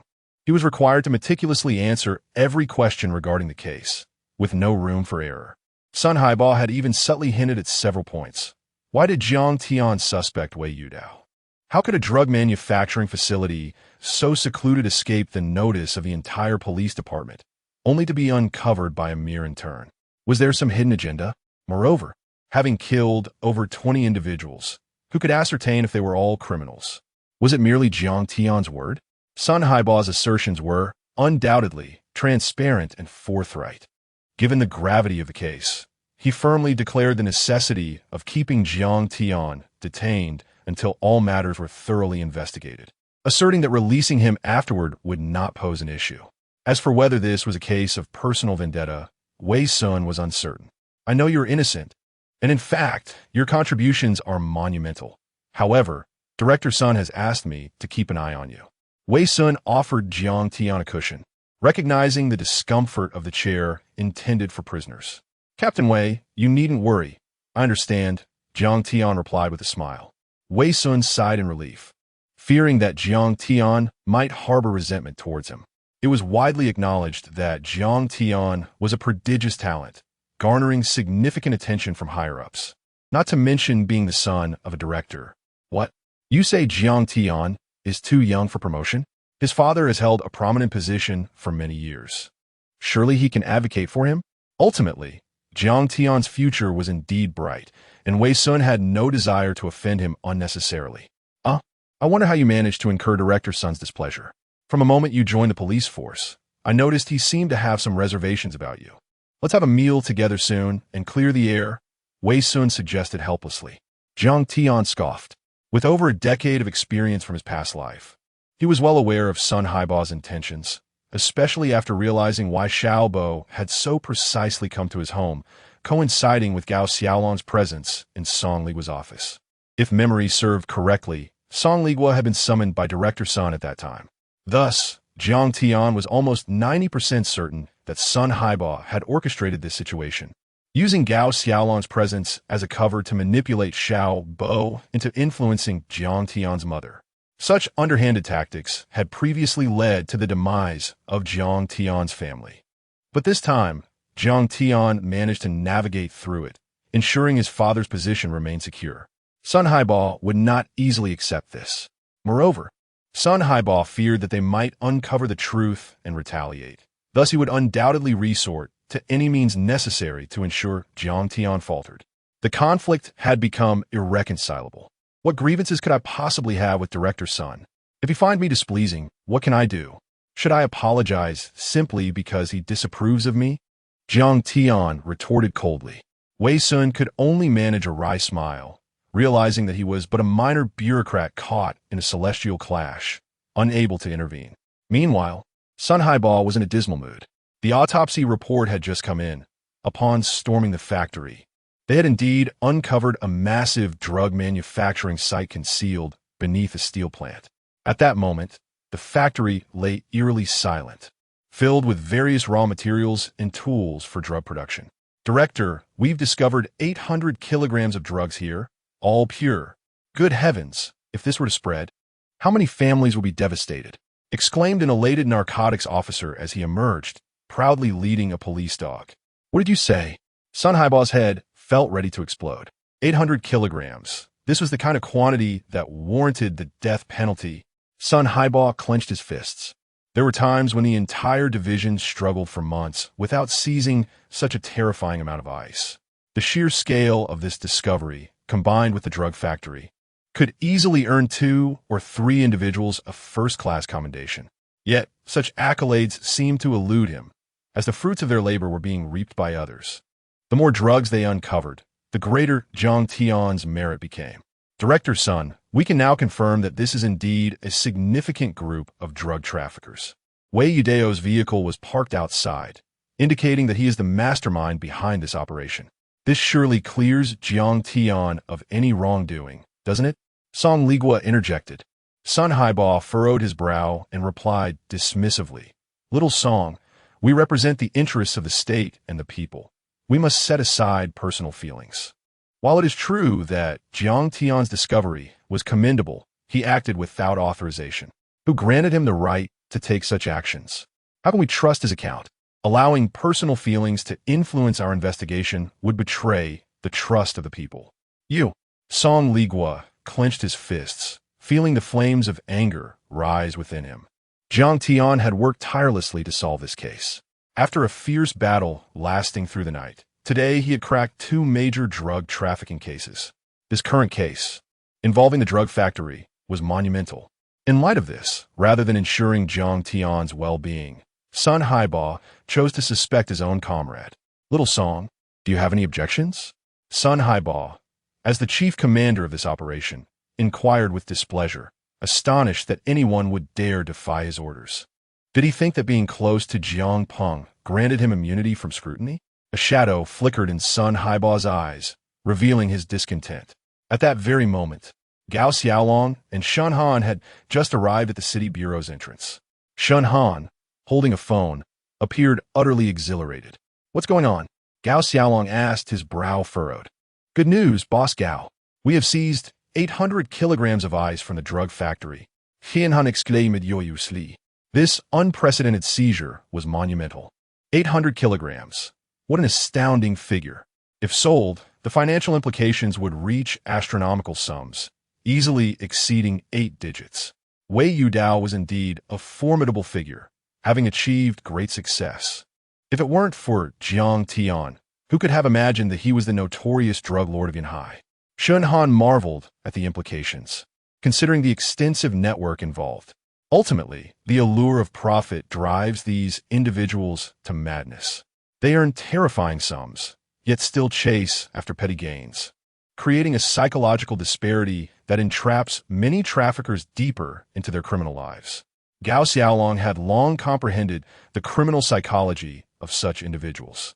However, you spoke the truth. Jiang Tian has proven unexpectedly exceptional. Without him, it would have been incredibly challenging for you all to crack this case, Gao Xiaolong remarked, his demeanor softening as he spoke of Jiang Tian. Shun Han sensed an unexplainable warmth in Gao Xiaolong's tone when mentioning Jiang Tian, even murmuring, such a grand achievement. A first-class merit hardly seemed sufficient. Indeed, Jiang Tian was a remarkable talent. Shin Han contemplated seizing the opportunity to promote talent like this. 4 such individuals are a tremendous waste in grassroots positions. Unbeknownst to him, a multitude of supporters stood behind Jiang Tian. Thanks to Gao Xiaolong, Shin Han had long admired Jiang Tian from afar. Although they had never met, he harbored a deep sense of affection for him. After all, Jiang Tian had provided him with a satisfactory explanation in front of Gao Xiaolong. Despite Jiang Tian's affiliation with the Municipal Bureau, it was evident that he fell under the jurisdiction of their provincial department. However, observing Gao Xiaolong's simmering anger, Shun Han could only helplessly explain, Old Gao, please remain patient. He may have merely returned to inquire about the case. Today, Comrade Xiao Jiang has been occupied all day, even if the task is of utmost importance. He ought to visit the hospital for a checkup. Any inquiries can surely be addressed there, and such reckless behavior is simply unacceptable. Chapter 40. Sun Haiba. The favor of leadership troubles. Mi Gao Xiaolong approached the Municipal Bureau with an expressionless demeanor. At this moment, the evening atmosphere in the Bureau was anything but tranquil. Those who had been preparing to leave were now almost entirely back at work. Not only the narcotics officers, but even personnel from the Criminal Investigation Department had returned to their posts. Typically, narcotics officers and criminal investigators would collaborate on cases, as sometimes unraveling subtle clues necessitated the cooperation of both parties. Conversely, if a homicide were linked to narcotics, the case would also require the narcotics officer's involvement. As Gao Xiaolong entered the brightly lit bureau, all the working personnel paused, standing up in unison. It was amusing, although he had only been present for a few days. Everyone in the bureau was well aware of who Gao Xiaolong was. He had come from headquarters, and many aspired to impress him, hoping for even a slight recognition that might propel them to greater heights in their careers. However, Gao Xiaolong paid them no heed. instead scanning the room as if searching for Jiang Tian. Where is Xiao Jiang? Gao Xiaolong's brow furrowed slightly. He raised his head and noticed two individuals at the interrogation room door, seemingly engaged in an animated discussion. Nodding to the assembled officers, he swiftly approached. Let me in. Team leader Jiang is not a criminal. Why are you confining him here? If you have time to watch over him, why not interrogate Wei Yudao instead? Zhao Wei felt perplexed. He considered himself Jiang Tian's closest ally. Under normal circumstances, he would have rushed to offer support. However, having gone to the airport to pick up his sister, he arrived to find the entire team mobilized. Before he could comprehend the situation, he learned that Jiang Tian had been detained. In an instant, Zhao Wei was furious. Why is team leader Jiang being treated as a criminal? Calm down. No one has labeled him a criminal. The situation is serious due to the numerous casualties. We must be cautious. Once the investigation is complete, he'll be cleared, and it will still be a significant contribution, Wei Sun explained helplessly. As Gao Xiaolong drew nearer, he contemplated how to commend Jiang Tian, perhaps a first-class model officer? Yet, as a narcotics officer, he was rather young and might attract undue scrutiny. Such news could hinder Jiang Tian's prospects. A second-class model officer would be appropriate, but public recognition could also lead to complications. The first-class honor felt inadequate to reflect Jiang Tian's contributions to this case, leaving Gao Xiaolong in a state of mild vexation. However, this annoyance dissipated upon overhearing the conversation. Team leader Jiang has been detained? A fleeting confusion crossed Gao Xiaolong's features, as if uncertain whether this Jiang was indeed the person he had in mind. Chief Gao. Upon Gao Xiaolong's arrival, Wei Sun and Zhao Wei quickly saluted. Who is inside? Gao Xiaolong squinted as he inquired. With a smile, Wei Sun replied, Chief Gao, it's comrade Jiang Tian. In that instant, Gao Xiaolong felt as if his mind had short-circuited. He glanced over his shoulder. At that moment, Wei Yudao, though shackled, was openly seated on the sofa in the lobby, looking back at the tightly shut interrogation room. It struck him as absurd that the room meant for interrogating drug traffickers was instead occupied by those who had captured them. Was this chaos? No. This was an inversion of justice. This was a catastrophe. Who was responsible? As Shen Han and Gao Xiaolong entered, they exchanged glances, recognizing Wei Yudao, a well-known figure of authority in Yanhai. They had no doubt about his identity, especially after having conducted intelligence investigations immediately upon receiving the news. Just moments ago, they had been curious about why the interrogation had not commenced promptly. What a twist. They were interrogating their own colleague instead. What is your name and your position? Gao Xiaolong asked, suppressing his anger. Wei Sun, not fully grasping the gravity of the situation, replied, Report. My name is Wei Sun, captain of the second squad. Then tell me why we are interrogating our own colleague instead of the drug trafficker? Gao Xiaolong's voice trembled slightly, barely containing his fury. Shen Han could sense the boiling point of Gao Xiaolong's rage. Wei Sun scratched his head. Well, Director Sun said that Wei Yudao has a unique status, and we should clarify the situation before proceeding with the interrogation. The case is complex, and this approach is also to ensure accountability to the public. All right, Gao Xiaolong laughed in exasperation, repeating all right 3 times. At that moment, even Wei Sun sensed that the atmosphere was decidedly off. Yet, he could not pinpoint what was amiss. However, when he looked up at Gao Xiaolong, he noticed the cold light glimmering in his eyes. Crack! Gao Xiaolong abruptly swung open the door to the interrogation room. Upon entering, he surveyed the scene until his gaze landed on Jiang Tian seated in the interrogation chair, and his anger erupted. You will immediately call Sun Haibo and have him come here. Gao Xiaolong spoke darkly to Wei Sun. He was determined to pursue this matter to the end. No one could deter him. He did not direct his wrath at Wei Sun, for his rank was insufficient. However, it would be a grave error to assume that Gao Xiaolong was not enraged. Otherwise, he would not have vocally reprimanded Jiang Tian in the meeting. He was a leader who would not tolerate any form of injustice. Yes, I will do that right away. Wei Sun took out his phone. Chief Gao, it's Shen Ting, Jiang Tian said hastily standing. It's good if nothing is amiss. A hint of a smile crossed Gao Xiaolong's face. At that moment, Jiang Tian had become a treasured asset within the narcotics team in his eyes. "Chief, this is the recording device from earlier." Jiang Tian produced a video, which he had deliberately preserved, sensing that Sun Haiba would likely cause trouble again. Meanwhile, Sun Haiba, descending from Jailing Mountain, felt rather indifferent. Today had been a futile trip, and Jiang Tian's reputation would only grow stronger. This compelled Sun Haiba to reconsider his future choices. Though Jailing Mountain was somewhat remote, it offered a splendid view, allowing him to see the bustling lights of Yunhai in the distance. Dressed in his uniform, Sun Haiba clasped his hands behind his back, reflecting, "The safety of millions of lives and properties in this city rests on my shoulders. I must remain steadfast." He spoke to himself, feeling a mix of excitement and pride. After a moment of silence without a response, Sun Haiba sighed. In the past, by this time, Xiaobo would have already emerged to echo his thoughts. Without Xiaobo, he felt a sense of loss, as if a crucial ally was missing. He pulled out his phone and sent a text. "Come back to work in the next couple of days. I made arrangements for you." Just then his phone rang. Sun Haiba answered it with a calm demeanor, his gaze still fixed on the distant cityscape, not even glancing at the caller ID. "What's the matter?" "I'm quite busy. Just get to the point." "Oh, all right, I'll head back right away." Sun Haiba hung up the phone, unable to suppress a shake of his head. Being in a high position is like this.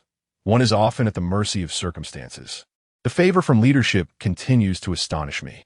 After muttering to himself, Sun Haiba turned to the driver's assistant, Xiao Wang. "Have you heard of Chief Gao?" Sun Haiba contemplated the arrangements for the evening and, on the whole, felt quite content. Although it might seem somewhat unfair to Xiao Jiang, it should nonetheless allow the leaders to perceive his stance regarding the case, an unwavering commitment to impartiality, devoid of favoritism.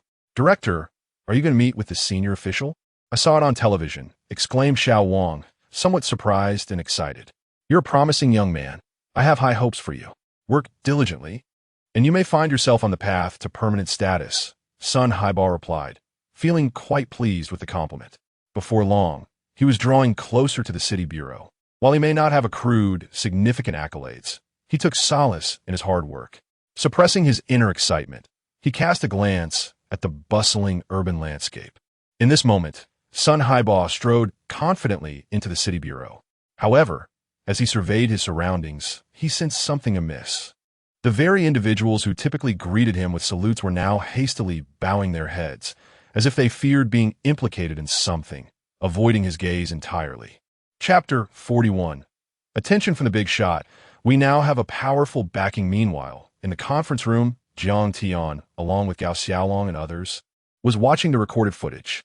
Initially, Gao Xiaolong had urged Jiang Tian to visit the hospital for a thorough health check, to consider hospitalization, and to undergo psychological evaluation and therapy. After all, the experience of taking a life is profoundly different. Not only humans, even a dog that has tasted raw flesh once may turn aggressive. The same applies to killing. A fragile psyche can suffer severe trauma from the first act of taking a life, potentially leading one down a path of crime. In just a few days, how many lives had Jiang Tian claimed? Over the course of 2 days, he had taken the lives of more than 180 individuals, a stark and bloody record sealed within his file. However, Jiang Tian did not leave. "Chief Gao, this case is of utmost importance. My suggestion is to interrogate Wei Yudao. Furthermore, by remaining here, I can narrate the details of the case through the footage." Jiang Tian's unwavering focus on solving the case stood in stark contrast to Sun Haiba in the eyes of Gao Xiaolong and Shenhan. One was devoted to cracking the case, while the other, in such a critical department, was preoccupied with influence and relationships. This thought made Gao Xiaolong exhale sharply. As they continued to watch the footage, forensic experts were also present in the conference room. From the outset, Jiang Tian had been undercover. Gao Xiaolong inquired, "Xiao Jiang, how did you know Wei Yudao was problematic?" Jiang Tian smirked, replying, "Instinct. I can smell the scent of a criminal." This statement astonished Gao Xiaolong, who looked at Jiang Tian in disbelief. "You can smell it?" After a moment's reflection on his scanning capabilities, Jiang Tian nodded confidently. "Good lad." Gao Xiaolong beamed with joy, admiring Jiang Tian's unique skill. He had not anticipated such an ability. There was no doubt Jiang Tian had thoroughly proven his capabilities. Otherwise, how could he have sensed that something was amiss with Wei Yu Dao and even tracked him? Yet, Gao Xiaolong cautioned, although you have achieved merit this time, do not engage in such actions again. Your skills are commendable, but drug traffickers are ruthless. Acting rashly is exceedingly dangerous. You must report any anomalies immediately. Indeed, Jiang Tian acknowledged. His unauthorized actions had indeed posed issues. Otherwise, Sun Haiba would not have seized the opportunity to undermine him. This realization brought a sense of relief to Jiang Tian. Observing Gao Xiaolong's admiration, he reflected on his past life when Gao Xiaolong had already perished, causing a significant upheaval. Now, because of his intervention, Jiang Tian had altered his own fate, that of his family, and most importantly, Gao Xiaolong's fate, as this elder had made considerable contributions. Due to this recognition, Jiang Tian understood that his future would be paved with success, leading him down a path starkly different from his previous existence. The recorded video continued to play, albeit somewhat unclear due to the night setting. Yet, the terror within it was palpable, as the sound of barking dogs echoed. Jiang Tian was indeed discovered at the first opportunity. Gao Xiaolong's expression grew serious. Watching as 4 traffickers rushed towards them, his heart sank. Placing himself in the shoes of any narcotics officer faced with such a situation, who could remain unfazed. Soon after, they witnessed Jiang Tian's swift and lethal maneuvers. Gao Xiaolong gasped in awe. Even Shen Han, taken aback, remarked, "Xiao Jiang, would you be interested in joining the provincial department?" The prospect thrilled Shen Han. Such a talent. Who could resist? Gao Xiaolong shot him a glance, aware of the implications, as over 20 armed traffickers stormed out of the factory. Even the seasoned Gao Xiaolong felt a shiver run down his spine. He was certain that anyone else would have met their doom in such a scenario.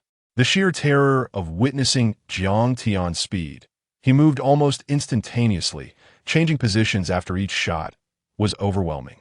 Each moment was perilous, with silent assassinations unfolding. It took only minutes until Wei Yu Dao was apprehended. Gao Xiaolong, drenched in cold sweat, realized just how close they had come to disaster. Feeling a bit of sympathy, he exhaled and turned to Jiang Tian. "You must feel wronged, having just survived such a perilous encounter and taking down an entire drug manufacturing facility, only to find yourself confined by the authorities." "Not at all. I serve the people," Jiang Tian replied with a fleeting smile. Gao Xiaolong felt a wave of pride wash over him.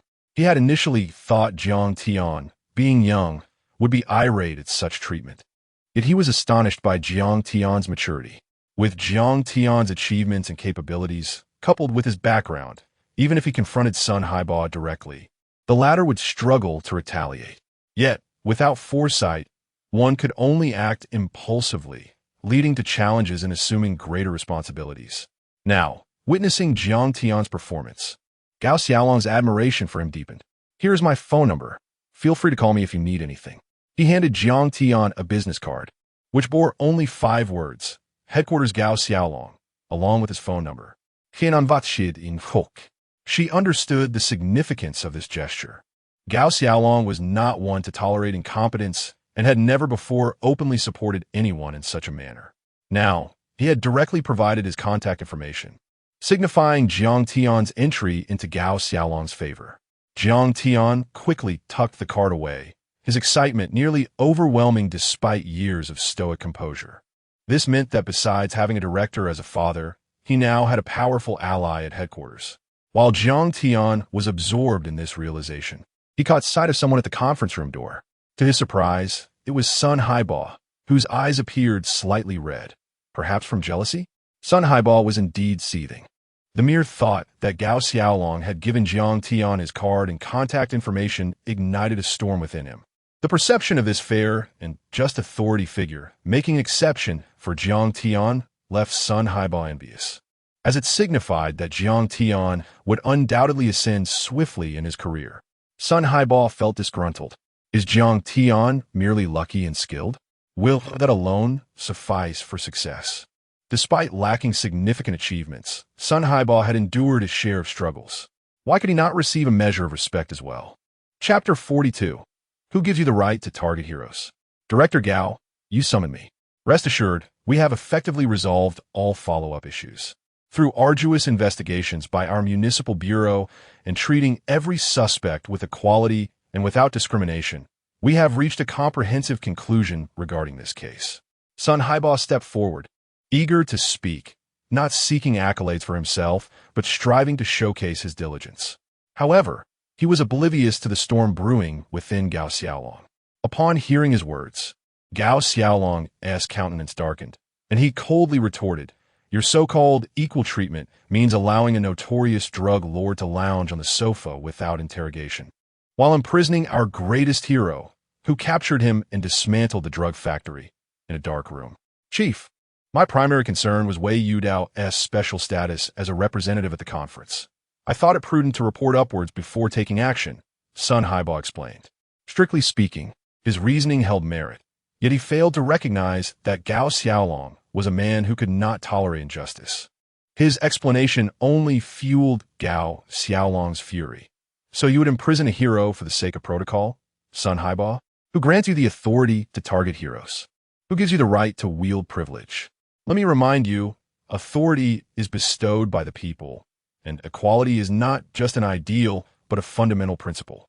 Just because you hold a position, you think you can treat the drug lord differently? What else would you dare to do?" Boom! The entire conference room resonated with shock as all present stared at the unfolding drama. The drug enforcement officers, having heard Gao Xiaolong's words, were seething with anger. Even the assisting detective's eyes blazed with fury. Gao Xiaolong's words resonated deeply with them. They could empathize, if they were to achieve merit, but were subsequently imprisoned due to the enemy's status. Who would dare to act in the future? Gao Xiaolong pondered this dilemma. Sun Haiba, anticipating accolades, stood bewildered, beads of sweat forming as he gazed at the enraged Gao Xiaolong. He could not comprehend what he had done wrong. "Sun Haiba, you are in this position to solve cases, not to indulge in personal favors. Wrong is wrong. Right is right. There is no room for sentiment. How could you imprison a comrade who has made significant contributions for the sake of favor?" Gao Xiaolong's voice bore an oppressive weight, his gaze piercing into Sun Haiba. At that moment, Sun Haiba was rattled, casting a glance at Jiang Tian. This scoundrel! His eyes reddened with resentment as he observed Gao Xiaolong's merciless reprimand, then shifted to the business card in Jiang Tian's hand, filled with bitterness. Damn it, this was infuriating. "Sun Haiba, I will discuss this matter with headquarters. Is it appropriate to keep you in such an important department? Furthermore, Director Shun has decided to issue an internal reprimand against you." Gao Xiaolong continued. Virum. Sun Haiba's complexion drained of color. It was over. He realized his political future lay in ruins. Regrettably, Jiang Tian was already being pulled out of the conference room by Zhao Wei, en route to the hospital, and had no time to witness Sun Haiba's predicament. "Brother Jiang, why didn't you call me for your actions?" Zhao Wei expressed his disappointment. "Weren't you supposed to pick up your sister from the airport tonight?" "I thought it best to check the situation myself," Jiang Tian explained calmly. He vividly remembered the past. During Zhao Wei's sacrifice, his sister had arrived that very night, and Jiang Tian had lost his chance to change fate, thwarted by the treachery of Wang Yifei. "And what about me?" Li Zijing, seated beside Jiang Tian, scrutinized him, seemingly searching for any injuries. When she noted he appeared unscathed apart from some dirt on his clothes, she breathed a sigh of relief. It was undeniable that being so close to a young woman was somewhat inappropriate for Jiang Tian. Moreover, Li Zijing was a couple of years his senior, possessing an innocent beauty that evoked a sense of classical grace. Jiang Tian subtly distanced himself, finally feeling at ease. "Weren't you supposed to have dinner with that blind date?" Jiang Tian inquired. In this moment, Jiang Tian recalled that in his previous life, Li Zijing had met her demise during the battle just yesterday. And that blind date was hardly a decent person, reportedly involved in illicit activities and later apprehended. Observing the diligent Li Zijing, who had constantly supported him since he joined the police force, Jiang Tian felt compelled to take action. She had been meticulously managing various reports and case processes, proving herself invaluable. Ugh, all men are scoundrels. I, Li Jie, will never marry. I'm a staunch advocate of remaining single, Li Zijing scoffed. Fine. If the bad guys had planned to treat you to barbecue, then let that go, Jiang Tian shrugged. Li Zijing's expression soured instantly. Jiang Tian had deftly identified her Achilles heel. Despite her enviable figure, her well-known gluttony was her downfall. Forget it. You're not a bad guy, Li Zijing pouted, her face darkening. Jiang Tian remained silent. The case involving Wei Yu Dao was essentially concluded. Any further digging would merely be a tedious task. However, Jiang Tian understood that some matters should be relinquished. He had already secured the most significant credit for himself. The remaining trivial accolades could be shared with his colleagues. A fitting way to handle the situation. These minor achievements might not alter his own standing, but would undoubtedly endear him to the entire police force. A deal too valuable to overlook. He wondered how Xiao Bo would feel upon returning, witnessing the goodwill and admiration that surrounded him. Before long, the vehicle arrived at the hospital, although Jiang Tian was unharmed. The police department issued him a certificate and mandated that he stay overnight for observation. At that moment, the news of Wei Yu Dao's capture reverberated, causing an immediate uproar despite the late hour. Who was Wei Yu Dao? In Yanhai, he was a figure of immense influence, commanding respect across both the underworld and legitimate sectors, with his enterprises permeating various industries. Mu Yaxin returned home, weary and disheartened. Her expression bore the weight of disillusionment. The man she believed she could entrust her life to turn out to be of questionable character, a tremendous shock for her. Yet upon arriving home, she was astonished to find her father, who had previously held disdain for Xiao Bo, now inquiring about him with unexpected enthusiasm. Mu Yaxin, you have no idea. The drug enforcement unit has been on fire these past few days. They took out 100 or so drug traffickers from abroad, and this morning they cracked a major drug case from Yun University, culminating in the capture of a notorious drug lord, Wei Yu Dao. It said that all of these cases were resolved by the Municipal Bureau, and Xiao Bo is part of that team. Right? Mu Yaxin's father exclaimed, his face alight with astonishment. Is Wei Yu Dao truly a drug lord? Mu Yaxin gasped. Even she had heard of his infamous reputation. Indeed, it said that it was an intern officer who cracked the case. His name hasn't been disclosed, but it's rumored to be Jiang, and apparently, Director Gao holds him in high regard, her father remarked, his demeanor embodying the poise of a well-placed individual. It's him. In that instant, Mu Yaxin's mind flashed to Jiang Tian. A connection formed.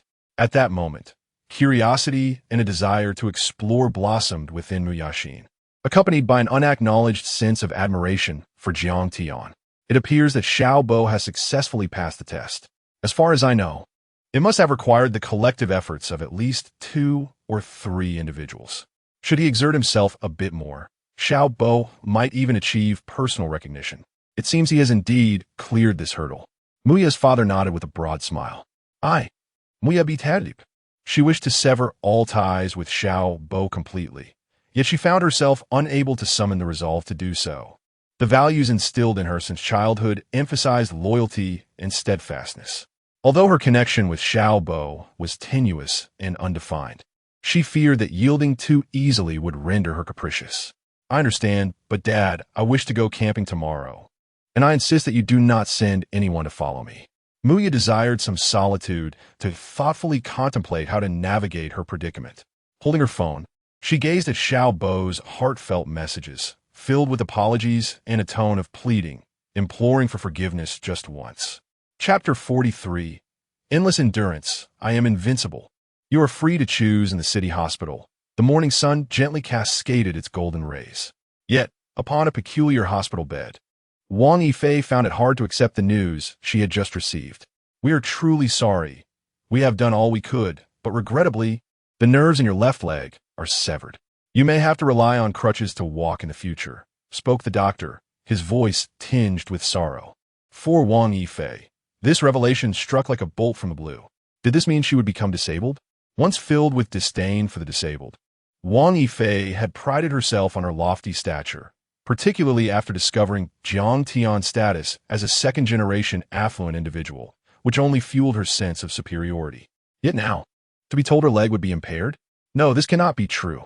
You must be doing this on purpose, you doctors. In a fit of rage, the once ethereal Wang Yifei nearly lost her sanity. As the effects of the anesthetic wore off, she found her left leg devoid of sensation, pushing her to the brink of madness. "I'm sorry, we have done all we could," the doctor replied, his expression turning icy. This was nothing short of absurdity. Were it not for her unfortunate condition, he would have ordered her out of the hospital. "Moreover, your medical bills have accumulated to 130,000. Please settle them promptly." The doctor coldly presented the bill. Initially, he had considered granting her some time to gather the funds, but now, he could not be blamed for the hospital's lack of compassion. If Jiang Tian were present, he would be all too familiar with this scenario. In a past life, Wang Yifei had behaved similarly. It was always Jiang Tian who had to clean up after her. Heavens, what are we to do? Where will we find such money?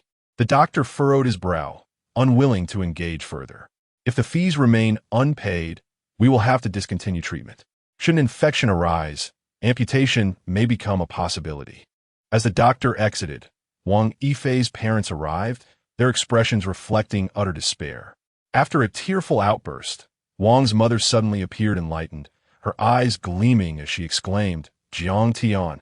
"Yes, daughter, didn't you say that Jiang Tian, that good-for-nothing, is a second-generation wealthy individual? Those in power typically have resources. Hurry, ask him for money." Wang Yifei's father quickly caught on. "Right, that good-for-nothing must have money. He has bought you phones, gifts, and designer bags. He must be wealthy." Wang Yifei's parents were ordinary workers, having saved a little, but they had a son who was soon to marry, and they were reluctant to part with their scant savings. At this moment, Wang Yifei paused at the mention of Jiang Tian's name, hesitating to explain. She sensed that Jiang Tian had changed. Previously, he had catered to her every whim, but since witnessing her with Xiao Bo, he had become different. Regret filled her, not for her actions, but for the loss of Jiang Tian as a source of financial support. What she failed to realize was that those gifts had come from his arduous labor. I can't reach him," Wang Yifei stammered. Wang Yifei's father, Wang Chong, erupted in fury. "Did he vanish just because you're in trouble? That scoundrel! If he dares to abandon you, I will report him. His father is a director, and I will expose him for embezzling all those gifts he gave you. If Jiang Tian were here, he would understand the grotesque nature of this family all too well."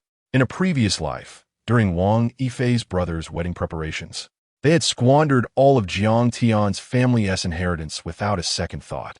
As they continued their heated discussion, a group of individuals clad in white shirts passed by outside the ward. "Are those high-ranking officials?" Wang Chong swallowed hard. Ignorant as he was, he recognized that those adorned in white shirts, with insignias on their shoulders, were undoubtedly important figures. To make matters more alarming, several suited individuals accompanied them. The very doctor who had just confronted them stood respectfully, hands clasped, awaiting their passage, even greeting a charming man with a smile, addressing him as the director. Was the hospital director merely an attendant? A tremor coursed through Wang Chong as he realized the magnitude of these visitors. "The elevator in your hospital is quite inconvenient. Reaching the 4th floor requires a circuitous route," commented Gao Xiaolong, leading the group. "What? Gao Xiaolong is not from the health system? My apologies. His rank allows him to oversee all public safety issues, and he is entitled to critique any inefficiencies," the director explained. It turned out that Gao Xiaolong had taken a personal interest in the case after learning about it last night, diligently monitoring the situation, and had not rested well.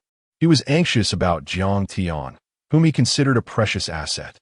In the entire Yanhai, they had struggled to break a case for an extended period.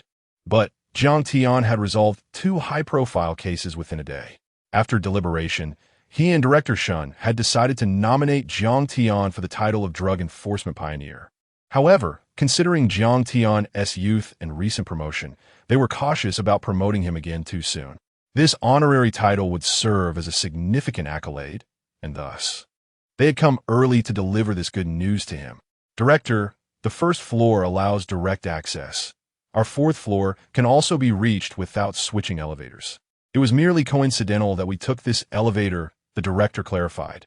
Gao Xiaolong smiled slightly, stating, "Comrade Jiang Tian is a commendable individual, a hero within our public security system. He deserves the best equipment for examination and the finest psychological experts for assessment and treatment. This is of utmost importance. It must be admitted, everything was proceeding remarkably smoothly. Gao Xiaolong had his own mission to rectify the drug control and safety issues in Yanhai. Despite days of searching for a breakthrough, Jiang Tian's emergence had provided him with the sharpest tool to dismantle the intricate web of criminal organizations in the area. As the group departed, their conversation fell distinctly upon Wang Chong and his family in the ward. Ah, that cold-hearted, good-for-nothing Jiang Tian is in this hospital.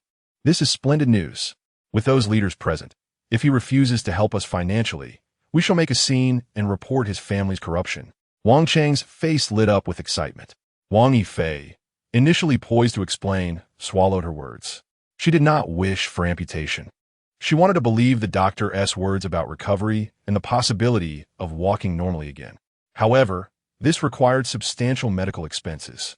Now, Wang Yifei had no choice but to rely on Jiang Tian. With leaders present, surely Jiang Tian would be cornered. A flicker of hope ignited within Wang Yifei. Hurry, Huang Mei, you foolish woman, let us follow them, Wang Chong urged, pulling his wife along as they hurried after the group. Dressed plainly, the couple failed to catch the attention of Gao Xiaolong and his associates, who merely assumed they were the relatives of a patient. Psychological rehabilitation was located on the 12th floor. The elevator swiftly arrived, with the director personally leading the way. At this very moment, Jiang Tian was idly examining his attribute panel. After a night of toil, he had successfully upgraded a particular attribute to a red tier. Unerring Accuracy, gold. Scanning radar, gold. Martial arts master, red. Innate talent, blue. Novice in traditional medicine, white. Disguise proficiency, green. Exceptional memory, green. Gambling skill proficiency, green. Pleasing melodies, white. Criminal value, 18,300. Special mission, Blessing of the God of Wealth. Collect 3 first-class merits. Guardian of physical form. Collect first, second, and third-class merits. Jiang Tian lay on his bed, eyes closed in contemplation. At this very moment, he pondered whether the higher-ups would grant him 2 first-class merits. After all, the incident at Yin University was a significant achievement. Discovering the drug manufacturing facility at night was particularly noteworthy. Under normal circumstances, 2 first-class merits would be expected. Yet, he already possessed 1 first-class merit, raising his doubts about receiving another. However, upon observing the impressive reward of 18,000, he noted that capturing Wei Yu Dao was undoubtedly the major contributor, accounting for a staggering 5,000 in criminal value. Indeed, a single individual had contributed such a terrifying amount, a feat Jiang Tian had never encountered before. There was no doubt that the crimes were numerous and serious. In terms of physical capabilities, his innate talent had already augmented his strength to 3 times the human limit. If he were to obtain the red variant, that would represent a 10-fold increase. And what about the gold? Jiang Tian felt a surge of excitement. This combination with the red martial arts master could unleash unparalleled power. He envisioned a time when he could stride through life with unyielding confidence. Should he take the plunge? Jiang Tian contemplated directly upgrading his innate talent. In the next instant, he felt a blaze ignite within him, as if a fire had suddenly flared up. His muscles quivered, overwhelmed by an indescribable sensation. Innate talent, blue. Endless stamina, red. At this moment, you have acquired an inexhaustible source of energy. As long as you have sufficient food, your strength shall know no bounds. Incredible. Zhao Wei, his attendant, exclaimed, Jiang Ge, you seem a bit different. Yesterday, Jiang Tian had suggested they leave, but they insisted on staying, claiming their supervisor ordered them to accompany him during overtime, and they were being compensated for it. Last night, Jiang Tian's mother visited, only to find both attendants occupying the beds, leaving her with no choice but to depart in resignation. Li Zijing, nearby, nodded in agreement. At that moment, an uncanny chill ran down their spines, as if they had encountered some primordial beast. Before Jiang Tian could respond, a knock resounded at the door. Before he could turn, Gao Xiaolong pushed the door open. However, Jiang Peng did not follow. He learned via phone call that his father had been working late at the municipal bureau, conducting an intense interrogation of Wei Yu Dao. Alongside Gao Xiaolong, Jiang Tian noticed Shen Ting had also arrived. Accompanying Shen Han was a woman clad in a white shirt, appearing to be in her early 30s. She emanated an aura of cold detachment, as if passing judgment on all she surveyed. Director Bai? Jiang Tian squinted, recognizing her as Bai Chiu, the head of the provincial anti-drug team. In his previous life, though he was of humble status, he had seen her photographed during a national commendation ceremony honoring heroic police officers who had sacrificed their lives in the line of duty. At this moment, Bai Chiu scrutinized him with keen curiosity. Chapter 44. Honor Presentación. Vanguard of drug control, even the aloof Bai Chiu felt a sense of awe upon witnessing Jiang Tian's remarkable achievements, which she had observed firsthand the previous day. She had participated in the on-site investigation and was struck by the harrowing scenes that unfolded before her eyes. Chief Gao, we have conducted a thorough psychological assessment of this comrade, ensuring there are no issues present, and he is in exceptional physical health. Without any injuries, the dean interjected swiftly. Excellent. Gao Xiaolong expressed his delight openly. Chief Gao, what is this all about? Jiang Tian inquired, his expression laced with confusion, feeling somewhat overwhelmed by the presence of such esteemed individuals. Chief Gao offered a faint smile. Comrade Jiang Tian, on behalf of the Ministry of Public Security, I am here to present you with a commendation. Please stand by for the announcement. At that moment, Wang Chong and his wife cautiously approached the hospital room. Suddenly, a steady voice resonated through the air. Comrade Jiang Tian has shown remarkable courage in the face of danger, combating crime with unwavering resolve. He has exemplified the spirit of the People's Police in this new era, especially through his outstanding contributions in the fight against drug traffickers. In recognition of his exemplary efforts and to promote righteousness, the Ministry of Public Security hereby bestows upon Comrade Jiang Tian the honorary title of Vanguard of Drug Control. We hope that you will cherish this honor and continue to strive for excellence. Buzz, Li Zijin and Zhao Wei, standing beside Jiang Tian, widened their eyes in disbelief. Since the arrival of these dignitaries, they had been trembling in trepidation, and upon Gao Xiaolong's conclusion, they erupted with astonishment. At that moment, a single thought lingered in their minds. What an extraordinary captain we have. My brother will always be my brother, Zhao Wei gasped in awe.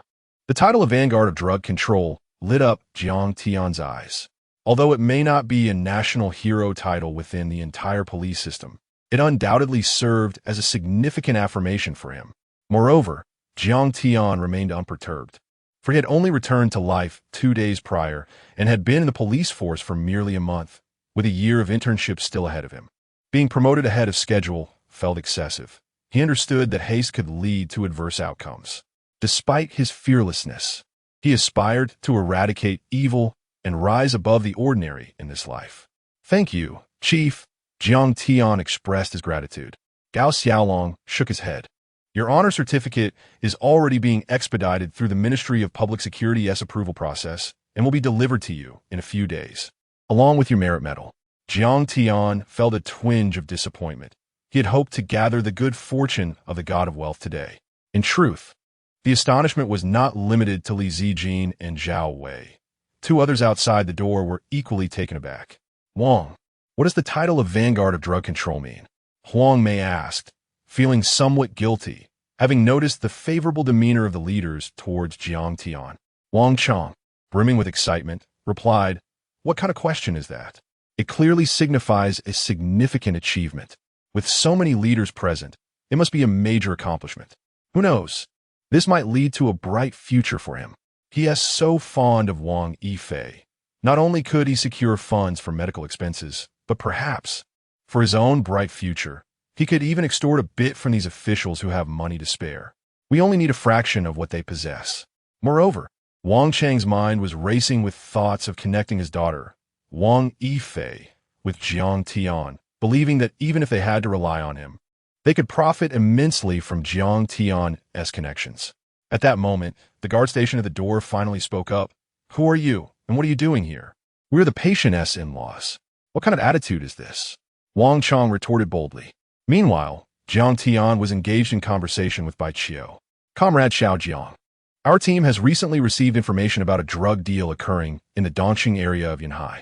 We hope you can assist us when the time comes, Bai Qiu inquired, her expression calm, yet probing, seeking to ascertain the veracity of the reports regarding the situation. Jiang Tian's countenance shifted slightly at the mention of Dongsheng, a name he recognized well, for it was the site of an unprecedented major case prior to his rebirth. Bai Qiu had sacrificed her life in that operation due to inadequate preparation, falling victim to ruthless drug traffickers. Absolutely, Jiang Tian responded without hesitation. Very well, we shall take our leave now. You should rest today and not worry about returning to work, Gao Xiaolong reassured him with a pat on the back. Outside, Huang Mei was astonished. Wang, why didn't we go in while the leaders were present? Are you foolish? We first need to coerce this waste of space into covering Yifei's medical expenses. If he refuses, we will confront those leaders and expose this waste's malfeasance. Wang Chong sneered. Regardless of his status, Wang Chong believed he could easily manipulate the situation, having previously encountered Jiang Tian and finding him unworthy of concern. Just as Gao Xiaolong and the others departed, an inappropriate voice interrupted. Jiang Tian, Yifei's treatment fees are overdue. What have you done? The medication has been halted, and if anything happens to Yifei, we will not let you off the hook. Jiang Tian slowly turned, revealing no surprise upon seeing the two familiar faces. In his previous life, these two had been even more insufferable. He had contemplated divorce numerous times, unable to endure the torment inflicted by Wang Yifei and her family. Yet, he had been bound by the child and the sheer number of her relatives, with her uncles numbering 3 or 4 and a multitude of cousins. What if Xiao Bo were to marry Wang Yifei? Jiang Tian mused, a sudden spark of inspiration igniting within him. He realized that if he could shift the burden of his former tragic fate onto Xiao Bo, it might alter the course of events entirely.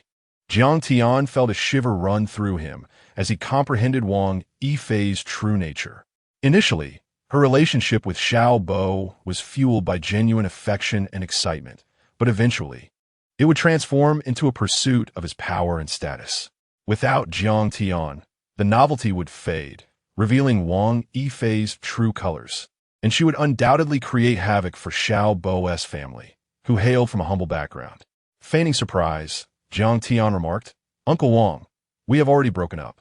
Did you not know? In his previous life, Wang Chong had coerced Jiang Tian into financing a home for Wang Yifei's brother as part of the bride price. However, in this life, Jiang Tian was eager to witness Xiao Bo's response to this entire ordeal. Broken up? Jiang Tian, how dare you break up with our Yifei? You are nothing but trash, refusing to take responsibility after the fact. I will report you to the authorities for exploiting us ordinary people. Huang Mei erupted, wailing and creating a scene. Wang Chong frowned. Jiang Tian, you cannot act this way just because Yifei is injured and requires funds. If that is the case, I will escalate this to your superiors. Consider the bright future ahead of you. Will they still promote you? With a cold smile in his heart, Jiang Tian shrugged outwardly. Uncle Wang, you have misunderstood. Yifei has never allowed me to touch her. Wang Chong was taken aback upon discovering Jiang Tian's identity. The couple had pressured their daughter to acquiesce to Jiang Tian's pursuit, believing that a relationship had already been established. Even if physical intimacy had not occurred, they could not escape responsibility. Their daughter was excessively conservative, wishing to reserve her first experience for marriage. Wang Chong played the role of the reasonable parent, while Jiang Tian coldly scoffed at the notion of their daughter's conservatism, remarking that they held their daughter in too high regard. Little did they know, while forbidding him from touching her, their daughter had been engaging in clandestine encounters with a debased man. Moreover, the exorbitant medical expenses were not merely due to an injury, but rather because their daughter had suffered a grievous pregnancy-related accident, with most of the funds allocated to preserving the pregnancy, all attributable to that vile man's offspring. After arriving at the hospital, Jiang Tian had taken the liberty of reviewing Wang Yifei's medical records and discovered that the child had not yet been lost. He couldn't help but marvel at the resilience of that wretched child, who had managed to withstand the trauma. What did you say? I will fight you, you worthless wretch. Huang Mei screamed, frenzied and ready to charge. With a swift motion, Jiang Tian delivered a resounding slap that sent Huang Mei, the corpulent figure, reeling backward, blood spilling from her mouth. You hit me. You've committed murder. Police, murder. Huang Mei cried and wailed. At that moment, even Wang Chong was drenched in cold sweat, utterly at a loss for how to navigate the unfolding situation, realizing that they had completely lost control over Jiang Tian. What has happened to this child? Wang Chang's resentment toward Wang Yifei had reached a boiling point. Instead of seeking me out, you ought to confront that debased man. He had his way with Yifei and refuses to take responsibility. Moreover, given that I have no ties to Yifei, your demand for money from me constitutes extortion. However, seeking funds from the child's father poses no issue. If you doubt my word, I can arrange for a DNA test, Jiang Tian suggested. Huang Mei's sobs ceased as she momentarily forgot about the assault, and Wang Chang's eyes brightened. As long as they could secure some advantage or monetary gain, they would be satisfied even if someone else replaced Jiang Tian. After all, if that worthless individual could abandon Jiang Tian, surely she had found someone more advantageous. More advantageous equated to more wealth, did it not? Who is that man? Speak quickly. Wang Chang's eyes glowed with urgency. The debased man is named Xiao Bo. He is also from Yinhai, though he currently resides in Shengxiang community. By the way, he and I are both narcotics officers, albeit currently suspended. He is likely at home. Jiang Tian kindly divulged the information. Wang Chong and Huang Mei exchanged not a word, nearly sprinting from the hospital room. In that moment, Jiang Tian felt a sense of relief, though he could already foresee the dire consequences awaiting Xiao Bo. Goodness, tens of thousands. One wonders whether Xiao Bo's family can even afford such a sum. Inside the room, only Jiang Tian remained, along with the astonished Li Zijin and Zhao Wei, who needed time to process the explosive revelation. Is Xiao Bo even human? Zhao Wei's worldview had been shattered. He had already regarded Xiao Bo as a base individual, but he never anticipated the extent of his depravity. Wang Yifei is no paragon either. I used to envy how well you treated her, yet she was unwilling to let you touch her, Li Zijin lamented. Little Li, if I treat you well, would you then allow me to touch you? Jiang Tian inquired, astonished. Li Zijin feigned disgust, rolling her eyes, yet as she turned away, no one noticed the slight blush on her cheeks. Chapter 45. A street stall meal. Fortune arrives unexpectedly. Yinshan Prison stands as the most renowned penitentiary in the entire Yinhai province. The inmates here are either serving life sentences or are death row convicts, each one a serious criminal with decades of imprisonment ahead of them. Given the significance of this facility, its security measures are of utmost importance. Under normal circumstances, an escape from this prison is an impossibility, an endeavor that could never be realized within a lifetime. Yet, the greatest fear in any situation is the unexpected. On this particular day, a fine drizzle fell from the sky as dusk approached. Suddenly, the tranquility of Yinshan Prison was shattered by the blaring sirens, sending shockwaves through everyone from the warden to the most junior guard. Someone had escaped. Jiang Tian's memories from his previous life were not mistaken. Earlier that day, after completing his discharge procedures, he had taken to the streets with two companions, hoping for a stroke of luck. To be candid, luck had not favored them. After wandering for a while, Jiang Tian had found no significant criminals, merely apprehending 3 or 4 petty thieves, which was inconsequential to him. However, this had thoroughly exhilarated Zhao Wei and Li Zijing. As evening descended, Jiang Tian was enjoying barbecue with his companions, having just turned over a petty thief who had stolen a mobile phone. Jiang Tian felt somewhat disheartened. How could he be expected to act as if he were a perpetual motion machine, aiming to take down drug dealers, yet only managing to catch a few small-time crooks after hours of patrolling? He felt it was an affront to his scanning capabilities.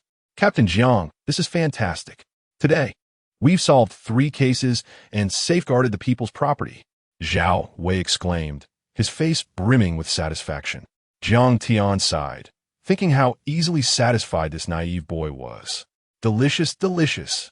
As the sounds of chewing filled the air, Jiang Tian turned to glance at Li Zijing, whose mouth was smeared with grease. Who would believe that such a pure beauty could feast on barbecue in such a manner if they had not seen it with their own eyes? Boss, more please. Today, Brother Jiang is treating us, so we must indulge. Li Zijing raised her small hand eagerly. You'll choke. Jiang Tian downed a bottle of beer in one go, feeling no effect on his robust physique. Yet, as he set the bottle down, he sensed a presence looming behind him. Just as he intended to place the beer bottle down, a hand landed on his shoulder, accompanied by a voice thick with alcohol. "Beautiful lady, what's the point of drinking with these two little dogs?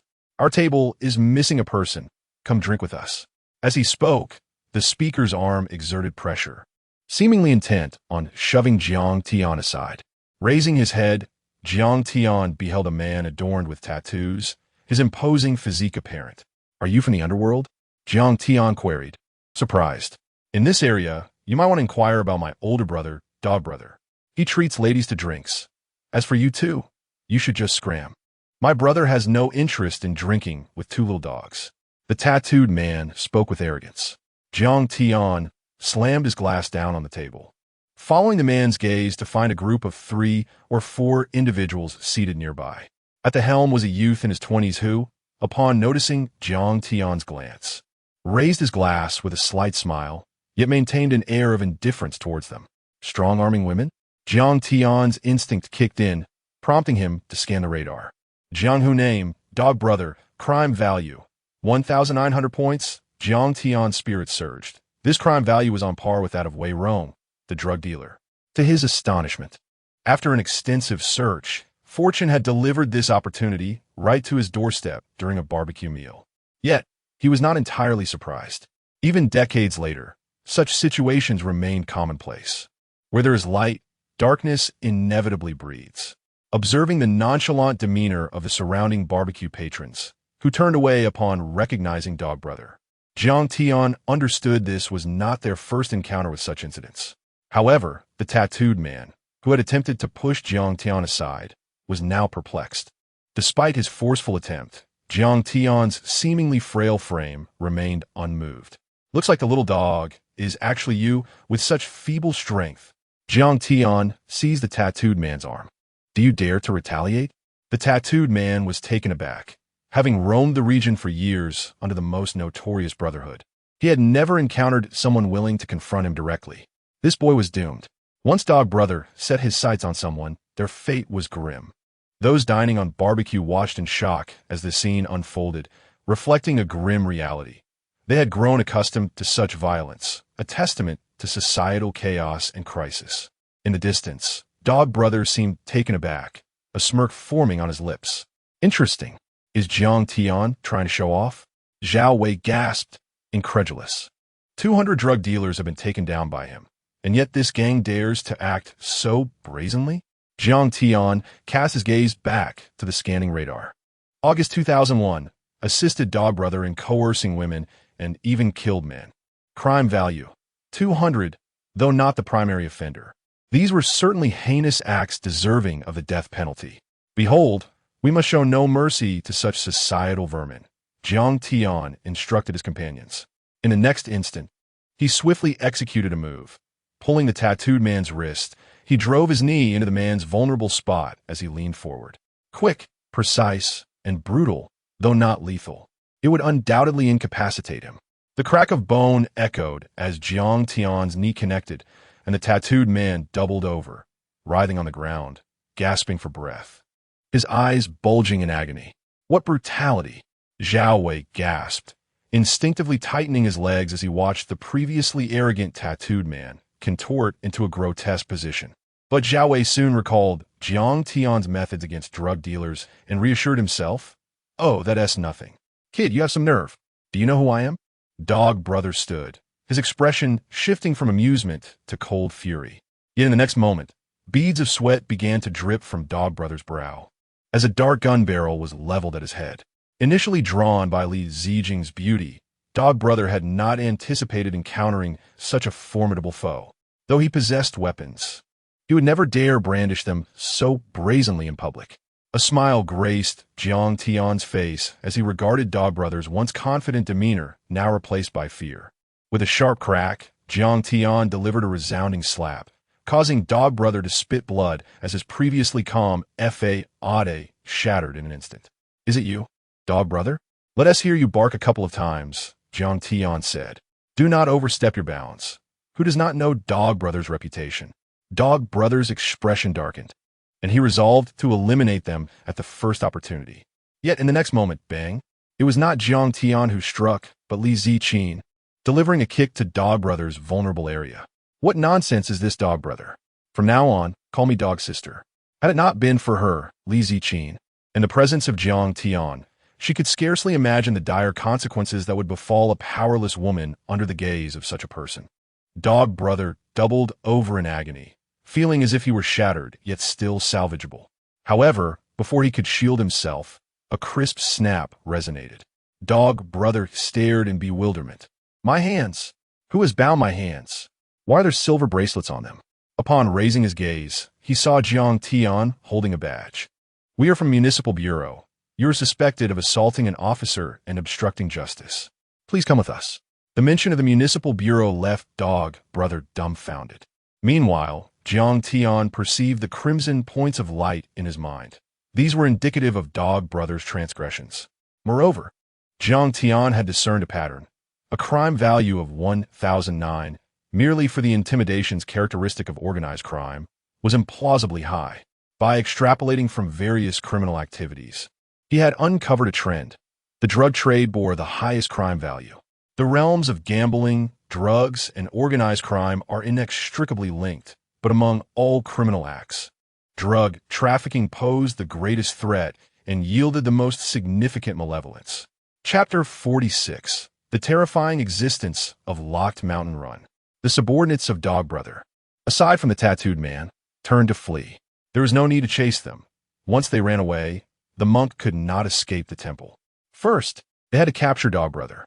Jiang Tian summoned Zhao Wei, who was eager to pursue. Knowing Zhao Wei's identity, Jiang Tian could not allow him to take risks. Zhao Wei scratched his head, excitement gleaming on his face as he looked at Dog Brother, who was handcuffed. I need to go to the hospital. My injuries are severe. Dog Brother's face was drenched in cold sweat as he clutched his vital parts. What should we do, Brother Jiang? Zhao Wei asked, a hint of concern in his voice. I'll show you. Jiang Tian seized Dog Brother by the hair and, with no mercy, slapped his face twice. Compared to the future, Jiang Tian felt that one of the advantages of the present was the lack of self-media, allowing for bolder actions, especially towards criminals. These despicable scoundrels deserved no leniency. I'm not going. Dog Brother howled in despair. Upon returning to the city bureau, very few people remained. Only the duty officer, Wen Jiyu, and Team Leader Guo with a few of his men were present. What happened here? Team Leader Guo asked, his scalp prickling as he looked at Jiang Tian returning with his men. Brother Guo, this is organized crime. They brazenly attempted to coerce Ziqin, Jiang Tian explained casually. So audacious? Team Leader Guo's expression shifted. Brother Guo, we should use some methods on him. I suspect it's more than just organized crime. He carries the scent of something else, Jiang Tian clarified. Team Leader Guo had always shown care for Jiang Tian, and if he could uncover information during the interrogation, Jiang Tian would not hesitate to share some credit. Really? Team Leader Guo's eyes brightened. I didn't gain any merit at Yunda yesterday. If it weren't for you, even President Ng might have been in danger, and then it truly would have been catastrophic. Wen Jiyu, please check Dog Brother's identity information for me. Once Team Leader Guo departed with his men, Jiang Tian sat beside Wen Jiyu. Hero Jiang, I see you've not only accomplished a great feat, but also sweetened your tongue. Wen Jiyu exclaimed in surprise. I was young and foolish before. Please forgive me. Sister you. Jiang Tian scratched his head as the memory struck him. Before his reincarnation, he had followed Xiao Bo, who had taught him never to engage in personal favors within the police force and to focus solely on his own cases. When he first joined the force, he took this advice to heart. However, Xiao Bo, that scoundrel, secretly spread rumors and tarnished his reputation, making it appear as if he was seeking connections. This led to Jiang Tian's struggles within the police force, psychologically reinforcing his trust in Xiao Bo, who was the only one treating him well.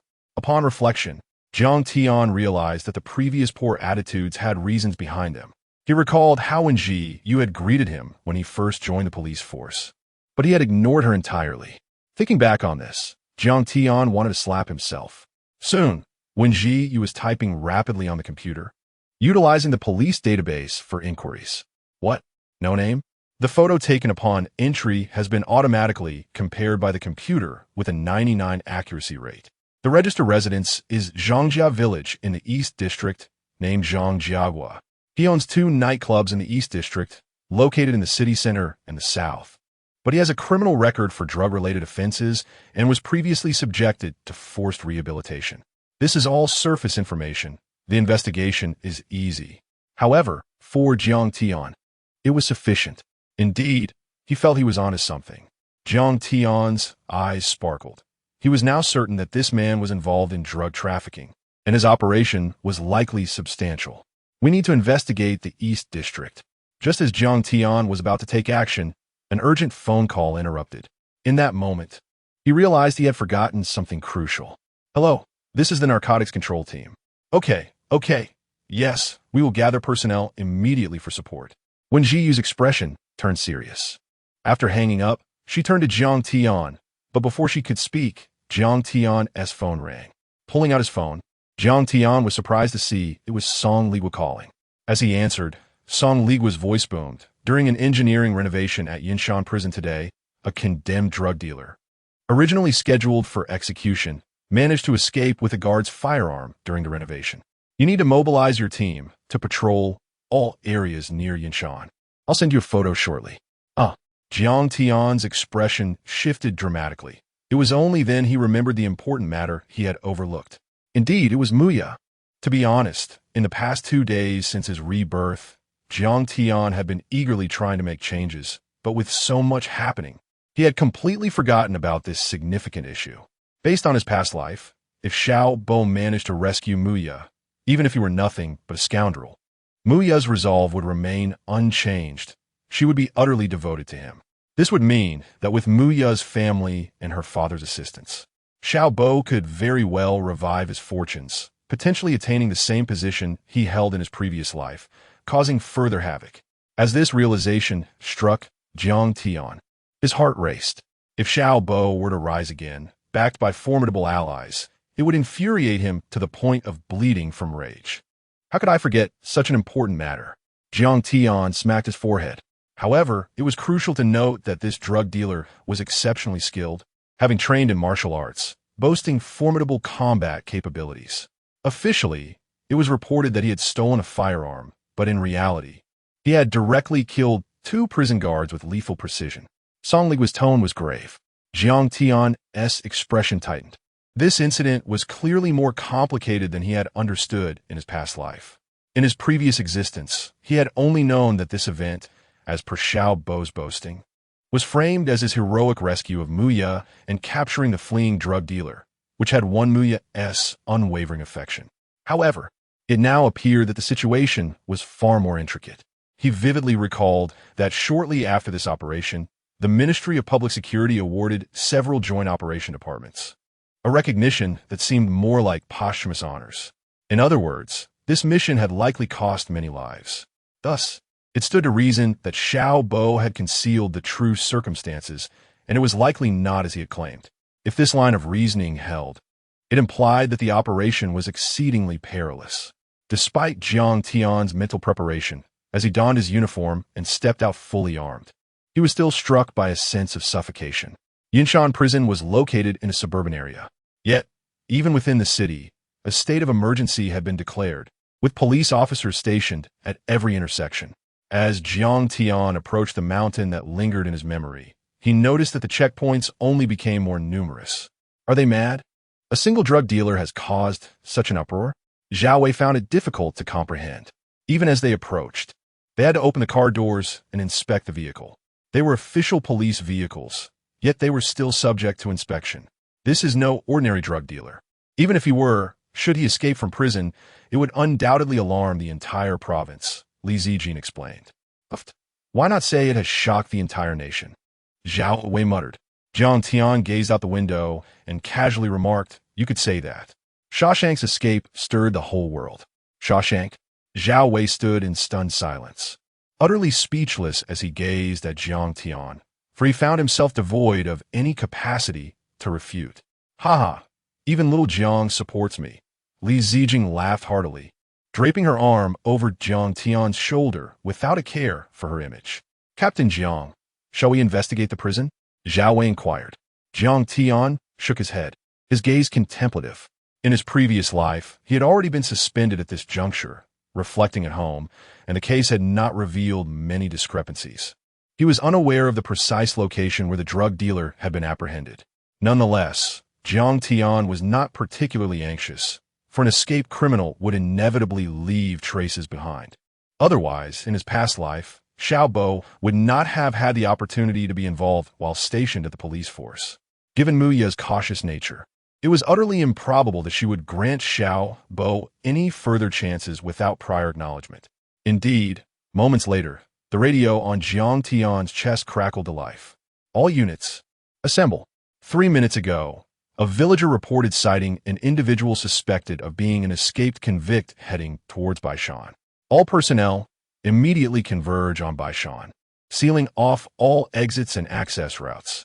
The entire mountain is to be locked down. While others failed to discern the speaker, Jiang Tian, who was tuned into this task communication channel, recognized the voice, Shunhan. The fact that Shunhan had personally mobilized the command underscored that Jiang Tian's conjecture was undeniably correct. The Municipal Bureau's narcotics team has received the report and is currently en route to assist. Chapter 47.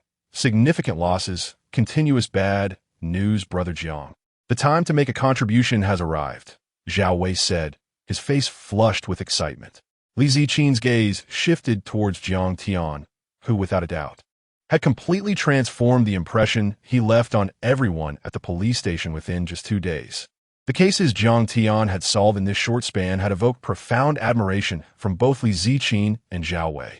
They believed in his assertion of being capable of anything. What are you looking at? This case is far from simple, Jiang Tian retorted, a hint of irritation in his voice. We dispatched over 1,000 armed police and officers from the provincial and municipal departments to apprehend a drug dealer. What more could he possibly do? Zhao Wei, holding his gun, displayed no signs of tension. Jiang Tian glanced at him, but chose not to comment. Had it not been for his past experiences, Jiang Tian might have shared Zhao Wei's carefree mindset, perhaps even more so. However, after more than a decade of struggling at the grassroots level, he had cultivated a maturity beyond his years. All units, maintain a state of emergency. Attention! 3 armed officers have encountered an incident in Baishan. The drug dealer employs ruthless tactics and may even be disguised in police attire. All units, pair up and conduct a thorough search. Upon discovery, use lethal force if necessary. Warning: the suspect is extremely dangerous. Prioritize your safety. As Jiang Tian arrived at the foot of Baishan, the urgent transmission crackled through the radio. Zhao Wei and Li Ziqin exchanged glances, their faces pale. It appeared that this was not an ordinary drug dealer. How do you know? Zhao Wei questioned, astonished. Jiang Tian explained. Mega martial arts is an exceptionally lethal and powerful close combat technique recognized internationally. Its moves target vital areas, and against someone of your caliber, you wouldn't last a round. With the title of martial arts master, Jiang Tian was well aware of the principles and power behind this renowned combat style. However, the version that had circulated was vastly inferior to what Jiang Tian had mastered, which he referred to as ancient mega. His understanding of this art was far more profound and terrifying, but he refrained from using it, as his mastery encompassed nearly every combat technique from around the globe. He would not abandon Zhao Wei and Li Ziqin. Given the current circumstances, venturing up the mountain alone could lead to friendly fire. Brother Jiang, surely personnel from the municipal and provincial departments have rushed here, along with the entire Yunhai Armed Police? Zhao Wei mused. Jiang Tian furrowed his brow, his mind engaged in a constant scan. Baishan was vast, stretching for dozens of kilometers, making the search for the drug dealer an arduous task. Given the suspect's level of alertness, even with a scanning radar, it would take an eternity to cover the area alone. Jiang Tian felt a sense of urgency. He feared that his presence might lead to unforeseen consequences for Muya, or, worse, allow Xiao Bo to gain the upper hand as in his previous life. Regardless of Muya's beauty, Jiang Tian was adamantly opposed to Xiao Bo succeeding in his endeavors. Does anyone know if there are good scenic spots around here? Jiang Tian inquired. I know. A few kilometers ahead, there's a slope leading up the mountain. There's a cliff on the southern slope of Baishan where one can see the sprawling mountain range and half of Yanhai. Li Ziqin eagerly volunteered. Jiang Tian looked puzzled, unsure of how Li Ziqin had this knowledge. After a pause, she explained, I used to come here sometimes to hike and enjoy the scenery and fresh air. Brother Jiang, are you interested in the view? Attention, 2 armed officers have sacrificed their lives in the eastern region of Baishan. All units, focus on surrounding the eastern area. The voice of Shun Ting echoed through the radio. The east? Jiang Tian inhaled sharply, instantly realizing he had discovered the enemy's location. He now faced a dilemma: pursue the eastern trail where new traces had been found, or head to the southern slope. Choosing the eastern path might be a ruse to lure the suspect away from Baishan. If such a dangerous criminal were to escape, Jiang Tian felt a chill run down his spine. If he took flight, there would be no chance of recapture. This would bring disgrace to all of Yanhai. Conversely, opting for the southern slope could lead to Muya's demise due to the butterfly effect, as she might not even be there. Reaching the southern slope would also require at least an hour of arduous trekking.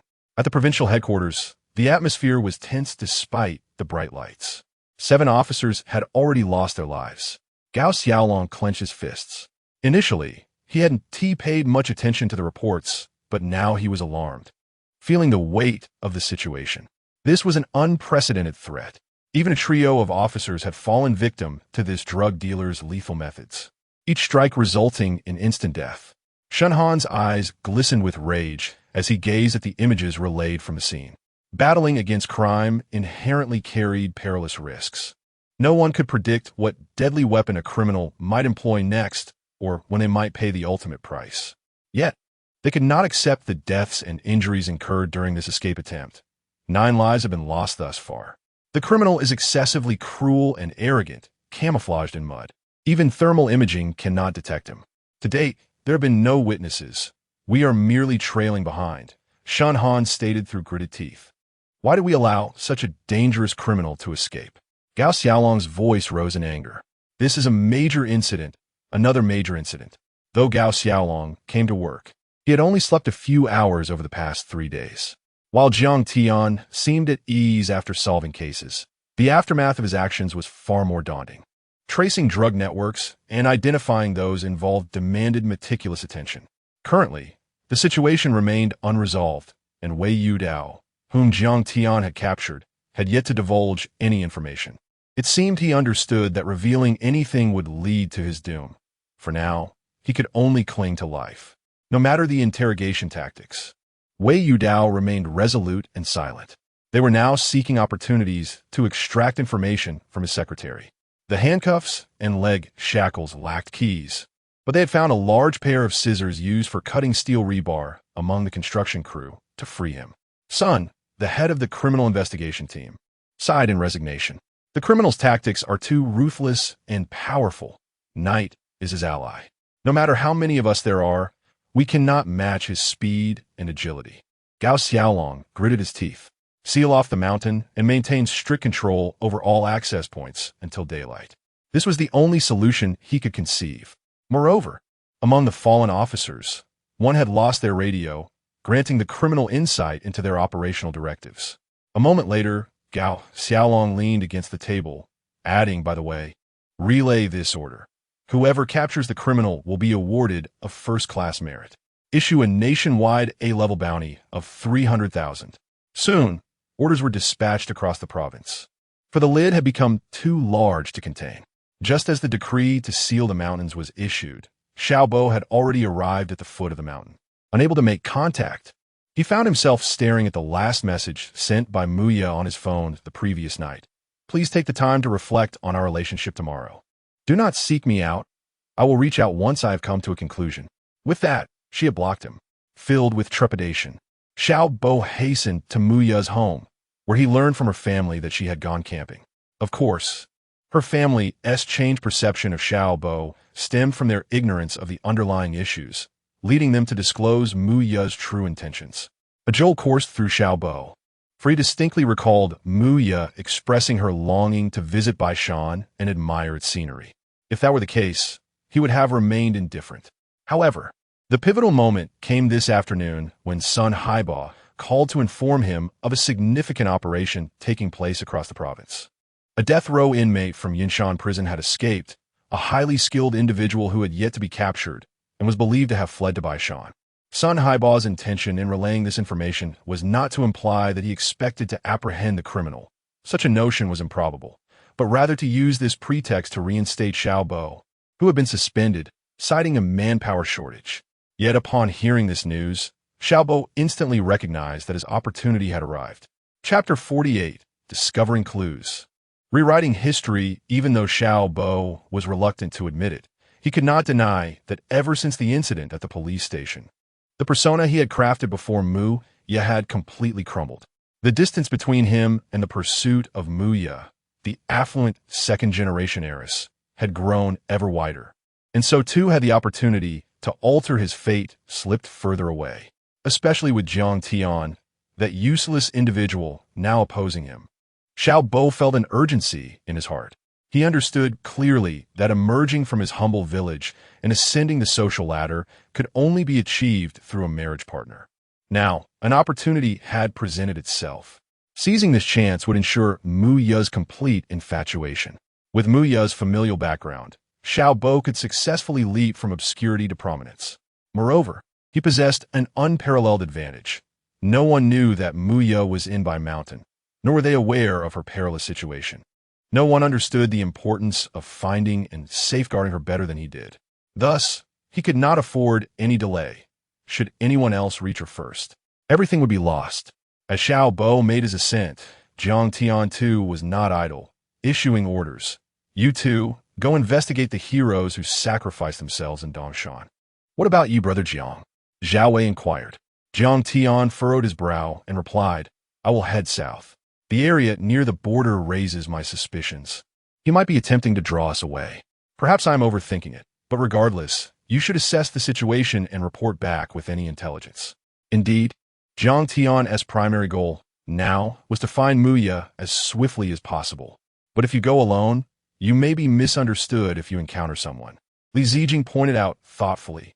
At present, teams were operating in pairs, and acting alone could easily lead to the misidentification as drug traffickers, resulting in a tragic misunderstanding. Given the urgency of the situation and the fact that Officer Song from the municipal police had already deployed personnel southward, Jiang Tian urged them to maintain contact via walkie-talkie. He too feared making a mistake. However, clarity of direction was elusive, and with their presence, he could quickly ascertain any developments in the east. It was unfortunate that Jiang Tian had so little useful information at hand. Once the two departed, Jiang Tian wasted no time. Every passing second could place Mu Ye in jeopardy. More critically, each moment's delay increased the likelihood of danger for those heroic officers. Having endured over a decade of challenges within the system at the grassroots level, Jiang Tian was acutely aware of the difficulties faced by frontline police officers, especially in this era. A slight misstep could lead to violent confrontation with malevolent forces. Stop. Move again, and I will fire. As Jiang Tian sprinted through the dense forest, a sharp voice pierced the air, accompanied by the blinding beam of a flashlight. Though the glare was searing, Jiang Tian squinted and managed to discern the heat signature on the face of the individual confronting him. Do not shoot. I am one of you.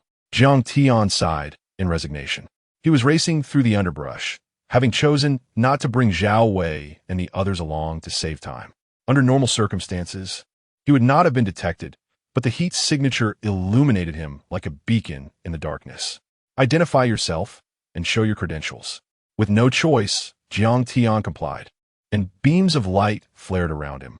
He squinted as one man approached, bending down to examine his identification closely before looking up and saying, Captain, the credentials are genuine. Finally, the harsh light was removed from Jiang Tian's face, and the weapons were lowered. The leader of the surrounding officers stepped forward. A man in his 30s extended his hand, saying, I am Song Han, captain of the drug enforcement team from the East City Bureau. Why are you alone? I am Jiang Tian from the Municipal Drug Enforcement Unit. My teammates are waiting for me up ahead, he replied casually. That criminal is extremely dangerous. You must be cautious. And once you locate your teammates, retreat immediately. We have been instructed to descend as quickly as possible. Upon hearing Brother Team, Song Han waved him off with enthusiasm. Despite Jiang Tian's recent notoriety for his heroic deeds, the lower ranks were largely unaware of his identity. Such information could not be widely disseminated. As it pertained to undercover drug enforcement, the officers knew of a hero within the municipal unit who had accomplished remarkable feats, yet his name was unknown to them. If it were widely known, the risk of retaliation against a drug officer would be nearly certain. Unlike criminal investigators, who could shield their families, drug traffickers often operated with organized, premeditated intent. The tangled web of connections meant that there would always be a vengeful outlier, with every regulation stemmed from brutal lessons learned. Jiang Tian sprinted onward with remarkable speed. While an ordinary person might take 1 or 2 hours to traverse the darkened path, he reached the destination at the foot of the southern mountain in just half an hour.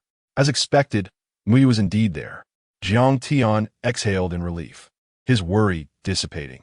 He had feared that his own butterfly effect might lead to unforeseen consequences for her.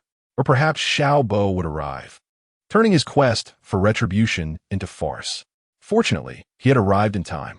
Before him, Muya crouched outside her tent, tending to a fire. A portable stove was ablaze. Yet the amount of food simmering within caused Jiang Tian's pupils to contract.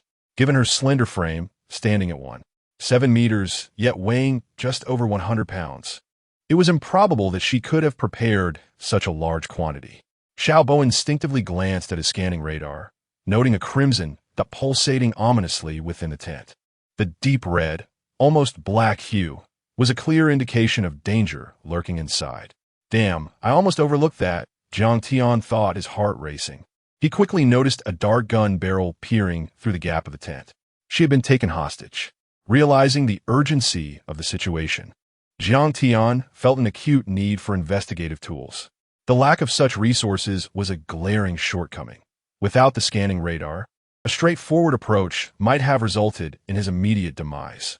Now, Jiang Tian gazed intently at the hidden drug trafficker within the tent, understanding that this individual likely possessed the very investigative resources he lacked. Slowly, he drew his firearm, preparing to confront the threat inside the tent. Just then, a sudden, muffled gunshot echoed through the air. Chapter 49. Instant kill, is this it? A lethal sense of crisis surged into Jiang Tian's mind, compelling him to instinctively evade. In that very moment, a bullet hole erupted from the tree beside him. Had he been discovered? A shock coursed through Jiang Tian, though uncertainty lingered, for he had approached with utmost stealth. Truth be told, this was his first encounter with a master of combat, and undoubtedly, this drug trafficker was among the elite. At this instant, Muya was paralyzed in place, her eyes struggling to turn towards the thicket. Stop hiding, I see you. What is that above your head? A voice emanated from the tent. Jiang Tian looked up and realized a colorful ribbon hung above him. A trap, or perhaps counter-surveillance. He couldn't help but admire the craftsmanship. Yet he was acutely aware of his own lack of investigative awareness. Criminal investigation encompasses both reconnaissance and counter-reconnaissance. This individual was formidable. Surely, he could extract investigative keywords? Jiang Tian's eyes sparkled with determination. After all, extracting criminal investigation terms from a group of felons was nearly impossible, and investigators never resorted to crime. Thus cannot yield such results. What does it matter to harm an innocent woman while you pursue your own escape? Jiang Tian's voice emerged, calm and measured. At that moment, Muya, who was cooking, froze in shock. She recognized that voice. Just yesterday, she had heard it clearly. It was Jiang Tian. The despair that enveloped Muya was unfathomable. She had merely sought solace in camping, only to encounter a death row convict who had taken her hostage to prepare a meal. The profound sense of hopelessness and isolation threatened to shatter her spirit.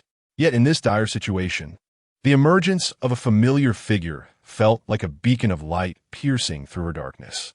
Seeing the unfolding scenario, Jiang Tian instantly understood. In a previous life, Xiao Bo must have appeared before Muya under similar circumstances. How he survived was a mystery, but it was clear he was no match for this trafficker. Xiao Bo's fortunate survival had won Muya's heart. Now, however, Jiang Tian was keenly aware that by stepping forward, he had effectively extinguished any hope Xiao Bo had left. If this were not enough, Jiang Tian was also armed with photographs. I do not wish to kill. You leave me no choice. I have not harmed this woman. I merely asked her to prepare a meal for me. You are forcing my hand. If I do not kill, I shall perish. The voice from the tent continued. The first rule of the police force is to never trust a criminal SFA ode of sympathy. Come out now. Do not report back. I will not harm you. Once I have eaten, I shall leave. If you do not emerge, I will kill her, the trafficker insisted. At this juncture, Jiang Tian understood that this trafficker might still possess a semblance of conscience. In his previous life, Xiao Bo had succeeded in winning over a fair maiden through similar tactics and had survived. Yet, Jiang Tian could not place his hopes in a criminal. You have already killed 7 armed police officers. Your sins are heinous. Will you not reconsider? Jiang Tian rebuked. 7. Muya's face turned pale. The slaughter of 7 officers revealed the trafficker's terror far beyond her imagination. I will count to 3. If you do not come out, I will kill her. The trafficker bellowed, receiving no response. Jiang Tian stepped from the thicket. You came out? Muya's eyes trembled, tears streaming down her face. You should not have come out. In that moment, as she gazed upon Jiang Tian emerging from the underbrush, he appeared as a radiant beam of light piercing her heart. What struck her even more was that Jiang Tian, fully aware that he faced a remorseless killer, still chose to step out of his safe hiding place for her safety. You police are always so foolish. Rest assured, if I say I will not kill you, I shall not. The trafficker observed Jiang Tian emerging with his hands raised, visibly relieved as he stepped out of the tent. Jiang Tian squinted, noting a rock had been added to the tent's interior, behind which the trafficker had been hiding. He felt a surge of gratitude for not having acted rashly with gunfire. Otherwise, Muya might well have perished. Though he yearned for revenge against Xiao Bo, Jiang Tian's feelings for Muya were genuine, as she had truly been a guiding light in his previous life. A stark contrast to the brute that was Xiao Bo. In his past, Muya had been fully aware of Xiao Bo's brutal nature, enduring a life of torment, yet she remained bound to him. Beyond avenging Xiao Bo, Jiang Tian wished to assist Muya. Throughout, he avoided looking at her to prevent the trafficker from detecting any anomaly. Turning his attention back to the trafficker, Jiang Tian scrutinized him closely. He had read the files on this criminal, Zhou Zicheng, age 28. He had gone abroad at 16, suspected of joining a clandestine organization, and underwent specialized training. He had been captured while transporting drugs, leading to the sacrifice of 3 narcotics officers. They had refrained from executing him directly, hoping to extract information about the mysterious organization behind him. From the first glance, Zhou Zicheng exuded a robust presence, muscles taut, his movements imbued with a certain vigor. As he observed Jiang Tian's youthful visage, he too relaxed slightly, instructing, "Take the rope and bind yourself." As he spoke, Zhou Zicheng let his guard down, standing 3 to 4 meters from Jiang Tian, pointing a gun at him with one hand while tossing the rope with the other. 3 to 4 meters. Despite Zhou Zicheng's relaxed demeanor, it remained a distance considered entirely safe, at least for an ordinary person. However, for Jiang Tian, he understood the concept of surpassing human limits with multiplied strength. With narrowed eyes, he focused intently on the moment his adversary would act. In truth, at that instant, Muya, who had been watching Jiang Tian intently, failed to perceive how he made his move. The next moment, the Jiang Tian who had stood still vanished. And when her retina finally registered the scene, Jiang Tian had already seized the criminal's gun hand with one hand, while the other delivered a powerful blow to Zhou Zicheng's temple. For an average person, such a strike would have been devastating. Yet Zhou Zicheng was no ordinary man. He attempted to block the punch, but the moment he raised his hand, boom, Zhou Zicheng crashed heavily to the ground, spewing a mouthful of blood. He struggled to rise but found his arms trembling. Despite his efforts, his head would not turn. Remaining conscious was a testament to his formidable physical prowess. You!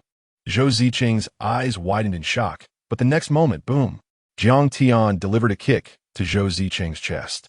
The audible crack of breaking ribs resonated as Zhou Zicheng was propelled more than 10 meters into the air, crashing to the ground with a resounding thud. He then lay still, his body trembling before finally succumbing to silence. He was dead. Just like that, he was gone. Jiang Tian cracked his knuckles. His usual approach to criminals was one of total annihilation. Otherwise, as was evident now, the repercussions could be dire. Jiang Tian would not leave himself vulnerable. Though he feared no retribution for himself, the thought of Zhou Zicheng targeting his family was unfathomable. At that moment, a radiant white light shimmered over Zhou Zicheng's lifeless body. There were keywords. Jiang Tian's eyes lit up. Rubbing his hands together, he approached Zhou Zicheng, and upon discerning the keywords, he felt a surge of joy. It was indeed acute investigation white. After such a lengthy period, Jiang Tian had finally acquired a criminal investigation-related term. Investigation, after all, is a fundamental aspect of criminal justice. For instance, investigating signs of criminal activity, uncovering traces of crime, accurately reconstructing the scene, and recalling past events that transpired there. These are the significant insights that Jiang Tian has gained this time. Without further ado, Jiang Tian directly engaged in the hunt. Are you all right? At that moment, Muya found herself entranced by Jiang Tian's gaze, lost in thought until his voice broke the spell, prompting her to regain her composure. In a flurry, Muya hastily rose to her feet, expressing her gratitude. Thank you. Thank you. Beneath the radiant moonlight, Jiang Tian's visage was strikingly clear, his sharp features emanating a sense of solemnity and integrity. He had swiftly dealt with the menacing drug dealer in an instant. This led Muya to draw comparisons with Xiaobo, a worthless individual, a piece of trash, an impediment who poses a danger, a gilded second-generation heir. She smiled. At that moment, Muya suddenly began to comprehend. Was he truly worthless? It seemed that Xiaobo, envious of Jiang Tian's excellence, had resorted to slander. Previously, Xiaobo had even suggested that Jiang Tian join the police force, only to later insist that he serve tea and water, essentially coercing him out of the precinct. In hindsight, it was all just a ploy to make things difficult for him. Contemplating this, Muya clenched her teeth in determination. Chapter 50, Photos Exposed. Muya's mental breakdown. He held an innate admiration for the police, particularly for someone like Jiang Tian, who perfectly embodied her ideal image of a heroic officer. Witnessing Jiang Tian bravely confront the muzzle of a gun amidst crisis, and his swift, powerful methods that annihilated the drug dealer before he even had a chance to react, left Muya in deep remorse.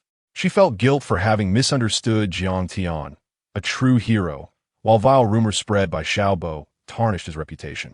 She had never harbored such hatred for anyone as she did now. I apologize for believing Xiaobo's slander that you were incompetent, a rotten apple, even a cancer within the police force. Is he who truly embodies those qualities? Muya earnestly expressed. Jiang Tian felt a flicker of hope at her words, as she had not completely renounced him. This realization brought him satisfaction. She was indeed the epitome of the admirable woman he cherished in his memories. While she seemed to denounce Xiaobo, it subtly conveyed her apology on his behalf as well. Even without Xiaobo's pursuit, her unwavering loyalty spoke volumes. If she were to be won over, what man would not thrive with such a supportive partner? Yet it was evident that Muya had grown utterly disillusioned with Xiaobo. Only a slight provocation could shatter her completely. Thus, a pained expression crossed Jiang Tian's face. Are you injured? Muya inquired, her face etched with concern. Her fair complexion glistened with sweat from anxiety, her delicate features exuding a captivating innocence and beauty. Seeing her reminded him of his girlfriend, and Jiang Tian shook his head sadly. What's wrong? Muya noticed a hint of tension in her own expression upon hearing about Jiang Tian's girlfriend, which Jiang Tian perceptively detected. At that moment, he felt confident he had effectively severed Xiaobo's chances of reclaiming Muya's affection. Yesterday, during a mission at Kai Run Hotel, they discovered something shocking. Jiang Tian sighed. Muya's brow furrowed in disgust. She possessed a natural aversion to unfaithful women. Such a woman does not deserve a hero like you. You will undoubtedly find someone better, she encouraged, clenching her small fists. Yet, Jiang Tian's expression revealed a hint of sorrow, causing her to pause in confusion. What's the matter? Why do you keep staring? Muya asked, momentarily taken aback as Jiang Tian produced a stack of photographs. Showing me these is pointless. She chuckled helplessly, guessing they were perhaps images of infidelity. She couldn't fathom why he would display such evidence in this situation, suspecting he might be somewhat naive or immature. Nevertheless, Jiang Tian remained silent, and out of respect for the earlier conversation, Muya reluctantly accepted the photographs. Under the moonlight, they became clearer. The images depicted a man and a woman embracing, kissing at the elevator entrance. This woman deserves to be punished. Her boyfriend is a heroic narcotics officer, yet here she is, engaging in infidelity, Muya thought bitterly. However, as she studied the man's profile, a sense of familiarity washed over her. Wait, this man looks somewhat familiar, she mused, glancing up at Jiang Tian in confusion. Look below, he instructed, pointing. As she flipped the photo, the realization struck her like a thunderclap. The clear image, captured through Jiang Tian's adept lens, revealed the man being embraced. Xiaobo. Muya's face drained of color as she glanced back at Jiang Tian, finally understanding his motive for showing her the photographs. You were on a mission, and Xiaobo took your girlfriend to the hotel. So, when he claimed to be on an important task, he was actually meeting this woman. He must have twisted the narrative to take credit for your efforts. Muya's mind raced, her consciousness almost overwhelming her. How could Xiaobo betray Jiang Tian like this? And how profoundly unfair it was to Jiang Tian, who diligently executed his duties, while Xiaobo conspired against him from the shadows. Though Xiaobo's actions were reprehensible, he and Muya had merely shared a budding romantic interest, nothing more. Yet this was enough to fill her with guilt towards Jiang Tian. A petty person might delight in another's misfortune, but Jiang Tian had selflessly come to her aid, despite knowing her connection to Xiaobo. This was the embodiment of the hero she so admired. Muya, thank goodness you're here. We must leave. A dangerous criminal is nearby, Xiaobo exclaimed, rushing toward her, his face lighting up with joy at the sight of her. He believed he had finally found a chance to mend their relationship, confident in his ability to win her back. Yet, he remained oblivious to the photograph that Muya clutched tightly, her fingers turning white from the pressure. Just as Xiaobo prepared to utter romantic words to charm her, he turned and caught sight of a familiar figure, Jiang Tian. Instantly, Xiaobo's expression shifted to one of wariness, anger flickering across his features. He was acutely aware of Muya's perfection and feared the revelation of his underhanded actions. But his anxiety dissipated as he recalled Muya's character. She would never stoop to such behavior. Jiang Tian, what are you doing here? Shouldn't you be out searching the mountains? Are you just trying to slack off? A waste is still a waste. I need to talk to Muya. So you can leave, Xiaobo said dismissively, his words laced with disdain. Remember during the mission, don't slack off. Really, when no one else watching. You show no sense of responsibility, he continued, oblivious to the gravity of the situation. Muya's expression turned cold, her voice icy as she interjected, shut your mouth. How dare you call him a waste? Her gaze toward Xiaobo was devoid of warmth, her question laced with incredulity. If someone like him, who has achieved so much and bravely saved me today, is a waste, then what does that make you? Muya, did this waste say something about me? Xiaobo asked, bewildered by her demeanor, as he had never seen her so enraged.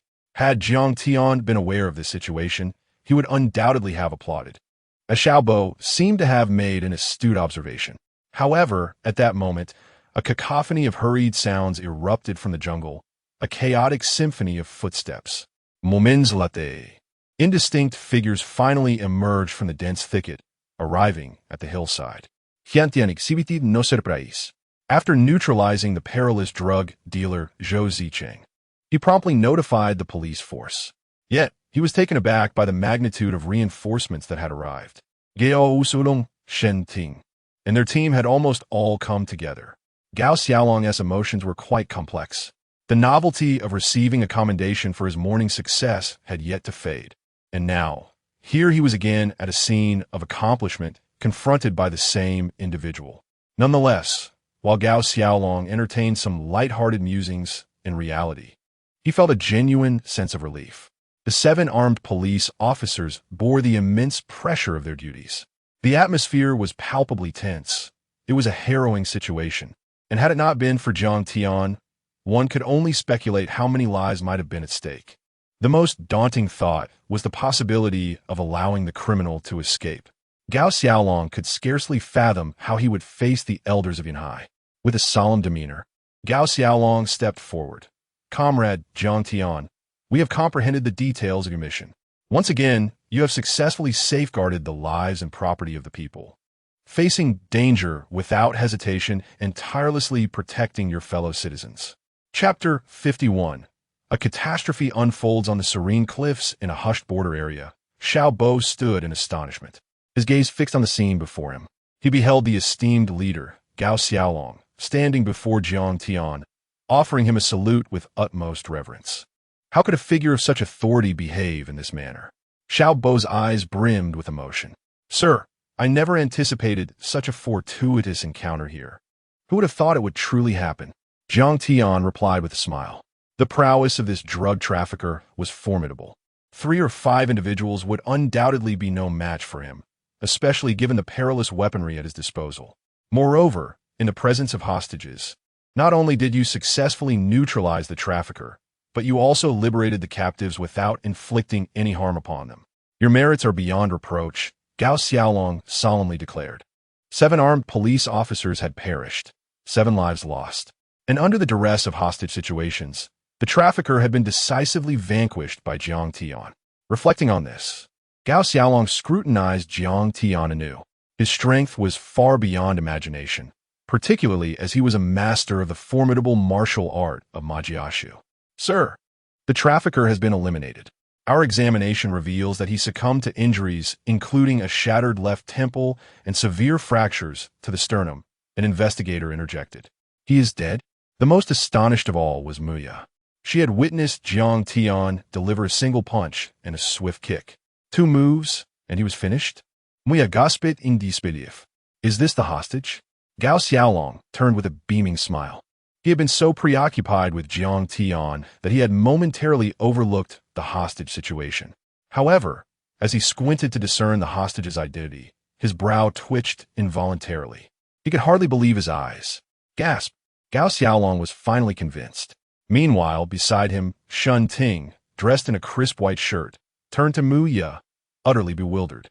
"Xiaoya, what are you doing here?" "Shen Ting excellema." "Uncle Shun," Mu Ye waved, greeting him with a smile. "Is that hostage you?" Shen Ting gasped in shock. "Yes, Uncle Shun. The robber held me captive to prepare his meals." Mu Ye recounted the events surrounding Jiang Tian's arrival. "Buzz!"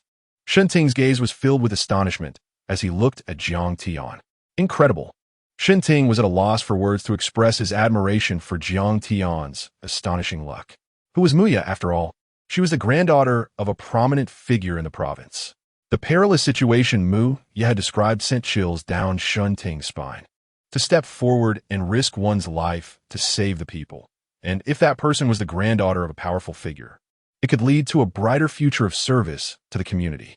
In his heart, Shen Ting fervently reassured himself. To be honest, this stroke of luck left him utterly stunned. "Uncle Gao." Mu Ye greeted Gao Xiaolong again, exhibiting a demeanor that was neither humble nor arrogant, maintaining an admirable composure. Jiang Tian couldn't help but marvel at her poise. Truth be told, even in his past life, Jiang Tian knew that Mu Ye hailed from an extraordinarily influential family. Otherwise, Xiao Bo would not have been so eager to ingratiate himself. Jiang Tian had initially held high expectations. However, it now seemed that those aspirations were still woefully inadequate. "Xiaoya, what brings you here at this late hour?" "It is dangerous for a young lady to be in such a place," Shen Ting inquired, his expression filled with concern.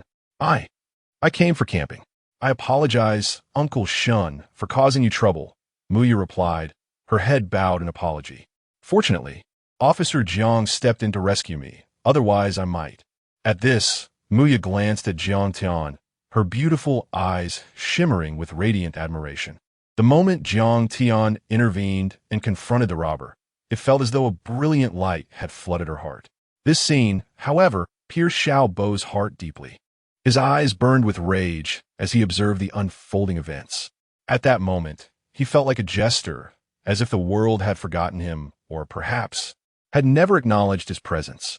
Jiang Tian stood at the center of attention, basking in the accolades and praises from all, radiating brilliance, while Xiao Bo languished in the shadows. The most agonizing pain came from the way Mu Ye looked at Jiang Tian.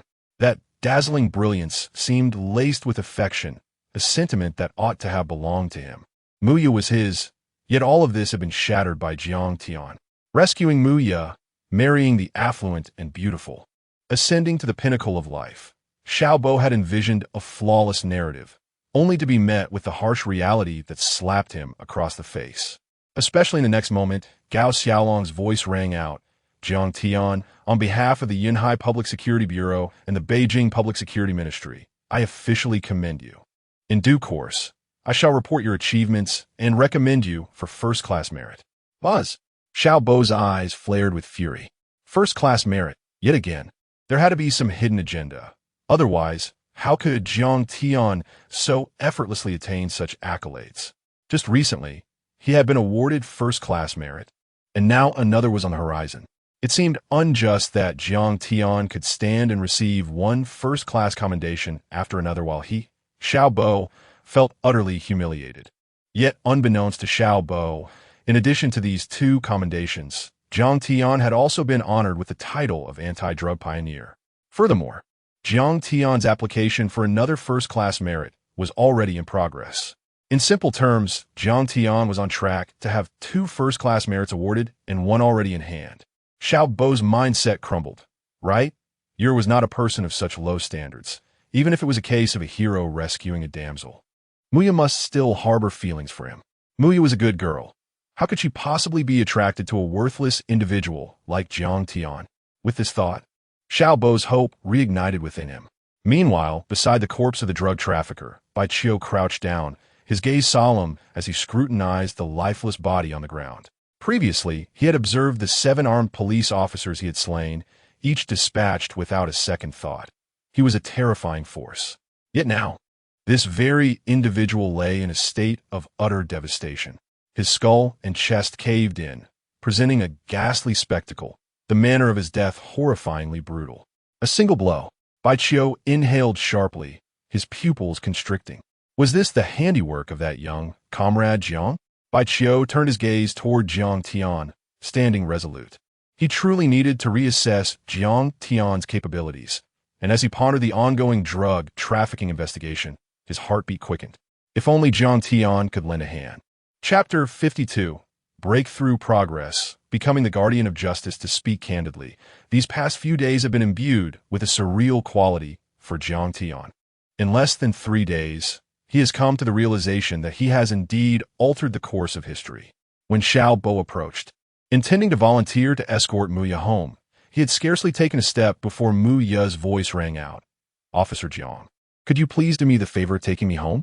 While Jiang Tian was engaged in a discussion about the case with Gao Xiaolong, preparing to return to the city bureau for a detailed task report, he displayed a look of consternation upon hearing her request. "Uncle Gao, Officer Jiang saved me today. I encountered such grave danger. Without him by my side, I felt a bit frightened. Surely you wouldn't be so unkind, would you?" Mu Ye mischievously quitted Gao Xiaolong. Instantly understanding, Gao Xiaolong smiled. "How could I not be kind? Very well, Xiao Jiang, you may take the night off. You've worked hard today and need not return. Come to the provincial office tomorrow for your detailed report. Your task tonight is simply to ensure Mu Ye arrives home safely." Understood. Jiang Tian nodded, his heart brimming with joy. He had not anticipated Mu Ye would stand up for him so fervently. No, perhaps it was more accurate to say Mu Ye was simply extraordinary, embodying the ideal of a devoted partner who never contradicts her man in public. Regardless of the circumstances, she always stands by him. What man wouldn't he desire such a woman to defend him? Jiang Tian certainly did. "Guardian Jiang, I appreciate your assistance," Mu Ye said, her eyes sparkling with joy. With the envious gazes of onlookers upon him, Jiang Tian reluctantly followed Mu Ye's side, marveling at the attention he received. He had never envisioned such prominence in his previous life. From this day forth, he could proudly declare himself the guardian of justice. As he passed by Xiao Bo and caught sight of his reddened eyes, Jiang Tian paused, straightened his posture, and whispered in a tone only they could hear. "I must admit, you are quite charming." A smirk of disdain crossed his lips as he recalled his past foolishness, wishing he could slap himself for his naivety. He remembered the moment his illegitimate son, whom he had raised for over a decade, struck him down, while Xiao Bo embraced Wang Yifei with a mocking expression. Jiang Tian felt a surge of vengeance rising within him. However, he reminded himself that this was merely the beginning. Boom! The heavens seemed to collapse. A murder had occurred. Xiao Bo's mind exploded with rage as he watched Jiang Tian depart, his eyes ablaze. Yet at this moment, he was utterly invisible to Mu Ye, who had scarcely glanced in his direction. "Thank you for escorting me home, Officer Jiang." Mu Ye's voice was sweet and tinged with a delightful thrill.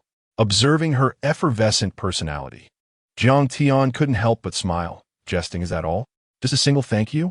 Under the luminous moonlight, Mu Ye's bright eyes fixated on him. On the spacious path downhill, they paused for a moment, and unexpectedly, Mu Ye drew closer. Jiang Tian's heart leaped with joy as he caught a whiff of her enchanting fragrance. Could it be? He held his breath in anticipation, only to find Mu Ye had merely brushed past him. "Ha ha, just teasing you, Officer Jiang," she chimed, her eyes crescent-shaped with mirth. Jiang Tian's lips twitched. He had known all along that despite Xiao Bo's persistent pursuits, he had never once held her hand. In his previous life, he had been overly cautious with Mu Ye and had a clear understanding of her boundaries, so he felt no profound disappointment, only a tinge of regret. However, in the next moment, he felt a warm sensation on his cheek. Looking again, he saw Mu Ye skipping down the path with her hands clasped behind her back. Astonished, Jiang Tian raised an eyebrow, touched his face, and felt a surge of confidence ignite within him. How delightful it was! He watched her retreating figure, his gaze settling, realizing that his earlier actions were merely a test to gauge Mu Ye's openness towards him and her feelings for Xiao Bo. "What are you still standing there for, silly?" Mu Ye playfully chided, turning to face him. Yet Jiang Tian keenly noticed the blush on her cheeks, and couldn't he help but marvel at the potent charm of a hero rescuing a damsel in distress. The formula may be tried and true, but its effectiveness rendered it a classic. Yet at that moment, Jiang Tian was oblivious to Mu Ye's returning gaze. With a rosy hue had faded, she touched her lips, her eyes reflecting clarity. In his pursuit, as the exuberant Mu Ye suddenly spun around to ask, "Officer Jiang, those photos were intentionally brought by you, weren't they?" "What?" Jiang Tian was taken aback, his heart racing with surprise.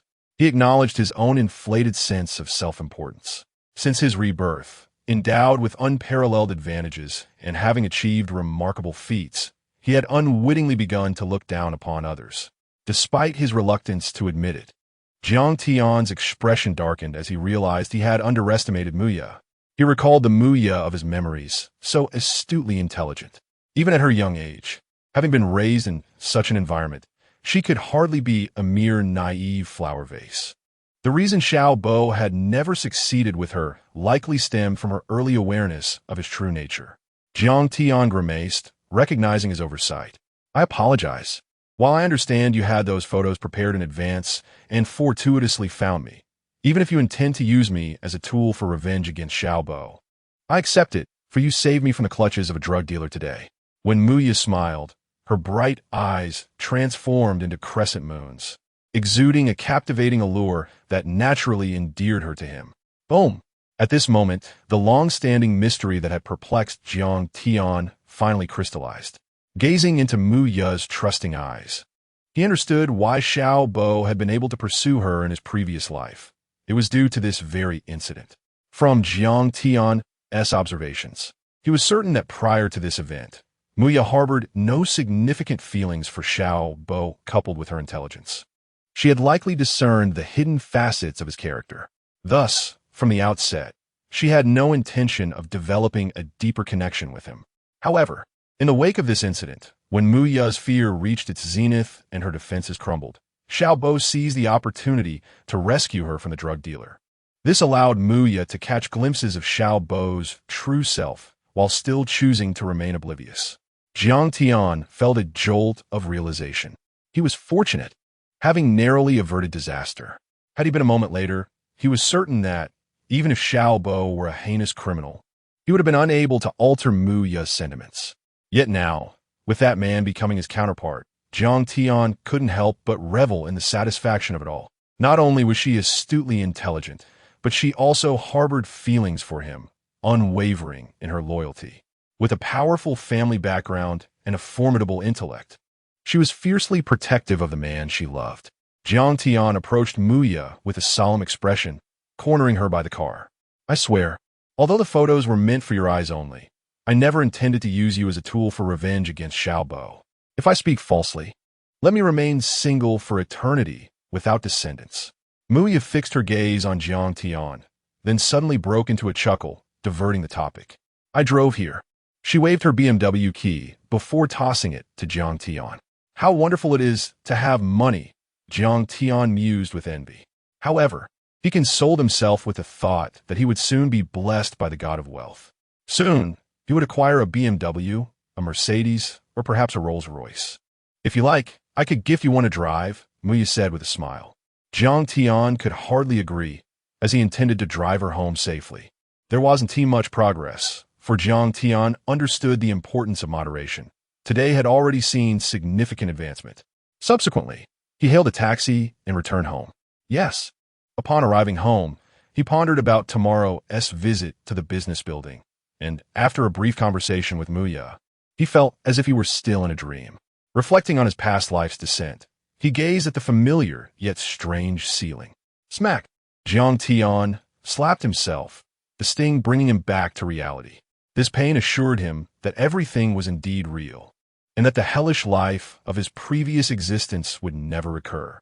His father's weary yet excited demeanor, his mother's gentle kindness, his sister's lively charm, and the perfect woman from his past.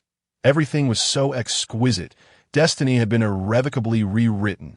Yet, lying in bed, Jiang Tian stared at the ceiling, feeling as though he had forgotten something. Chapter 53.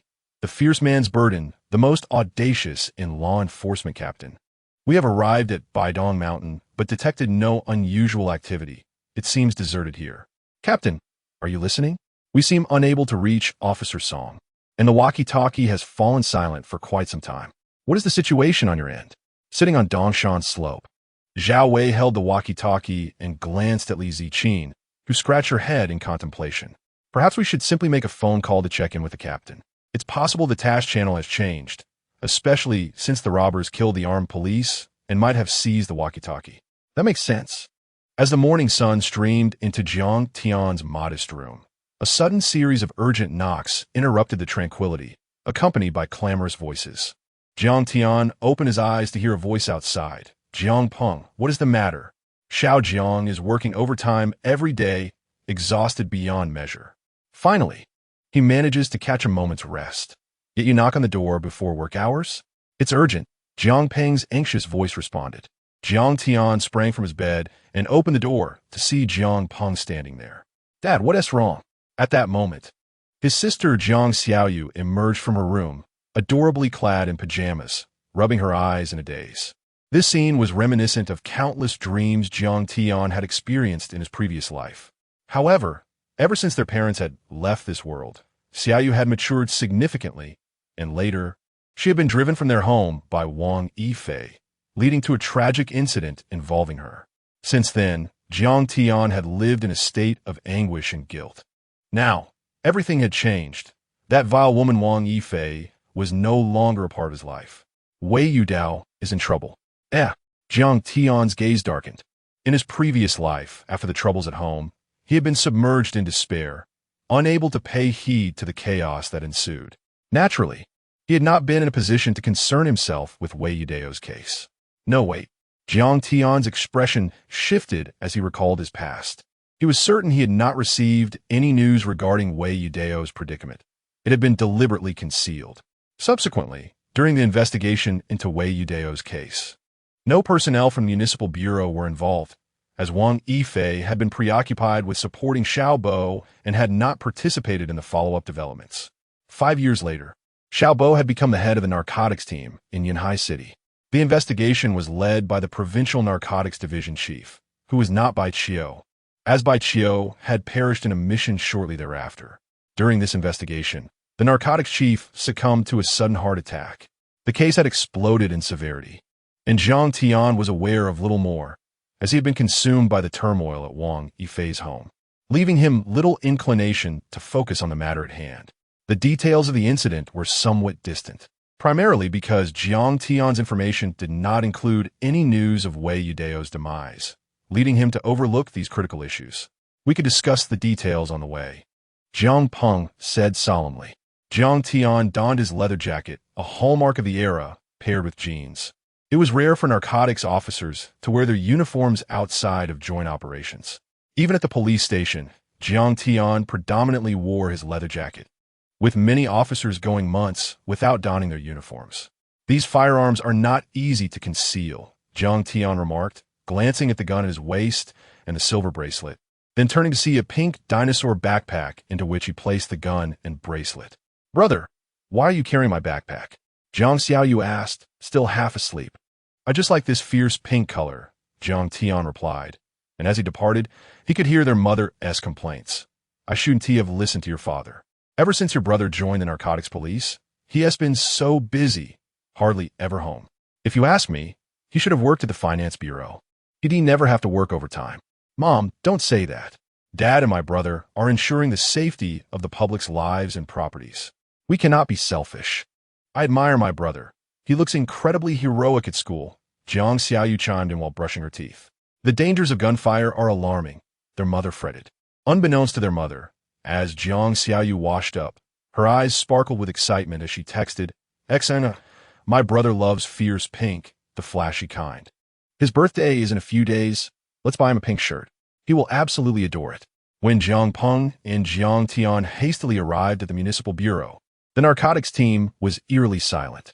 The forensic team had been there around 2 in the morning. Wei Yudao and his secretary had both committed suicide. Song Ligu's face was as dark as a storm cloud. Did they leave any statements? Not from Wei Yudao, but his secretary was on the verge of confessing. Who knows how it all unraveled so quickly? We saw everything was in order at 3 in the morning, Song Ligu said, his expression grim. How could it not be grim? They could only imagine the expressions on Gao Xiaolong's and the provincial bureau's faces upon learning the news. Wei Yudao had been a focal point of their investigations, and the drug manufacturing case was monumental, with years of illicit substances disseminated into society. A staggering figure indeed. Tracing the roots could lead to a significant breakthrough. It was for this reason that Gao Xiaolong had specifically recommended Jiang Tian for the honorary title of Narcotics Vanguard, as he had torn open a gaping wound in the impenetrable crime city of Yanhai.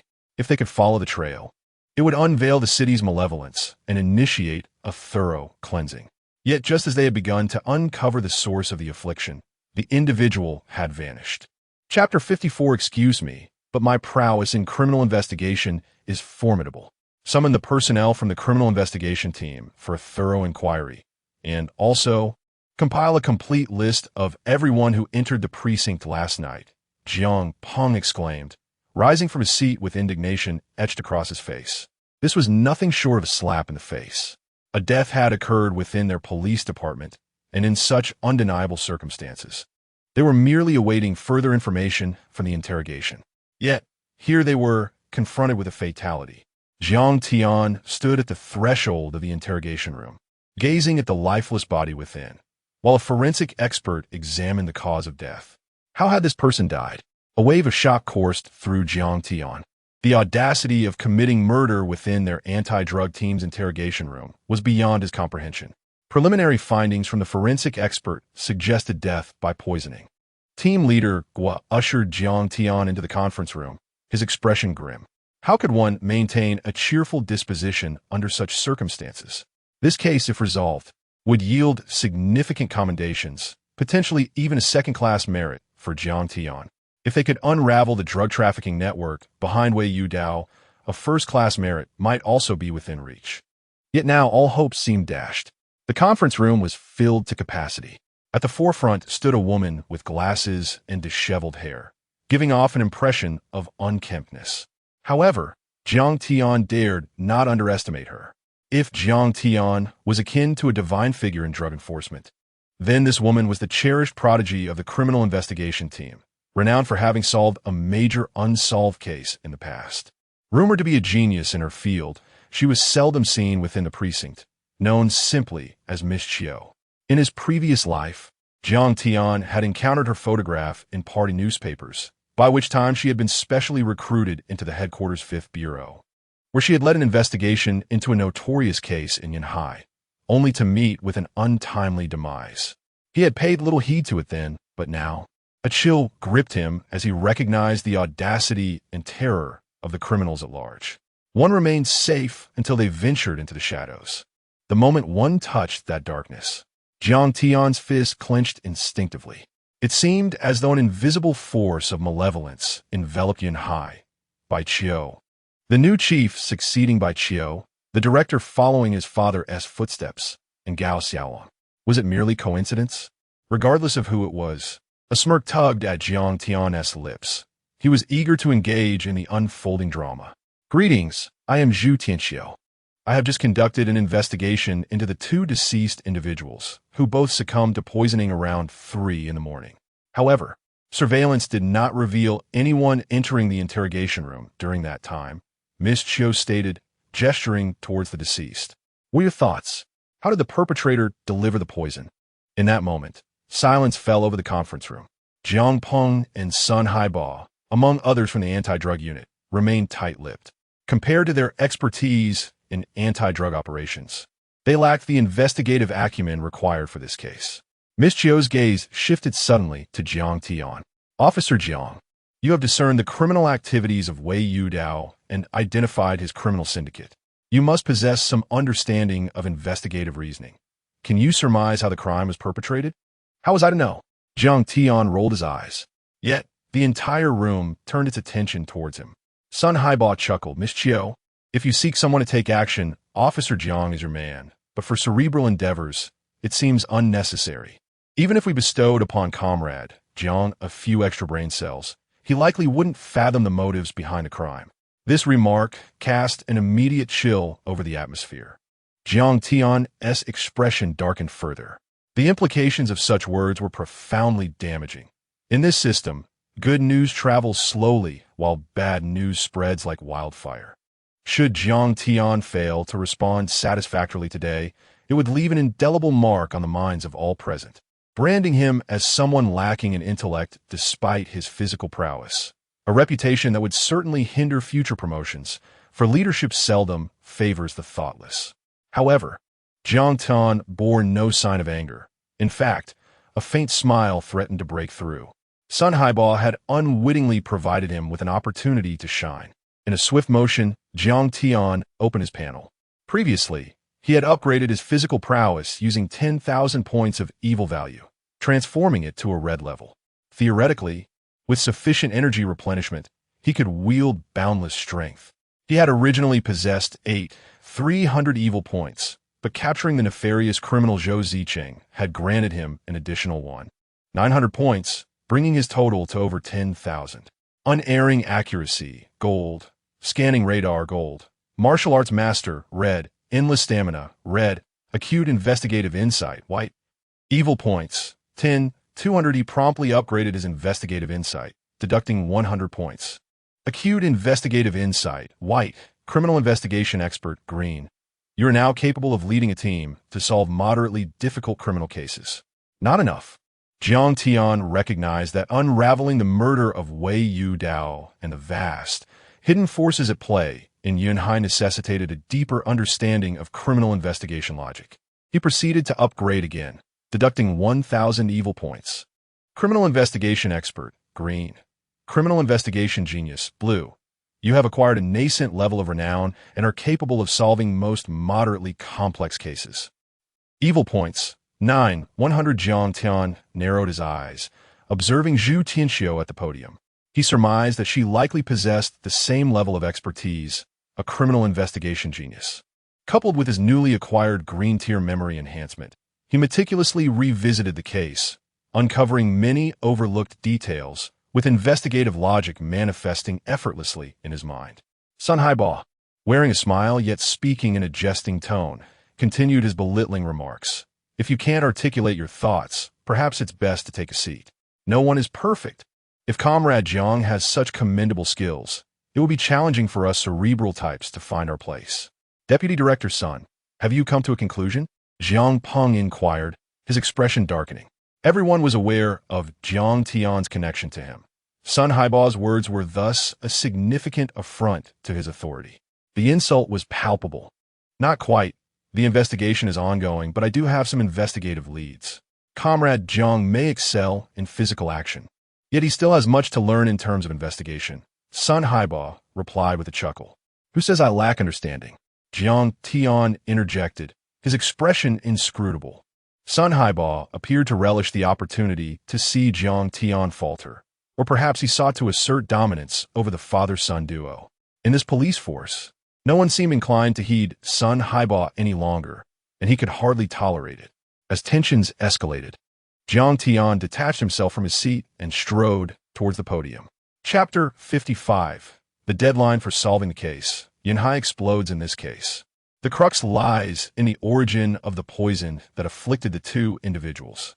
There are only two conceivable sources, the first being that the poison was concealed within their own bodies, a notion that a rational individual would find improbable, particularly someone like Wei Yu Dao.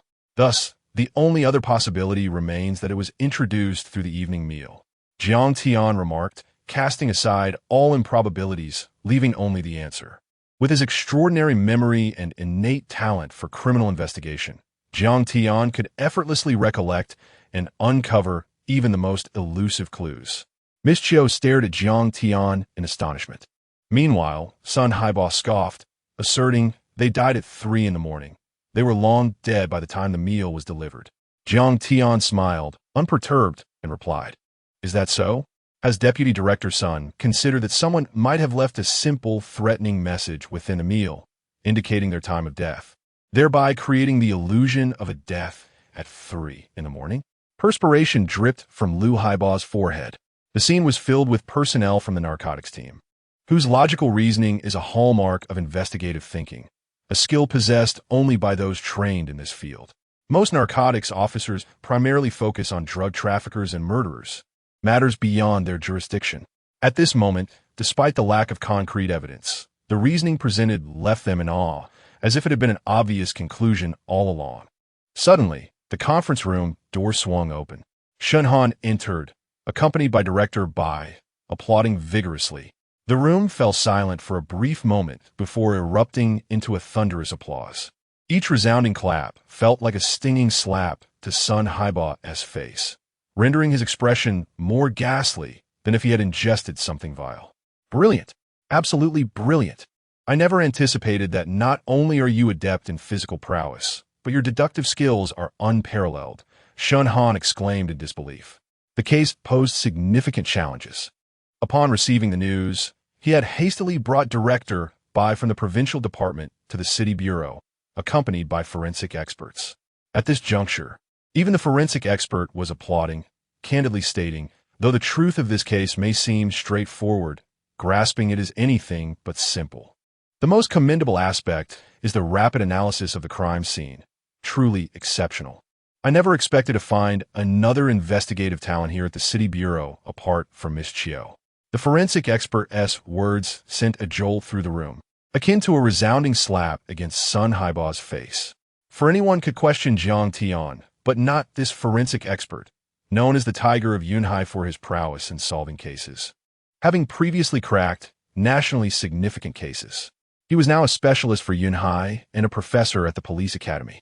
Who was it that claimed comrade Jiang Tian lacked intellect and sought to showcase his cleverness?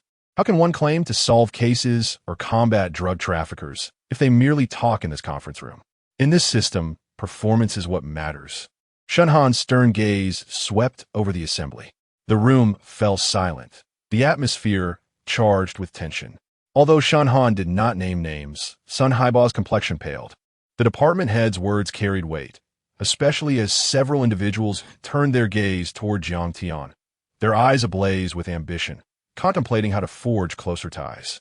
The connections of a bureau chief, the support of a department head, and the attention of influential figures. What does it mean to be a winner in life? In the conference room, as Jiang Tian basked in the limelight, Xiaobo, lurking in the corner and striving to remain inconspicuous, felt his composure shatter.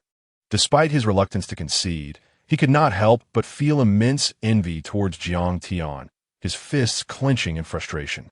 Indeed, Jiang Tian had the backing of powerful figures while Xiaobo, despite his formidable deductive prowess and achievements in handling criminal cases, felt dwarfed by Jiang Tian's growing stature. As Jiang Tian contemplated his current success, he found it difficult to fathom how he could fail. He was confident that, regardless of future upheavals, he would remain steadfast. Meanwhile, Miss Chiu regarded Jiang Tian with astonished admiration. She had arrived early and, after hours of investigation and reasoning, had only just arrived at similar conclusions. Feeling secure in her assessment of the criminal methods employed, she was taken aback to see Jiang Tian, the very person she had initially dismissed, uncover the truth so swiftly. "Officer Jiang, would you be interested in joining the criminal investigation team?" Miss Chiu asked, her eyes sparkling with insight, as if she could see into his very soul. "No," Jiang Tian replied resolutely, shaking his head. The narcotics division suited him well, and he had no intention of changing departments. After all, how could the gravity of homicide compare to the insidiousness of drug traffickers? With a look of regret, Miss Chiu listened as Shen Han ascended the podium, surveying the room before speaking gravely. "The case of Wei Yudao has escalated to a matter of utmost importance, with expectations for a favorable resolution. The audacity of two individuals dying brazenly under our watch is utterly intolerable. The Ministry of Public Security has issued a directive mandating that we solve this case within 10 days. As he spoke, the expressions of all present darkened. Given the nature of the poisoning, it was evident that this was a premeditated act of organized crime. 10 days to solve the case? Impossible. Does the ministry truly believe this is merely a criminal investigation? Song Ligua protested, unable to contain himself. Am I unaware of the difficulties? Wei Yudao is undoubtedly backed by powerful forces, but knowing that does little good. The minister has personally ordered this investigation, demanding that Yunhai curtail the spread of evil and eradicate all criminal entities. Look at the two deceased here. Does that not reflect poorly on us? Is hit. As Song Ligua slumped back into his seat, Shen Han continued, "We will confront these challenges head-on. A special task force will be established, with myself as the leader and Li as the deputy. Given the drug-related nature of this case, the primary team will be drawn from the narcotics unit. Director Bai is unable to participate due to prior commitments.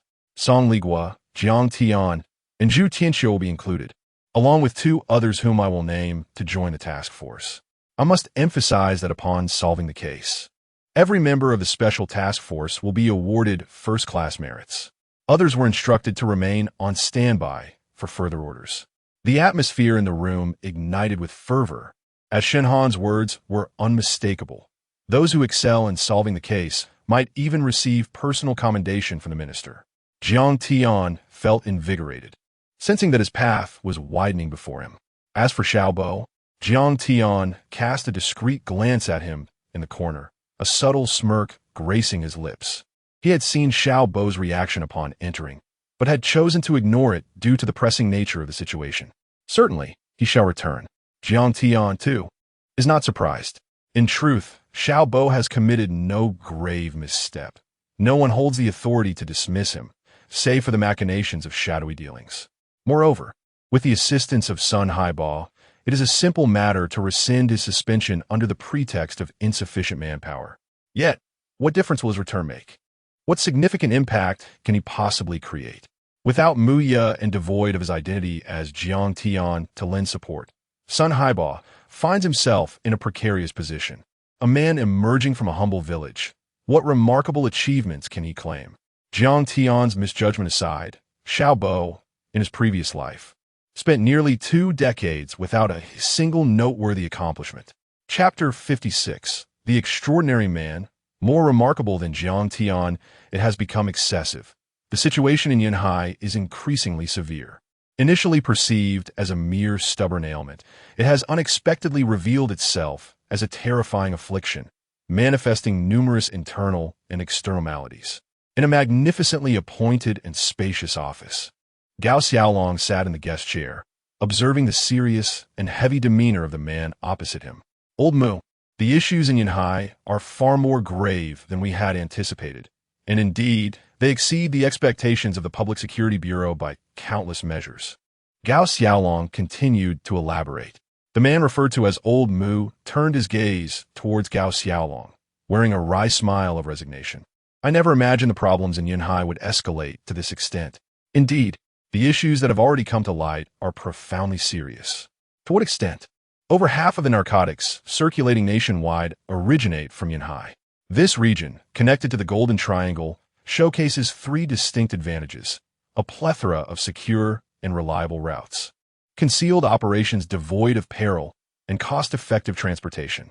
However, in the absence of a clear demarcation between illicit activities, the proliferation of drugs has resulted in an array of criminal offenses, the existence of organized crime syndicates, and rampant corruption, among other pressing issues. This, in turn, has given rise to an uncontrollable drug trafficking force. Old Gao, the predicament in Yunhai is dire. Otherwise, I would not have reported it to Kyoto and summoned you here for supervision. Old Mu sighed. Gao Xiaolong nodded slightly. Upon arriving in Yunhai, I felt an overwhelming sense of suffocation, as if ensnared within a tightly woven web encompassing the entire region. The drug traffickers operate with impunity, yet remain elusive. Fortunately, however, a prodigious talent has emerged within the Narcotics Control Unit in Yunhai. At the mention of this prodigy, Old Mu's eyes widened with interest. Are you referring to that young Jiang? Old Mu was certainly familiar with the name. Jiang Tian's presence had been notably prominent in recent days. Gao Xiaolong did not hesitate to shower him with accolades. Indeed, Comrade Jiang Tian embodies the essence of courage and selflessness, prioritizing the welfare of the people. Initially, I believe his marksmanship was commendable, but just 2 days prior, he astonished me at a drug manufacturing site. Regardless of how many traffickers he faced, he exuded an aura of invincibility. In all honesty, Gao Xiaolong had encountered many experts before, such as the covert bodyguard from Kyoto. Yet, even with their specialized training and traditional upbringing, he felt their skills paled in comparison to Jiang Tian's prowess. Hearing about Jiang Tian's recent accomplishments, Old Mu felt a twinge of envy. Damn it, why is such an exceptional young man not my granddaughter's fiancé? Suddenly, a thought struck him. Wait, wasn't Xiao Bo in the same police unit as Jiang Tian? They should be on par, if not close in ability. Old Mu recalled hearing his granddaughter's complaints about a second-generation officer named Jiang Tian, who was perceived as a liability. Could it be him? This outstanding Jiang Tian is indeed the one hindering Xiao Bo? If so, Xiao Bo must be extraordinarily capable himself. With this realization, a smile spread across Old Mu's face. Although Jiang Tian was remarkable, the young anti-drug officer pursuing his granddaughter must also be quite exceptional. What are you laughing about? Gao Xiaolong inquired, confused. There is another outstanding young man in your police department besides Jiang Tian. His abilities may even rival those of Jiang Tian. Old Mu replied with a chuckle. Who? Gao Xiaolong's eyes lit up with excitement. Jiang Tian had already astonished him by exposing the criminal underbelly of Yunhai and achieving remarkable feats. The prospect of another equally competent individual was thrilling. Who is it? This impressive young man hails from a humble background. His parents are farmers. He worked diligently during his studies and is truly an exceptional individual. Old Mu began to extol. Previously, when Jiang Tian had not yet demonstrated his capabilities, Xiao Bo had often lamented that a subordinate named Jiang Tian was a hindrance, constantly holding him back. Now it seemed Jiang Tian had finally come into his own, suggesting that Xiao Bo's abilities were indeed commendable. Gao Xiaolong's excitement grew exponentially. His name is Xiao Bo. Xiao Bo. Gao Xiaolong rubbed his ears, suspecting he had misheard. Surely that cannot be right. Xiao Bo, lacking influence yet standing firm against the privileged elite, argued his case with conviction, refusing to exploit any advantages. All while pursuing my granddaughter. I had not acquiesced, as I set a challenge for him to prove his mettle by achieving a promotion this year. What's wrong? Old Mu noticed Gao Xiaolong's peculiar expression. At that moment, Gao Xiaolong's gaze was filled with incredulity. If it were anyone else, the newcomer would not be familiar to him. However, he knew Xiao Bo all too well. The clownish figure with a dark psyche, full of insidious schemes, and who had questioned Jiang Tian's accomplishments. Before Gao Xiaolong could respond, his phone rang urgently. It was a call from Xiao Shun, likely bearing news of progress from the police department. Gao Xiaolong switched to speakerphone. Chapter 57. Are you still analyzing? Have you solved the case? Time rewinds, just before the two big shots receive the call. Over at the Municipal Bureau, a special task force has been established. Yet essentially, Shanhan is merely a nominal participant, with the real authority resting in the hands of the expert Li Kegong. Among them, including Jiang Peng, there are others who are merely administrative figures, lacking any substantive role in the investigation. The true leaders in this case are still Li Kegong and Miss Chiu from the Criminal Investigation Unit. As for the narcotics officers, their role is limited to providing support. They may assist in investigating and apprehending drug dealers, but when it comes to intricate homicide cases, even the seasoned Song Ligua can only stand by, bewildered, devoid of any investigative logic, lost in a fog of confusion. However, Jiang Tian is an exception. Comrade Xiao Jiang, the director has already informed me of your exceptional skills. You have eliminated hundreds of drug dealers. Your duty is to protect Miss Chiu, and with your investigative acumen, I am confident that together you will achieve remarkable results. Li Kegong instructed. Jiang Tian nodded in agreement. Upon hearing this, Miss Chiu was taken aback, staring at Jiang Tian in astonishment. You have killed hundreds of drug dealers? Although both operate within the Municipal Bureau, one in criminal investigation and the other in narcotics control, their respective duties, while occasionally overlapping, do not intertwine deeply. Moreover, information from the narcotics unit is not widely disseminated. Indeed, Jiang Tian replied, giving a nod. With you safeguarding me, I feel reassured. After her initial shock, Miss Chiu revealed a somewhat vacant, fish-like gaze.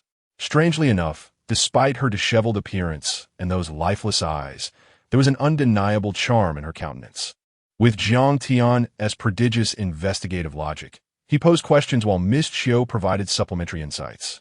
Conversely, when Miss Chiu raised inquiries, Jiang Tian would offer his own clarifications.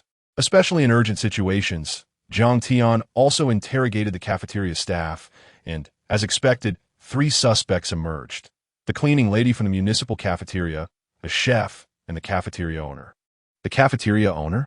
Jiang Tian mused, observing Miss Chiu as she analyzed the situation, a smile playing on his lips. What are you smiling about? Do you think I am mistaken? Miss Chiu furrowed her brow, feeling a surge of irritation at Jiang Tian's relaxed demeanor, perceiving it as a profound disrespect towards her earnest efforts. She believed that investigation is a sacred duty, aimed at delivering justice for the innocent and ensuring that the guilty are duly punished. Thus, she approached the case with utmost seriousness, while Jiang Tian's carefree smile seemed to mock her analytical process. No, quite the opposite. I wholeheartedly agree with your analysis, Jiang Tian affirmed with a nod. Then why are you smiling? Have you made another discovery? Miss Chiu inquired, her mood soured. Jiang Tian, glancing at his scanning radar, chuckled softly. Why am I smiling? Let me put it this way. I have just realized that while a single feature of the radar is impressive, when 2 compatible features combine, their potential is exponentially amplified. For instance, when Jiang Tian's inexhaustible stamina is paired with his mastery of martial arts, the resultant combat prowess is formidable enough to leave even a world champion boxer questioning their ability to withstand his strikes. Similarly, when a criminal investigation genius collaborates with a scanning radar, the appearance of a suspect becomes instantly noticeable. As long as a target is within Jiang Tian's line of sight or within a kilometer radius, he can detect it in an instant. At this moment, Jiang Tian indeed made a significant observation. Brother Jiang, I have brought you the cafeteria owner, Miss Chiu announced as they convened in a modest meeting room. A blackboard displayed a densely packed diagram of Wei Yu Dao's relationships, including family and potential suspects. Just as Jiang Tian was about to speak, he noticed Zhao Wei entering with a disgruntled expression. Not only Zhao Wei, but also Li Zijin, leaning against the doorframe with her arms crossed, wore a sullen look as she regarded him. Hey, Jiang Tian scratched his head, suddenly recalling what he had forgotten yesterday. Brother Jiang, did you forget about us when it came time for credit? Remember us when it's time to work? Zhao Wei simmered with frustration. Jiang Tian blinked. This is also about gaining merit. We are serving the people. If we solve this case, think about it. Would you be able to escape the collective honor? But if we fail, we'll all face penalties for being part of the special task force. Zhao Wei lamented, a look of despair on his face. What do you mean? With me around, is there any case we cannot solve? Jiang Tian retorted. Damn, brother Jiang, that's the confident statement I was waiting for. Zhao Wei beamed with admiration. Though the case is daunting, with immense pressure from the provincial and national departments bearing down upon them, it is precisely this scrutiny that magnifies the accolades following a successful resolution. Moreover, do you not know who I am? Last night, who knew where the perpetrator was? What if they were in your vicinity? I did not intend to run away. I merely acted on impulse and had no idea about the location until I asked sisterly, Jiang Tian explained. Oh, Zhao Wei's expression shifted to one of guilt, realizing he had misjudged Jiang Tian. Meanwhile, behind Zhao Wei, Li Zijin was nearly incandescent with rage. Last night, they were halfway up the mountain, having switched channels on their walkie-talkies, searching for hours without a response, too apprehensive to call Jiang Tian. Only when they encountered a retreating SWAT team did they learn that the case had been solved, and upon returning to the precinct, they discovered it was Jiang Tian who had cracked it. When they tried to contact Jiang Tian again, he was unreachable, as he had inadvertently turned off his phone while chatting with Muya. All this was frustrating enough. But the crux of the matter was that Jiang Tian had apprehended the suspect while they had achieved nothing. How could they not be upset? Yet Li Zijin, observing Jiang Tian's focused demeanor during the investigation, refrained from expressing her displeasure, her gaze fixed on the cafeteria owner with a brooding intensity. It is worth noting that the municipal cafeteria is contracted out, and the owner is a prominent local contractor who manages not only their bureau as cafeteria, but also that of Yun University. One can only imagine the extent of his influence and the scale of his business. However, even Jiang Tian had to concede that the cafeteria owner's meals are commendable, both delicious and reasonably priced. Why were you here at the municipal cafeteria last night? Jiang Tian inquired, scrutinizing the cafeteria owner. Miss Chiu, biting her pen, leaned over the table, her fish-like eyes boring into the cafeteria owner. Yesterday was the end of the month, a day for account checks. The cafeteria staff are all aware that I make this visit at the end of every month, the cafeteria owner replied with a simple smile. Jiang Tian fixed his gaze on the cafeteria owner. Without the scanning radar, even Jiang Tian, with his exceptional investigative skills, would have found it difficult to detect any abnormalities. However, now he observed the glaring red dots flashing ominously within the scanning radar. Who is behind Wei Yudao? Jiang Tian suddenly asked, employing a tactical interrogation technique to catch the suspect off guard. Oh, not saying anything? Jiang Tian smiled faintly. Then, he turned a glance at Miss Chiu, who was still engrossed in her analysis, now utterly bewildered. What does this mean? Am I to understand that while I am still analyzing, you have apprehended the culprit? Chapter 58. 3 Strikes to Dismantle the Drug Trafficker. Miss Chiu stared at Jiang Tian in astonishment, seemingly unable to fathom his sudden and adept command of criminal interrogation techniques. However, her lifeless eyes remained fixed on him. It is during surprise interrogations that criminals are most likely to reveal their weaknesses. Yet, the bewildered cafeteria owner displayed almost no signs of distress. Captain Jiang, here are the documents. At that moment, Yu Hui entered with a stack of papers, which Jiang Tian readily accepted. The documents pertained to the cafeteria owner, who, like Xiao Bo, hailed from a humble rural background, embodying the rise of the underprivileged. To manage such numerous cafeterias without substantial connections was implausible. Did this imply a sense of invulnerability? Jiang Tian scrutinized the cafeteria owner's innocent smile, which betrayed no hint of panic. Thus, he loosened his collar, deciding it was high time to let the drug dealers and criminals of Yunhai experience the force of justice. Zhang Jing, Zhangfang Food Company, registered residence. Jiang Tian read the documents leisurely. I have nothing to say. I don't know Wei Yudao. Officer Jiang. If there is nothing else, I must take my leave. I have several million in project funds awaiting collection. Excuse me, the cafeteria owner, Zhang Jing, stood up. His demeanor exuded a certain audacity, his actions measured and refined. You may be misjudging yourself, Jiang Tian approached. What misunderstanding? Zhang Jing looked at Jiang Tian, perplexed. Crack. Jiang Tian swiftly restrained Zhang Jing. While others might deceive, he was confident in his instincts. Moreover, with a deadline looming for the case, he had to employ extraordinary measures. What are you doing, Officer Jiang? I hope you're not making a mistake. Zhang Jing remained unfazed, even as handcuffs were placed on him. Bang! In the next moment, amidst the terrified gazes of everyone in the office, Jiang Tian effortlessly retrieved a police baton from the wall and struck it forcefully against Zhang Jing's head. Zhang collapsed to the ground. What do you want? Zhang Jing appeared dazed, clutching his head, his eyes reflecting a vacant shock, his tone slightly shaken. Are you threatening a righteous police officer? Or do you think that by pretending ignorance, we cannot uncover the truth? You fool! We will audit the account from the 25th to the 30th of last month. Look at the date. It's the 25th. You better check your monthly accounts. Jiang Tian brandished the baton, striking Zhang Jing repeatedly. Bang! Bang! Bang! The sounds echoed. Don't hit me! Don't hit me! Zhang Jing curled on the floor, rolling in desperation. Still deluding yourself? Jiang Tian was truly exasperated. These criminals were utterly brazen. Had they been innocent or uncertain, he would have refrained from violence.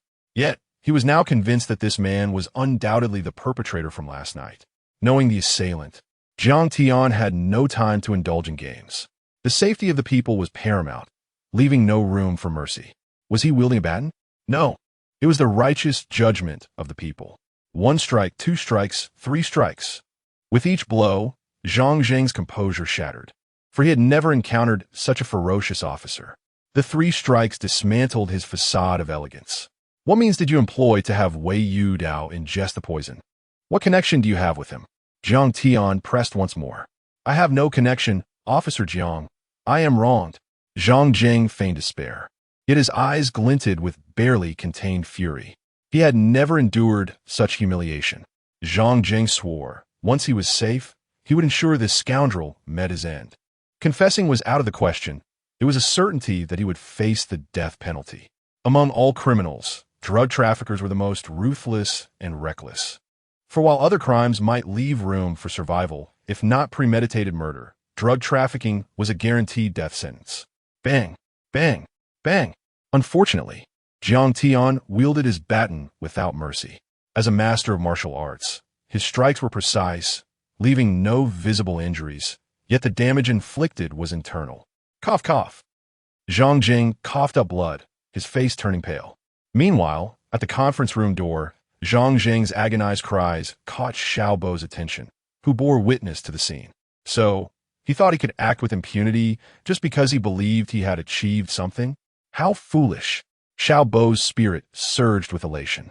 He even contemplated using this incident to threaten Jiang Tian regarding Wang Yifei.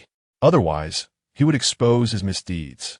Heaven knows how he felt when he returned home yesterday to find Wang Yifei's parents waiting at his door, for he was aware that his actions might have been discovered. Since the incident, he had not dared approach her. In that moment, Xiao Bo felt a wave of relief, realizing that Wang Yifei's parents were indeed there for her sake. He was fortunate to have fled swiftly. Now, however, he had been caught in a trap. No, he would not be coerced. He would seek the director and accuse the innocent to achieve his own ends. The audacity! Little did he know, at this moment, Jiang Tian had taken out his phone. Kneeling down, he gripped Zhang Jing's hair and pulled out his phone, revealing a blood-soaked photograph. Look closely. Do you recognize her? No, it matters not. Allow me to inform you. This is Wei Yu Dao's wife, who has already been silenced. While I lack the power to convict you without evidence, apprehending you for a few days is hardly a challenge. At that point, your survival is inconsequential, but consider your family's safety. Do not look at me like that. It wasn't me who did this. Our captain encountered this situation at Wei Yu Dao's home today, and it was your boss behind you who arranged the silencing. Think carefully. Confess early, and your family will have a greater chance of safety. You would want your family to be eliminated by the drug lord behind you, would you? Jiang Tian smirked. As for the nonsense about elaborate schemes and drawing out the snake from its hole, he had no time for such trivialities. Why prolong an affair that could be resolved with a single baton strike? Is it possible? Zhang Zheng's pupils dilated in fear. Do you not realize?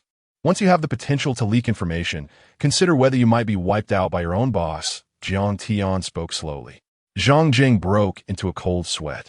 Since I dare to lay hands on you, I already possess evidence. Capturing you is a mere formality. You cannot escape. Accept your fate. For now, think of your family, as they are what truly matters. Jiang Tian intensified his grip. Stop talking. Zhang Zheng, whether from the blows or fear, was drenched in sweat. After a moment, he managed to cough up blood and grit his teeth. If you force me, not only me, but you too shall not survive today. Oh! Jiang Tian's eyes sparkled with interest. A big fish. A splendid catch. He relished the prospect of reeling in such a substantial target. He wanted to see if this formidable figure could withstand his 3 strikes.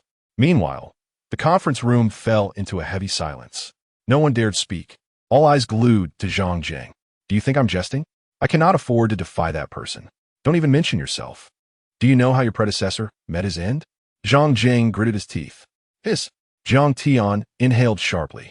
No wonder in the previous life.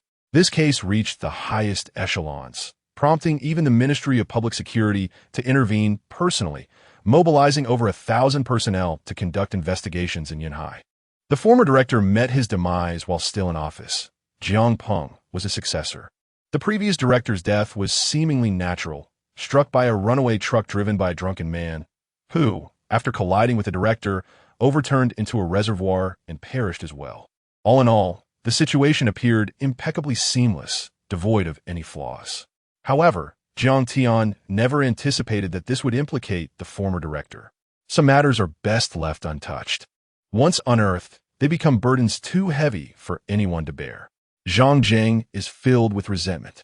Jiang Tian's 3 police batons and threats indeed instilled fear in Zhang Zheng. What seemed to be a simple conversation struck at the very core of Zhang Zheng's heart. That individual is truly a terrifying figure, ruthless and merciless.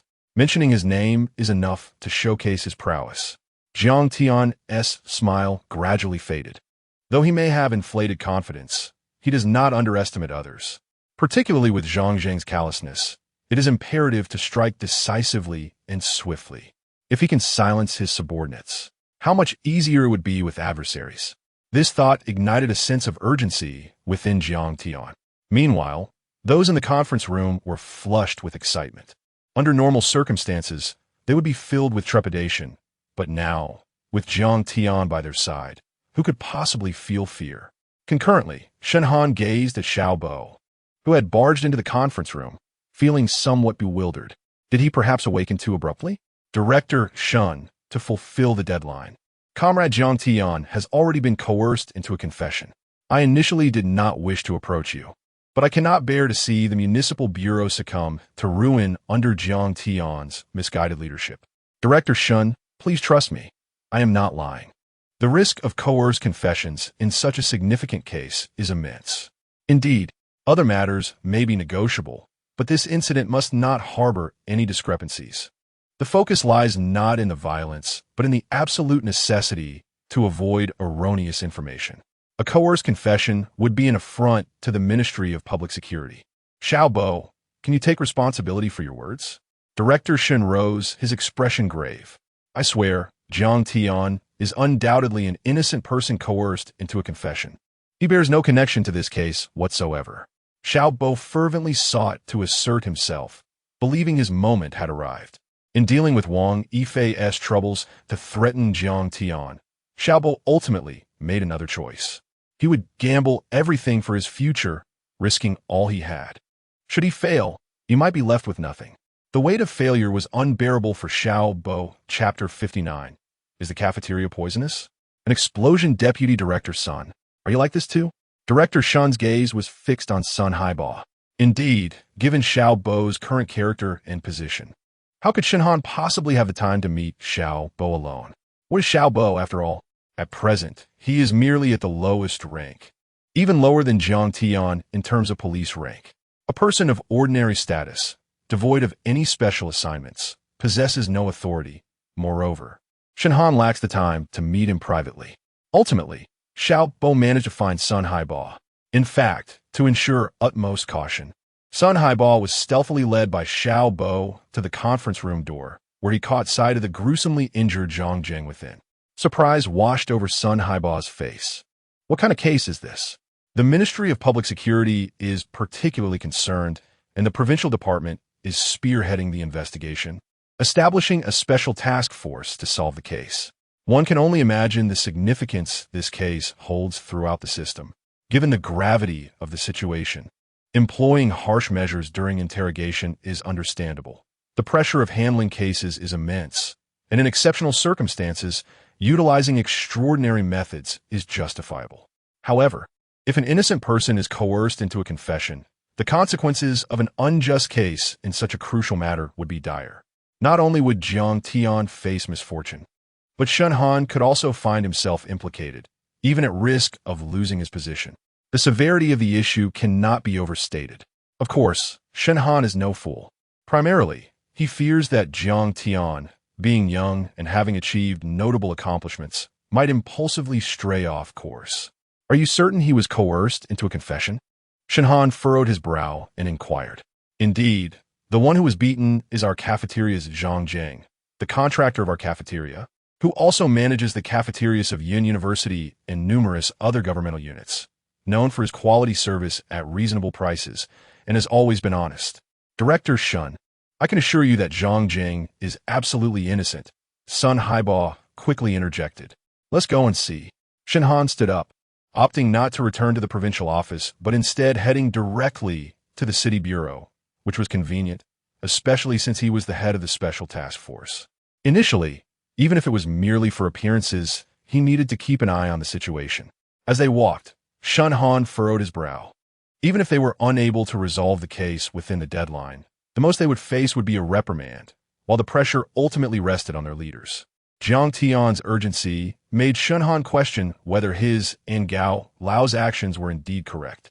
After all, Jiang Tian was quite young, and having made an exception to allow him into the special task force and entrust him with important responsibilities, one must wonder if this young man might act rashly in his eagerness to prove himself. These were serious concerns. At that moment, Xiao Bo, eager to showcase his own worth, scurried ahead like a sycophant, his face a mask of excitement. Indeed, he was fervently trying to impress Director Shun, already fantasizing about being valued and replacing Jiang Tian in the task force. He envisioned that once he cracked this case, he would be the center of attention, paving the way for his rise to prominence and altering Mu Ye's perception of him. Yet, unbeknownst to him, Shen Han's gaze towards him was one of disapproval, contemplating how a narcotics officer, failing to grasp the fundamentals, would engage in such petty scheming against his own comrade. A penchant for reporting minor grievances and bypassing hierarchy. What leader would dare to employ such a person? Ultimately, at this juncture, Xiao Bo was still too young. By this singular flaw, even if Jiang Tian were to falter, it would not land him in a position of ascendance. Thus, as Jiang Tian meticulously recorded Zhang Jing's confessions, he was struck by the horrifying nature of the accusations laid before him, wide-eyed in disbelief. He had anticipated that the radar scanner would not deceive him, yet he never fathomed the gravity of the charges. The severity of the accusations was staggering. Miss Chiu bit her silver teeth, shock evident on her face as she addressed Jiang Tian. She had not expected him to be so astute in identifying the true culprit. Officer Jiang, how did you come to this conclusion?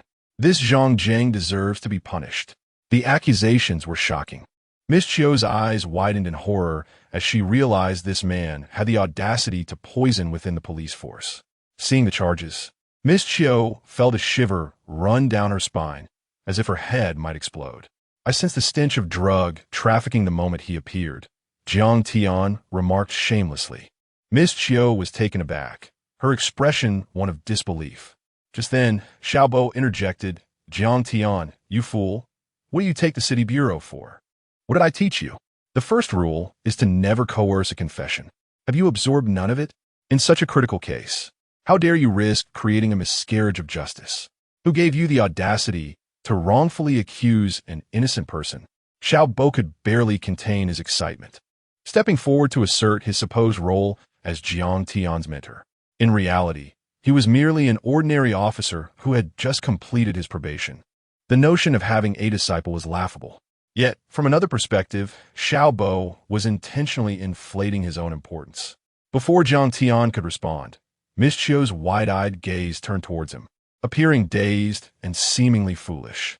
However, if one truly believed she was simple-minded, that would be a grave misjudgment. Chapter 60. Officer Zhang's heartfelt concern as Zhang Zheng, the target of coercion, turned to face the incoming individual. His emotions were a whirlwind of complexity. Yet, he had resigned himself to his fate for the sake of his family. Indeed, the figures looming behind him were formidable. Rather than placing his trust in his boss, Zhang found himself leaning towards Officer Jiang at this moment. In his moment of surrender, Jiang Tian had promised him one condition. If he confessed, he would ensure the safety of Zhang's family. At this juncture, even if he remained tight-lipped, could he truly expect his boss to believe him? Without police protection, his family remained in peril. Although the presence of law enforcement also posed risks, Zhang had no other recourse. It was a dire situation, truly tragic. Officer Jiang, do you have any humanity left? Zhang Zheng is such an honest individual, and yet you resort to such ruthless measures. Even for the sake of a timely resolution, you cannot be this reckless. I am quite familiar with Zhang. He is an exemplary supplier for our department, one I personally recruited. Sun Haiba, with a grim expression, approached Jiang Tian to voice his accusations. At that moment, Jiang Tian was still reeling from the revelation of the poison incident involving the police force. Incredible. To think that this Zhang Zheng, in the name of competition, would resort to adding poison to the food. Is this even edible? Zhang's forehead broke into a cold sweat at the thought. Such an act could be lethal. Had he not possessed his unique abilities, he too might have faced dire consequences. This scoundrel has poisoned our drug enforcement officers? Madness. Little did he know, the investigation had unveiled a staggering revelation, pushing Jiang Tian to the brink of a mental breakdown. The competent drug enforcement officers had fallen victim to poisoning? You recruited them? Still lost in his thoughts, Jiang Tian turned sharply to Sun Haiba as he heard the blatant accusations directed at him. You despicable creature, Jiang squinted.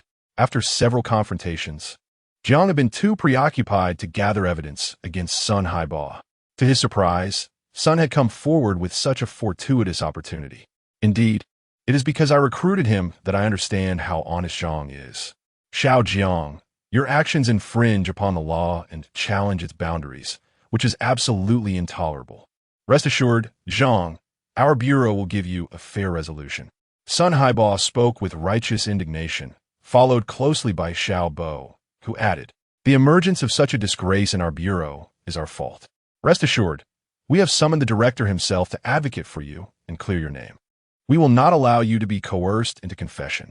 Having said this, Xiao Bo turned to Jiang Tian and admonished, what are you doing? Hurry and apologize to Zhang.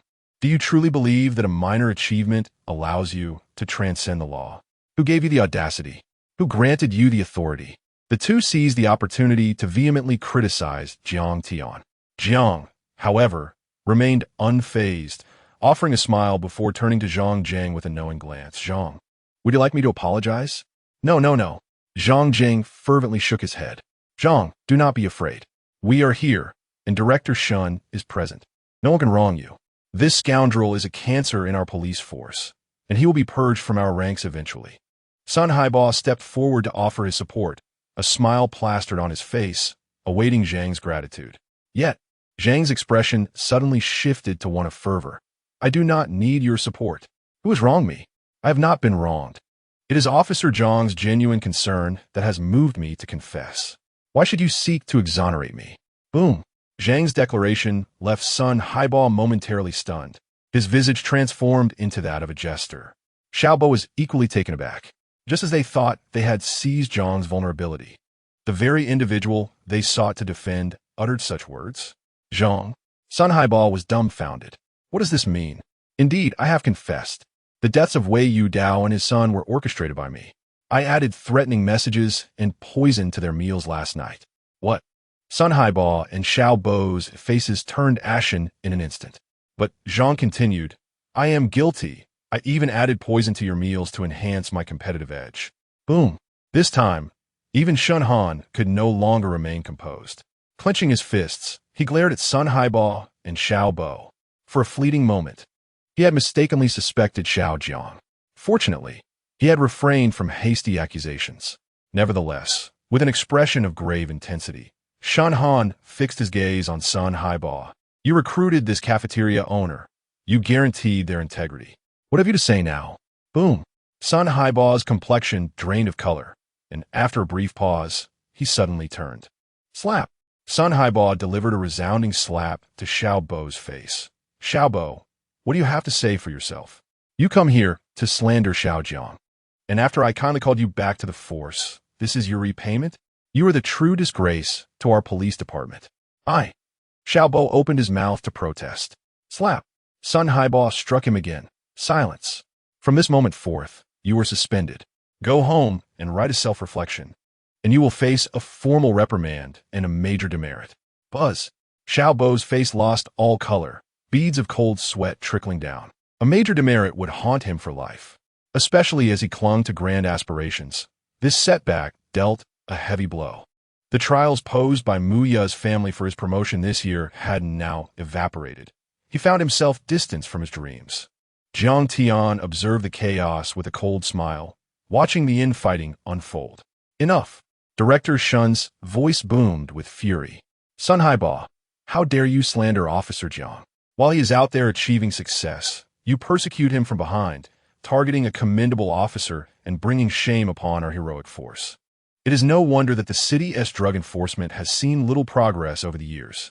The very individuals you recruited are drug lords, poisoning our police force at our doorstep. You believe you can escape unscathed? I assure you, it is impossible. I will report this matter to the higher-ups and request your reassignment. Boom! Sun Haiba was left in a state of shock. In truth, Jiang Tian understood the gravity of the incident. The entire police department had been poisoned, and someone had to bear the consequences. Merely slandering Jiang would not suffice for a mere dismissal.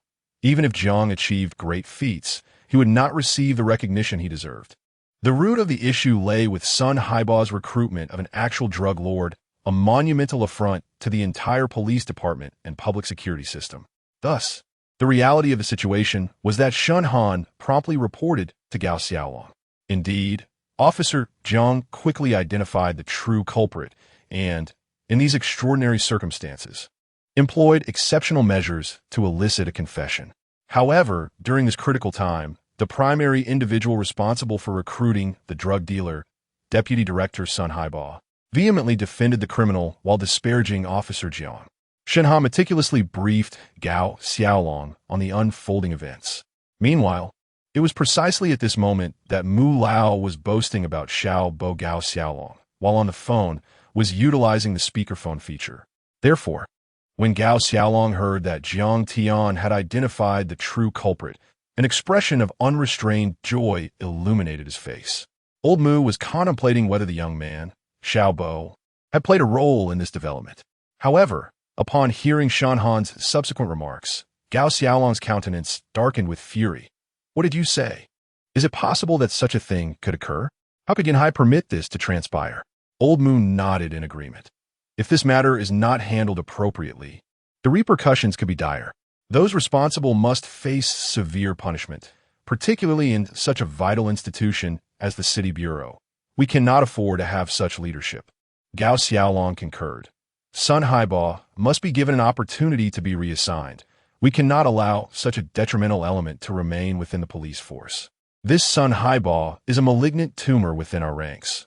I recognized this during our last encounter and thought a serious reprimand might inspire reform, yet to my dismay, this malignancy shows no signs of remorse. At this juncture, Old Mu furrowed his brow.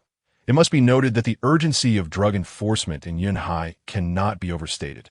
We are at a critical juncture, and any excessive actions may jeopardize the anti-drug initiative. Does Sun Haiba have many sycophants? On the other end of the line, Shun Han, having clearly heard Old Mu's voice, did not hesitate to lay everything bare. Not many. Aside from Sun Haiba, there's another named Xiao Bo who, during Xiao Zhang's investigation, actively sabotaged the Special Task Force's efforts. He is merely a low-ranking officer, And speaking of Xiao Bo, he is indeed a malignancy, more detrimental than beneficial. A mere low-ranking officer. Just one. Wait a moment. Xiao Bo? Chapter 61. The truth emerges. Xiao Bo? Is it a Xiao Bo from my memories? Elder Mu possesses a remarkably cheerful disposition and supports his children's freedom to love, free from any prejudices. However, such freedom is contingent upon demonstrating one's worth and capabilities. Upon learning that Xiao Bo hails from the mountains, his admiration for the young man grew, leading him to impose a modest test. If Xiao Bo proved himself capable, even marrying his only granddaughter, Muya, would not be met with disapproval. While this condition may seem daunting, it is in fact quite achievable, merely requiring a year of exceptional performance to warrant a special promotion. Just moments ago, Elder Mu had been effusively praising him. As he pondered the numerous contributions Xiao Bo had made in recent days, he wondered if such close ties with Xiao Jiang would imply that he had exceeded expectations. To his surprise, he heard this name at that very moment. Xiao Bo. Elder Mu exclaimed in disbelief. Shun Han, scratching his head, confirmed, indeed. This Xiao Bo is exceedingly envious. Previously, when Gao Lao visited the municipal bureau, he deliberately infiltrated Xiao Jiang's home, coercing Xiao Jiang's mother to encourage him to take shortcuts, thereby setting a trap for Xiao Jiang to be misinterpreted by Gao Lao. Shun Han recounted the details, noting that when the misunderstanding was eventually resolved, Gao Xiaolong was present. Nodding in agreement, Elder Mu found himself in a state of confusion.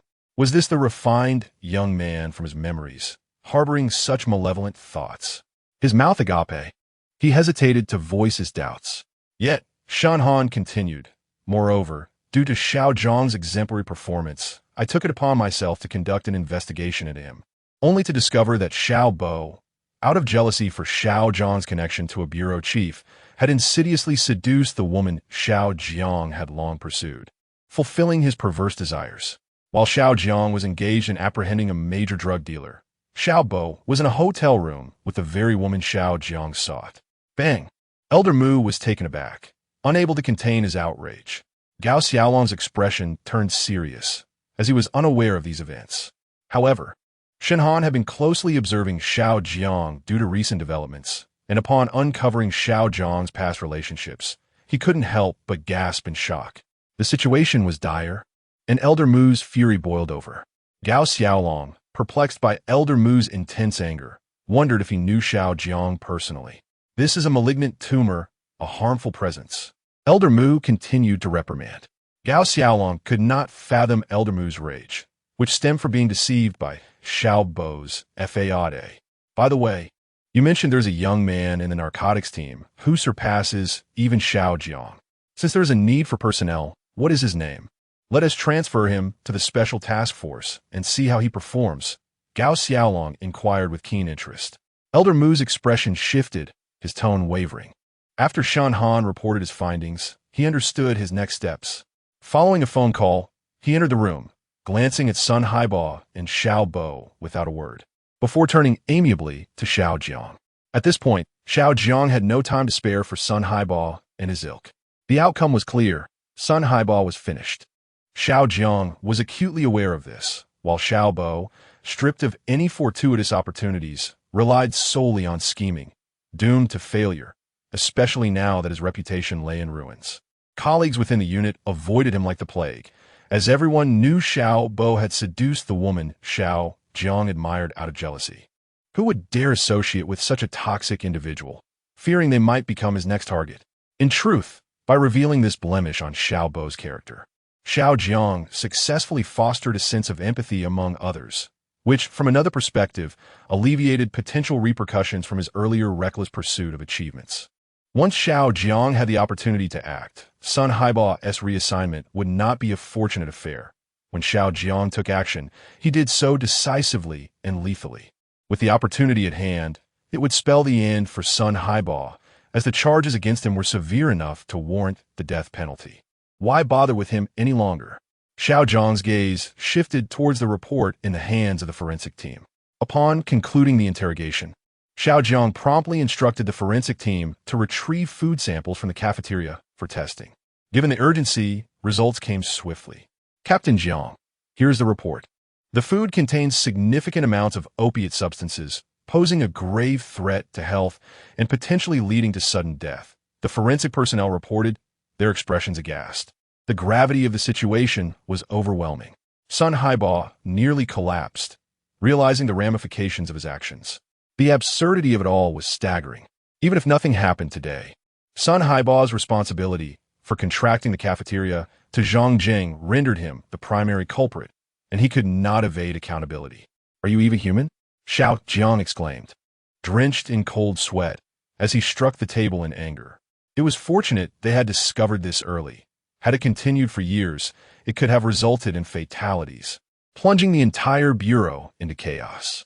The first crime was shocking, and Xiao Jiang eagerly anticipated the subsequent developments. Before he could delve deeper, Zhang Jing began to divulge information.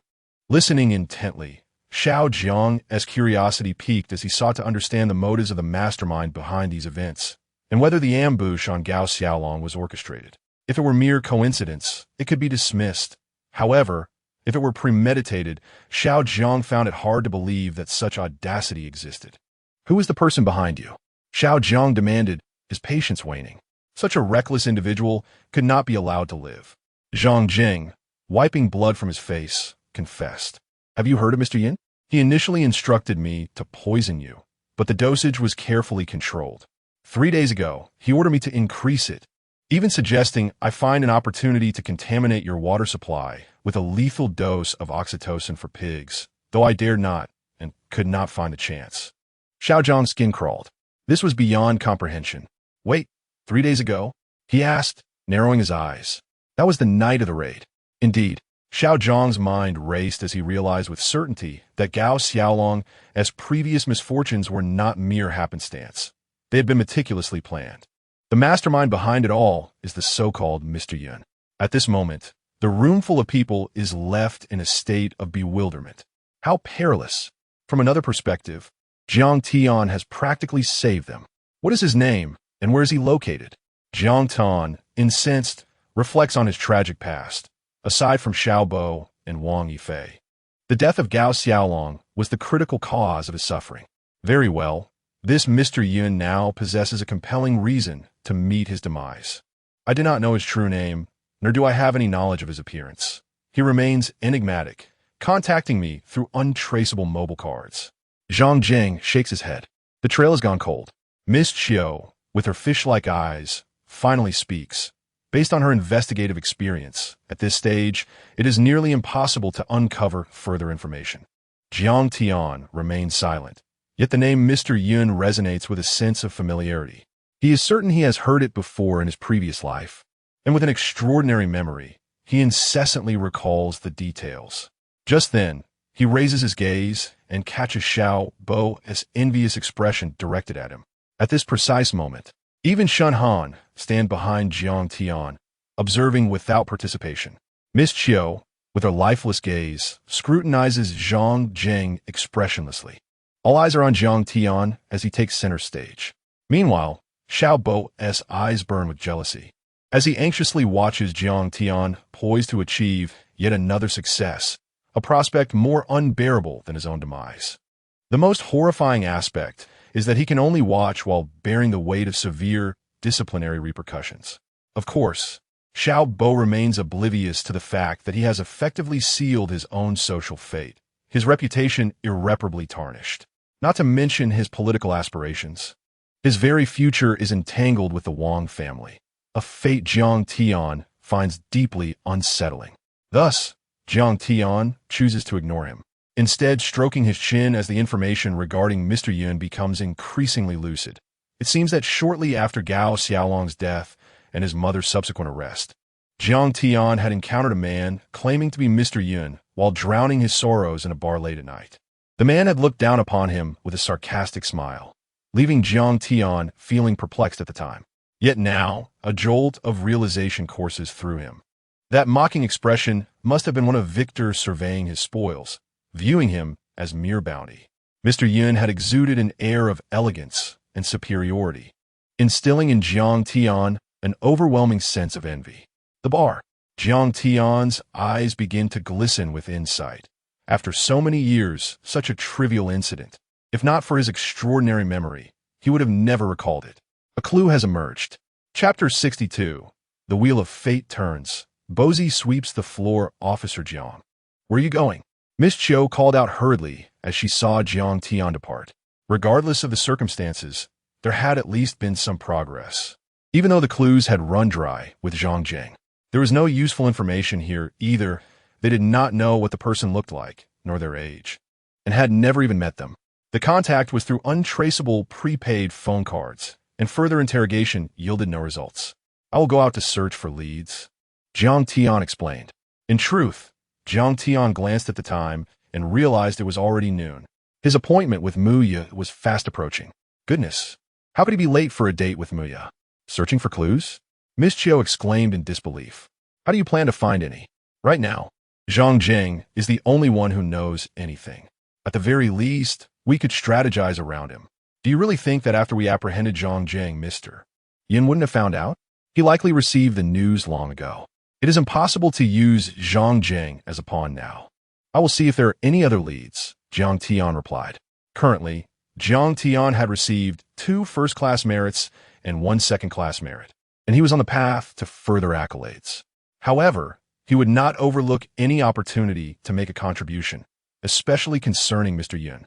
In his previous life, had it not been for the disdainful and haughty demeanor of the adversary, he would not have remembered such a seemingly trivial incident at all, despite his extraordinary memory. From a criminal investigation perspective, Mr. Yun's behavior was a typical psychological response of perpetrators returning to the crime scene after the incident. The difference here was that after harming Gao Xiaolong and causing the downfall of numerous drug enforcement officers, the so-called Mr. Yin came to observe the plight of the primary victim. Indeed, when Mr. Yin had appeared, it was amidst a throng in a bar. Thus, Jiang Tian was convinced that even if Mr. Yin were not present in that bar, there were certainly clues related to him. As these thoughts swirled in his mind, Jiang Tian bid farewell to the others. Wait for me, I will go with you. Miss Chiu chased after Jiang Tian. Impossible, Jiang Tian shook his head decisively. What are you talking about? This is a date. Bringing you along would be absurd. The team leader instructed me to protect you, Miss Chiu said, her eyes fixed intently on Jiang Tian. Fine, Jiang Tian sighed. Goodness, how could Miss Chiu's disheveled appearance conceal her natural beauty? Her tired eyes, which might seem unattractive on others, added a certain allure to her. Having you along isn't embarrassing, just a bit of a distraction. Where are we going? Miss Chiu inquired. To the commercial building, Jiang Tian replied directly. Coincidentally, he recalled that the bar was located not far down the street from the commercial building. Due to the Special Task Force's operations, Jiang Tian was able to drive the police department's business vehicle, a standard black Santana, without raising any suspicion. Ding! I have arrived. Waiting for you at the east entrance of the commercial building. Moments later, Jiang Tian's phone chimed. He glanced at his phone. Indeed, it was a message from Muya, confirming that she had not stood him up. Meanwhile, at the city bureau, as Jiang Tian left, Shenhan looked regretfully at Xiao Bo and Sun Haiba. The higher-ups had already initiated the process for Sun Haiba's reassignment. As for Xiao Bo, if not for his current formal employment status, he would have been dismissed long ago. How should we handle this? Shenhan stood at the door, preparing to call Jiang Tian for his opinion. I see the environment at the bureau is not conducive. I don't know how things are being managed. You will now be responsible for the sanitation work at the bureau, Jiang Tian said while driving, as Miss Chiu spoke on the phone. That makes sense. Shenhan's eyes lit up. We'll reassign him and ensure Jiang Tian isn't burdened further. We wouldn't want any more complications. After hanging up, Shenhan smiled at Xiao Bo. Comrade Xiao Bo, given your errors, you could have faced dismissal. But now we have decided to assign you the responsibility of maintaining hygiene within your unit. Cleaning duties? Xiao Bo, who was about to leave, looked utterly bewildered. Chapter 63. The date Yunhai would not permit such an exceptionally formidable individual. For Xiao Bo, today was undeniably a day resembling a nightmare. His arrogance had led him to believe he could achieve merit, only to be met with a harsh slap in the face. This was not all, for he was ultimately assigned to clean.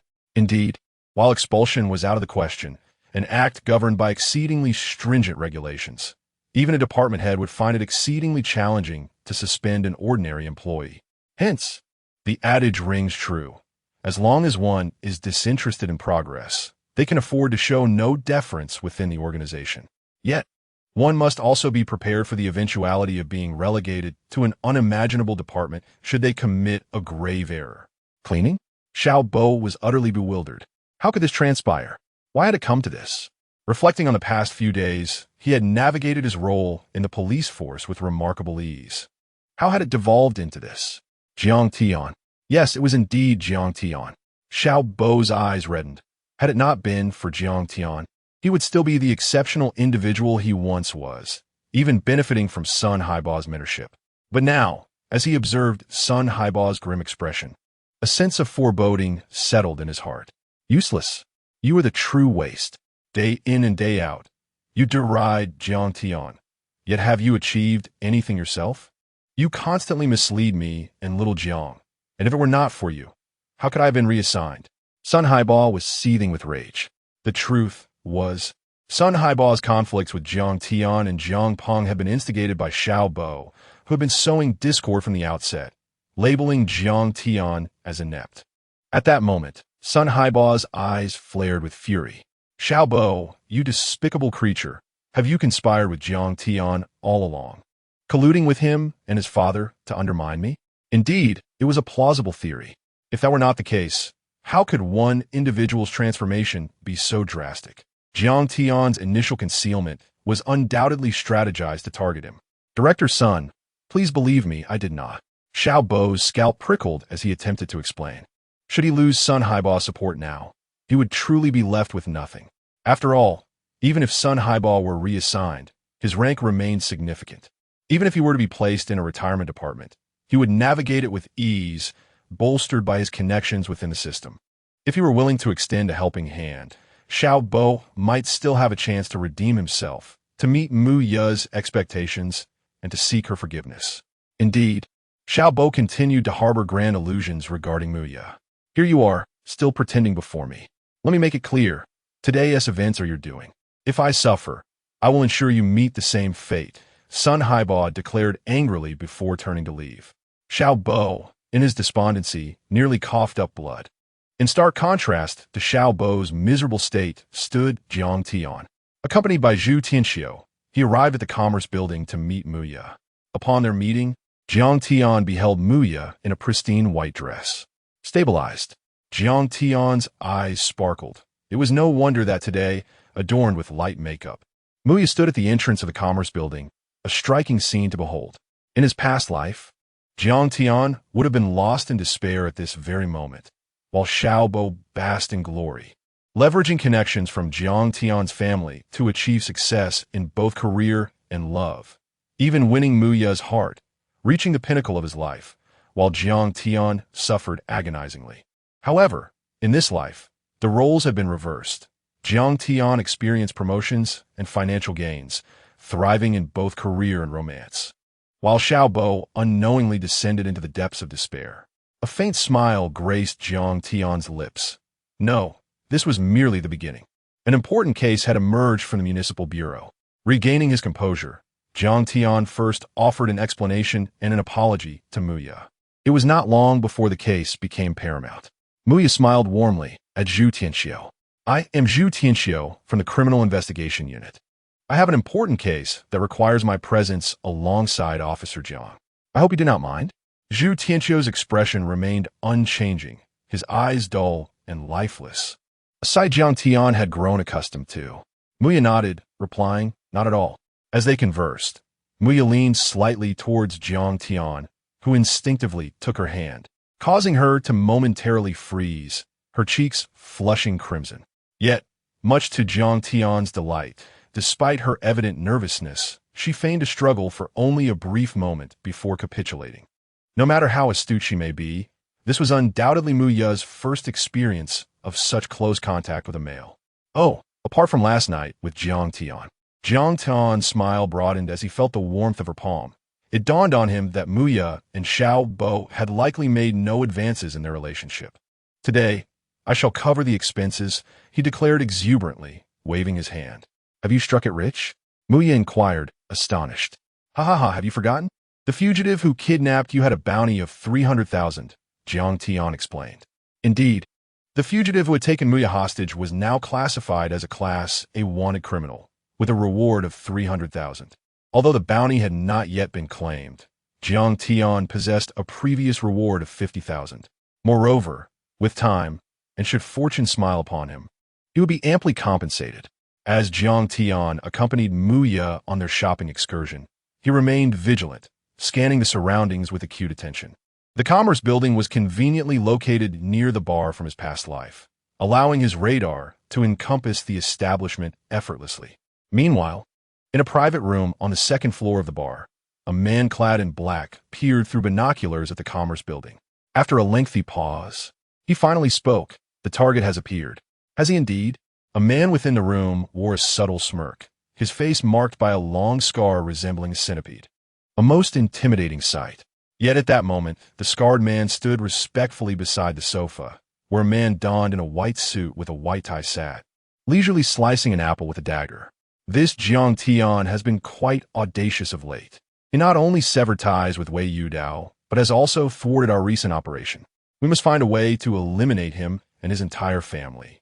The man in the white tie spoke, gradually lifting his gaze. His features revealed a man nearing 40, his expression void of any emotional fluctuation, as though extinguishing a mere cat or dog was a mundane task, evidently not his first endeavor of this nature. After a moment's silence, he finally commanded, "Proceed to eliminate him at the Commerce Building. We cannot allow such a formidable individual to exist in the realm of narcotics." This statement resonated like a decree, a sentence of death pronounced upon a certain individual. Rest assured, Mr. Yun, we have prepared an ample supply of C4. No matter how formidable he may be, he cannot escape. Moreover, the operation will be executed by Lao Chun, who has never faltered in his endeavors, the scarred man assured respectfully. Indeed, when Lao Chun takes action, success is guaranteed. At this point, Mr. Yun had finally finished slicing the apple, elegantly consuming a piece. As he savored the fruit, Mr. Yun stood with his hands clasped behind his back, observing Jiang Tian as he entered the Commerce Building with two women. Even in death, he is accompanied by two women. How fortunate! Mr. Yun, would it be an overuse of resources to eliminate him with a high-explosive bomb? Might it attract unwarranted attention from above? Scarface expressed his concerns. Mr. Yun turned around, his expression devoid of emotion, and replied, "Precisely for that reason, we must employ drastic measures to make a statement. You are unaware that both in Yanhai and even back in our hometown, many are mocking me. If I do not take action, where will my dignity as Mr. Yun reside?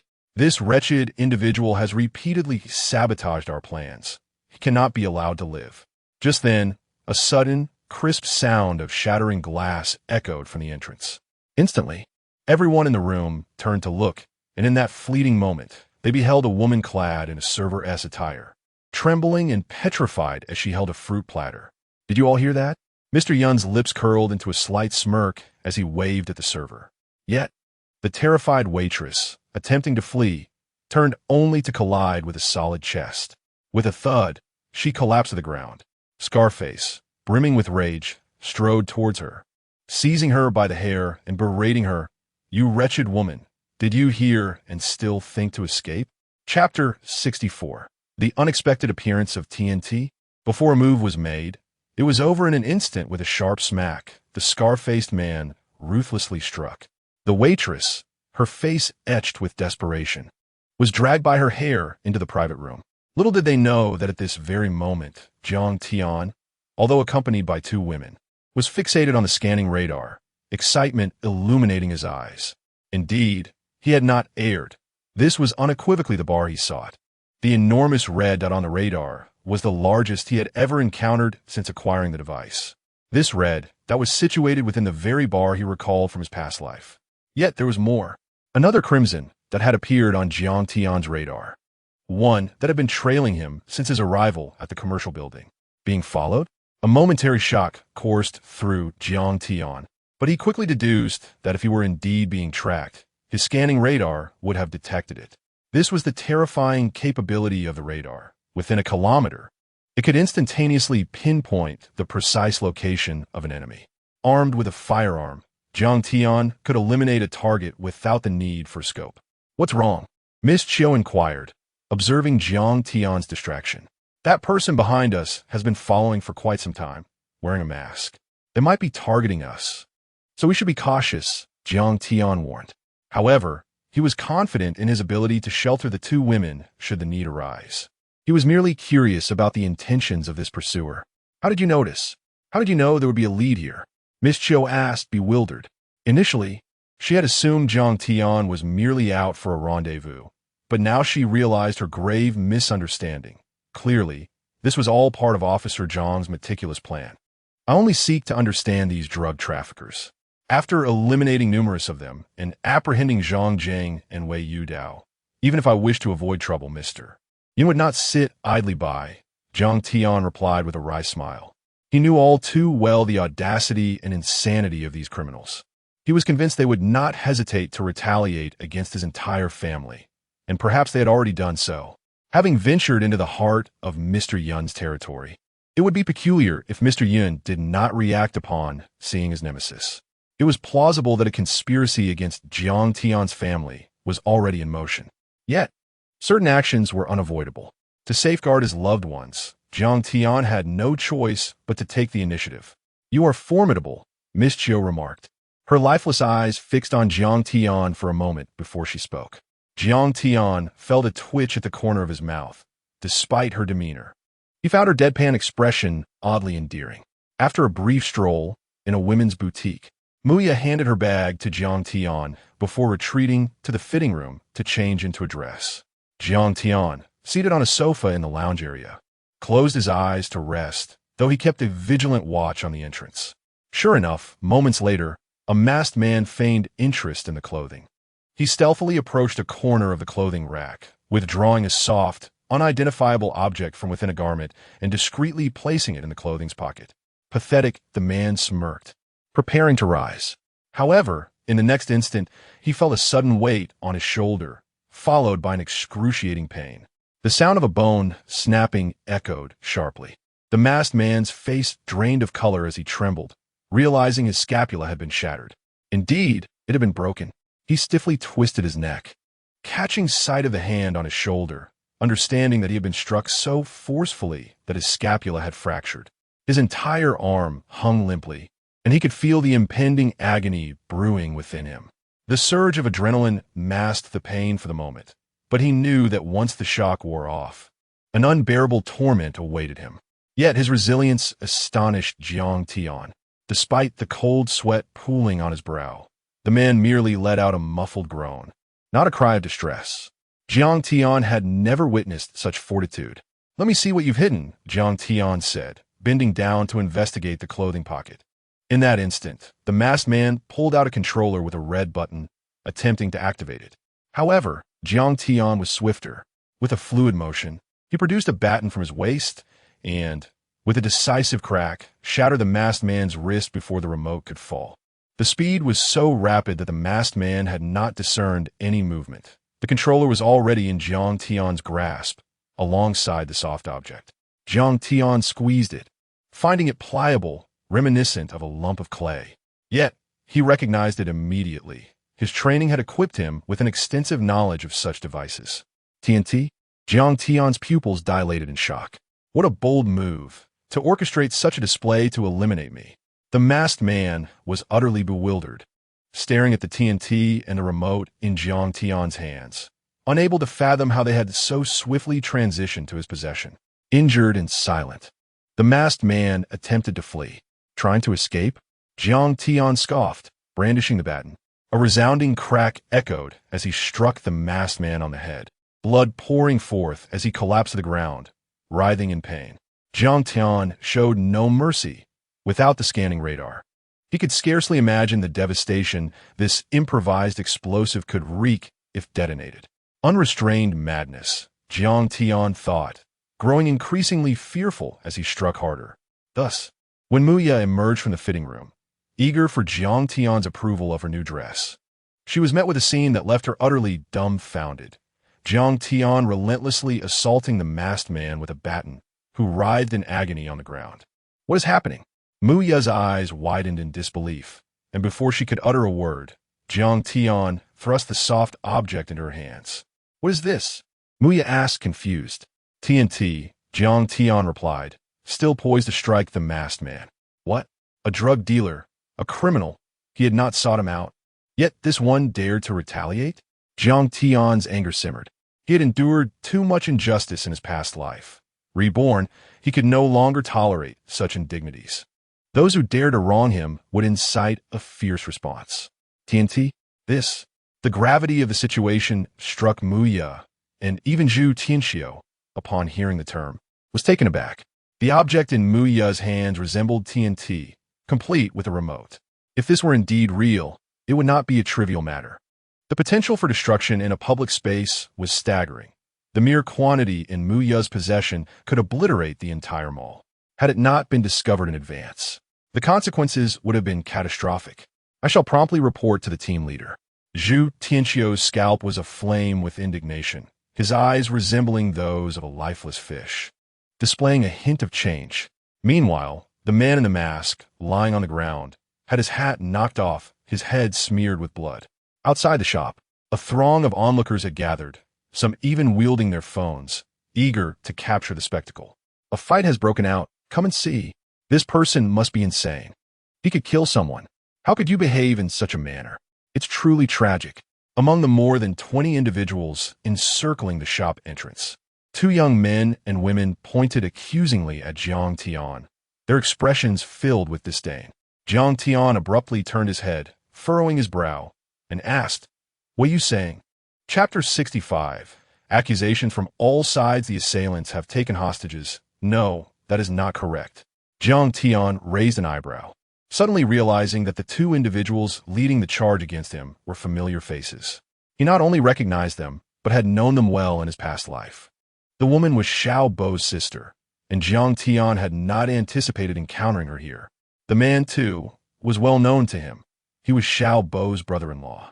A brief glance revealed that they appeared to be in the throes of newfound romance. Xiao Yuan. Jiang Tian had harbored intense disdain for this woman in his previous life. She had shamelessly used her connection with Wang Yifei to castigate him, and it was largely due to her that Wang Yifei had managed to go out with Xiao Bo so effortlessly. Every time Jiang Tian expressed any dissent, she would swiftly label him as miserly, questioning his masculinity and character. As for Xiao Yuan's husband, Jiang Tian recalled vividly how he had initially been deceived by her, only to end up in a predicament not unlike Jiang Tian's own. In his past life, it was Xiao Bo who had risen to prominence, while this man, despite owning a house in Yanhai, relied on Xiao Bo's influence. Overall, he was the type who had to endure the humiliation of infidelity. And now, these 2 were audaciously standing atop a moral high ground to denounce him. Jiang Tian could barely suppress his amusement. What are you laughing at? You're about to kill someone. This is a crime, and we have already called the police. Xiao Yuan shouted vehemently, her neck arched defiantly. Young man, what you're doing is against the law. Another voice chimed in. Indeed, young man, put down your weapon. No matter the circumstances, violence is never the answer. It was evident that ordinary people are often easily swayed. With Xiao Yuan leading the charge, others began to join in the condemnation, creating a cacophony of accusations against Jiang Tian. With the crowd rallying to her side, Xiao Yuan grew increasingly emboldened, stepping closer to Jiang Tian and demanding, "You should apologize immediately, compensate for their losses, and take him to the hospital. Otherwise, we bystanders will not let you off easily. Surely, you do not wish to be beaten so severely?" As Xiao Yuan approached, Jiang Tian felt an urge to laugh. Had he not been vigilant, these individuals would have met their demise long ago. The amount of TNT involved was sufficient not only to obliterate the commercial building, but also to annihilate dozens of innocent lives in nearby shops. An explosion at the load-bearing columns could bring the entire structure crashing down, endangering thousands of lives within. Thus, with a swift motion, Jiang Tian delivered a resounding slap to Xiao Yuan's face. She gasped in disbelief, clutching her cheek. "You brute! How dare you strike me, you scoundrel!" Having been pampered all her life, She had never encountered such hostility. Yet before she could finish her retort, Jiang Tian struck her again with a police baton, sending her sprawling to the ground. The crowd erupted in chaos. Despite Xiao Yuan's maliciousness in the past, she still evoked sympathy as a young woman. "Let go of Yuan, you scoundrel," her boyfriend shouted, attempting to charge at Jiang Tian. Jiang Tian brandished his baton. He could not tolerate any injustice. Having endured so much in his previous life, he would not allow himself to suffer again. "You scoundrel," her boyfriend raged, positioning himself between Jiang Tian and Xiao Yuan. At that moment, the crowd surged forward, not only closing the gap between Jiang Tian and Xiao Yuan, but also obstructing him from the masked man. "Young man, do not exacerbate this situation." An elderly man emerged from the throng, his face etched with anger.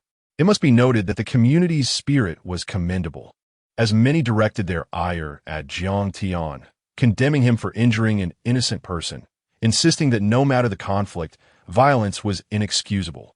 However, in the next instant, a voice pierced through the clamor, filled with urgency and malice. "Let him go. Step aside, or I will kill this woman." Chapter 66. The difficulty of being a guardian. Xiao Yuan gazed in terror at the man who had taken her hostage, his blood trickling down from his head and onto her face, intensifying her fear. At that moment, she realized he held a knife, its blade pressed against her throat. Boom! The scene erupted in chaos as onlookers turned in horror, witnessing the man they had just rescued, now threatening the very girl who had come to his aid. What was happening? They were bewildered, particularly the elderly gentleman who had followed closely behind, now wearing a look of utter disbelief as he glanced back and then at Jiang Tian. Yuan. Xiao Yuan's boyfriend shouted in panic. What on earth was going on? "Young man, what just happened?" The dignified old man approached Jiang Tian, confusion etched across his face. With a cold smirk, Jiang Tian reached into his pocket, retrieving his credentials. "I am the captain of the narcotics unit of the Municipal Bureau. This individual here is an expert investigator from the criminal investigation team. We were in pursuit of a suspect attempting a terrorist attack." Boom! Upon seeing Jiang Tian's identification, the crowd erupted in shock, their expressions shifting dramatically. They suddenly recalled their earlier accusations against him, their faces turning crimson with shame. They had unjustly wronged Jiang Tian. "Officer, we didn't understand the situation. We're truly sorry," the old man stammered, his face flushed with embarrassment, yet forcing himself to apologize. They had indeed made a blunder. They had to acknowledge that their actions could have led to severe repercussions. "It's all right. Seeing that society can be so compassionate, your intentions were good and commendable. Just remember to think twice before acting impulsively in the future," Jiang Tian replied, expressionless as he put away his credentials. "Hiss!" Jiang Tian's words instantly evoked gratitude among the crowd. It was as if he had chosen not to hold their actions against them, instead praising their intentions. What a contrast to their earlier behavior.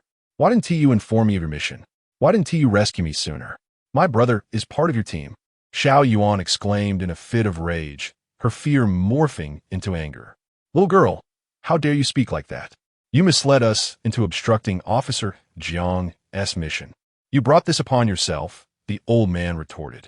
"Indeed, Officer Jiang, this woman is no saint. Perhaps she is in cahoots with the criminal, deliberately trying to mislead us into rescuing him," another voice chimed in. "That's right. She is truly malicious." As public sentiment shifted dramatically, Jiang Tian raised an eyebrow, a smile of satisfaction gracing his lips as he observed the crowd defending him. His efforts to combat crime were not in vain. The community still stood by their heroic officers. The police are a family. You all.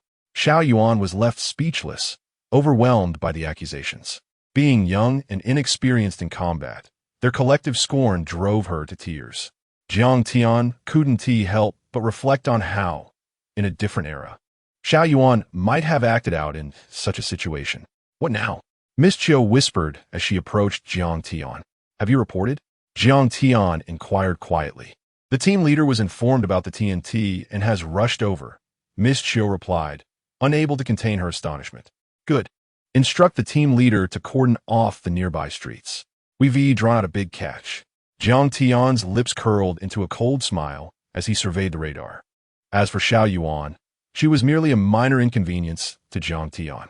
While Miss Chiu reported to the special investigation team, Jiang Tian focused on the masked man holding Xiao Yuan hostage. Did you believe you could escape? Dream on. I will report you. You know I am in the hands of a criminal, yet you threaten him. Are you intentionally trying to harm me? Do you have no conscience? Xiao Yuan retorted, emboldened by her fear. Silence. Jiang Tian frowned. I will report you. You assaulted me and deliberately provoked the criminal to kill me. Xiao Yuan continued defiantly. You're right. I can't escape. At that moment, Jiang Tian's words seemed to strike at the last vestige of the criminal's resolve. The masked man surveyed the crowd and his injuries, feeling dizzy from Jiang Tian's earlier blow that had left him severely wounded. Without his remarkable willpower, he would have struggled even to stand. Puff. The criminal, ruthless and unrelenting, aimed to slash Xiao Yuan's throat. Ha ha ha ha. Even if I die, I'll take a woman down with me. A life for a life is worth it. He cackled maniacally. Before he could finish, Jiang Tian, momentarily stunned, swiftly drew his weapon and fired. You really dare to act? With Jiang Tian's fighting prowess, he could have neutralized the criminal before any harm was done. However, the gravity of the case and the significance of the criminal as a key witness compelled him to keep the man alive. Jiang Tian pondered the notion of completing tasks and achieving accolades. Would there be awards for multiple first-class achievements? Thus, he resolved to fire the moment the criminal attacked, perfectly disarming him while simultaneously rescuing the hostage. Indeed, that was the plan. As for the hostage's injuries, whether they were fatal was of little concern to Jiang Tian. After all, timing in gunfire could always be imperfect, right? Bang! With the gunshot echoing, Xiao Yuan felt the knife slice in her throat, only to lose all strength and drop to the ground. Buzz! The masked man stared blankly at Jiang Tian, incredulous. How is this possible? He distinctly remembered Jiang Tian not possessing a firearm just moments ago. When did he acquire it? What kind of speed was this? With a thud, the masked man collapsed to the ground, utterly defeated, his hands falling limply at his sides. One shoulder's scapula had been shattered by Jiang Tian's strike, and blood flowed like a crimson blossom from the arm that had clutched the knife. Chapter 67. What? Is it him again, achieving merits? Quick, save me. I'm injured. It's all your fault, you wretched being. Why hasn't the culprit killed you? Xiao Yuan's emotions spiraled into chaos, instinctively seeking a soft target to vent her frustrations. Jiang Tian, his face a mask of coldness, retorted, Am I now the soft target? Do you possess any conscience? One cannot be so devoid of humanity. If it weren't for Officer Zhang's gunfire, you would have been slain by the drug trafficker just now. Muya could no longer bear the sight. What does it have to do with you? If it weren't for him, I wouldn't have ended up like this. Xiao Yuan snapped angrily. Do you think just because you're an officer, you can bully an ordinary citizen? My brother works at the city bureau. If you don't give me an explanation, I will surely lodge a complaint against you. At that moment, Jiang Tian could barely suppress his laughter. Had he not intervened, Xiao Yuan would have been dead long ago. Fed up with her outburst, he wasted no more words. Click! With swift precision, Jiang Tian snapped handcuffs onto Xiao Yuan's wrists.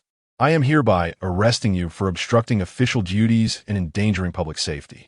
Xiao Yuan was taken aback. Jiang Tian smirked coldly. Sometimes, one must pay for their bravado. And it seemed that Xiao Yuan was still too naive. Obstructing Jiang Tian from apprehending terrorists was a serious charge, and if investigated thoroughly, it could lead to severe consequences for Xiao Yuan. This was the peril of ignorance of the law. By the way, if Jiang Tian recalled correctly, Xiao Yuan had stepped into the world as a delinquent at around 14 or 15. Thus, her ignorance was somewhat understandable. Meanwhile, an unremarkable business vehicle made its way towards the city bureau. Old Mu and Gao Xiaolong occupied the back seat, both frowning at the sight of the crowd gathered at the bureau. Old Mu sighed, To be honest, although I oversee legal affairs, I often feel as though I am bound by constraints. The entire Yun province is in such a state, and I bear part of the responsibility for its current condition. As they spoke, the vehicle with the license plate 003 gradually approached the bureau. Gao Xiaolong, his expression grave, replied, Let us first see what progress has been made on this case. The so-called Mr. Yun appears to be a significant figure in Yanhai. but uncovering his identity may prove challenging. This is a long-term struggle. Old Mu nodded solemnly. Indeed, even though it is difficult, we must uncover the truth. Mr. Yin might be a pivotal figure in Yunhai's war on drugs. As they continue their conversation, they arrived at the city bureau.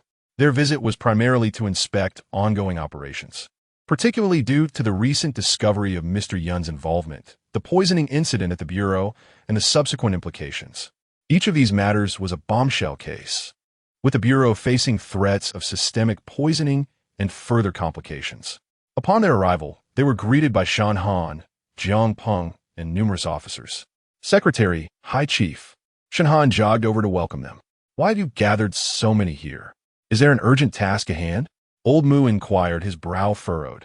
Shan Han responded promptly. Secretary, something grave has occurred. TNT has been discovered at the Commerce Building. Boom. Old Mu and Gao Xiaolong's faces fell momentarily before morphing into expressions of fury. TNT? A terrorist attack? This was no trivial matter. The casualties from such an attack could be substantial, and the counterterrorism response would be extensive. Shan Han shook his head, explaining, it was a retaliatory action by drug traffickers against Comrade Jiang Tian. Fortunately, he detected it in advance and seized the TNT explosives and remote control. Xiao Jiang. Gao Xiaolong inhaled sharply. Good heavens, has he achieved yet another merit? Is it him again? His eyes widened in disbelief, a reflexive reaction. Yes, indeed. I have already dispatched personnel to seal off the Commerce Building. Comrade Jiang Tian stated that his presence there was purely coincidental. He was not lying in wait. He only realized he was being followed after entering the building, where the assailants intended to ambush him using TNT. Clearly, they saw him enter, indicating that a big fish is nearby. Shan Han exclaimed, his face alight with excitement. What are you waiting for? Hurry up. Gao Xiaolong bellowed in anger. I've already sent armed police to secure the area. There will be no unexpected incidents, Shan Han assured, patting his chest. To the scene, immediately, Old Mu urged, his tone urgent. Good. Well done, Comrade Xiao Jiang. Gao Xiaolong's voice trembled with excitement as he hurried into the vehicle. This time, they were mobilizing every available resource. In recent days, the citizens of Yunhai had noticed a significant increase in police vehicle activity throughout the city. Once everyone had departed, Xiao Bo, clutching a mop tightly, felt his hands tremble with rage. He had just heard that Jiang Tian had once again achieved merit. How infuriating! Such a significant achievement surely warranted a second-class commendation. Xiao Bo seethed with jealousy, finding it harder to bear than receiving a punishment himself. Of course, Jiang Tian remained oblivious to the events unfolding at the bureau. At that moment, he approached the masked man and pulled off his mask. The mask bore dark brown stains, clinging to his face. Though it appeared filthy after all these years, Jiang Tian recognized him instantly. Any words of confession? Jiang Tian inquired, crouching down leisurely. Being captured by you merely reflects my inferiority. Regardless of the verdict, I accept it. However, if you expect me to divulge anything, I'm afraid that is impossible. The man replied, You think I don't know who you are just because you refuse to speak? Jiang Tian scoffed. The man sneered, Do not think you can trick me. I am well aware of your police interrogation tactics. They won't work on me. He believed that these were typical police interrogation methods, unaware that Jiang Tian had already zeroed in on his target. Indeed, Jiang Tian had encountered him in a previous life, during an encounter with Mr. Yun. Back then, while drowning his sorrows in a bar, Jiang Tian had seen Mr. Yun descend from an upper room, accompanied by this very man, seemingly serving as his bodyguard. Old Shun, do you think I wouldn't recognize you if you remained silent? And what about Mr. Yun behind you? Jiang Tian wiped the grime from his hands onto Old Shun. At that moment, Old Shun was engulfed in shock, his pupils constricting in disbelief. Why was he so astonished? Because his identity was a complete blank. In the country, he was a non-entity, a shadow lurking in bars, handling unsavory tasks. He was certain no one knew him. And you think that the so-called Mr. Yin wants to kill me? Perhaps I am merely drawing the snake out of its hole. Jiang Tian sneered, rising to his feet. At that moment, armed police burst in from outside. A terrorist attack, particularly one aimed directly at Jiang Tian. was a provocation of the highest order.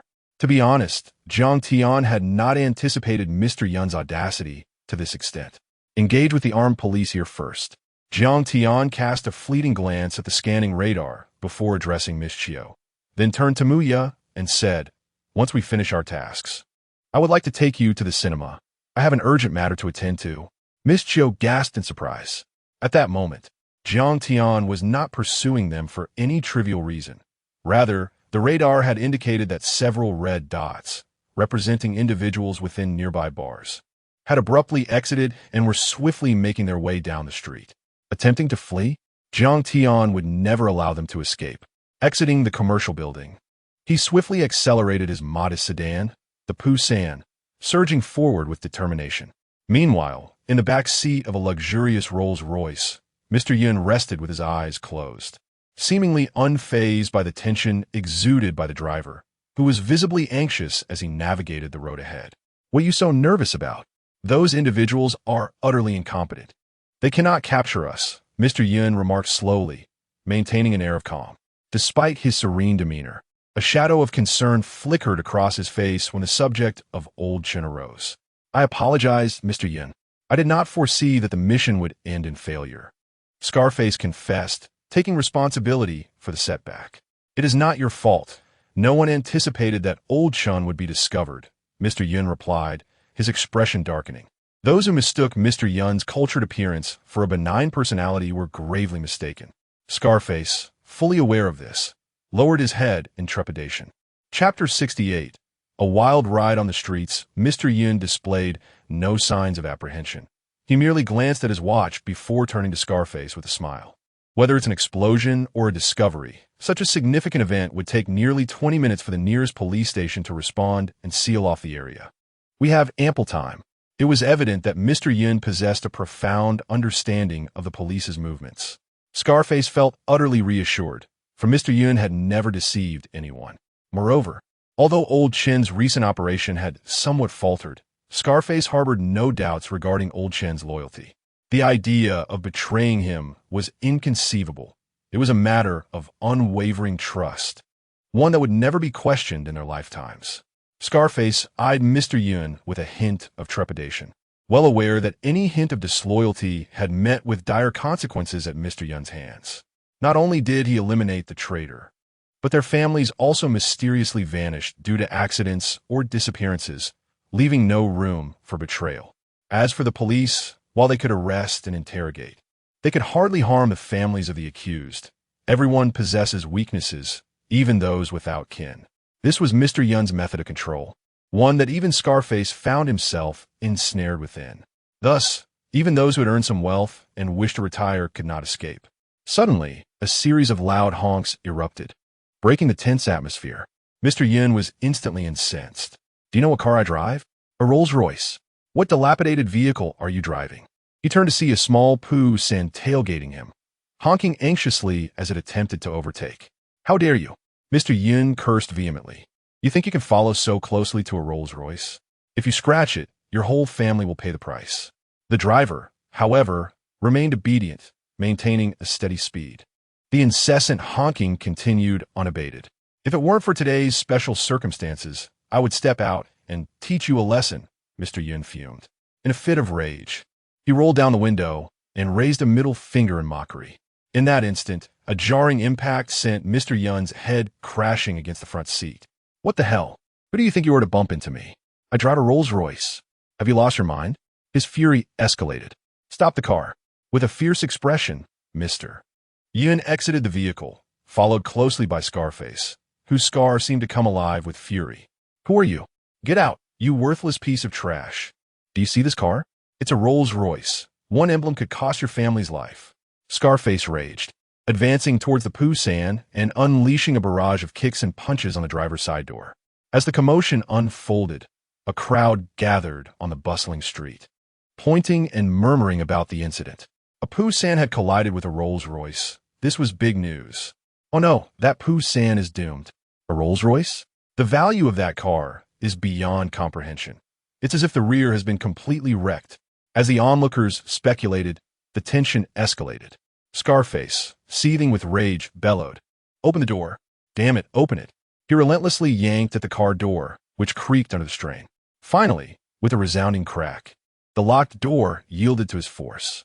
The crowd buzzed with excitement, anticipating the driver's fate. Oh no, that driver is in for it now.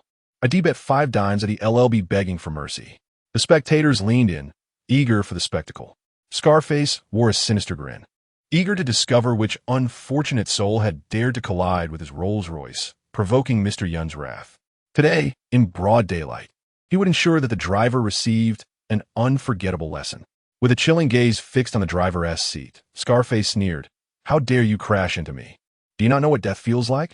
However, before he could finish, he instinctively raised his hands and stumbled back, taken aback. "What are you doing?" Mr. Yun, disappointed by the lack of the anticipated confrontation, expressed his annoyance. But Scarface remained silent as he retreated, and the driver emerged from the vehicle. Yet, the first thing to come into view was the ominous muzzle of the gun. Chapter 69. The notorious young man of the nation. As the moment lingered, Mr. Yun's expression swiftly transformed from calm to one of profound distress. Recognizing the situation, Jiang Tian offered a faint smile, his gaze fixed on Mr. Yun, revealing a chilling coldness beneath his seemingly amiable demeanor. "How dare you," Jiang Tian mused, "to resort to such madness for revenge? Utilizing TNT shows a blatant disregard for human life." The laxity that had long prevailed in Yunhai had allowed malevolent forces to proliferate unchecked, leading to the emergence of formidable and terrifying criminal syndicates. They spun their webs like spiders, but Jiang Tian's arrival severed those strands with the precision of a blade. These individuals had forsaken their humanity, and Jiang Tian had never hesitated to be ruthless towards them. Brandishing a firearm in one hand and retrieving a baton from his waistband with the other, he taunted the scarred man. "Oh dear, how fearsome you are. I am trembling with fear." With a resounding crack, the baton struck the scarred man to the ground, the force rendering him nearly unconscious. A brutal initiation that would not be forgotten. "It's all a misunderstanding, sir," Mr. Yun stammered, regaining his composure after the initial shock. "We have never met, and it would be wise to leave a path for future encounters. Apologies, but I must arrest you on charges of terrorism and endangering public safety," Jiang Tian replied, his expression impassive as he approached. Mr. Yun, unfazed, narrowed his eyes and coolly divulged Jiang Tian's background. "You are quite young and have already achieved much enough for advancement. Why risk your safety and your family's involvement? You recognized me, and I am curious how you managed to turn old Chen against us. Yet, do not act impulsively. Your future is still bright." Despite the gravity of the situation, Mr. Yun maintained an air of calm, seemingly unaware of the peril that surrounded him. Jiang Tian smirked, fully aware that Mr. Yun had yet to grasp the changing tides of Yunhai, which had become a national focal point of concern. Even the Ministry of Public Security was closely monitoring the region's every move. Before Mr. Yun could utter another word, Jiang Tian brought the baton down upon him again. The blow was controlled, but blood would surely flow, obscuring the once commanding visage of Mr. Yun. "Have you heard the adage that combating terrorism only requires a single coordinate, Mr. Yun? Your time has come," Jiang Tian declared, striking again with his baton, sending Mr. Yun's firearm flying from his grasp. In an instant, Jiang Tian crushed Mr. Yun's hand beneath his foot, snapping bones with a sickening crack. "You dared to threaten the city bureau, a mere drug dealer, challenging the public security department? Do you not understand the meaning of death?" Mr. Yun, filled with rage and humiliation, felt the weight of his life's work crumble beneath him. Years of orchestrating chaos and evading justice now seemed trivial against the might of a junior officer. "I am an anti-drug officer of the City Bureau, currently apprehending drug dealers. Citizens are advised not to disseminate information or spread rumors, or they shall face legal consequences," Jiang Tian announced loudly to the gathering crowd. At that moment, a flurry of urgent sirens pierced the air as armed police arrived, swiftly establishing a perimeter. Hundreds of officers, brandishing submachine guns, surrounded the area, urging civilians to disperse as they secured the scene. Meanwhile, chaos reigned in the city bureau as news of the gunfight spread. Shun Peng, upon receiving the report, was initially stunned, and the shock rippled through to Shunhan, Gao Xiaolong, and Old Mu, who were caught off guard by the unfolding crisis. Gao Xiaolong's expression darkened. The situation was dire, and the infamous reputation of Yunhai as a chaotic realm was becoming all too real. Without hesitation, he directed a portion of his team towards the street while another group headed for the commercial building. Amidst the turmoil, Shun Han trembled with anxiety. Acutely aware of his own insignificance compared to the towering figures of Gao Xiaolong and Old Mu, whose status eclipsed his own. "What's happening ahead?"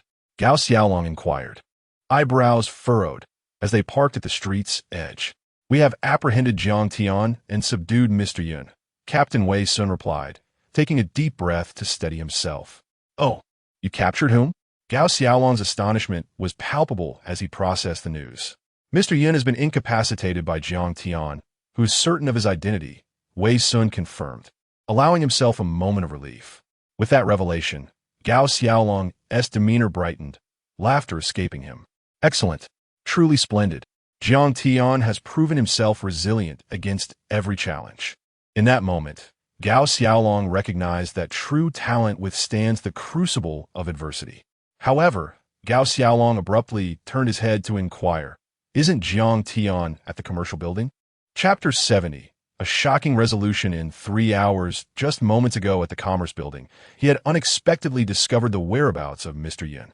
Although initially uncertain, upon encountering him, Comrade Jiang Tian felt an undeniable conviction. As they spoke, Gao Xiaolong led his team directly into the streets. As for the possibility of Jiang Tian lying, it was utterly implausible. The report indicated that the driver involved in the collision was armed, and the victim had also dropped a handgun. The evidence was clear. The perpetrator had nowhere to escape. Old Mu felt skeptical. Mr. Yun, a name recently heard in connection with Jiang Tian's case, had first emerged from the lips of the cafeteria owner. Yet, this individual was the mastermind behind Wei Yudao, implicated in the deaths of Wei Yudao and Wei Rong, among others. His crimes were numerous and egregious, yet what was most terrifying was that this man lacked a name, age, or even gender. It remained uncertain whether Mr. Yun was merely an alias or bore deeper significance. They were prepared for a prolonged campaign to capture Mr. Yun. However, if Mr. Yun's existence was genuine, Gao Xiaolong gasped in realization. "Did you already have a lead?" Gao Xiaolong eagerly inquired of Jiang Tian upon meeting him. "No, I was merely out for a leisurely stroll," Jiang Tian replied, scratching the back of his head, unable to divulge that he had foreknowledge of Mr. Yun's clues from his past life. In truth, many circumstances had shifted since then, leaving Jiang Tian uncertain of Mr. Yun's presence in the bar. To his astonishment, Mr. Yun was indeed there. "You're out on a date?" Gao Xiaolong exclaimed, his face a mask of surprise. "Well, young man, at your age, it is indeed time to consider settling down. A man must establish a family to forge a successful career." A voice interrupted, and shortly thereafter, a stern-looking elder appeared before Jiang Tian. "This is the leader overseeing our political and legal affairs in Yun Province," Gao Xiaolong explained. "Greetings, Secretary," Jiang Tian said, his eyes brightening. This was a person of considerable stature. "I am Mu. You may call me Elder Mu." "No need for formality, young man," Elder Mu expressed, regarding Jiang Tian with admiration. "Elder Mu?" Jiang Tian's expression shifted, puzzled. Could it be the same Mu? What an extraordinary coincidence. It was not that Jiang Tian failed to recognize Elder Mu. Rather, in his previous life, he had no connection to him. Xiao Bo was also aware that some matters were best kept discreet. Thus, even regarding Mu Ye's family affairs, it was merely mentioned that a certain provincial leader had a profound background, the specifics of which remained unspoken. Upon this realization, Jiang Tian felt a jolt of excitement. "Greetings, Elder Mu," he acknowledged. "Comrade Xiao Jiang, thank you for all you have done for Yunhai. You have saved many lives," Elder Mu warmly stated. "It is my duty to serve the people," Jiang Tian replied earnestly. Elder Mu's smile broadened, filled with appreciation for such a remarkable young man. Those surrounding Jiang Tian regarded him with envy, including Wei Sun, the captain of the second squad, whose eyes were brimming with admiration. The dual acknowledgement from leadership signified a newfound respect for Jiang Tian, hinting at a promising future. The impact on Wei Sun was palpable. One could only imagine how Xiao Bo would react if he knew that Mu Ye's grandfather held such a position. Would he be driven to despair, losing all sense of purpose? To remain composed after achieving such merit, not succumbing to arrogance or pride, speaks volumes of your character, Elder Mu noted. Increasingly impressed by Jiang Tian's humility, he had witnessed many individuals, upon attaining recognition, spiral out of control, but Jiang Tian exuded both confidence and humility, suggesting an extraordinary potential. What a pity you are taken, Elder Mu mused inwardly, contemplating the missed opportunity to introduce Xiao Bo to such a promising individual. After exchanging pleasantries, Elder Mu turned his attention to the three individuals lying in a pool of blood, guarded by armed officers awaiting the arrival of an ambulance.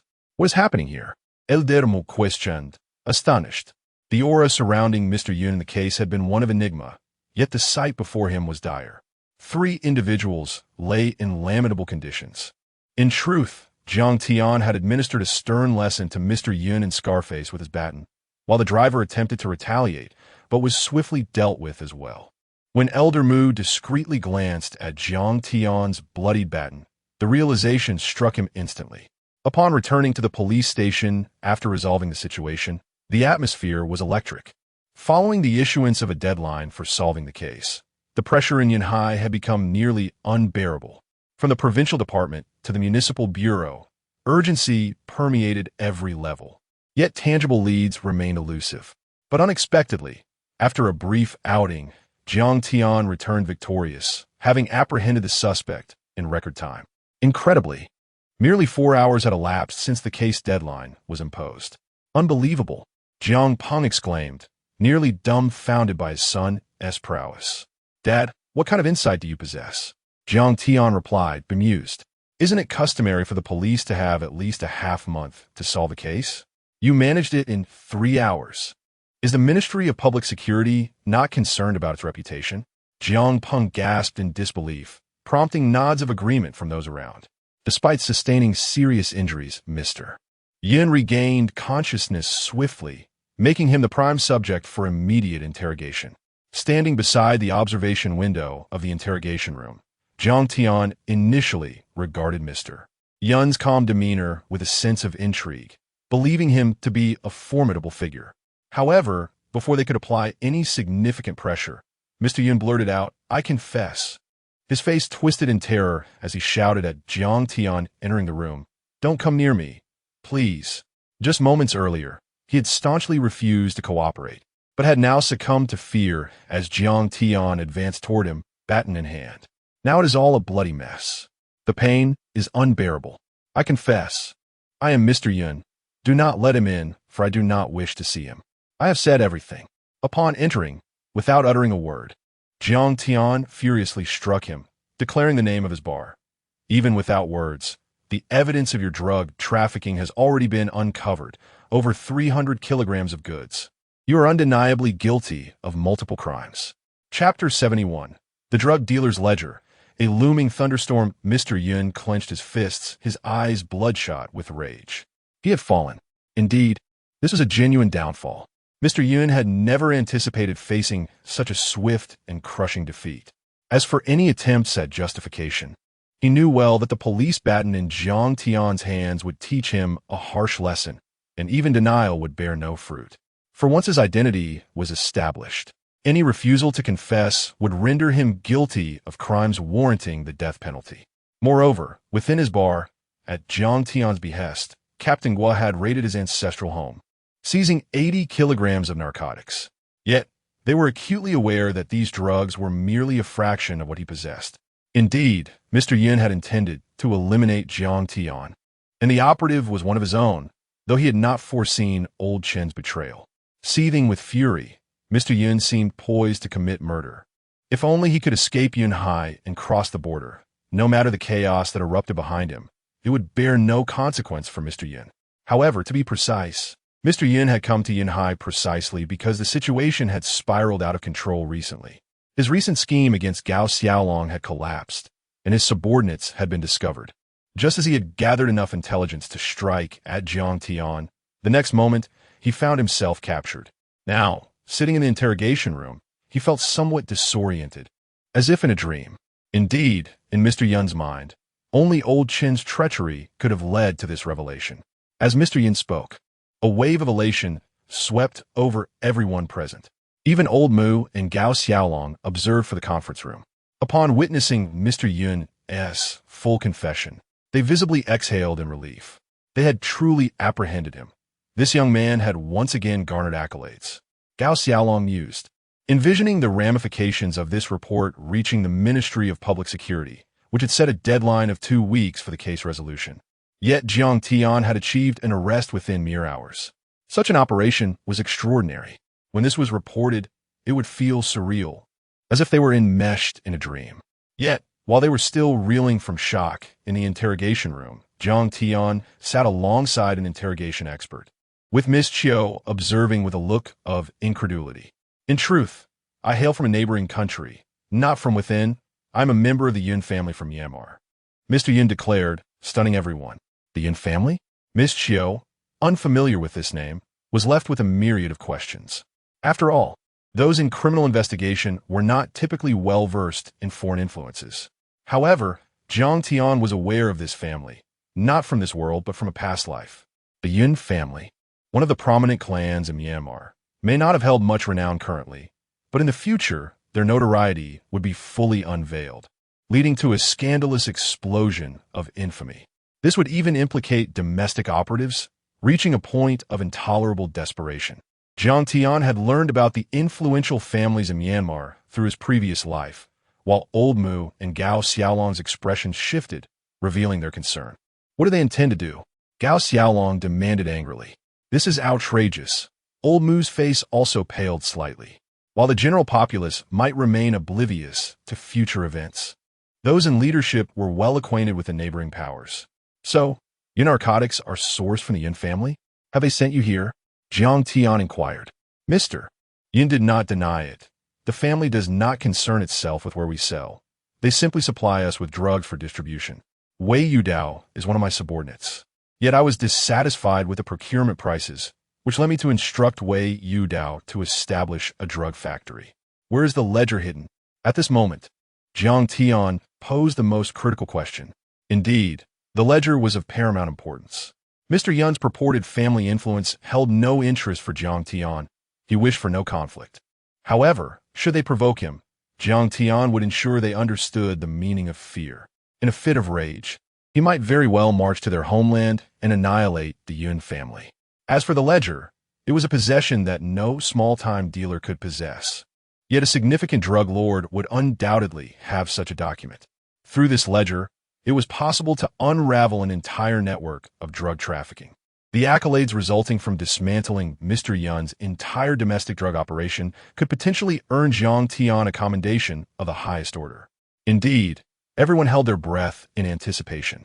Chapter 72, Promotion and Salary Increase. Achievements in career and love. The ledger resides within the safe in the bar's basement, the code being.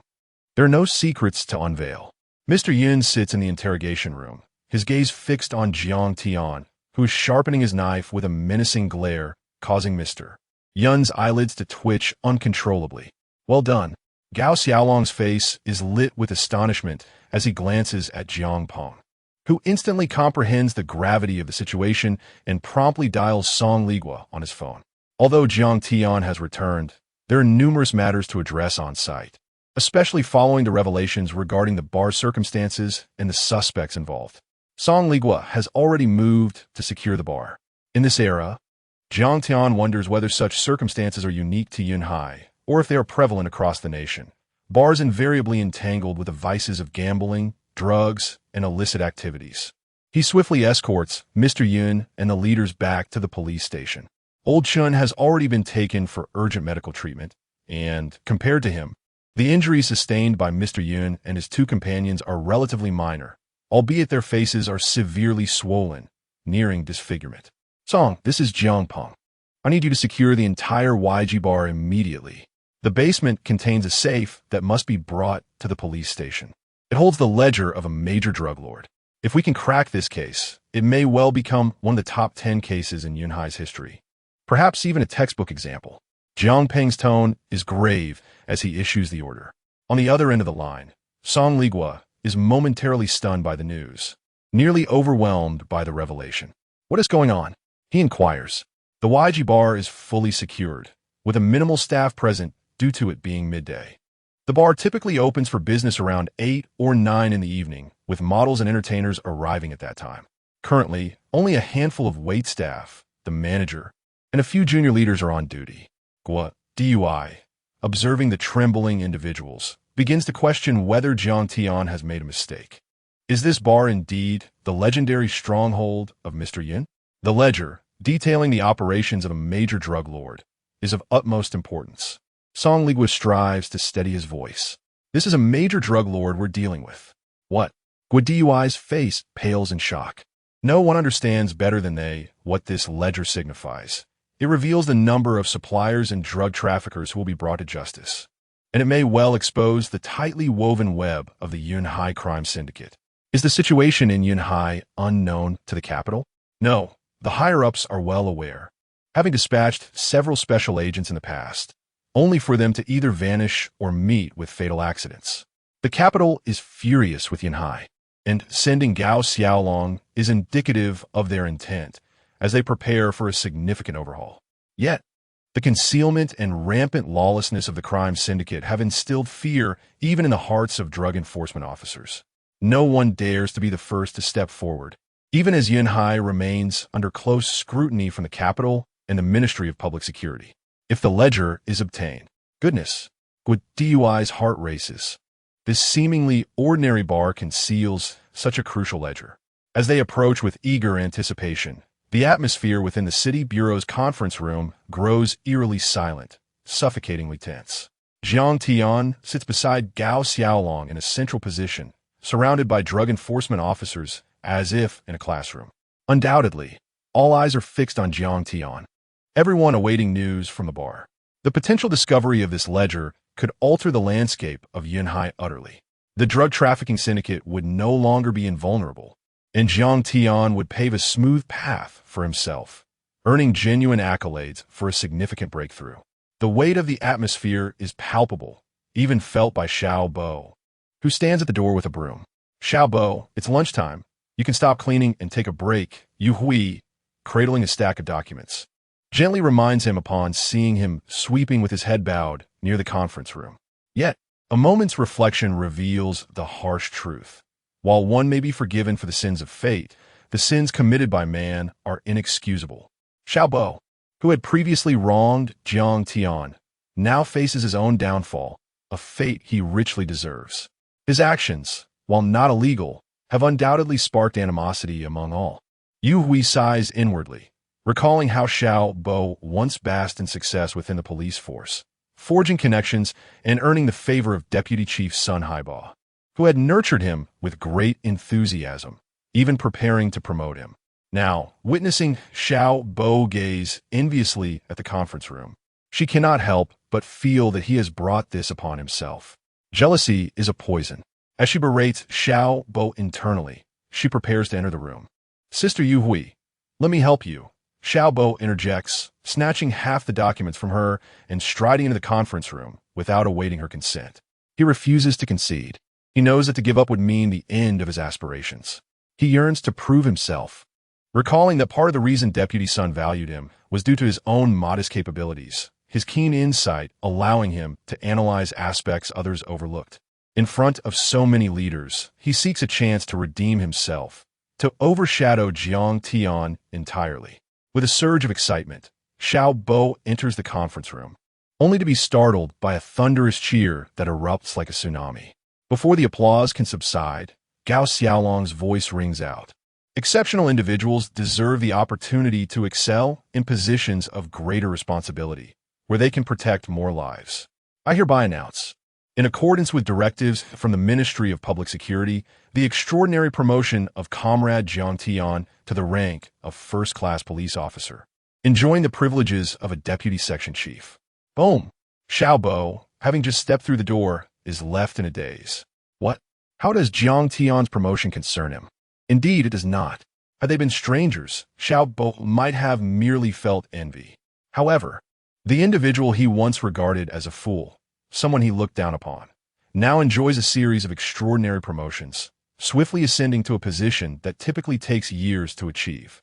Meanwhile, Xiao Bo, who has been in the force for over 2 years and has only just been confirmed his rank, faces a grueling wait of at least 5 years to attain the same position.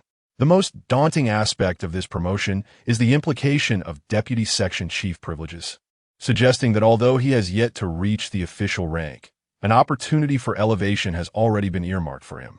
Stunned, he stands there as Gao Xiaolong solemnly tears off Jiang Tian's old badge, while his secretary approaches with a tray bearing the insignia of a first-class police officer. Chapter 73, Wielding the Great Sword Before Guangong.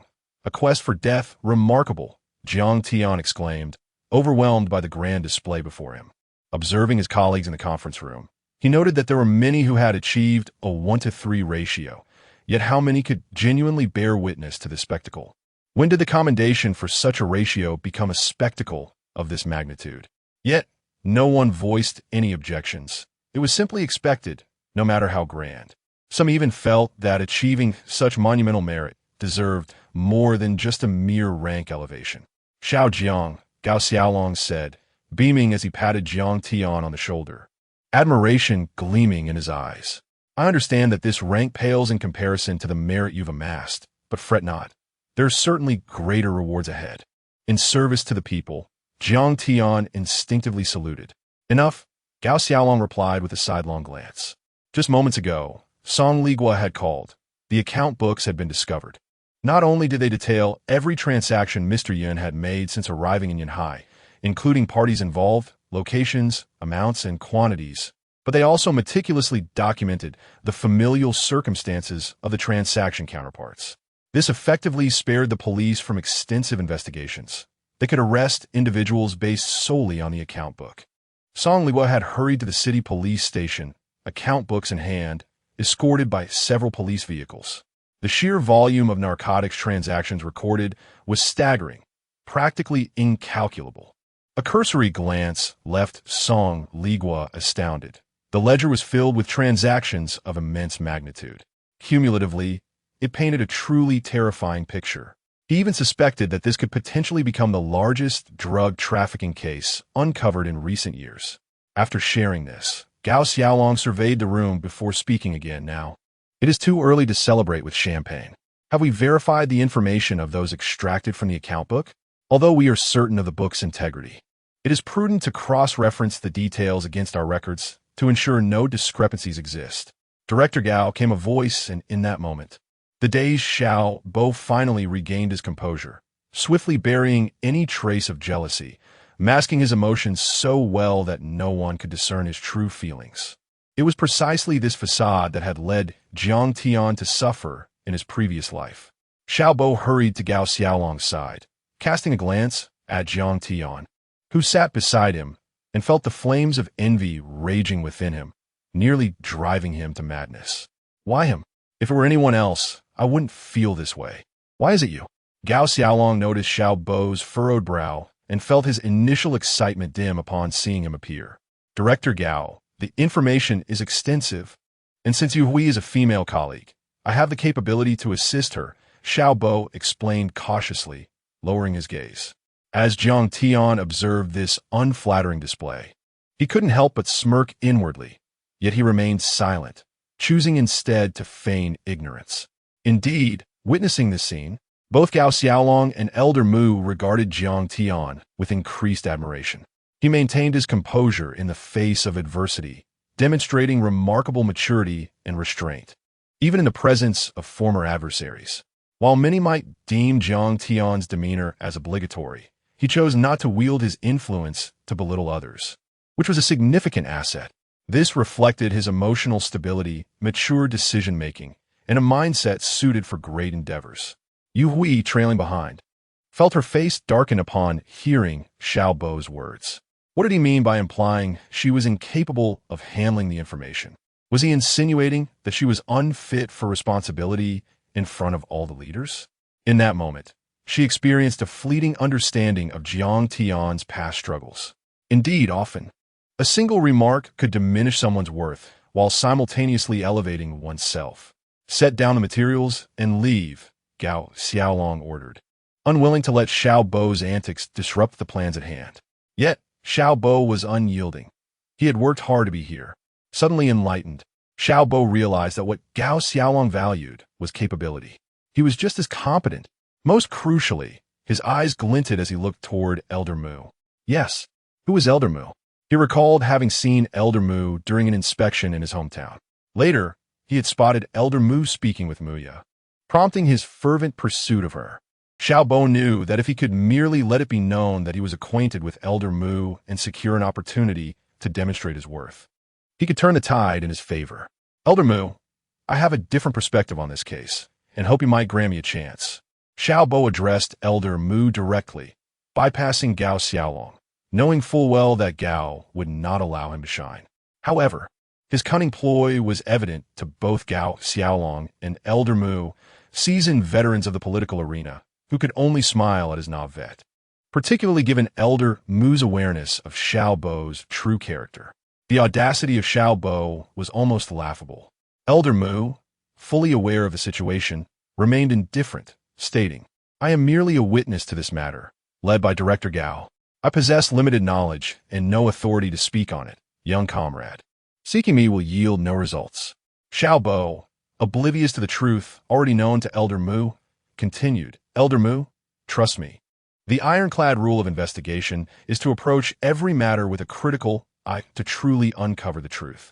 There are many unknowns in this incident, such as how Mr. Yun's identity was discovered, as that old fellow seemed not to have confessed, and how TNT was identified. Moreover, I do not question Comrade Jiang Tian's integrity. I merely raise inquiries for resolution, which is essential to solving the case. As he spoke, he failed to notice the growing displeasure among the onlookers, including the increasingly irate Gao Xiaolong. Rising to his feet, Gao Xiaolong delivered a sharp slap, exclaiming, This is the city police station, not a venue for your personal vendetta. Are you raising questions, or are you merely seeking trouble? Does the process even matter? The results are clear. Are you suggesting the process is flawed? His excitement was palpable as he prepared to take decisive action against this insolence. The audacity of jealousy had driven Xiao Bo to madness, and Gao Xiaolong's fury was unmistakable. Xiao Bo, clutching his face and bleeding from his nose, realized that Gao Xiaolong had shown no mercy. Yet, as he glanced around, he suddenly noticed the multitude of furious eyes fixed upon him. Unintentionally, he has provoked widespread ire. In truth, Xiao Bo was entirely unaware of the significance this case held for the personnel within the municipal bureau. Once action commenced, every individual would have the opportunity, to varying degrees, to earn accolades. Moreover, to directly engage in a case of such magnitude, one that could almost be enshrined in textbooks, who would not be thrilled? A voice from the conference room shouted vehemently, urging the intruding sharks to swiftly withdraw. Chapter 74. Dawn breaks, eagles soar, and actions cleared Xiao Shun. What is the matter? Gao Xiaolong furrowed his brow as he addressed Shun Han, who sat a short distance away. Has Xiao Bo not been dealt with yet? To be frank, given my position, there is no need for me to intervene with someone like Xiao Bo. Even Jiang Peng would not need to take action. It would suffice for Captain Gua to suppress him. Moreover, this matter involves the conflict between Jiang Tian and Xiao Bo, making it even more inappropriate for Jiang Peng to intervene. Regardless of right or wrong, it would only lead to unnecessary gossip. Even if my subordinate, Song Ligua, were to take action, it would also result in unfavorable talk. In the end, it was Shun Han who took matters into her own hands and assigned him to clean up the place. Commander, it was my mistake. I have already arranged for him to clean, Shun Han quickly clarified. Cleaning? It would be more fitting for him to clean the restroom. Wait, why does he know the details of the case? Gao Xiaolong suddenly realized and turned his gaze sharply toward Xiao Bo. Indeed, Old Chin hadn't conducted an interrogation.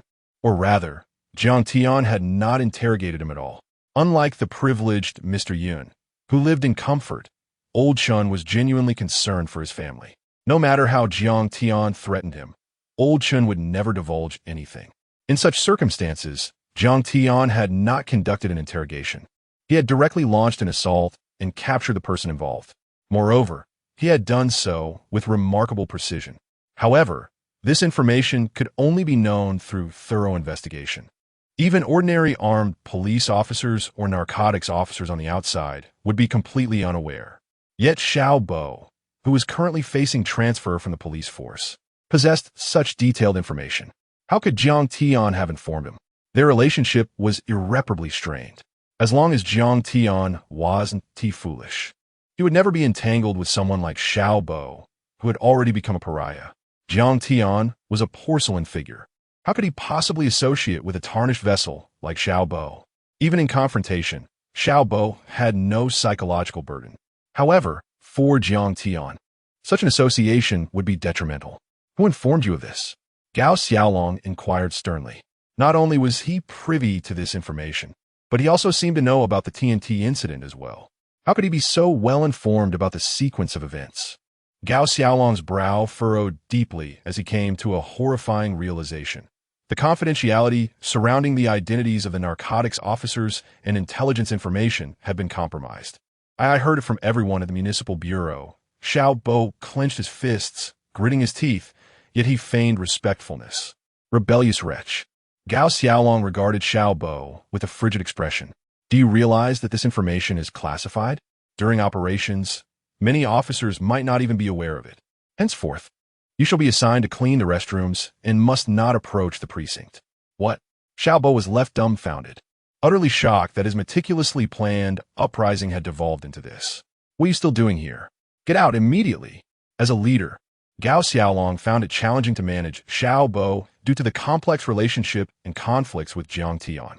However, Jiang Peng, who could no longer contain himself, rose in fury. I have endured this for far too long. The bureaucratic realm is not merely about violence. It often involves human relationships and numerous considerations. Previously, I could not act due to the tension. Now, I have finally found an opportunity to vent. Leave immediately. Go to the restroom and clean it.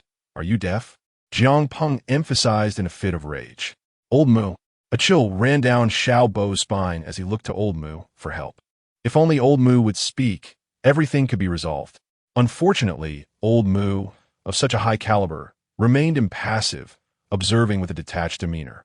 If he were truly close to Muya, it might have been different, but the issue of character loomed large. Jiang Tian had, through his own merit, become a legend within Yanhai and the police force. With a touch of cunning yet lacking wisdom, how could Old Mu allow any connection between Muya and Xiao Bo? To dare reach out would mean breaking her legs. With firm resolve, Old Mu pondered the obstinate Muya, determined not to indulge her this time. Now that unrelated parties have departed, all action units must coordinate closely. The forthcoming operation is designated as Dawn Action, primarily led by the narcotics units, with assistance from the armed police and collaboration from the criminal investigation units, as well as the inspection department. The Provincial Bureau is also handling a significant case, and most narcotics officers are already in action. Therefore, this operation is spearheaded by our entire Municipal Bureau. Is that understood? As dawn breaks, eagles soar through the skies, clearing away the darkness and safeguarding order. Chapter 75. Annihilation of the entire clan? Xiao Bo emerged from the conference room, his countenance marred by a deep frown, almost on the verge of tears. This time, he genuinely had aspirations and yearned to showcase his abilities, only to be met with relentless mockery from everyone around him. A role reversal had occurred. Once, he had orchestrated a similar scenario for Jiang Tian, manipulating and undermining him while drawing the ire of all. Now, however, as he stood opposed to everyone, Jiang Tian was at the center of attention, while Xiao Bo faced their scorn. Particularly galling was his current assignment to clean the toilets. Xiao Bo could scarcely believe it. The thought of his family discovering this misfortune terrified him, for he was the beacon of hope for them all. During his last visit home, his family had boasted of his promising future, proclaiming him a distinguished cadre. In the eyes of the village, he was a singular marvel. If his family or the villagers were to learn of his predicament, Xiao Bo could hardly fathom the consequences. His family would struggle to hold their heads high, especially after being sent off with great fanfare. What if the villagers discovered that he was reduced to cleaning toilets? A tremor coursed through him, his face paling at the thought. As he pondered these thoughts, Xiaobo lifted his gaze and was startled to see Song Ligua rushing towards him. A smile of ingratiation spread across his face. In the past, buoyed by his connections to Jiang Tian and Sun Haiba, he had maintained a relatively favorable relationship with Song Ligua. Although he had made some missteps, they were merely the errors any man might commit. What do they have to do with him? Song, I wish to have a word with you, Xiaobo said, his face alight with eagerness. Yet alas, Song Ligua was in a hurry, documents clutched in his arms, and paid Xiaobo no heed. Crash! Just as Xiaobo was nodding and bowing, he was suddenly struck by the robust Song Ligua, sending him sprawling to the ground. Song Ligua turned back, frowning in displeasure. Are you blind? Good dogs don't block the way. With that, he dashed into the conference room. Xiaobo, clutching his nose, sat dazedly on the floor, staring blankly at Song Ligua's retreating figure. The sensation of being abandoned by all washed over him, leaving him entranced and unable to regain his composure. Has it truly come to this? Is this what it feels like to be the target of everyone's scorn? Xiaobo, reaping the fruits of his own misdeeds, felt as if the entire world conspired against him. No, it was more accurate to say that he was merely receiving the treatment he deserved. He had previously leveraged Jiang Tian's ascent to gain Sun Haiba's attention and become the focus of many. Now, he had lost all favor from Jiang Tian and was simply facing the repercussions of his own errors. Regrettably, Xiaobo's plight no longer warranted a moment's notice from Jiang Tian. In truth, they inhabited entirely different realms now. Should the opportunity arise, retribution would be forthcoming. But for now, he could be easily ignored. As for being deliberately targeted, Xiaobo had lost that privilege. He never had it before, and he certainly did not possess it now. Here comes the chief. This is the drug dealer's ledger, Song Ligua announced breathlessly as he rushed into the room, standing at attention before placing the ledger before Gao Xiaolong. Jiang Tian, seated beside Gao Xiaolong, immediately took notice. Indeed, an operation targeting this very ledger was about to unfold, aptly named Dawn's Break, symbolizing the intent to pierce through the dark underbelly of the criminal syndicate. This is the ledger? Gao Xiaolong trembled as he opened it. At that moment, all eyes were riveted on its contents, for it was evident that every name listed therein could be apprehended without the need for investigation, interrogation, or surveillance. Merely a straightforward execution of arrests would suffice. This could lead to the complete dismantling of an entire crime syndicate, a formidable drug lord's operation. Yes, the contents retrieved from the basement appear accurate. This ledger is genuine, Song Ligua confirmed, his excitement palpable. Excellent, excellent. With newfound assurance, Gao Xiaolong steadied his hands and flipped to the first page. There, the name Wei Yudao greeted him first. The subsequent entries detailed Wei Yudao's familial information, followed by transaction dates, locations, and amounts.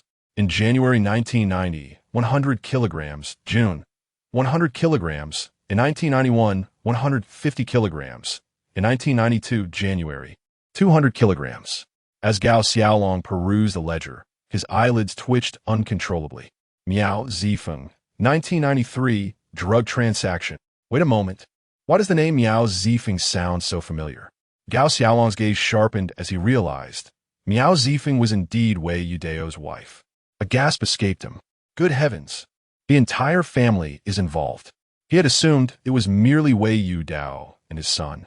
But it turned out Miao Zifeng was fully aware of the situation and had even participated in the trafficking herself. Gao Xiaolong was astounded. After Wei Yudao's arrest, Miao Zifeng had not made a single appearance, nor had she ever shown her face. Had it not been for this ledger, they would have been deceived by Miao Zifeng. At that moment, personnel from the inspection department entered, verifying the information in the ledger while simultaneously preparing a backup. Soon, the results were in. From January 1990 to the present, Wei Yudao had engaged in drug trafficking for a total of 11 years and 5 months, with a staggering quantity of 3 tons recorded in the ledger. Silence. A deathly hush enveloped the room. 3 tons? The scale of drug trafficking had reached an astonishing 6,000 pounds? This was merely the account of Wei Yudao. Gao Xiaolong's voice quivered with disbelief. The revelation was staggering. Had Jiang Tian not unearthed the drug crimes of the Wei family, How could such a terrifying quantity of narcotics have been uncovered? And was this all there was? No. This was merely the tip of the iceberg. Realization dawned upon those who had recently felt exhilarated, now drenched in cold sweat. Jiang Tian, you lead the charge. Apprehend Miao Zifeng immediately, Gao Xiaolong commanded gravely. This case was monumental, yet was merely one among many within the ledger. How many more were yet to be revealed?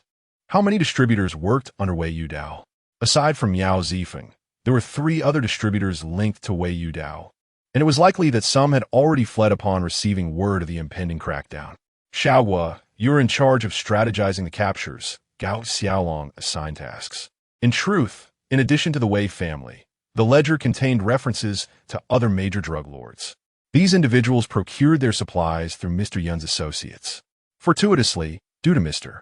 Yun's acquisition of the drug manufacturing facilities, all loose goods, apart from those linked to Wei Yudao, were also recorded in the ledger.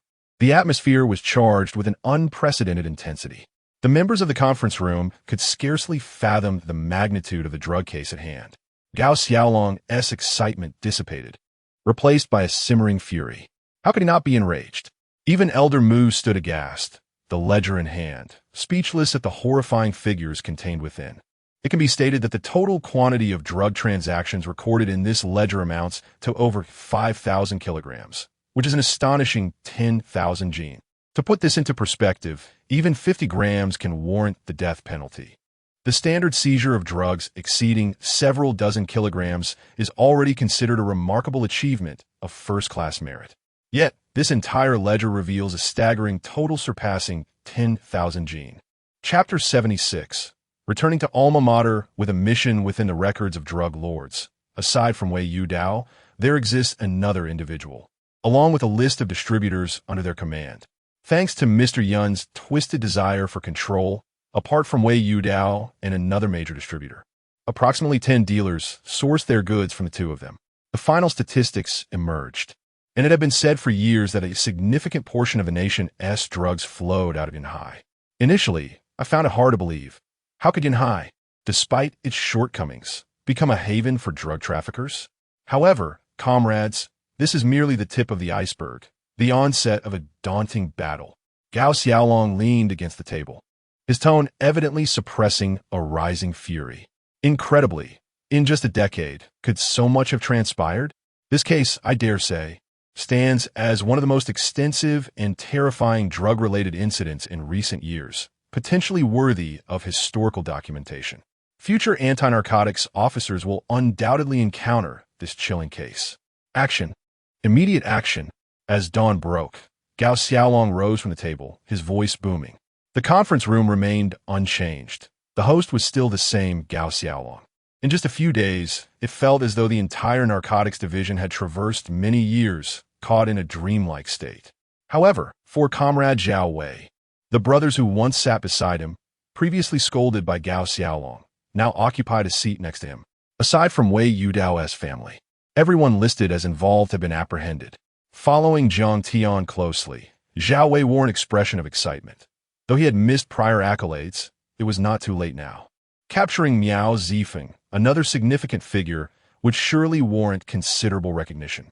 Though the distinction between her and Jiang Tian was akin to that of sesame seeds and watermelons, Zhao Wei felt content. The wailing of police sirens echoed through the streets as Zhao Wei drove, with Jiang Tian and Li Zijing seated in the rear. Such a large-scale operation could hardly rely solely on the 3 of them. The dawn of a new day necessitated all resources to be mobilized. Behind their vehicle trailed 2 armed police cars, ensuring the operation proceeded flawlessly. Were they truly satisfied with such a minor achievement? Jiang Tian, observing the contented faces of his companions, found it rather dull. Li Zijing burst out laughing. Do you realize that while this drug lord may not rival Wei Yudao, he is still a major trafficker with over 1,000 kilograms of narcotics? If he had any dealings with Wei Yudao, then Wei Yudao's crimes would also reflect upon her. At the very least, they could earn a collective 3rd-class merit. With good fortune, perhaps even landing them a 2nd-class merit. Zhao Wei's face flushed with excitement. Not just that, after dawn breaks, everyone involved in the operation will likely receive a collective 1st-class merit, Li Zijing added. After saying this, she turned to Jiang Tian, who appeared rather disinterested. Her expression of excitement quickly faded, realizing she could not compare her achievements to his. With 2 first-class merits and a personal second-class merit on the horizon, it seemed this operation would alter their standings. The first-class merit would rightly belong to Jiang Tian, who had independently cracked the case, dismantled the drug manufacturing facility, apprehended Wei Yudao, and even led to the capture of Mr. Yin. The entire drug syndicate had essentially fallen at Jiang Tian's hands. Would this not mean that after the Dawn operation, alongside what he already possessed, he could claim 3 first-class merits? Zhao Wei stared in disbelief. Jiang Tian remained silent, as if he were receiving blessings from a deity. On the other hand, he furrowed his brow, scrutinizing the radar. What is wrong? Li Zijing Kidat. Jiang Tian did not respond. Instead, he exited the vehicle, gazing at the villa before him. This was Wei Yudao's residence. However, the absence of any radar signals indicated one thing. Miao Zifeng was not present. As Jiang Tian stepped out of his jacket, a contingent of armed police swiftly surrounded the villa. Hello, I am the chief of the local police station, here to assist with your apprehension operation. May I ask who is in charge? A police officer jogged up, saluting the trio. They regarded Jiang Tian and his companions with a hint of envy. After all, every police officer harbors dreams and aspirations, even the smallest station chief. Yet, upon surveying the scene, he noted that only these 3 young individuals stood out, particularly Jiang Tian, whose youth was striking. The young chief had heard whispers of a significant operation requiring full cooperation, and the presence of so many armed police indicated the scale of the endeavor. However, to see 3 youth tasked with such responsibility was surprising. My surname is Jiang. I am the team leader from the narcotics division, overseeing this apprehension operation. I hope for your full cooperation. Jiang Tian saluted, presenting his credentials, a routine formality. Without credentials, how could one ascertain your authenticity? The chief replied, astonished. Following closely was another young officer, who looked at Jiang Tian, clad in a leather jacket.